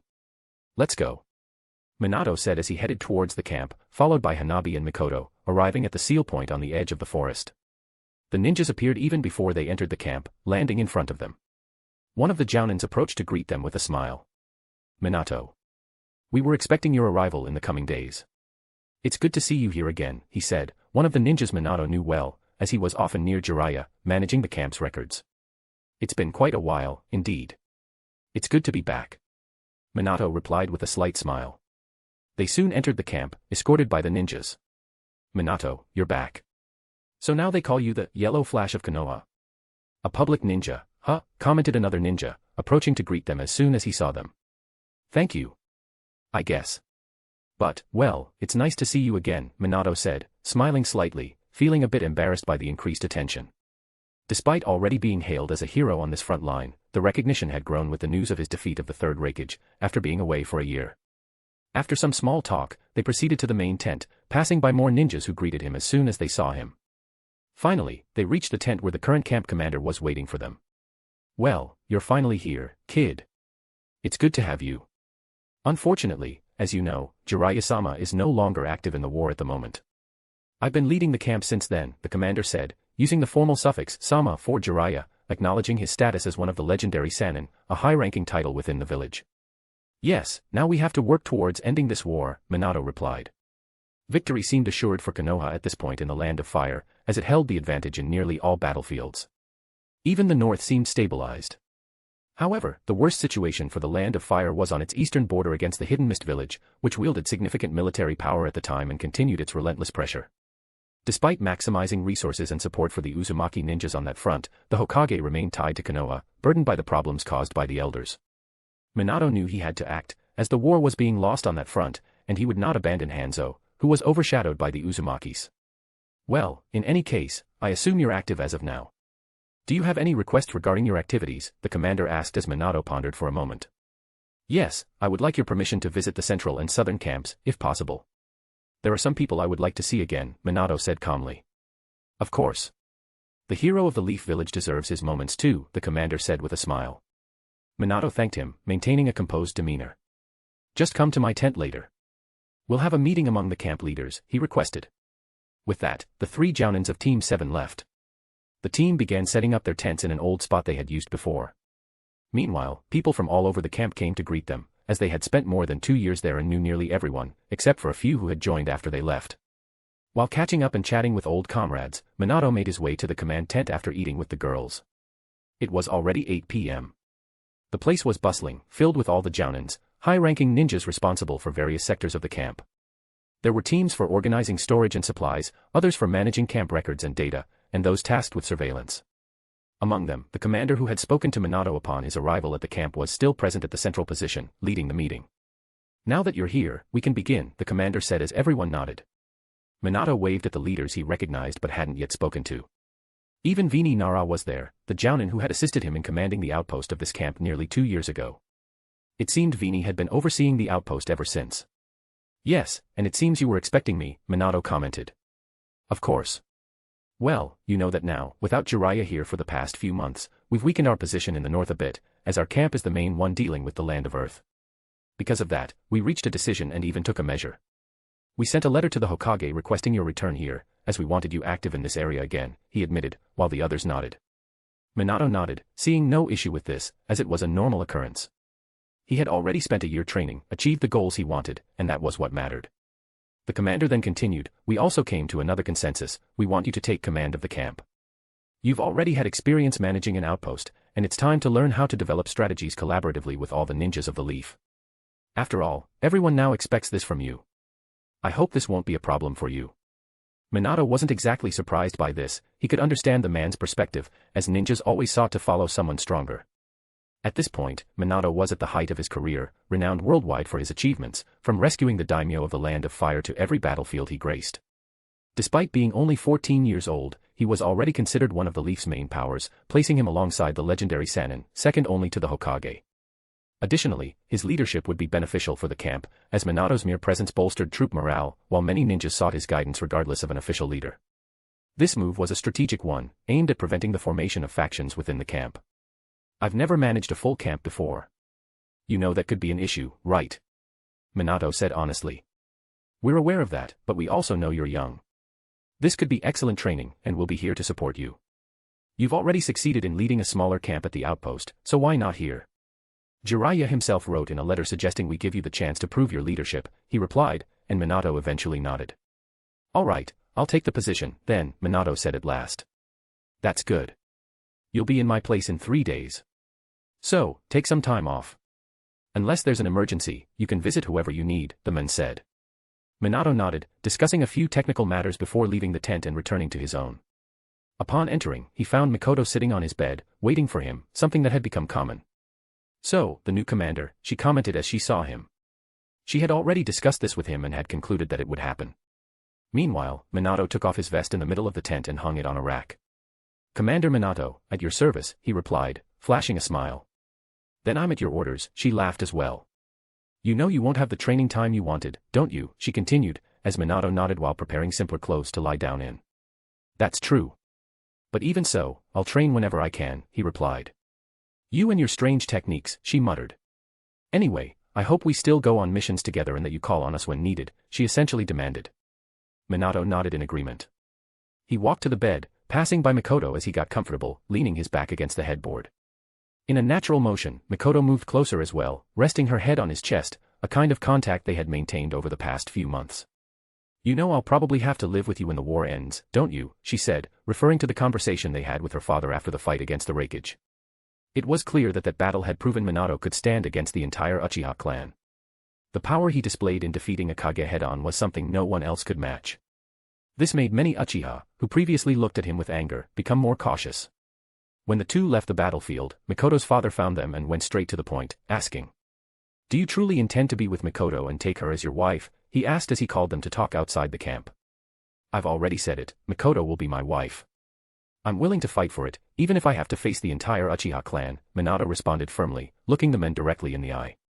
At that moment, the man activated his Sharingan, as if challenging Minato. But the blonde showed no fear and continued without hesitation. It might sound selfish, but I love her. And I won't miss the chance to have her by my side, he said. The man stared at him for some time before clicking his tongue. All right, boy. I won't interfere with this. But know that if the clan decides to fight you, they will. You'd better be prepared. After all, we've never had someone marry outside the clan, and I don't think the elders will easily accept it, he said seriously. I've already said it, if they really want to stop this, let them come. I'm ready to face them. Send anyone. Besides, your genius of the generation has already challenged me, I hope he doesn't run away, Minato replied, referring to Fugaku Uchiha, who had been annoying him since their first encounter at the northern border. Mikoto's father simply observed him for a moment before turning his back. Without saying another word, he left Minato and Mikoto alone. This was his way of accepting that his daughter would be with Minato. It was obvious that Mikoto could be expelled from the clan once this news spread, but Minato didn't care. He even welcomed the idea, as she would then be entirely with him. If they tried to do anything against her, he wouldn't hesitate to confront them, even if they were Uchiha with red eyes. The two stayed there for a while, talking about trivial things, more like a couple in love than ninjas in a war. Eventually, they fell asleep right there. Mikoto slept on Minato's chest, and he placed a pillow to support her head and covered them with a blanket. The next day, they had breakfast together. While the girls went to train at Camp 12's training grounds, Minato was given leave to travel south, where he would meet someone important and visit a few acquaintances. So, you're leaving. Send my regards to Tsuna, Hanabi commented. Tell that Senju she'd better have gotten stronger. Otherwise, she'll lose the title worthy of my rival, Mikoto teased with a confident smile. Minato simply nodded and said his goodbyes, disappearing and reappearing in a part of the forest near the medical camp. To his surprise, he found a blonde girl sitting close to where he had a Hiraishin seal. She looked up, surprised, and upon seeing him, exclaimed, I've been waiting for days for you, Minato. Before he could respond, Tsuna rushed forward to hug him, happy to finally see him again. Chapter 192, Visiting Old Friends. Third-person POV. Konoha, year 40. You look older now and even more handsome. Tsuna commented while in Minato's arms. They were a bit away from the camp, having gone there after their meeting. You too. Minato replied, noticing how much more beautiful she looked, even surpassing her mother. The purple streaks in her hair were gone. Where are you looking? She exclaimed, catching Minato's gaze lingering on her body, now more mature and Kavya. Minato tried to divert his attention, but Tsuna's amused expression showed she enjoyed it. Of course, she liked that Minato desired her, after all, she would be his wife. You know, if we wanted, we wouldn't have to wait until the wedding, or we could even move it forward, she teased. Minato smiled at her provocation and played along. How about we leave here, and, just you and me? He countered with a mischievous grin. Tsuna, who had been acting boldly, immediately blushed as Minato leaned closer, their faces almost touching. Are you sure, if you do this, we'll have to marry? My mother won't like it if we do it so soon. I'm fine with it, but are you? She asked, her face as red as a tomato. Ha. Don't worry, I'm joking. We still have more than 3 years, so let's just enjoy this time as boyfriend and girlfriend, Minato laughed, amused by her flustered reaction. You idiot, she murmured, crossing her arms, ready to give herself to Minato, only for him to continue teasing her. Don't be like that. Let me ask you something, Minato said, noticing her pout. If you could be anywhere, where would it be? Anywhere. I heard you, Kushina, and Mito went to the beach. Shouldn't you have taken me there too? Tsuna asked. The beach. You can go now, Minato suggested. What, now? We can't, Minato. I only have a 2-hour break, she replied, but Minato's grin widened. That's enough, he said, touching her. The next moment, they vanished and reappeared on the other side of the country, standing on a beach. Where's Guren? I can't sense him. Minato murmured, scanning the sea for any sign of his friend. Minato. Did you bring us to the tide? Tsuna exclaimed, stunned by the sudden change of scenery as she stood up, bewildered. We're in the southern part of the land of fire. Since you asked, we can stay here for a while. We'll return to the border later. Want to jump into the water? He asked. Tsuna, still in awe, quickly turned her amazement into excitement as she gazed at the deserted beach, with only Minato there beside her. Yes, she exclaimed happily, finally away from the constant deaths of ninjas the medical team couldn't save. Now, she could relax.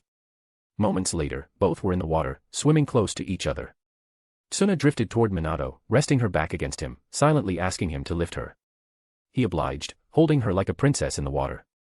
This is so nice, and the day is so beautiful, she said, looking up and then at Minato. It's good to relax, Minato agreed. It really is. Thank you, she said, wrapping her arms around his neck and kissing him enthusiastically. Minato reciprocated, their lips meeting passionately. This is so nice, we should do this more often, she said, a bit embarrassed but enjoying her fiancé's kisses. At least they could kiss like a couple. We have 2 hours, as you said, Minato smiled, and she nodded. In the end, they spent the rest of the time cuddling without anyone to interrupt them. When their time was up, they left the water and dried off. Returning to the camp, Minato still wanted to talk to Tsunade. So you provoked the Uchiha clan. You really are a troublemaker, Tsuna muttered after learning about his situation with Mikoto. In truth, she didn't mind Minato choosing Mikoto to be his wife alongside her and Kushina. She had expected it, after all, Minato had always been surrounded by girls who adored him. She only wondered what might happen with Hanabi, almost asking if Minato intended to make the Hyuga clan his enemy as well. But since he hadn't mentioned the girl, she decided not to ask. Yes. I have a fight with the man who was supposed to be Mikoto's fiancé. He wants revenge for that, and I agreed, Minato said. I see, well, after all I've heard, they should be afraid, yellow flash of Konoha, Tsuna teased while Minato shrugged. That doesn't make me invincible, I'm still training to get stronger, Minato replied. You're truly amazing. Even with all your reputation, you're still thinking about getting stronger. Knowing you, I'm sure you'll surprise us even more. She commented with admiration in her tone, her voice growing distant as they walked through the forest, ninjas passing above them. I don't think I can keep up with you anymore. I'm getting really strong and excelling in medical ninjutsu, but you're on a level above me. She murmured, sounding like she felt left behind. I won't deny I want to get stronger, and I can do it. After all, I have you, Kushina, Mikoto, and so many others to protect, and even if you feel inferior in strength, remember that I'm the man, and I'll protect and love you, Minato said calmly, making Tsuna look at him, slightly embarrassed. I guess you're right, and when you get hurt, I'll be there to heal you, she said. You're right, but if you need to get stronger, we can train after the war. I'm training my body to withstand heavy blows, and I'm sure your punches will be good practice, Minato added. Ha ha ha. All right then, Minato. I'll be waiting for that. She said as they finally arrived at the medical camp and headed toward Tsunade's lab. Some people recognized Minato and greeted him, surprised to see him there, but Minato only nodded before they reached the place. Hold on, brats, I'm finishing something here, Tsunade called out from inside, already recognizing their chakra. They waited for a while until she emerged, wearing a lab coat. The first thing she did was sniff the air as soon as she saw them. Brats, why do you smell like salt? Her eyes immediately turned dangerous. You better not have taken her somewhere and done something that'll make me hit you both for it. She started. It's not that. Suna quickly said. Minato took us to a beach, but we didn't do anything you're suggesting, mother. Do you really think we'd do something like that? Suna seemed offended by the accusation. You're at the age when hormones are raging. I don't want to deal with that sort of thing, Tsunade muttered but soon changed the subject. Anyway. I heard about your accomplishments in the north. Congratulations on the title, kid, she said, and Minato nodded. Thank you, Tsunade-san. By the way, can I ask how Jiraiya-sensei is doing, he asked. That idiot decided to train 3 orphans we found after the fight with Danzo. How you managed to fight that guy before, he's insanely tough. He made Jiraiya, Orochimaru, and me look like 3 children. She grumbled. Minato asked a few more questions to Tsunade before bringing up one last topic. Can you tell me which camp your husband and brother are at? What do you want with them, brat? Tsunade narrowed her eyes at Minato's question. I just wanted to settle a few things, you know, man-to-man talk. Minato tried to come up with an excuse. Tisk, whatever. Dan is at Camp 3, and Nawaki is at Orochimaru's Camp 1, she said, and Minato nodded. Great, then I'd better get going. I'll try to visit you when I can. I'll be the commander of Camp 12 in a few days, so things will get a bit hectic for me. I'm off, Minato said, bidding them farewell as Tsuna prepared to return to work. He's going to be a commander? Tsuna asked, surprised as she watched Minato disappear. What did you expect? Your fiancé is quite popular now, Tsunade replied before shifting to another topic. Now let's leave that aside and get back to work. We're already close to finding the cure for the poison Chio developed in recent weeks. It's becoming easier to create the antidote, Tsunade said, and Tsuna nodded, following her mother. Today, they worked together to create countermeasures against the poisons developed by Suna in record time. What used to take weeks or even months had become much faster, and with a medic assigned to each team, dealing with poison had become far less deadly. More and more people survived, and this strengthened their side in the war against 2 villages. Meanwhile, Minato went to Camp 3, surprising Dan, who was about to leave for a mission. Minato said a few things to him and handed him a kunai. After that, he left for Camp 1, where he found Nawaki managing some logistics. Why are you giving me this? Do you want to spy on me or something? The 20-year-old asked with a suspicious tone. It's not that. I want you to use it in an emergency, just as a precaution. Channel your chakra into it when you're in danger, and I'll come to rescue you, Minato explained. Now that you've earned a title like my sisters, I bet you're full of yourself, huh? Nawaki joked, though it sounded more like a tease than a genuine accusation. Minato maintained a serious expression. This guy joked too much. All right. I'll keep it, Nawaki said finally, and Minato nodded. If it isn't Minato Namikaze. As soon as Nawaki took the kunai, Orochimaru's voice emerged from behind them. Minato had already sensed his approach and turned to face the jutsu-obsessed man. Hello, Orochimaru-san, Minato greeted him. I've heard a lot about your performance on the northern front. I must say it's quite remarkable that a boy managed to defeat the Raikage using the Raikage's own jutsu against him. Very clever. I envy Jiraiya for having such a promising student. I'm sure he'd be very proud if he heard of your achievements, though he's isolated himself from everyone now, Orochimaru remarked, and Minato nodded, keeping a calm demeanor around the man. I hope so, but we'll talk once he returns, Minato said. Yes. I was surprised when he said he'd stay to train those orphans. I even suggested killing them. Orochimaru said, and Minato knew that couldn't have happened.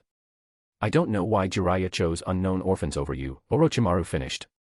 Jiraiya-sensei must know what he's doing, and I see no problem with it, Orochimaru-san, Minato replied firmly, clearly displeased with Orochimaru's words. Very well. In any case, if you can write a report on how to manage the northern front, I'll be heading there soon, Orochimaru said, and Minato nodded. Afterward, Minato bid farewell to Nawaki and headed to Camp 5, where he encountered the Phantom Squad stationed there before starting a mission. Unfortunately, it was no longer the entire squad, as 3 members had died in missions while Minato was elsewhere. One of them was Ghost, Yuki Hataki, his kenjutsu instructor who had taught him so much. Yuki had died in a mission 6 months ago. Minato had been deeply affected by the loss but could do nothing about it.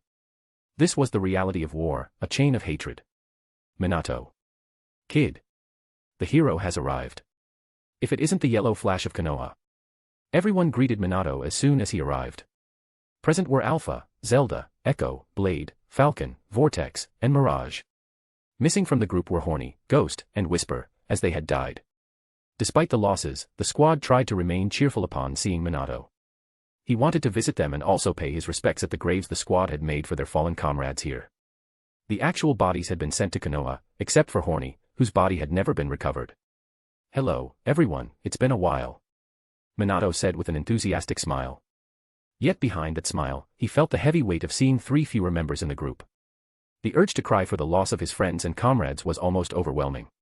Raccoon here, this is war, there will always be deaths. This is the ninja world, and Minato could lose anyone at any moment. Even Yuki Hatake, a beloved character, had to be lost to make this story realistic. Chapter 193, Chapter 193, Commander of Camp 12. Third-person POV. Konoha, Year 40. Minato entered the main tent of the camp. Inside, he was alone with a desk holding a few documents and some cabinets for storing the most recent records, which the previous camp commander had signed and read. His days off had passed while Minato visited a few people here and there, with Tsuna being the one he visited the most during his break. But now, with Minato taking command of Camp 12, things would change, as his primary focus would now be administrative work.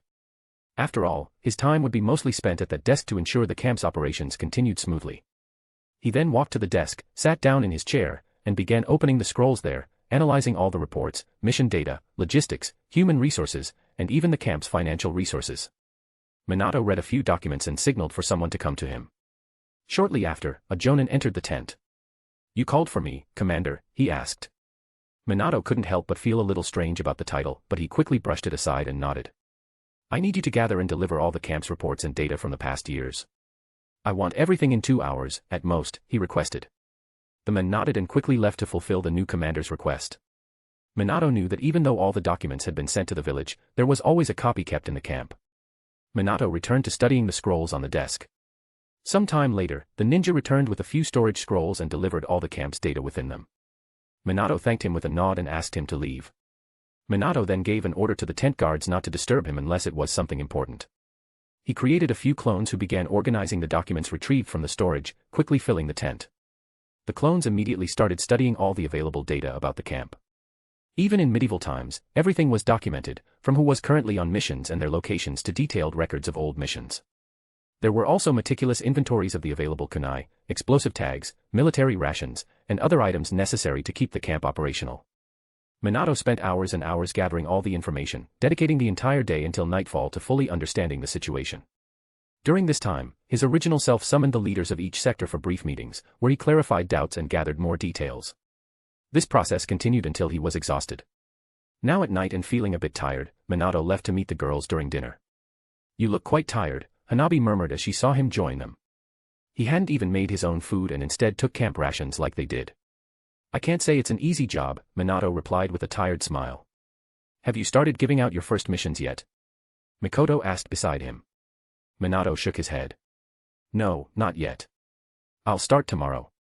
Today, I spent the day reviewing the camp's records and understanding how the teams stationed here operate. This will help me choose the best missions for them. There's a lot to organize." Jiraiya-sensei left things calmer before heading to the Rain Country on the mission with the other Sannin, but there's still work to be done.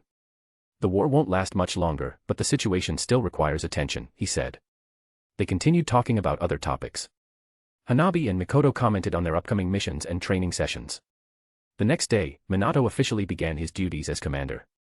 He selected teams for missions as needed, addressing issues that required his greater attention. And so a week passed, as Minato adapted to his new routine. He would leave his tent for the command tent and return only to sleep, with no time for himself and often working late into the night. It wasn't an easy job, even in a calmer situation, as demands could arise at any time, during the day, at night, or even in the early hours of the morning, such as when ninjas were ambushed or missions failed. It was after another week that something a bit more notable happened. Minato was awakened in his tent in the middle of the night by his ninjas, reporting that a wounded group had been escorted from the outpost after suffering an ambush during a mission, and only 2 had survived. Minato approached them with a furrowed brow as several jonins gathered around. "He is not doing well. Take him directly to the medical camp." Minato instructed a man missing an arm, who had returned from a skirmish with the Rain village. The team's medic ninja had also survived and managed to stop the bleeding. Thanks to this, they survived. "But, we failed the mission and lost the scroll," said the medic ninja, his tone somber, clearly shaken by the mission's failure, the loss of 2 teammates, and the condition of his injured comrade. "Unfortunately, yes, you did fail. But there's nothing we can do about that now. Go rest. We'll talk about this tomorrow," Minato said, trying to ease the tension. The man, embarrassed, only nodded and began to leave while his companion was being taken to the medical camp by other ninjas. "Wait, both of you, I'll teleport the injured ninja along with one of you. Let them know what happened," Minato said.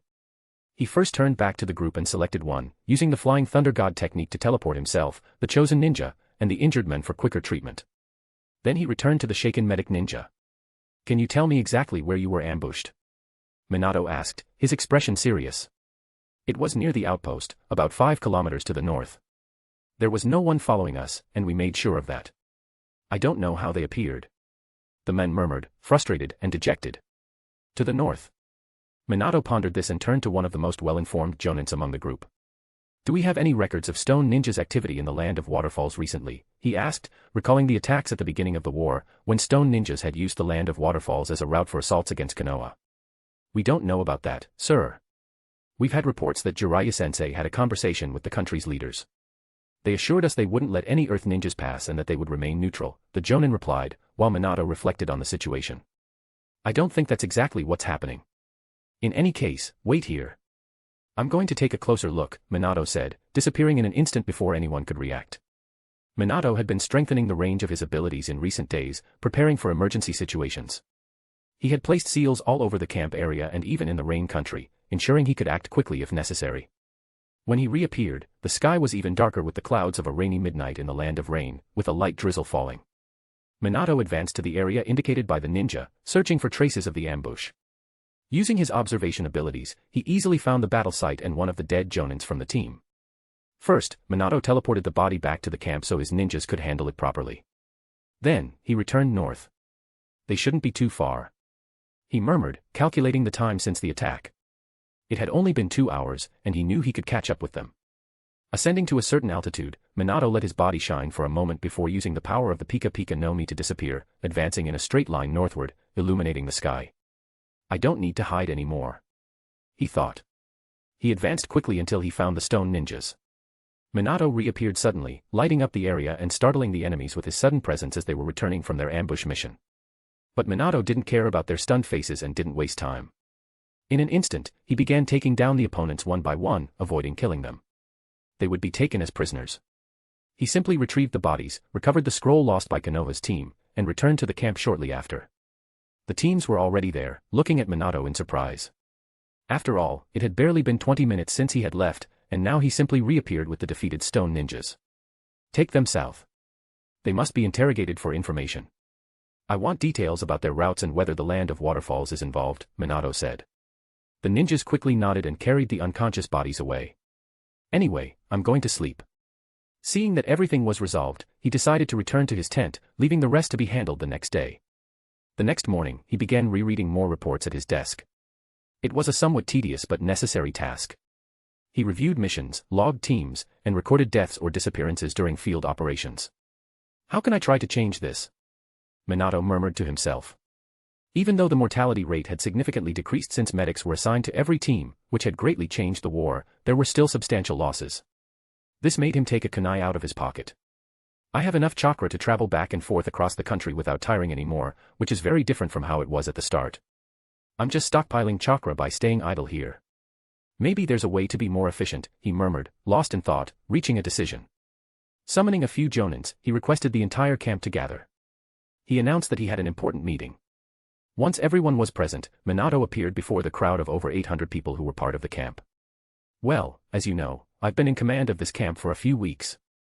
I still feel guilty about the losses we face daily, and I would like to change that," Minato began. The ninjas present murmured among themselves, many skeptical about how he could change such a situation.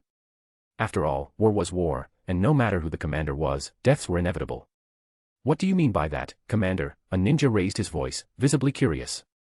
Thinking for a moment, Minato answered by showing his kunai. "I believe this can help teams in danger. Starting today, I want you to carry this kunai during your missions.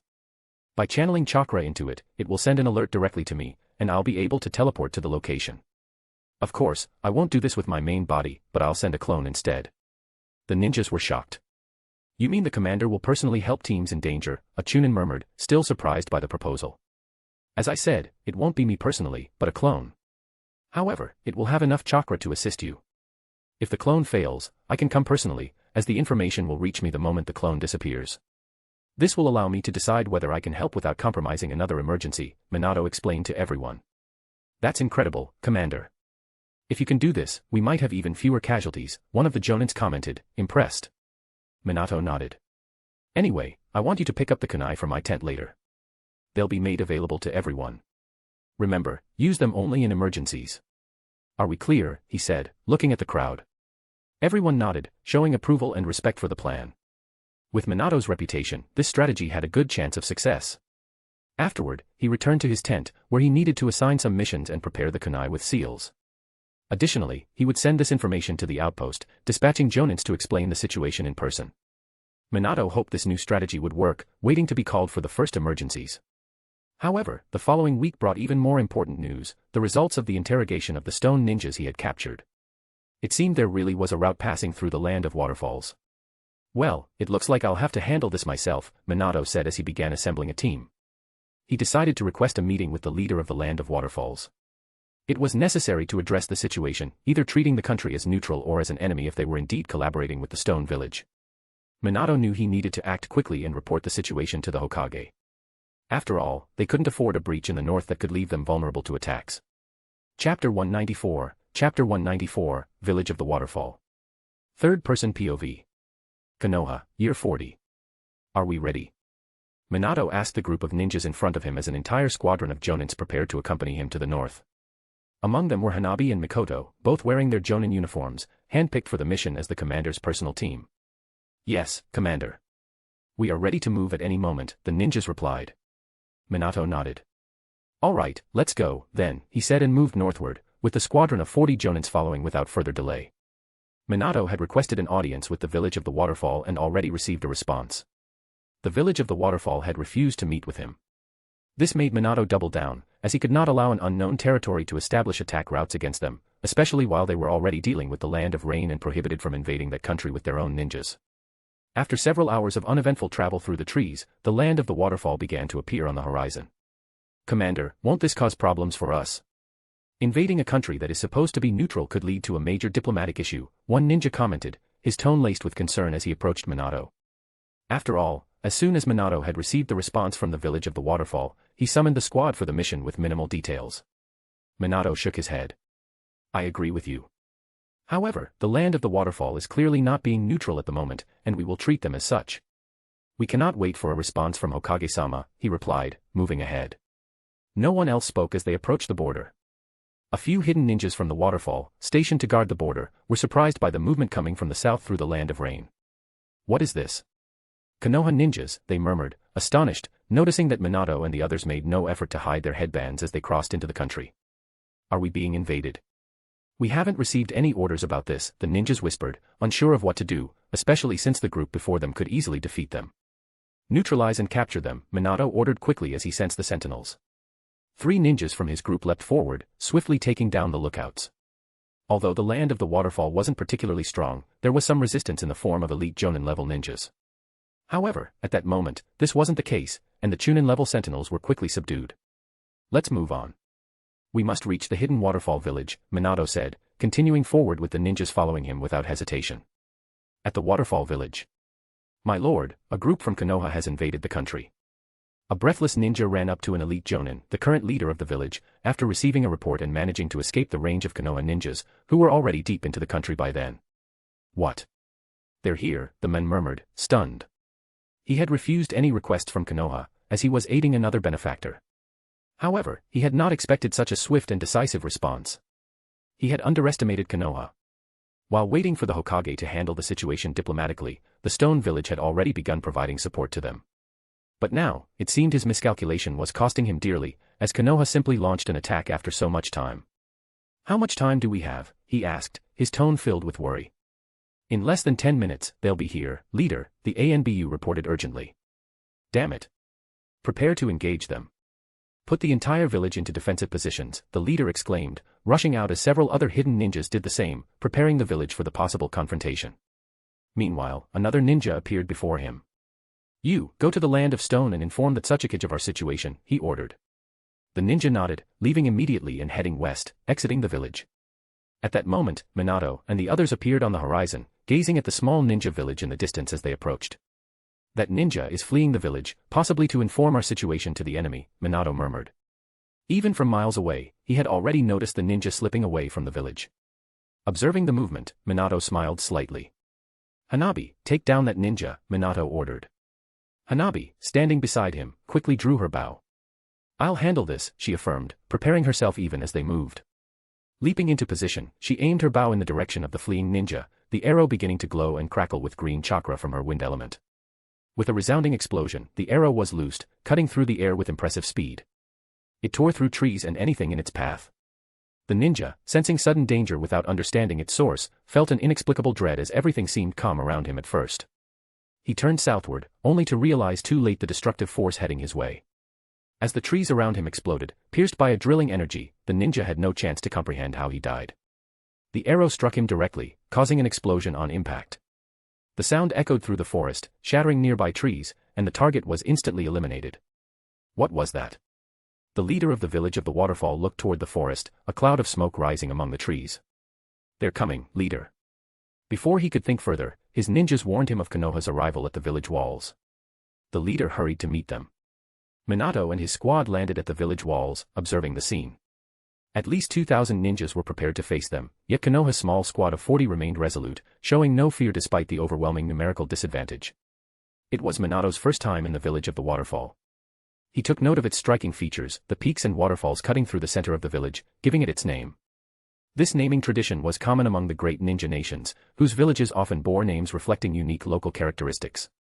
In the heavy silence as the two sides faced each other, a ninja from the waterfall stepped forward with a grim expression.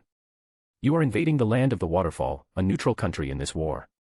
Do you, Konoha, intend to break this neutrality? The village leader exclaimed, his gaze fixed on the Konoha ninjas. The tension was palpable, and diplomacy was no longer an option. The fatal attack on the waterfall ninjas confirmed that relations between the two nations had plunged into crisis. Are you the leader of the village of the waterfall? Minato broke the silence from the other side, addressing the men directly. My name is Minato Namikaze. I am the new commander of the northern border camp against the Land of Earth. I am here to find out why exactly the Land of the Waterfall is collaborating with the Land of Stone, allowing them to use your routes to attack us from the north. We will not tolerate this.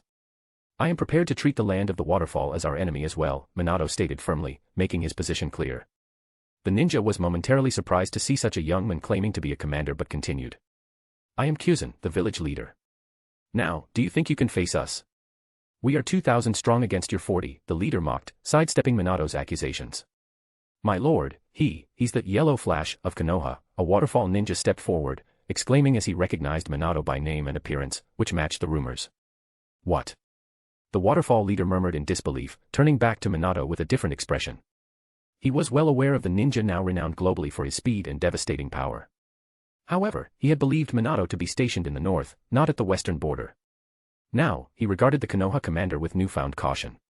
It seems your reputation is quite useful, Minato, Mikoto murmured beside him, smiling slightly at the impact his presence had caused. Minato, however, ignored the comment, focusing directly on the village leader and the fear visible in those around him. He was here to resolve the issue, and quickly. You have broken neutrality by aligning with Konoha's enemy, and we will treat you accordingly, Minato declared. We don't know what you're talking about. We are neutral, the waterfall leader declared, trying to maintain his composure. Minato sighed, his patience thinning. In the next instant, he disappeared in a flash of intense light, moving straight toward the nearest ninja, the leader himself. Before the leader, despite being an elite jonin, could react, Minato was already in front of him, gripping his neck with precise strength before he could do anything. The man was stunned, unable to move, as the ninjas around them rushed forward to defend their leader. However, as they approached, Minato vanished once again in an instant, using the Hiraishin no Jutsu, reappearing back with his group while still holding the village leader. The Konoha ninjas around him looked on with admiration. But once again, Minato ignored them, focusing solely on the men struggling in his grasp. Try to move or make any attempt to attack me, and I'll break your neck. You know they call me that yellow flash because of my speed. Do you think you can outmatch that? Minato challenged, his tone calm but firm. The leader stared back in fear, wondering how someone so much younger could be such a terrifying force. He hadn't even been able to react before being captured. What do you want? The ninja asked with difficulty, as the tension in the village of the waterfall remained high. The surrounding ninjas watched cautiously, preparing for any attack. Despite this, the Konoha ninjas showed no fear, waiting calmly for any enemy movement. It's simple. You will no longer allow any routes from the Land of Earth to pass through the waterfall's territory, Minato stated with a serious tone. I'll only say this once. If they use your routes again to attack us from here, know that I will finish what I left undone today. We invaded your village easily, and we can do it again. Minato touched the ninja's shoulder, his expression unyielding, leaving a mark there. This is a Hiraishin seal. I can teleport to your side at any moment, he explained, leaving the men stunned as the pressure on his neck began to cut off his oxygen. Don't even try to erase this seal. If you do, I will know. This will serve as a way to ensure you aren't plotting against Konoha. Unless, of course, you want to die at the hands of the Leaf while the Stone Village is losing the war, Minato mocked before releasing the men, throwing him back toward the city. The waterfall ninjas caught him quickly, while the others who had witnessed the scene looked on in fear at Minato. The village leader, now free, watched the Konoha shinobi turn his back, visibly shaken. I hope my message is crystal clear, leader of the waterfall. If you try anything against Konoha again, I will come for you, and I won't even need to invade your village, Minato continued, turning partially to deliver a final warning. I've also left Hiraishin seals throughout the country on my way here. I can appear here anytime, even if you somehow manage to erase this mark before I can react. And I believe that would be impossible. With that, Minato turned away again and advanced, his group of ninjas following him as they made their way back south. The waterfall ninjas watched in silence, swallowing hard in the face of the clear warning and the commanding display of power from Konoha's commander. Chapter 195, War in the Final Stretch. Third-person POV. Konoha, Year 40. Months had passed since Minato had returned from the village of the waterfall, and the war was nearing its final moments. Everyone could feel it. There were no longer intense battles with desperate operations, save for the occasional skirmish here and there, but neither side was as committed to gaining ground against Konoha. At Camp 12, Minato followed an exhausting routine. He had to manage the camp, and in his scarce free time, he trained his armament hockey. Often, he would spend the night at the training grounds instead of sleeping in his tent. Mikoto always left something for him to eat or, in some cases, brought food directly to the main command tent when he was too busy to dine and had to work instead. It was a grueling routine, but he approached it with responsibility. Minato managed the camp exceptionally well, supported by sub-leaders who oversaw its various sectors. Combined with his experience, he was essential to the camp's operation. He frequently assisted commanders in other camps, having traveled through many over the past 2 years, in addition to taking charge of this advanced post. This wealth of knowledge enabled Minato to keep the camp running smoothly, despite his young age. While his administration wasn't extraordinarily superior to that of other commanders, his ideas made the camp significantly safer. He implemented a clear rule: no ninja was to go on a mission without a medic on their team. If a team lost their medic, they were not allowed to return to the battlefield until they were properly reinforced. Missions began being carried out by larger squads as well. While a normal team of 4 people with a leader was the norm, Minato started organizing squads of 6 to 20 teams for missions, with an average of 24 individuals divided into 8 teams. This change improved mission success rates. Minato also introduced advanced strategies for organizing these squads, ensuring that teams protected their rear and flanks to avoid surprises while advancing through enemy lines. Moreover, he required the presence of a sensory ninja for every 20 members, as well as a medic for every 4 ninjas. Hyugas, with their Byakugan, were often chosen as censors when none were otherwise available. These measures increased success rates, but the most impactful factor in reducing casualties was the distribution of kunai marked with the Hiraishin seal to all teams. Minato mandated that each team leader carry one of these kunai. If a team was ambushed or directly attacked by the enemy, the leader would throw the marked kunai to call for reinforcements. Minato could sense the kunai from any distance. He would quickly create a clone that used the Hiraishin to teleport to the location. If the clone was destroyed, Minato would go to the scene himself to rescue the team. His presence, being much stronger than that of a clone, allowed him to save as many ninjas as possible in critical situations.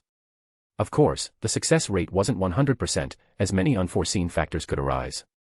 For example, a clone of Minato might appear in the middle of an explosion, and upon checking the site personally, it could already be too late to save anyone.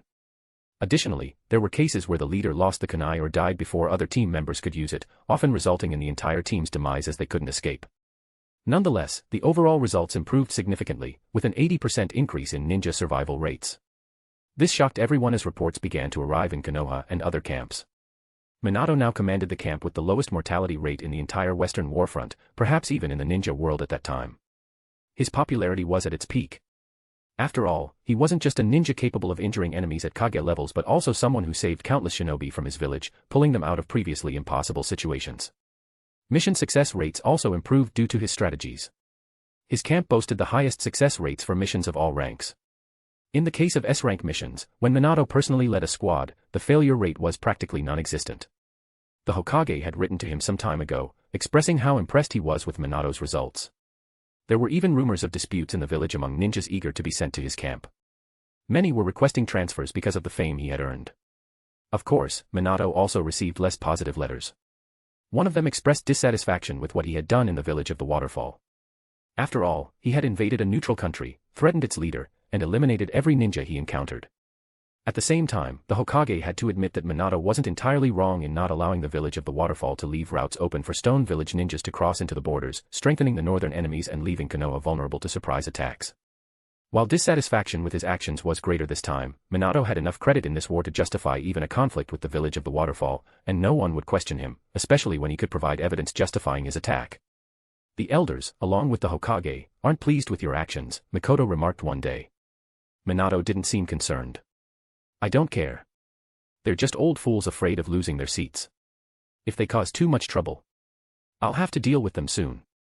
Among the S-rank missions, Minato frequently faced Jinchuriki, and occasionally, even the Tsuchikage himself would come to confront him. Sometimes, they ended up battling each other. The Tsuchikage would try to kill him but rarely succeeded, even when using dust release. Minato was fast enough to escape. The first time they met, the Tsuchikage looked at him curiously after not seeing him for so long. I'm impressed with what you did to the Raikage, but that won't happen with me. From then on, a battle would always ensue whenever they crossed paths. Despite this, Minato and his team maintained a 70% success rate in these confrontations, retreating only when necessary. When Minato sensed that the situation was unfavorable, he ordered everyone to retreat, and in many cases, he completed the mission alone, thanks to his infiltration skills. This left the old Tsuchikage extremely frustrated, as even with all his efforts, he couldn't capture the young Konoha ninja. Outside of the camp and its administration, Minato received updates about the war in other camps and learned that a new leader had finally arrived in the south. Tsukumo Hatake had come to the southern camp to replace Orochimaru, the Hokage's favorite, who had been reassigned to lead the northern border camp. As Tsukumo became active, he pushed Suna village back again, trying to gain ground and invade Konoha. Tsukumo often fought against Shikaku himself, as Suna ninjas had started using him strategically due to their poisons no longer being as effective as they had been in the early years. One notable event occurred just before Orochimaru left the camp after Tsukumo's arrival. Tsunade's brother and Suna's uncle, Nawaki, was ambushed during a mission. During the attack, he witnessed his entire team being wiped out. Injured, he remembered the kunai Minato had given him months earlier.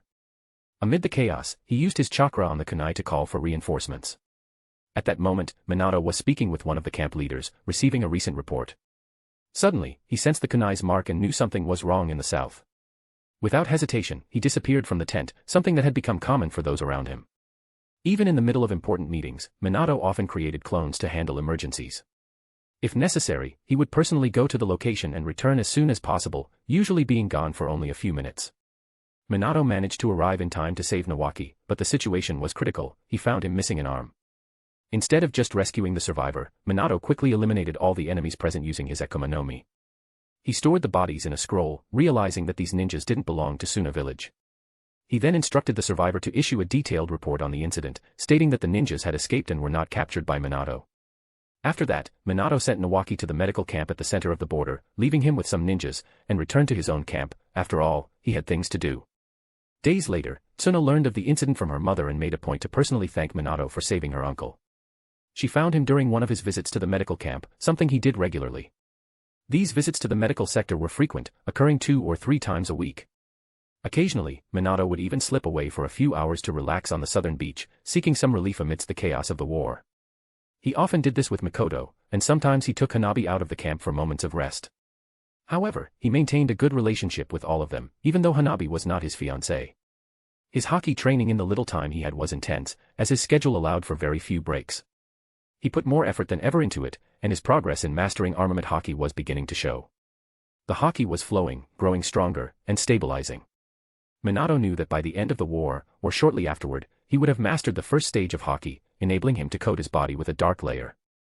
He also understood that a third ninja war was inevitable, and when that time came, he would be much stronger and would no longer need to hide his power publicly, though he was already beginning to reveal it. When that happens, will I still be recognized as the Yellow Flash? He wondered, imagining how the ninja world would handle a shinobi who was entirely made of light. The war itself wasn't far from its end. In less than a year, it would be over. Of course, the fighting continued, and Minato personally faced many battles. Regarding his camp, the Stone Village had started to avoid direct confrontations due to the possibility of Minato appearing in the middle of the conflicts. The enemies already knew that all of Minato's teams carried marked kunai, allowing him to teleport and send signals quickly. This made operations against Konoha extremely difficult. The Stone Village had to send powerful ninjas, at least at the level of Jinchuriki, to confront the Konoha teams from Minato's camp. Even then, they began diverting their efforts to attack other camps farther south, avoiding any direct confrontation with Minato and his squad. Elsewhere, Konoha's eastern border suddenly gained an advantage, especially as the Uzumaki clan began to conquer more and more territory.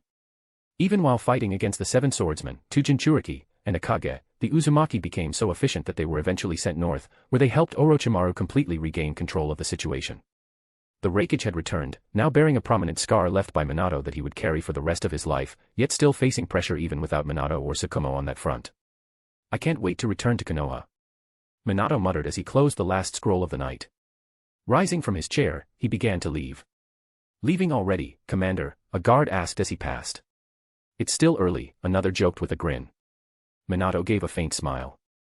I need to sleep, or you'll be without a commander tomorrow, he replied, prompting a small chuckle from them. With that, he left the main tent, which was always guarded in shifts due to the important documents Minato signed and reviewed. Entering his own tent, he found Mikoto asleep on the bed, with a plate of food left by her. He sighed, sat down, and ate before lying down to rest, knowing he would resume his demanding routine the next day. Raccoon here. With this, I've given you a summary of the war. There are just a few final points left, and it'll be over. What do you think? Am I forgetting any details about the Second War? Tsukumo will eventually kill Sasori's parents, as in the original story. Chapter 196, Chapter 196, End of the Second Great Ninja War. Third-person POV. Konoha, Year 41. The rain was heavy at this moment, falling on everyone present, while watchful eyes scanned the environment and the people on both sides, alert to anything. Minato looked on with a serious expression, unfazed by the rain beating down on his hair.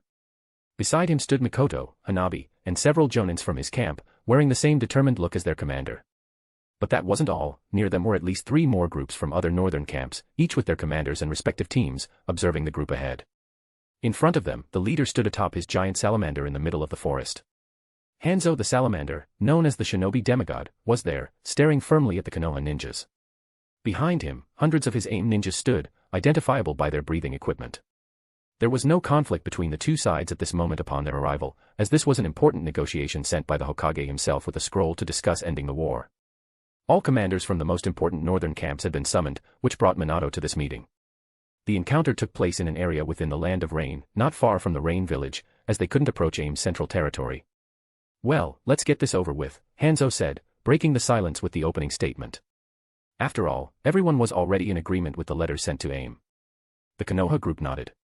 A tent was set up to shelter them from the rain. The commanders, along with their personal guards, entered the tent, accompanied by Hanzo and a few of his guards. The other ninjas remained outside, alert to any potential conflict. So, these are the terms the Hokage demands, Hanzo said, reading the scroll handed over by Konoha's leaders and placing it on the table. However, I can't accept everything here. Let me present my counterproposals. Hanzo spoke firmly, his gaze sweeping over all the commanders, lingering slightly longer on Minato. Though aware of his growing fame, he said nothing further. He continued, AIM will be independent. We will not allow Konoha to cross our borders for missions without prior authorization. However, we can still be allies on certain terms, as you suggest. In return, we demand trade routes that facilitate the flow of ninja tools and resources that the Land of Fire has for commerce. The commanders exchanged glances, and one stepped forward, representing Minato and the other two due to his greater bureaucratic experience. Even Minato, despite his strength and prominence, did not take the lead in this negotiation. Diplomacy was a different matter. Well, this can be forwarded to the Hokage so he can consult the counselors before making a decision, said the Konoha ninja responsible for the negotiations. This is our final proposal, Hanzo declared. I hope Konoha accepts and adheres to it. After all, the war is nearing its end, and you have emerged victorious. The commanders agreed. They began drafting the detailed terms on the scroll to send to the Hokage, with Hanzo making occasional adjustments to include his counter-proposals. Minato watched in silence as the other commanders present gave their approval. With this, we conclude this final negotiation, the leader said as he signed the document. Of course, the Hokage will have the final say, as this is a war-ending treaty, he added. Very well, I will await Konoha's response, Hanzo replied, closing the discussion. Both sides began leaving the tent, returning to their respective squads. Before departing, Hanzo cast one last look at them.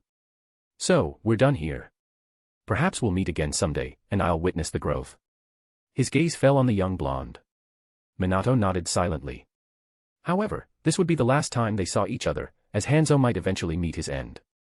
Regardless, the groups advanced, each returning to their respective sides, carrying the first documents for peace in the ninja world once again. Of course, Konoha didn't have such a smooth return. On their way back, with the Stone Village already informed about their contact with the leader of AIM, they had prepared an ambush. The presence of two Biju suddenly manifested, their chakra silhouettes appearing ahead. The 4 and 5 tails began forming a Bijadama made of pure chakra. "Prepare for battle," one of the commanders exclaimed. Minato quickly created 2 clones and advanced.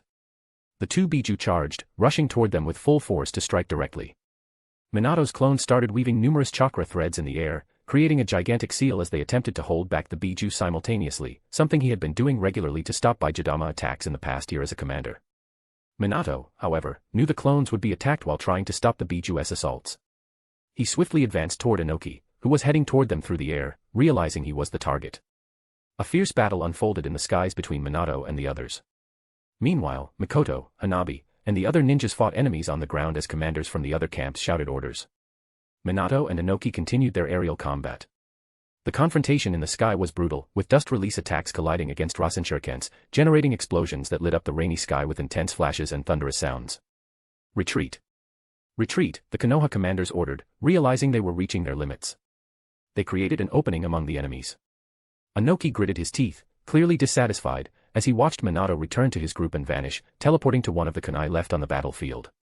Minato launched Rasenons at the unsuspecting Jinchuriki to stop their pursuit of the Konoha ninjas before disappearing again. Inoki couldn't chase the Konoha ninjas alone as they advanced into the horizon. Frustrated, he realized he could no longer disrupt Konoha's negotiations with AIM. "It seems we're going to come out as losers in this war. It's rather frustrating," Inoki muttered, watching the Konoha ninjas retreat. He ordered his ninjas to return to the northern camp. Despite some isolated battles, the camp had been less active lately. Operations were now limited to critical missions and diplomatic negotiations. Inoki knew he had no choice but to try negotiating with Konoha, just as AIM had done. Minato and the others returned to Camp 12, while the other commanders headed to their respective bases in the south. With no other options, Minato went straight to the command tent, where he spent the rest of the day listening to reports from all mission participants and writing his own. "Will you be busy for long today?" "Maybe we can train a bit, if you have time," Mikoto said as she entered the tent. "I won't be too busy today," Minato replied. "After all, I'm not the one handling the bureaucratic side of this agreement with AIM. I just need to submit my report. I'll assign a ninja to do that, and then I'll be free." Minato completed all his tasks as the camp commander, and the two went off to train, staying at the training field throughout the night. The next day, Minato delegated the responsibility of handling the documents to other ninjas and took some time off for himself. He visited the medical camp and found Suna there. However, she wasn't her usual cheerful self. She was kneeling, tears streaming down her face, alone in the spot where they used to spend time together. When she noticed Minato, her gaze turned to him. She stood up and ran to him without hesitation, embracing him as she cried. "Minato," she murmured, sobbing. Minato hugged her back and tried to comfort her. "I heard about it before the mission." "I'm so sorry," Minato said, his voice calm but tinged with sadness. He had the kunai, but he couldn't use it. "I know that if he had used it, you would have saved him." Suna cried, her tears falling uncontrollably as she continued embracing her fiancé. Dan had passed away a few days ago. Tsunade had tried to save him but failed, and he died right in front of her. This shattered Suna's world. When her mother brought the news, Suna began coming to the spot every day, crying as she waited for Minato. "How is your mother?" Minato asked as Suna still seemed deeply upset, having spent more than 20 minutes crying on his shoulder. He sat at the base of a tree, gently stroking her hair to comfort her. She tried to collect herself, but her voice remained heavy with sadness. "She's not doing well at all. She refuses to treat any injured ninjas. I think she's afraid. She's developed some kind of trauma, something to do with blood," Suna said. Suna kept shedding tears, and Minato understood that losing someone close, like her own father, was never easy. Even he was shaken by Dan's death. He had tried to prevent it but ultimately couldn't save him, just as he had with Nawaki. It seemed Tsunade had developed the same trauma she faced in her original story from losing her lover. He stayed with her for a while, consoling his fiancée. But there was nothing that could truly improve the mood of someone who had just lost their father. Suna continued to feel as though this was a terrible nightmare and that she couldn't wait to wake up. She loved her father, and losing him was excruciatingly painful. "Get some rest, Suna. It'll help," Minato suggested. After some time, Minato had to return to the camp. Before they parted ways, Tsuna asked him to visit her whenever he could, as the war was no longer filled with as many conflicts. Minato promised to do his best to see her again. Back at the camp, Minato resumed his routine, managing daily tasks and training during his free time in the weeks that followed. He also regularly visited the medical camp, now that Tsuna was his fiancée, while Tsunade was no longer seen. She seemed consumed by her grief, refusing to leave her lab and focusing solely on her work. She had handed over the responsibilities of the medical camp to other ninjas. Instead of treating the wounded, she limited herself to working on poisons and avoided any direct contact with blood, even asking her daughter, Tsuna, to handle these tasks for her when dealing with poisoned blood. Things were not easy for the Senju clan. The war had caused significant losses, and the clan's members were scattered across the borders. The number of Senju ninjas, already small, had decreased drastically since the start of the conflict. Nawaki was still alive but had lost an arm. He had been taken back to Konoha for treatment. As the main heir of the Senju clan, he had significant responsibilities, but his recovery would be challenging. He would either have to learn to be a ninja with just one arm or retire from active service. Minato didn't know if creating a Mokutan arm was even possible at this time. Meanwhile, the terms of the peace treaty began to take shape in the following weeks. The Stone Village agreed to surrender after realizing the war was no longer sustainable. Minato observed Inoki's surrender with a sense of strangeness, as the old man had always been a fierce adversary. However, in a conflict-free meeting, Inoki finally agreed to cease hostilities. The terms were discussed and sent to Konoha's leaders, who reviewed them and passed them on to the feudal lords. Months later, a meeting would be held with the leadership of the villages to finalize a post-war agreement. But the war had effectively ended, as there were no more conflicts at this point. The Stone Village agreed not to invade Aim's territory anymore, and Konoha solidified its position as the great victor of the conflict. The war finally ended, bringing an end to years of bloodshed and suffering in the year 41 after Konoha's founding, nearing the 42nd year. Chapter 197, Post-War Celebration. Third-person POV. Konoha, year 42. The camp was much more lively than usual at that moment. While tents all around the place were being quickly packed up, the camp itself was gradually disbanding. After all, the war had finally ended, and everyone was celebrating. Finally, I'll be able to see my family, a Jonin said emotionally, a wide smile spreading across his face. I'm happy I can see my mother again, murmured a 12-year-old Genin, tears streaming down his cheeks. My wife and my son, another Chunin exclaimed, the relief evident in his voice. That feeling of joy was abundant throughout the camp. People continued to shout to one another, exclaiming that they were finally free from the pain and suffering the war had brought to everyone, finally able to breathe after years of service on the front lines. Now, the war was officially over. With Konoha's orders and the signing of the non-aggression pact, all conflicts had ceased, and the troops had officially withdrawn from the Land of Rain, remaining only at the borders as the camps transitioned into a post-war state. The true official end of the war would be discussed in more detail during a meeting between the village leaders and the daimyo. Inside his tent, Minato could hear the shouts and conversations outside as the ninjas began to celebrate.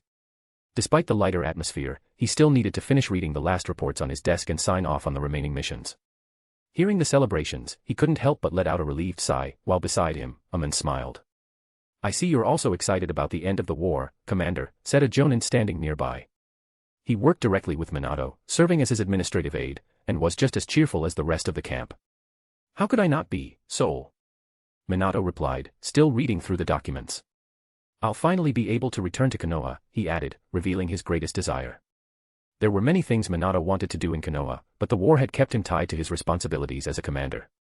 Despite all the losses he had witnessed, he knew that the war had brought valuable opportunities and lessons.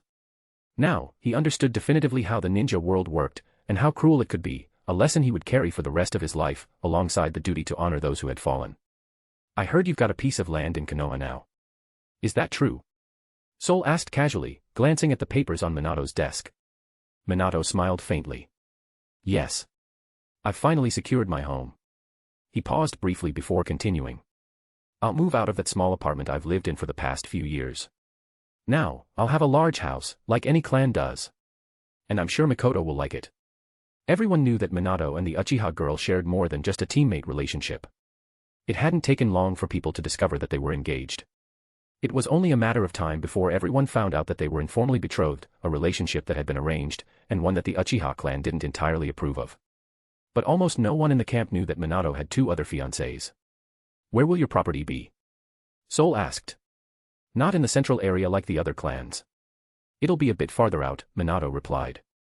He wasn't as concerned with status as the Uchiha and other clans were, preferring the tranquility of a more secluded location. He would even have his own training grounds within his property. And traveling to the village wouldn't be an issue when Minato had his jutsu. Anyway, I'm done here. You're dismissed too.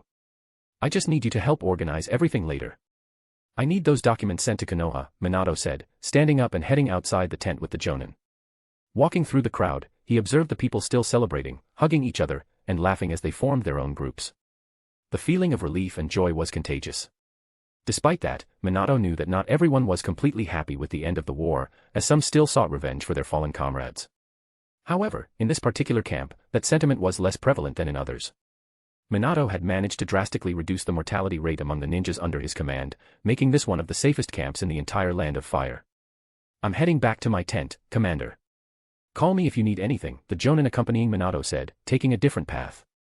All right, Minato replied with a nod before continuing toward his own tent. When he arrived, he found Mikoto and Hanabi sitting and eating peacefully amidst the celebration, not joining the larger groups. Minato waved at the people passing by, some of whom were shouting his name in celebration. He simply nodded politely in acknowledgement before approaching the girls. I've never seen you this popular, Minato, Mikoto commented with a playful smile. Minato shrugged as he sat down in front of them. That's the effect of Konoha winning on all fronts, he replied. When will we return to Konoha? Hanabi asked, looking at Minato with curiosity. Most likely, the majority of the camp will leave soon, Minato said thoughtfully. But I'll have to stay behind for a while. There are still some things I need to organize before we empty out everything. You're not staying here alone, are you?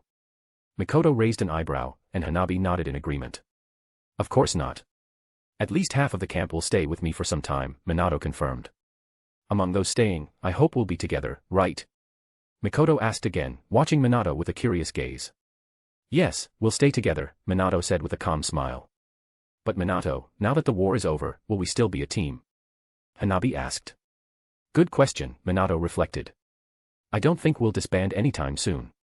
Even without Jiraiya-sensei as our official leader, we're still a team. And that can last until we start forming our own teams in the future. After all, we're already jonins, so we'll soon be asked to do that, he explained. After that, they remained silent for a few moments, enjoying the end of the war and the peace that was beginning to settle in, free from worries about missions or rescuing comrades from enemy lands. Hey, Commander Minato. Where's the speech? Some people from the camp began shouting at him, pointing out that the commander hadn't officially spoken yet. Speech. Minato murmured, thoughtful. It's true. Aren't you going to officially mark the end of the war? Hanabi asked. Minato looked at her for a moment before nodding. You're right. But I still need the advance post personnel to be here too, he said. A few hours later, the advance post had finally returned, bringing their leaders and a group of ninjas back to the camp. Some sentinels remained behind to watch for any surprise attacks from IWA. Even with the non-aggression treaty, it was still prudent to be cautious. Minato then stood up from where he was seated and made his way toward the center of the camp. On his way, he called out to some jonins. Gather everyone in front of the platform. I'm going to give a brief word, he instructed. The ninjas who received the order quickly spread out across the camp, informing the others. Gradually, people began gathering in front of the platform where Minato had previously given his speeches, especially during mission briefings. The crowd was still laughing and celebrating. Some carried bottles of sake in their hands. Minato climbed the platform and waited until the crowd had gathered. Once he saw that everyone was paying attention, he raised his hand, signaling for silence, and the conversations quickly ceased. Well, first. I'll turn a blind eye to the drinks, Minato said, drawing laughter from the crowd. After all, we're in the middle of a celebration, and today we can make an exception, just don't overdo it. Once the laughter faded, he continued in a more serious tone. I want to thank everyone. Not just this camp, but all the fronts that fought to bring this victory to Konoha through our efforts in this war against 4 of the great 5 nations. Minato paused, scanning the faces around him. But I also want to pay tribute to all those who fought and sacrificed themselves for their comrades, for peace, and for the village. I want their efforts to never be in vain and to never be forgotten. To our comrades who fell in battle. The atmosphere shifted. The celebratory mood turned somber as everyone began to remember the comrades they had lost. The camp fell into silence, each ninja listening intently to Minato's words, a mixture of emotions washing over them. I want us to observe a minute of silence in respect for those heroes, Minato said, closing his eyes. The gathered ninjas followed suit. Even the sentinels stationed in the forest surrounding the camp, hearing the speech, closed their eyes in respect. The entire area was enveloped in complete silence for a full minute, honoring those who had given their lives for Konoha. Every ninja present had lost someone, and the moment added a bittersweet touch to the celebration, a stark reminder of the harsh reality of the ninja world. After the minute of silence, Minato opened his eyes. The others followed. He took a long breath before allowing a small smile to appear on his face. Anyway, I want to thank all of you for fighting alongside me and your comrades around you. It was thanks to that unity that we achieved a very satisfying outcome in this camp. This camp had the best performance during the last year of the war, Minato said, as many in the crowd nodded in agreement. It was inevitable. The administrative plans Minato had put in place for the camp had been executed with efficiency, yielding highly satisfactory results. The camp under his command stood out for its low mortality rate and the success of its missions. Well, in any case, I'm officially declaring the end of this camp's activities.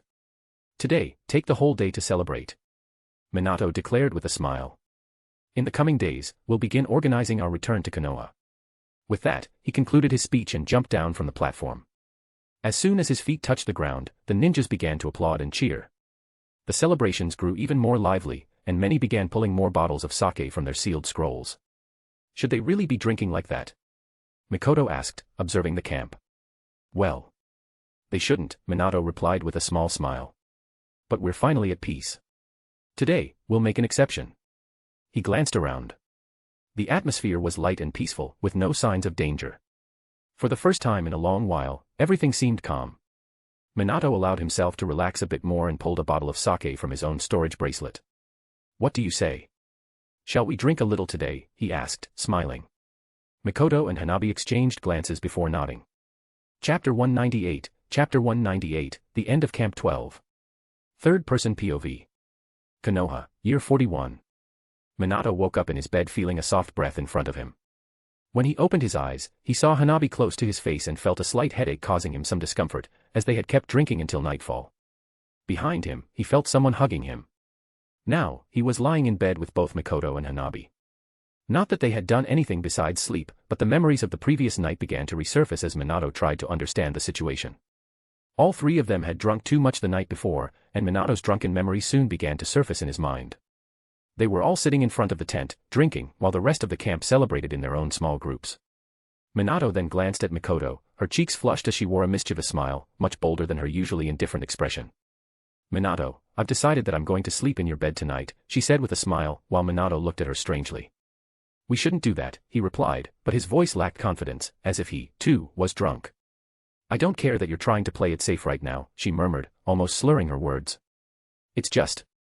I'm drunk, and you really shouldn't mess with a drunk Uchiha girl, she retorted. Before Minato could respond, a voice interrupted them. Wait a minute. Hanabi exclaimed, grabbing their attention. If you're going to sleep in his bed, I'm going too. After all, we're a team. No. I'm his fiancé. We're getting married. Mikoto complained, irritated. Hanabi shrugged, ignoring her. It doesn't matter. I'm going to his bed too. She simply stood up and walked toward Minato's tent. She had drunk too much and no longer had control over her actions. I can't let you lie in my fiancé's bed alone. Mikoto protested as well, getting up. She stumbled along the way but kept following Hanabi toward Minato's tent. Minato remained standing, scratching his head, unsure of what to do in that situation. With no choice, he left the drinks behind and followed them to his tent. When he entered, he found both girls already lying on his bed, eyes closed, each in a corner of the mattress. He stared at them with a confused look, pondering what to do. He thought about pulling out a spare bed from one of his scrolls and searched the tent for it, but before he could move, he felt Mikoto's arm grab him. He was surprised, as he hadn't noticed her doing that. Maybe the alcohol had dulled his haki, making it less effective since he wasn't in danger. Where do you think you're going? Come to bed too, she murmured before pulling him onto the mattress. Minato only saw his body falling in the middle of the bed, between Mikoto and Hanabi. Mikoto immediately hugged him, pressing him against her. Mikoto, what are you doing? Minato heard Hanabi's voice from the other side. Hanabi saw Mikoto holding Minato. With a jealous look, she did the same. Share Minato with me, she demanded. Don't do that. He's my husband. Minato found himself caught between his two companions, who were now fighting over him, unsure of what to do. We can't let him escape. He's so warm. Hanabi exclaimed. How about a good-night kiss? Mikoto suggested, her face flushed as she leaned in slowly, making a big, innocent pout. Hanabi saw that and closed her eyes. I want a kiss too. Hanabi said. I've always liked you, Minato. I know I can't marry you, but at least give me a kiss. Minato looked up at the ceiling, his face completely red. He was trapped between the two girls, who were clearly more intoxicated than he was. He had no choice but to stay there with them until, eventually, they both passed out, and everyone finally went to sleep. Minato woke up at that moment, feeling a strong headache. The hangover hit him hard as he looked around and saw the girls still asleep. With more control over his actions, he simply used the Hiraishin, vanishing from between their arms and reappearing in a corner of the tent. He ran a hand across his forehead, visibly exhausted. The first thing he did was take a quick bath in the river. He grabbed some clothes and disappeared again. When he returned to the tent, he found the girls already waking up, both clutching their heads in pain from the hangover. What a shame. Hanabi murmured, hiding her face. She didn't have the courage to look directly at Minato. Mikoto remained silent, her expression neutral, but her face was still red with embarrassment. Forget about it. I'll get ready now to finish the last preparation so we can leave the camp and finally return to Konoha, Minato said to them. The two nodded silently, without saying anything else. Minato got dressed, putting on his Jonin vest, and headed to the main tent to finish his tasks. Focused on his remaining duties, he reviewed reports and signed documents that had arrived from various teams. The sentinels also came by to deliver their logs. I see you were quite busy yesterday, Commander, said his colleague beside him, a smirk on his face. I don't want to talk about it, Minato replied quickly, cutting off the subject. The men shrugged and didn't bring it up again. The rest of the day was calm. Once he finished his tasks, Minato returned to the tent, where the atmosphere between the girls was still awkward. Without saying much, he distanced himself and went to train alone in a corner of the camp. Hanabi and Mikoto showed up shortly after, also trying to focus on training, leaving the awkwardness behind. Over the next few days, a routine was re-established. Minato continued to fulfill his duties as commander while training his team as usual. Things started to return to normal between them, behaving as Team 7 normally would. The camp's teams gradually began to be dismissed as Minato received authorization from Konoha. He first released the genin, since they were younger and eager to reunite with their families. Then, part of the chunin was also allowed to return to the village. With half of the camp already dismantled, Minato found himself sipping tea, waiting for someone to deliver reports. His desk was almost empty, and he had little to do, but he still couldn't abandon his post as camp commander. Many times, he simply wandered around the camp to pass the time and chatted with other ninjas. A few days later, he sensed the presence of someone he knew very well approaching. To his surprise, he saw Tsuna entering the camp. She immediately walked into his tent, carrying several scrolls at her waist. She had probably been officially released to return to Konoha but had come here first. I thought we could return to Konoha together. So, can I stay with you? She asked right after greeting him, standing alone in front of him. Her face was no longer as cheerful as before. The loss of her father had deeply shaken Tsuna, and Minato could see and understand that. Of course. Stay with Mikoto and Hanabi. I'm sure they'll help keep your mind busy, Minato said. Tsuna nodded and went to the tent where Mikoto and Hanabi were. That same day, after sensing her presence, Minato found Tsuna sitting by the river, near the place where he usually trained. Mikoto had mentioned that Tsuna wanted to be alone. He approached her and asked, "How's your mother?" Tsuna sighed deeply before answering, her eyes filled with sadness. Not well, as you might imagine. She can't stand the sight of blood anymore. She handed over command of the camp and the infirmaries to someone else and now only focuses on making poisons, Tsuna murmured. But I'm worried. She's been drinking in secret. Minato frowned, feeling the weight of Tsuna's concern. He knew that her father's death had been a severe blow. First, she lost her father, and now she was watching her mother succumb to sorrow. I'm sorry. Minato said, hugging Tsuna as she cried silently in his arms. It feels like I'm losing everyone at the same time, she murmured. My uncle must be depressed after losing an arm and not being able to be a shinobi anymore. I lost my father after he died on a mission. My mother is drowning in her vices. There's no one left in the Senju clan that I can call family. Tsuna sighed, her voice heavy with sorrow. Everyone is facing terrible consequences. She was visibly shaken. Her gaze carried a profound sense of loss. I only have you, Minato. Promise me you won't lose your confidence too, no matter what happens. Tsuna pleaded, not wanting to see Minato broken like the rest of her family. I don't want you to lose your light as well. Don't worry. That will never happen. After all, this is my ninja way, Minato said with a reassuring smile. Tsuna wiped her tears with the back of her hand and watched him. I know. You're so strong. You'll never lose your essence, she said in a calmer tone. And I don't want you to lose yours either, Minato replied. You're my future wife. I will fight to always protect you, and I'll try to make you happy as best as I can, he said. Thank you. Tsuna nodded slightly, still holding him in a hug. She felt grateful to have Minato by her side. After that, their routine returned to normal. Tsuna began spending most of her day with Hanabi and Mikoto, while Minato finished the final preparations to dismantle the camp. Things felt lighter, and the remaining ninjas in the area started to relax. Some were grilling food, others drinking tea, but Minato had completely banned alcohol consumption to avoid any more problems. Then came the last day. The camp was completely empty. All the tents had been dismantled and sealed into scrolls, ready to be taken back to Konoha. "Commander, the outpost has been closed," reported the outpost leader, a fellow Nara clan member, as he approached Minato with the last squad from the outpost. "That's good," Minato replied with a nod, thoughtful. Camp 12 was one of the last active outposts on the border. While thousands of ninjas had already returned to their families in Konoha, only Minato's group remained, with half of the camp still intact. "With this, we're done here. Now, let's go home." "The war is over," Minato declared, letting out a sigh of relief. Even in the last few weeks, they had patrolled the borders to ensure there were no suspicious movements from those who had signed the treaty. But everything indicated that the Stone Village was honoring the peace agreement. The war had truly come to an end. Minato looked toward the forest, taking a deep breath before leaping forward. "Let's go," he exclaimed. The remaining ninjas followed Minato, jumping from branch to branch. Mikoto, Tsuna, and Hanabi ran alongside him.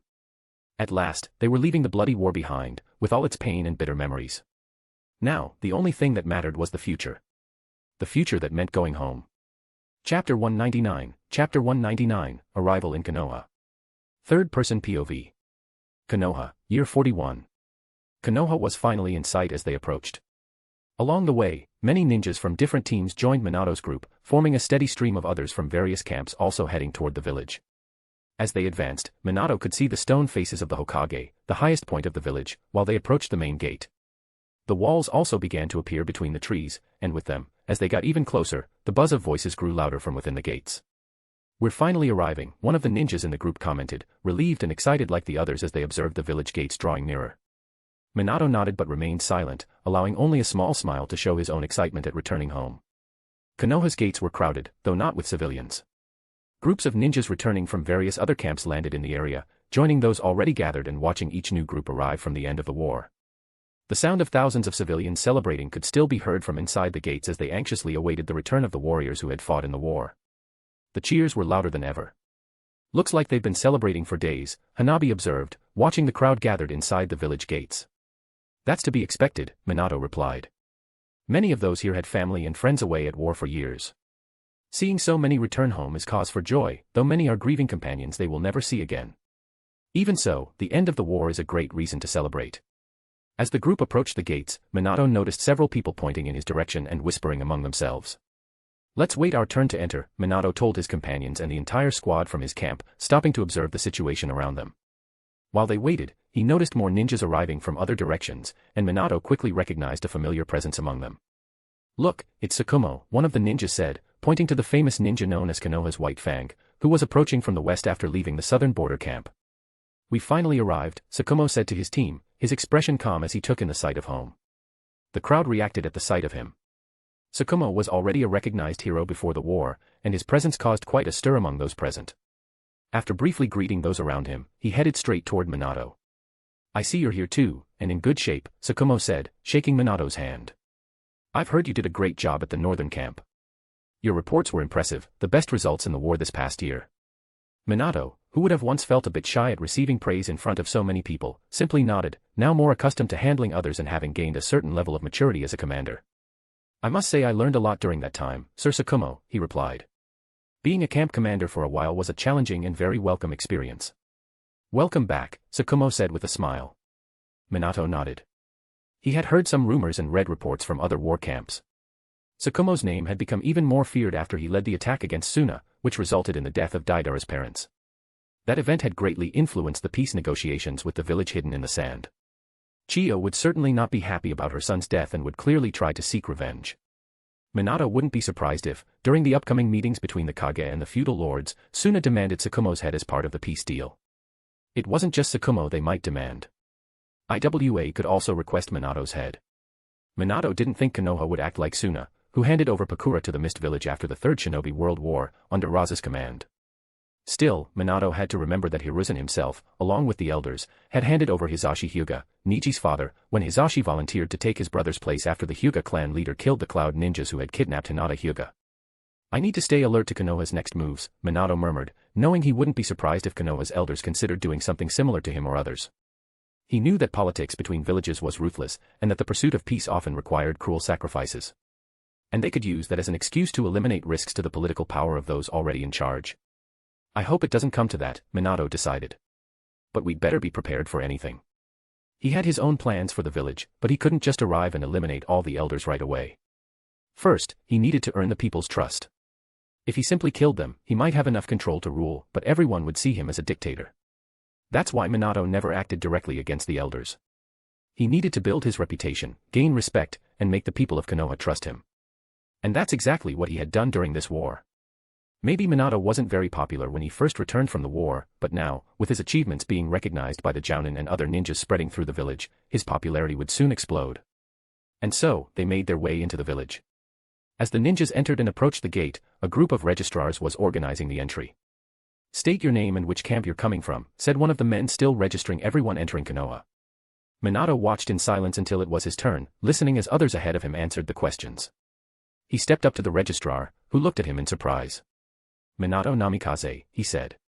"Is it him?" someone murmured as Minato nodded. "Minato Namikaze, commander of Camp 12, on the western border," Minato confirmed. "You're the 15-year-old who defeated Akage?" the registrar asked with a surprised smile.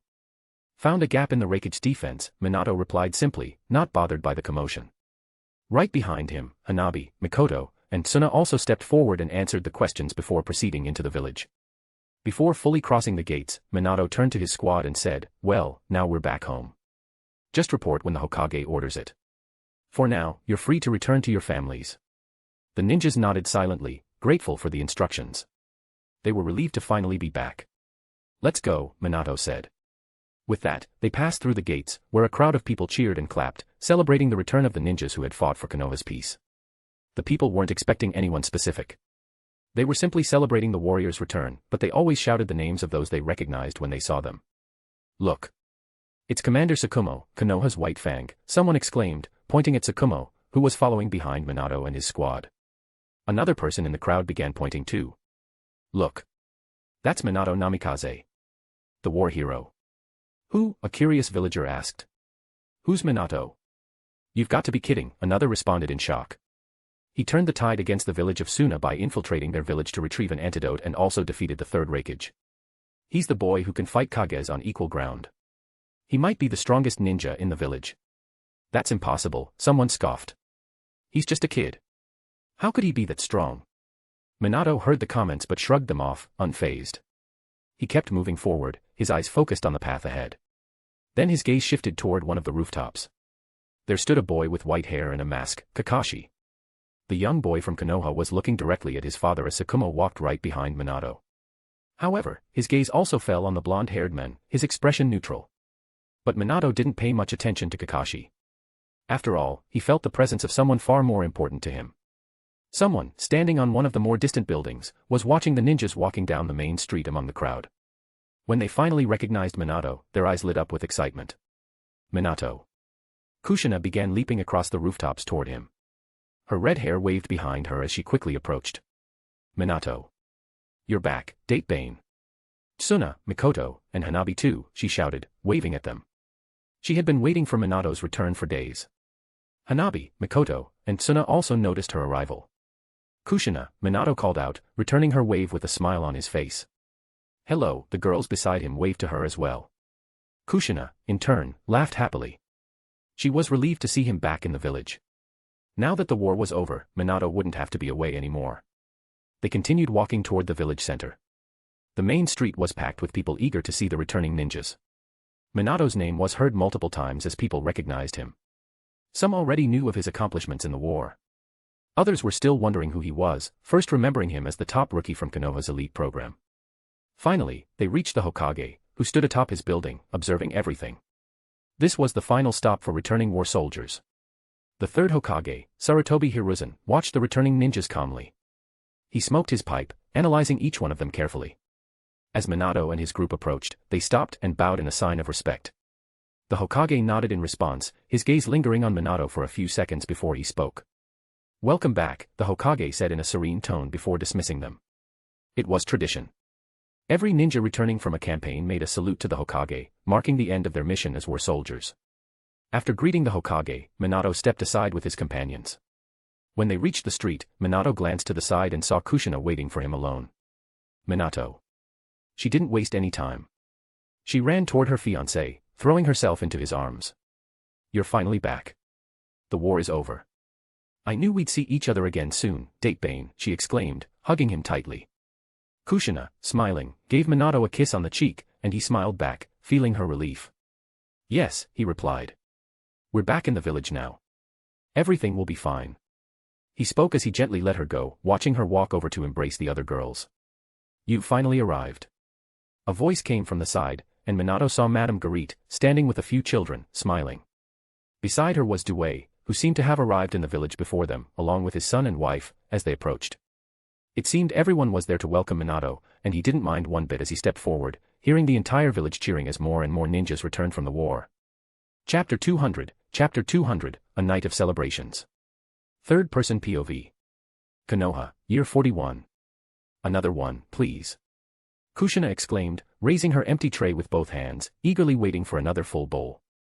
"Of course, another ramen for Miss Kushina," Tucci shouted as he prepared another dish. Tonight, ramen ichiraku was packed. All the tables were full of people laughing and eating while Tucci and his wife worked tirelessly to serve everyone. His wife juggled serving customers while caring for a baby held by a little girl. In the past few days, more and more ninjas had been arriving in Konoha after the war. Everyone was celebrating, filling restaurants, barbecue joints, and bars across the village, rejoicing in the return of their comrades and loved ones. Minato hadn't even made it home yet. He had spent his time catching up with people he hadn't seen in a long time, from the orphanage where he was raised to old companions from his missions. Now, he was sitting at a table with his friends, enjoying the night. Mikoto, Hanabi, and Kushina shared the table with him, chatting and eating. Minato quietly ate his bowl of ramen, listening to Kushina's lively chatter. His gaze wandered across the restaurant, taking in the cheerful atmosphere. People at the other tables were engaged in lively conversations and laughter. At the front counter, a group of jonin gathered, deep in discussion. Outside the restaurant, children ran around, their joyous shouts filling the streets. Cries of "Daddy's back," or "Mommy's home," echoed, bringing smiles to many faces. The entire village seemed to be wrapped in a shared feeling of relief and happiness. Minato, too, felt it, a soft smile curling at the corners of his mouth. "What are you thinking about?" Mikoto's voice broke his reverie as she looked at him, noticing his quiet smile. Kushina, still animated as she waited for her next bowl of ramen, also turned her curious gaze toward Minato. "I'm just happy to be back," Minato replied. It felt strange to say out loud, but he knew it was true. This was his home, his place. "That's good to hear, kid. I've been hearing a lot about you. You've really made a name for yourself, Minato," Tucci commented, approaching with Kushina's freshly prepared bowl of ramen. Of course Minato stood out in the war, Datebane. Kushina exclaimed, grabbing her ramen excitedly and digging in right away. "It wasn't just me. Many ninjas did their part," Minato said modestly. "Don't be so humble. Either way, tonight's on the house. After everything I've heard, you deserve it," Tucci added with a smile. Minato nodded in thanks before glancing at his companions. Mikoto was quietly observing him, a small smile on her lips, an uncommon sight for an Uchiha. Hanabi ate in silence, trying to behave properly, a stark contrast to Kushina, who devoured her ramen as if it were her last meal. Tsunade, however, seemed distant. Her expression was less somber than usual, but she still barely touched her food. Minato's gaze lingered on her. He knew she was dreading going home, where her mother and uncle, both deeply scarred by the war, were waiting for her. The absence of her father weighed heavily on her heart. Just as Minato was about to say something to her, he sensed a familiar presence approaching. "Kai Kurama, don't even think about sneaking up on me like that," Minato said without turning around. "Damn, you already sensed my intentions, hero," a woman's voice teased.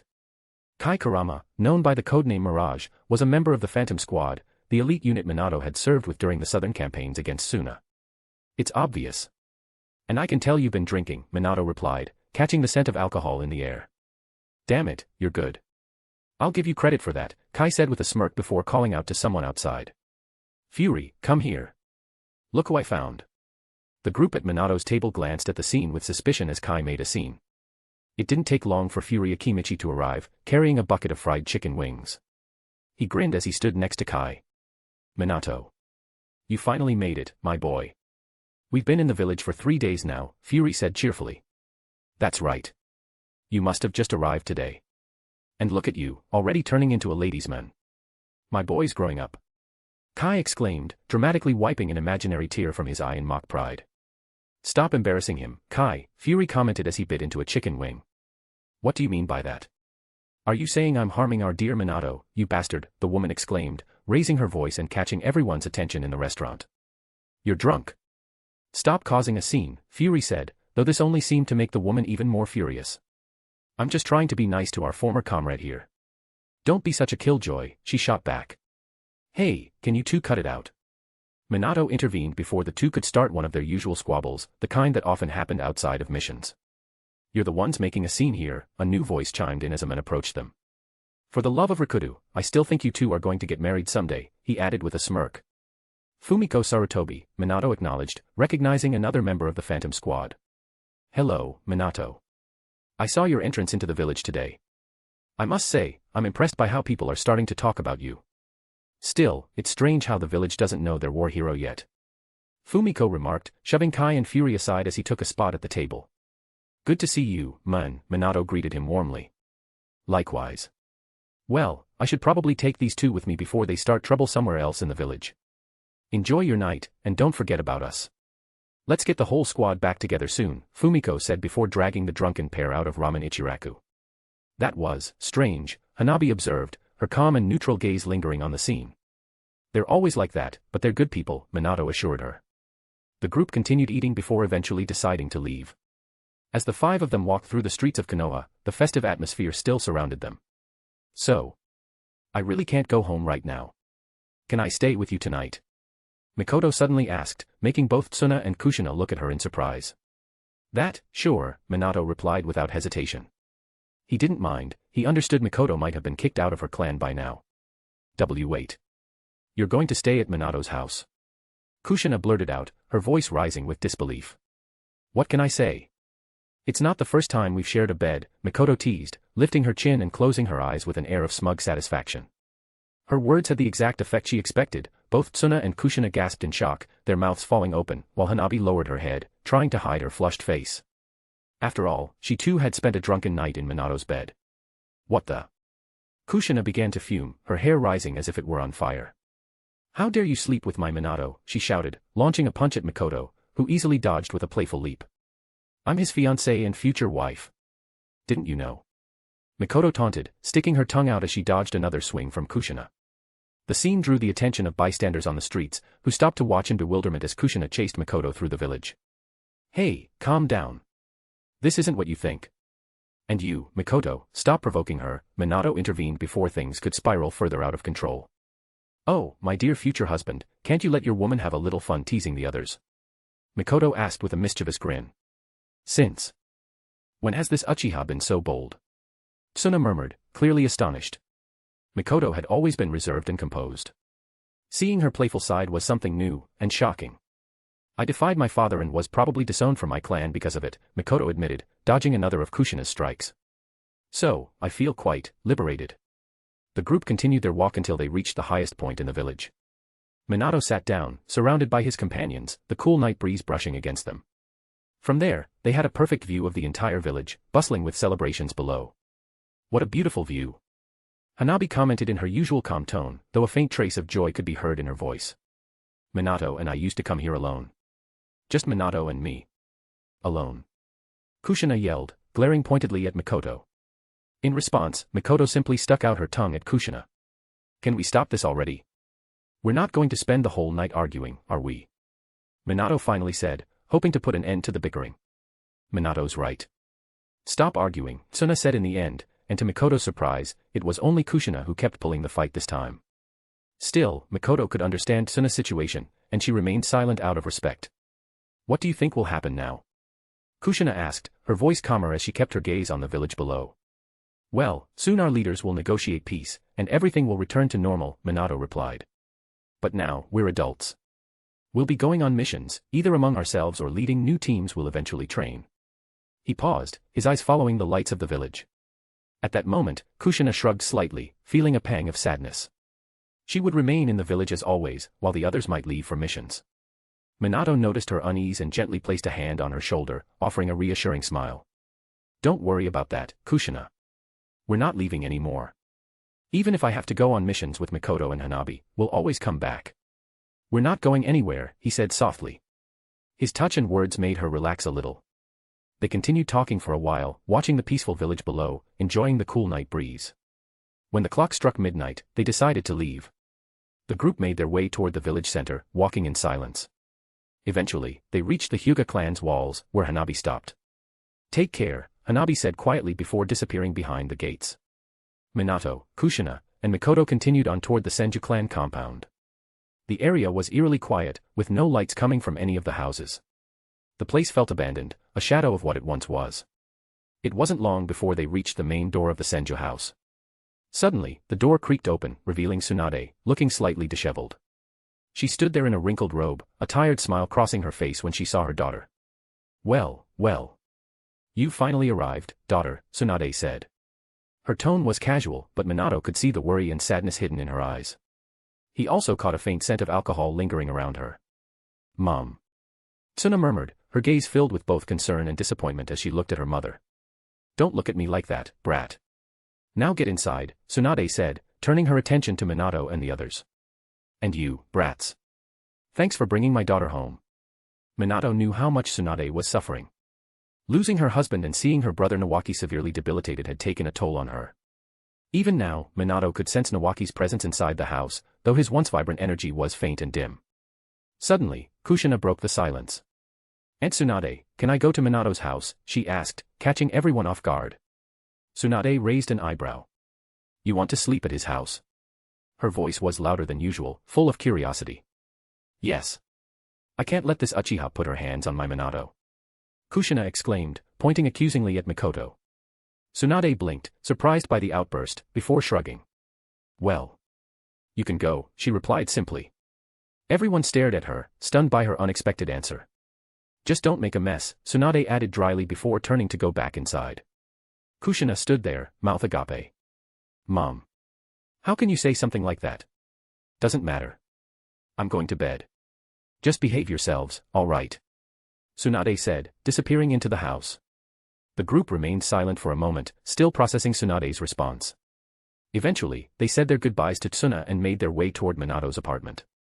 As they walked through the quiet streets of Konoha, Mikoto kept teasing Kushina, who was growing more and more irritated with every word. Stop that, Mikoto. Kushina snapped, clenching her fists. Why? It's fun seeing you lose your temper, Mikoto replied, laughing as she skillfully dodged every punch Kushina threw her way. People passing by glanced at the scene, curious about the commotion. Mikoto's laughter echoed through the streets, while Kushina's fiery temper drew even more attention. Minato walked a few steps ahead, sighing deeply.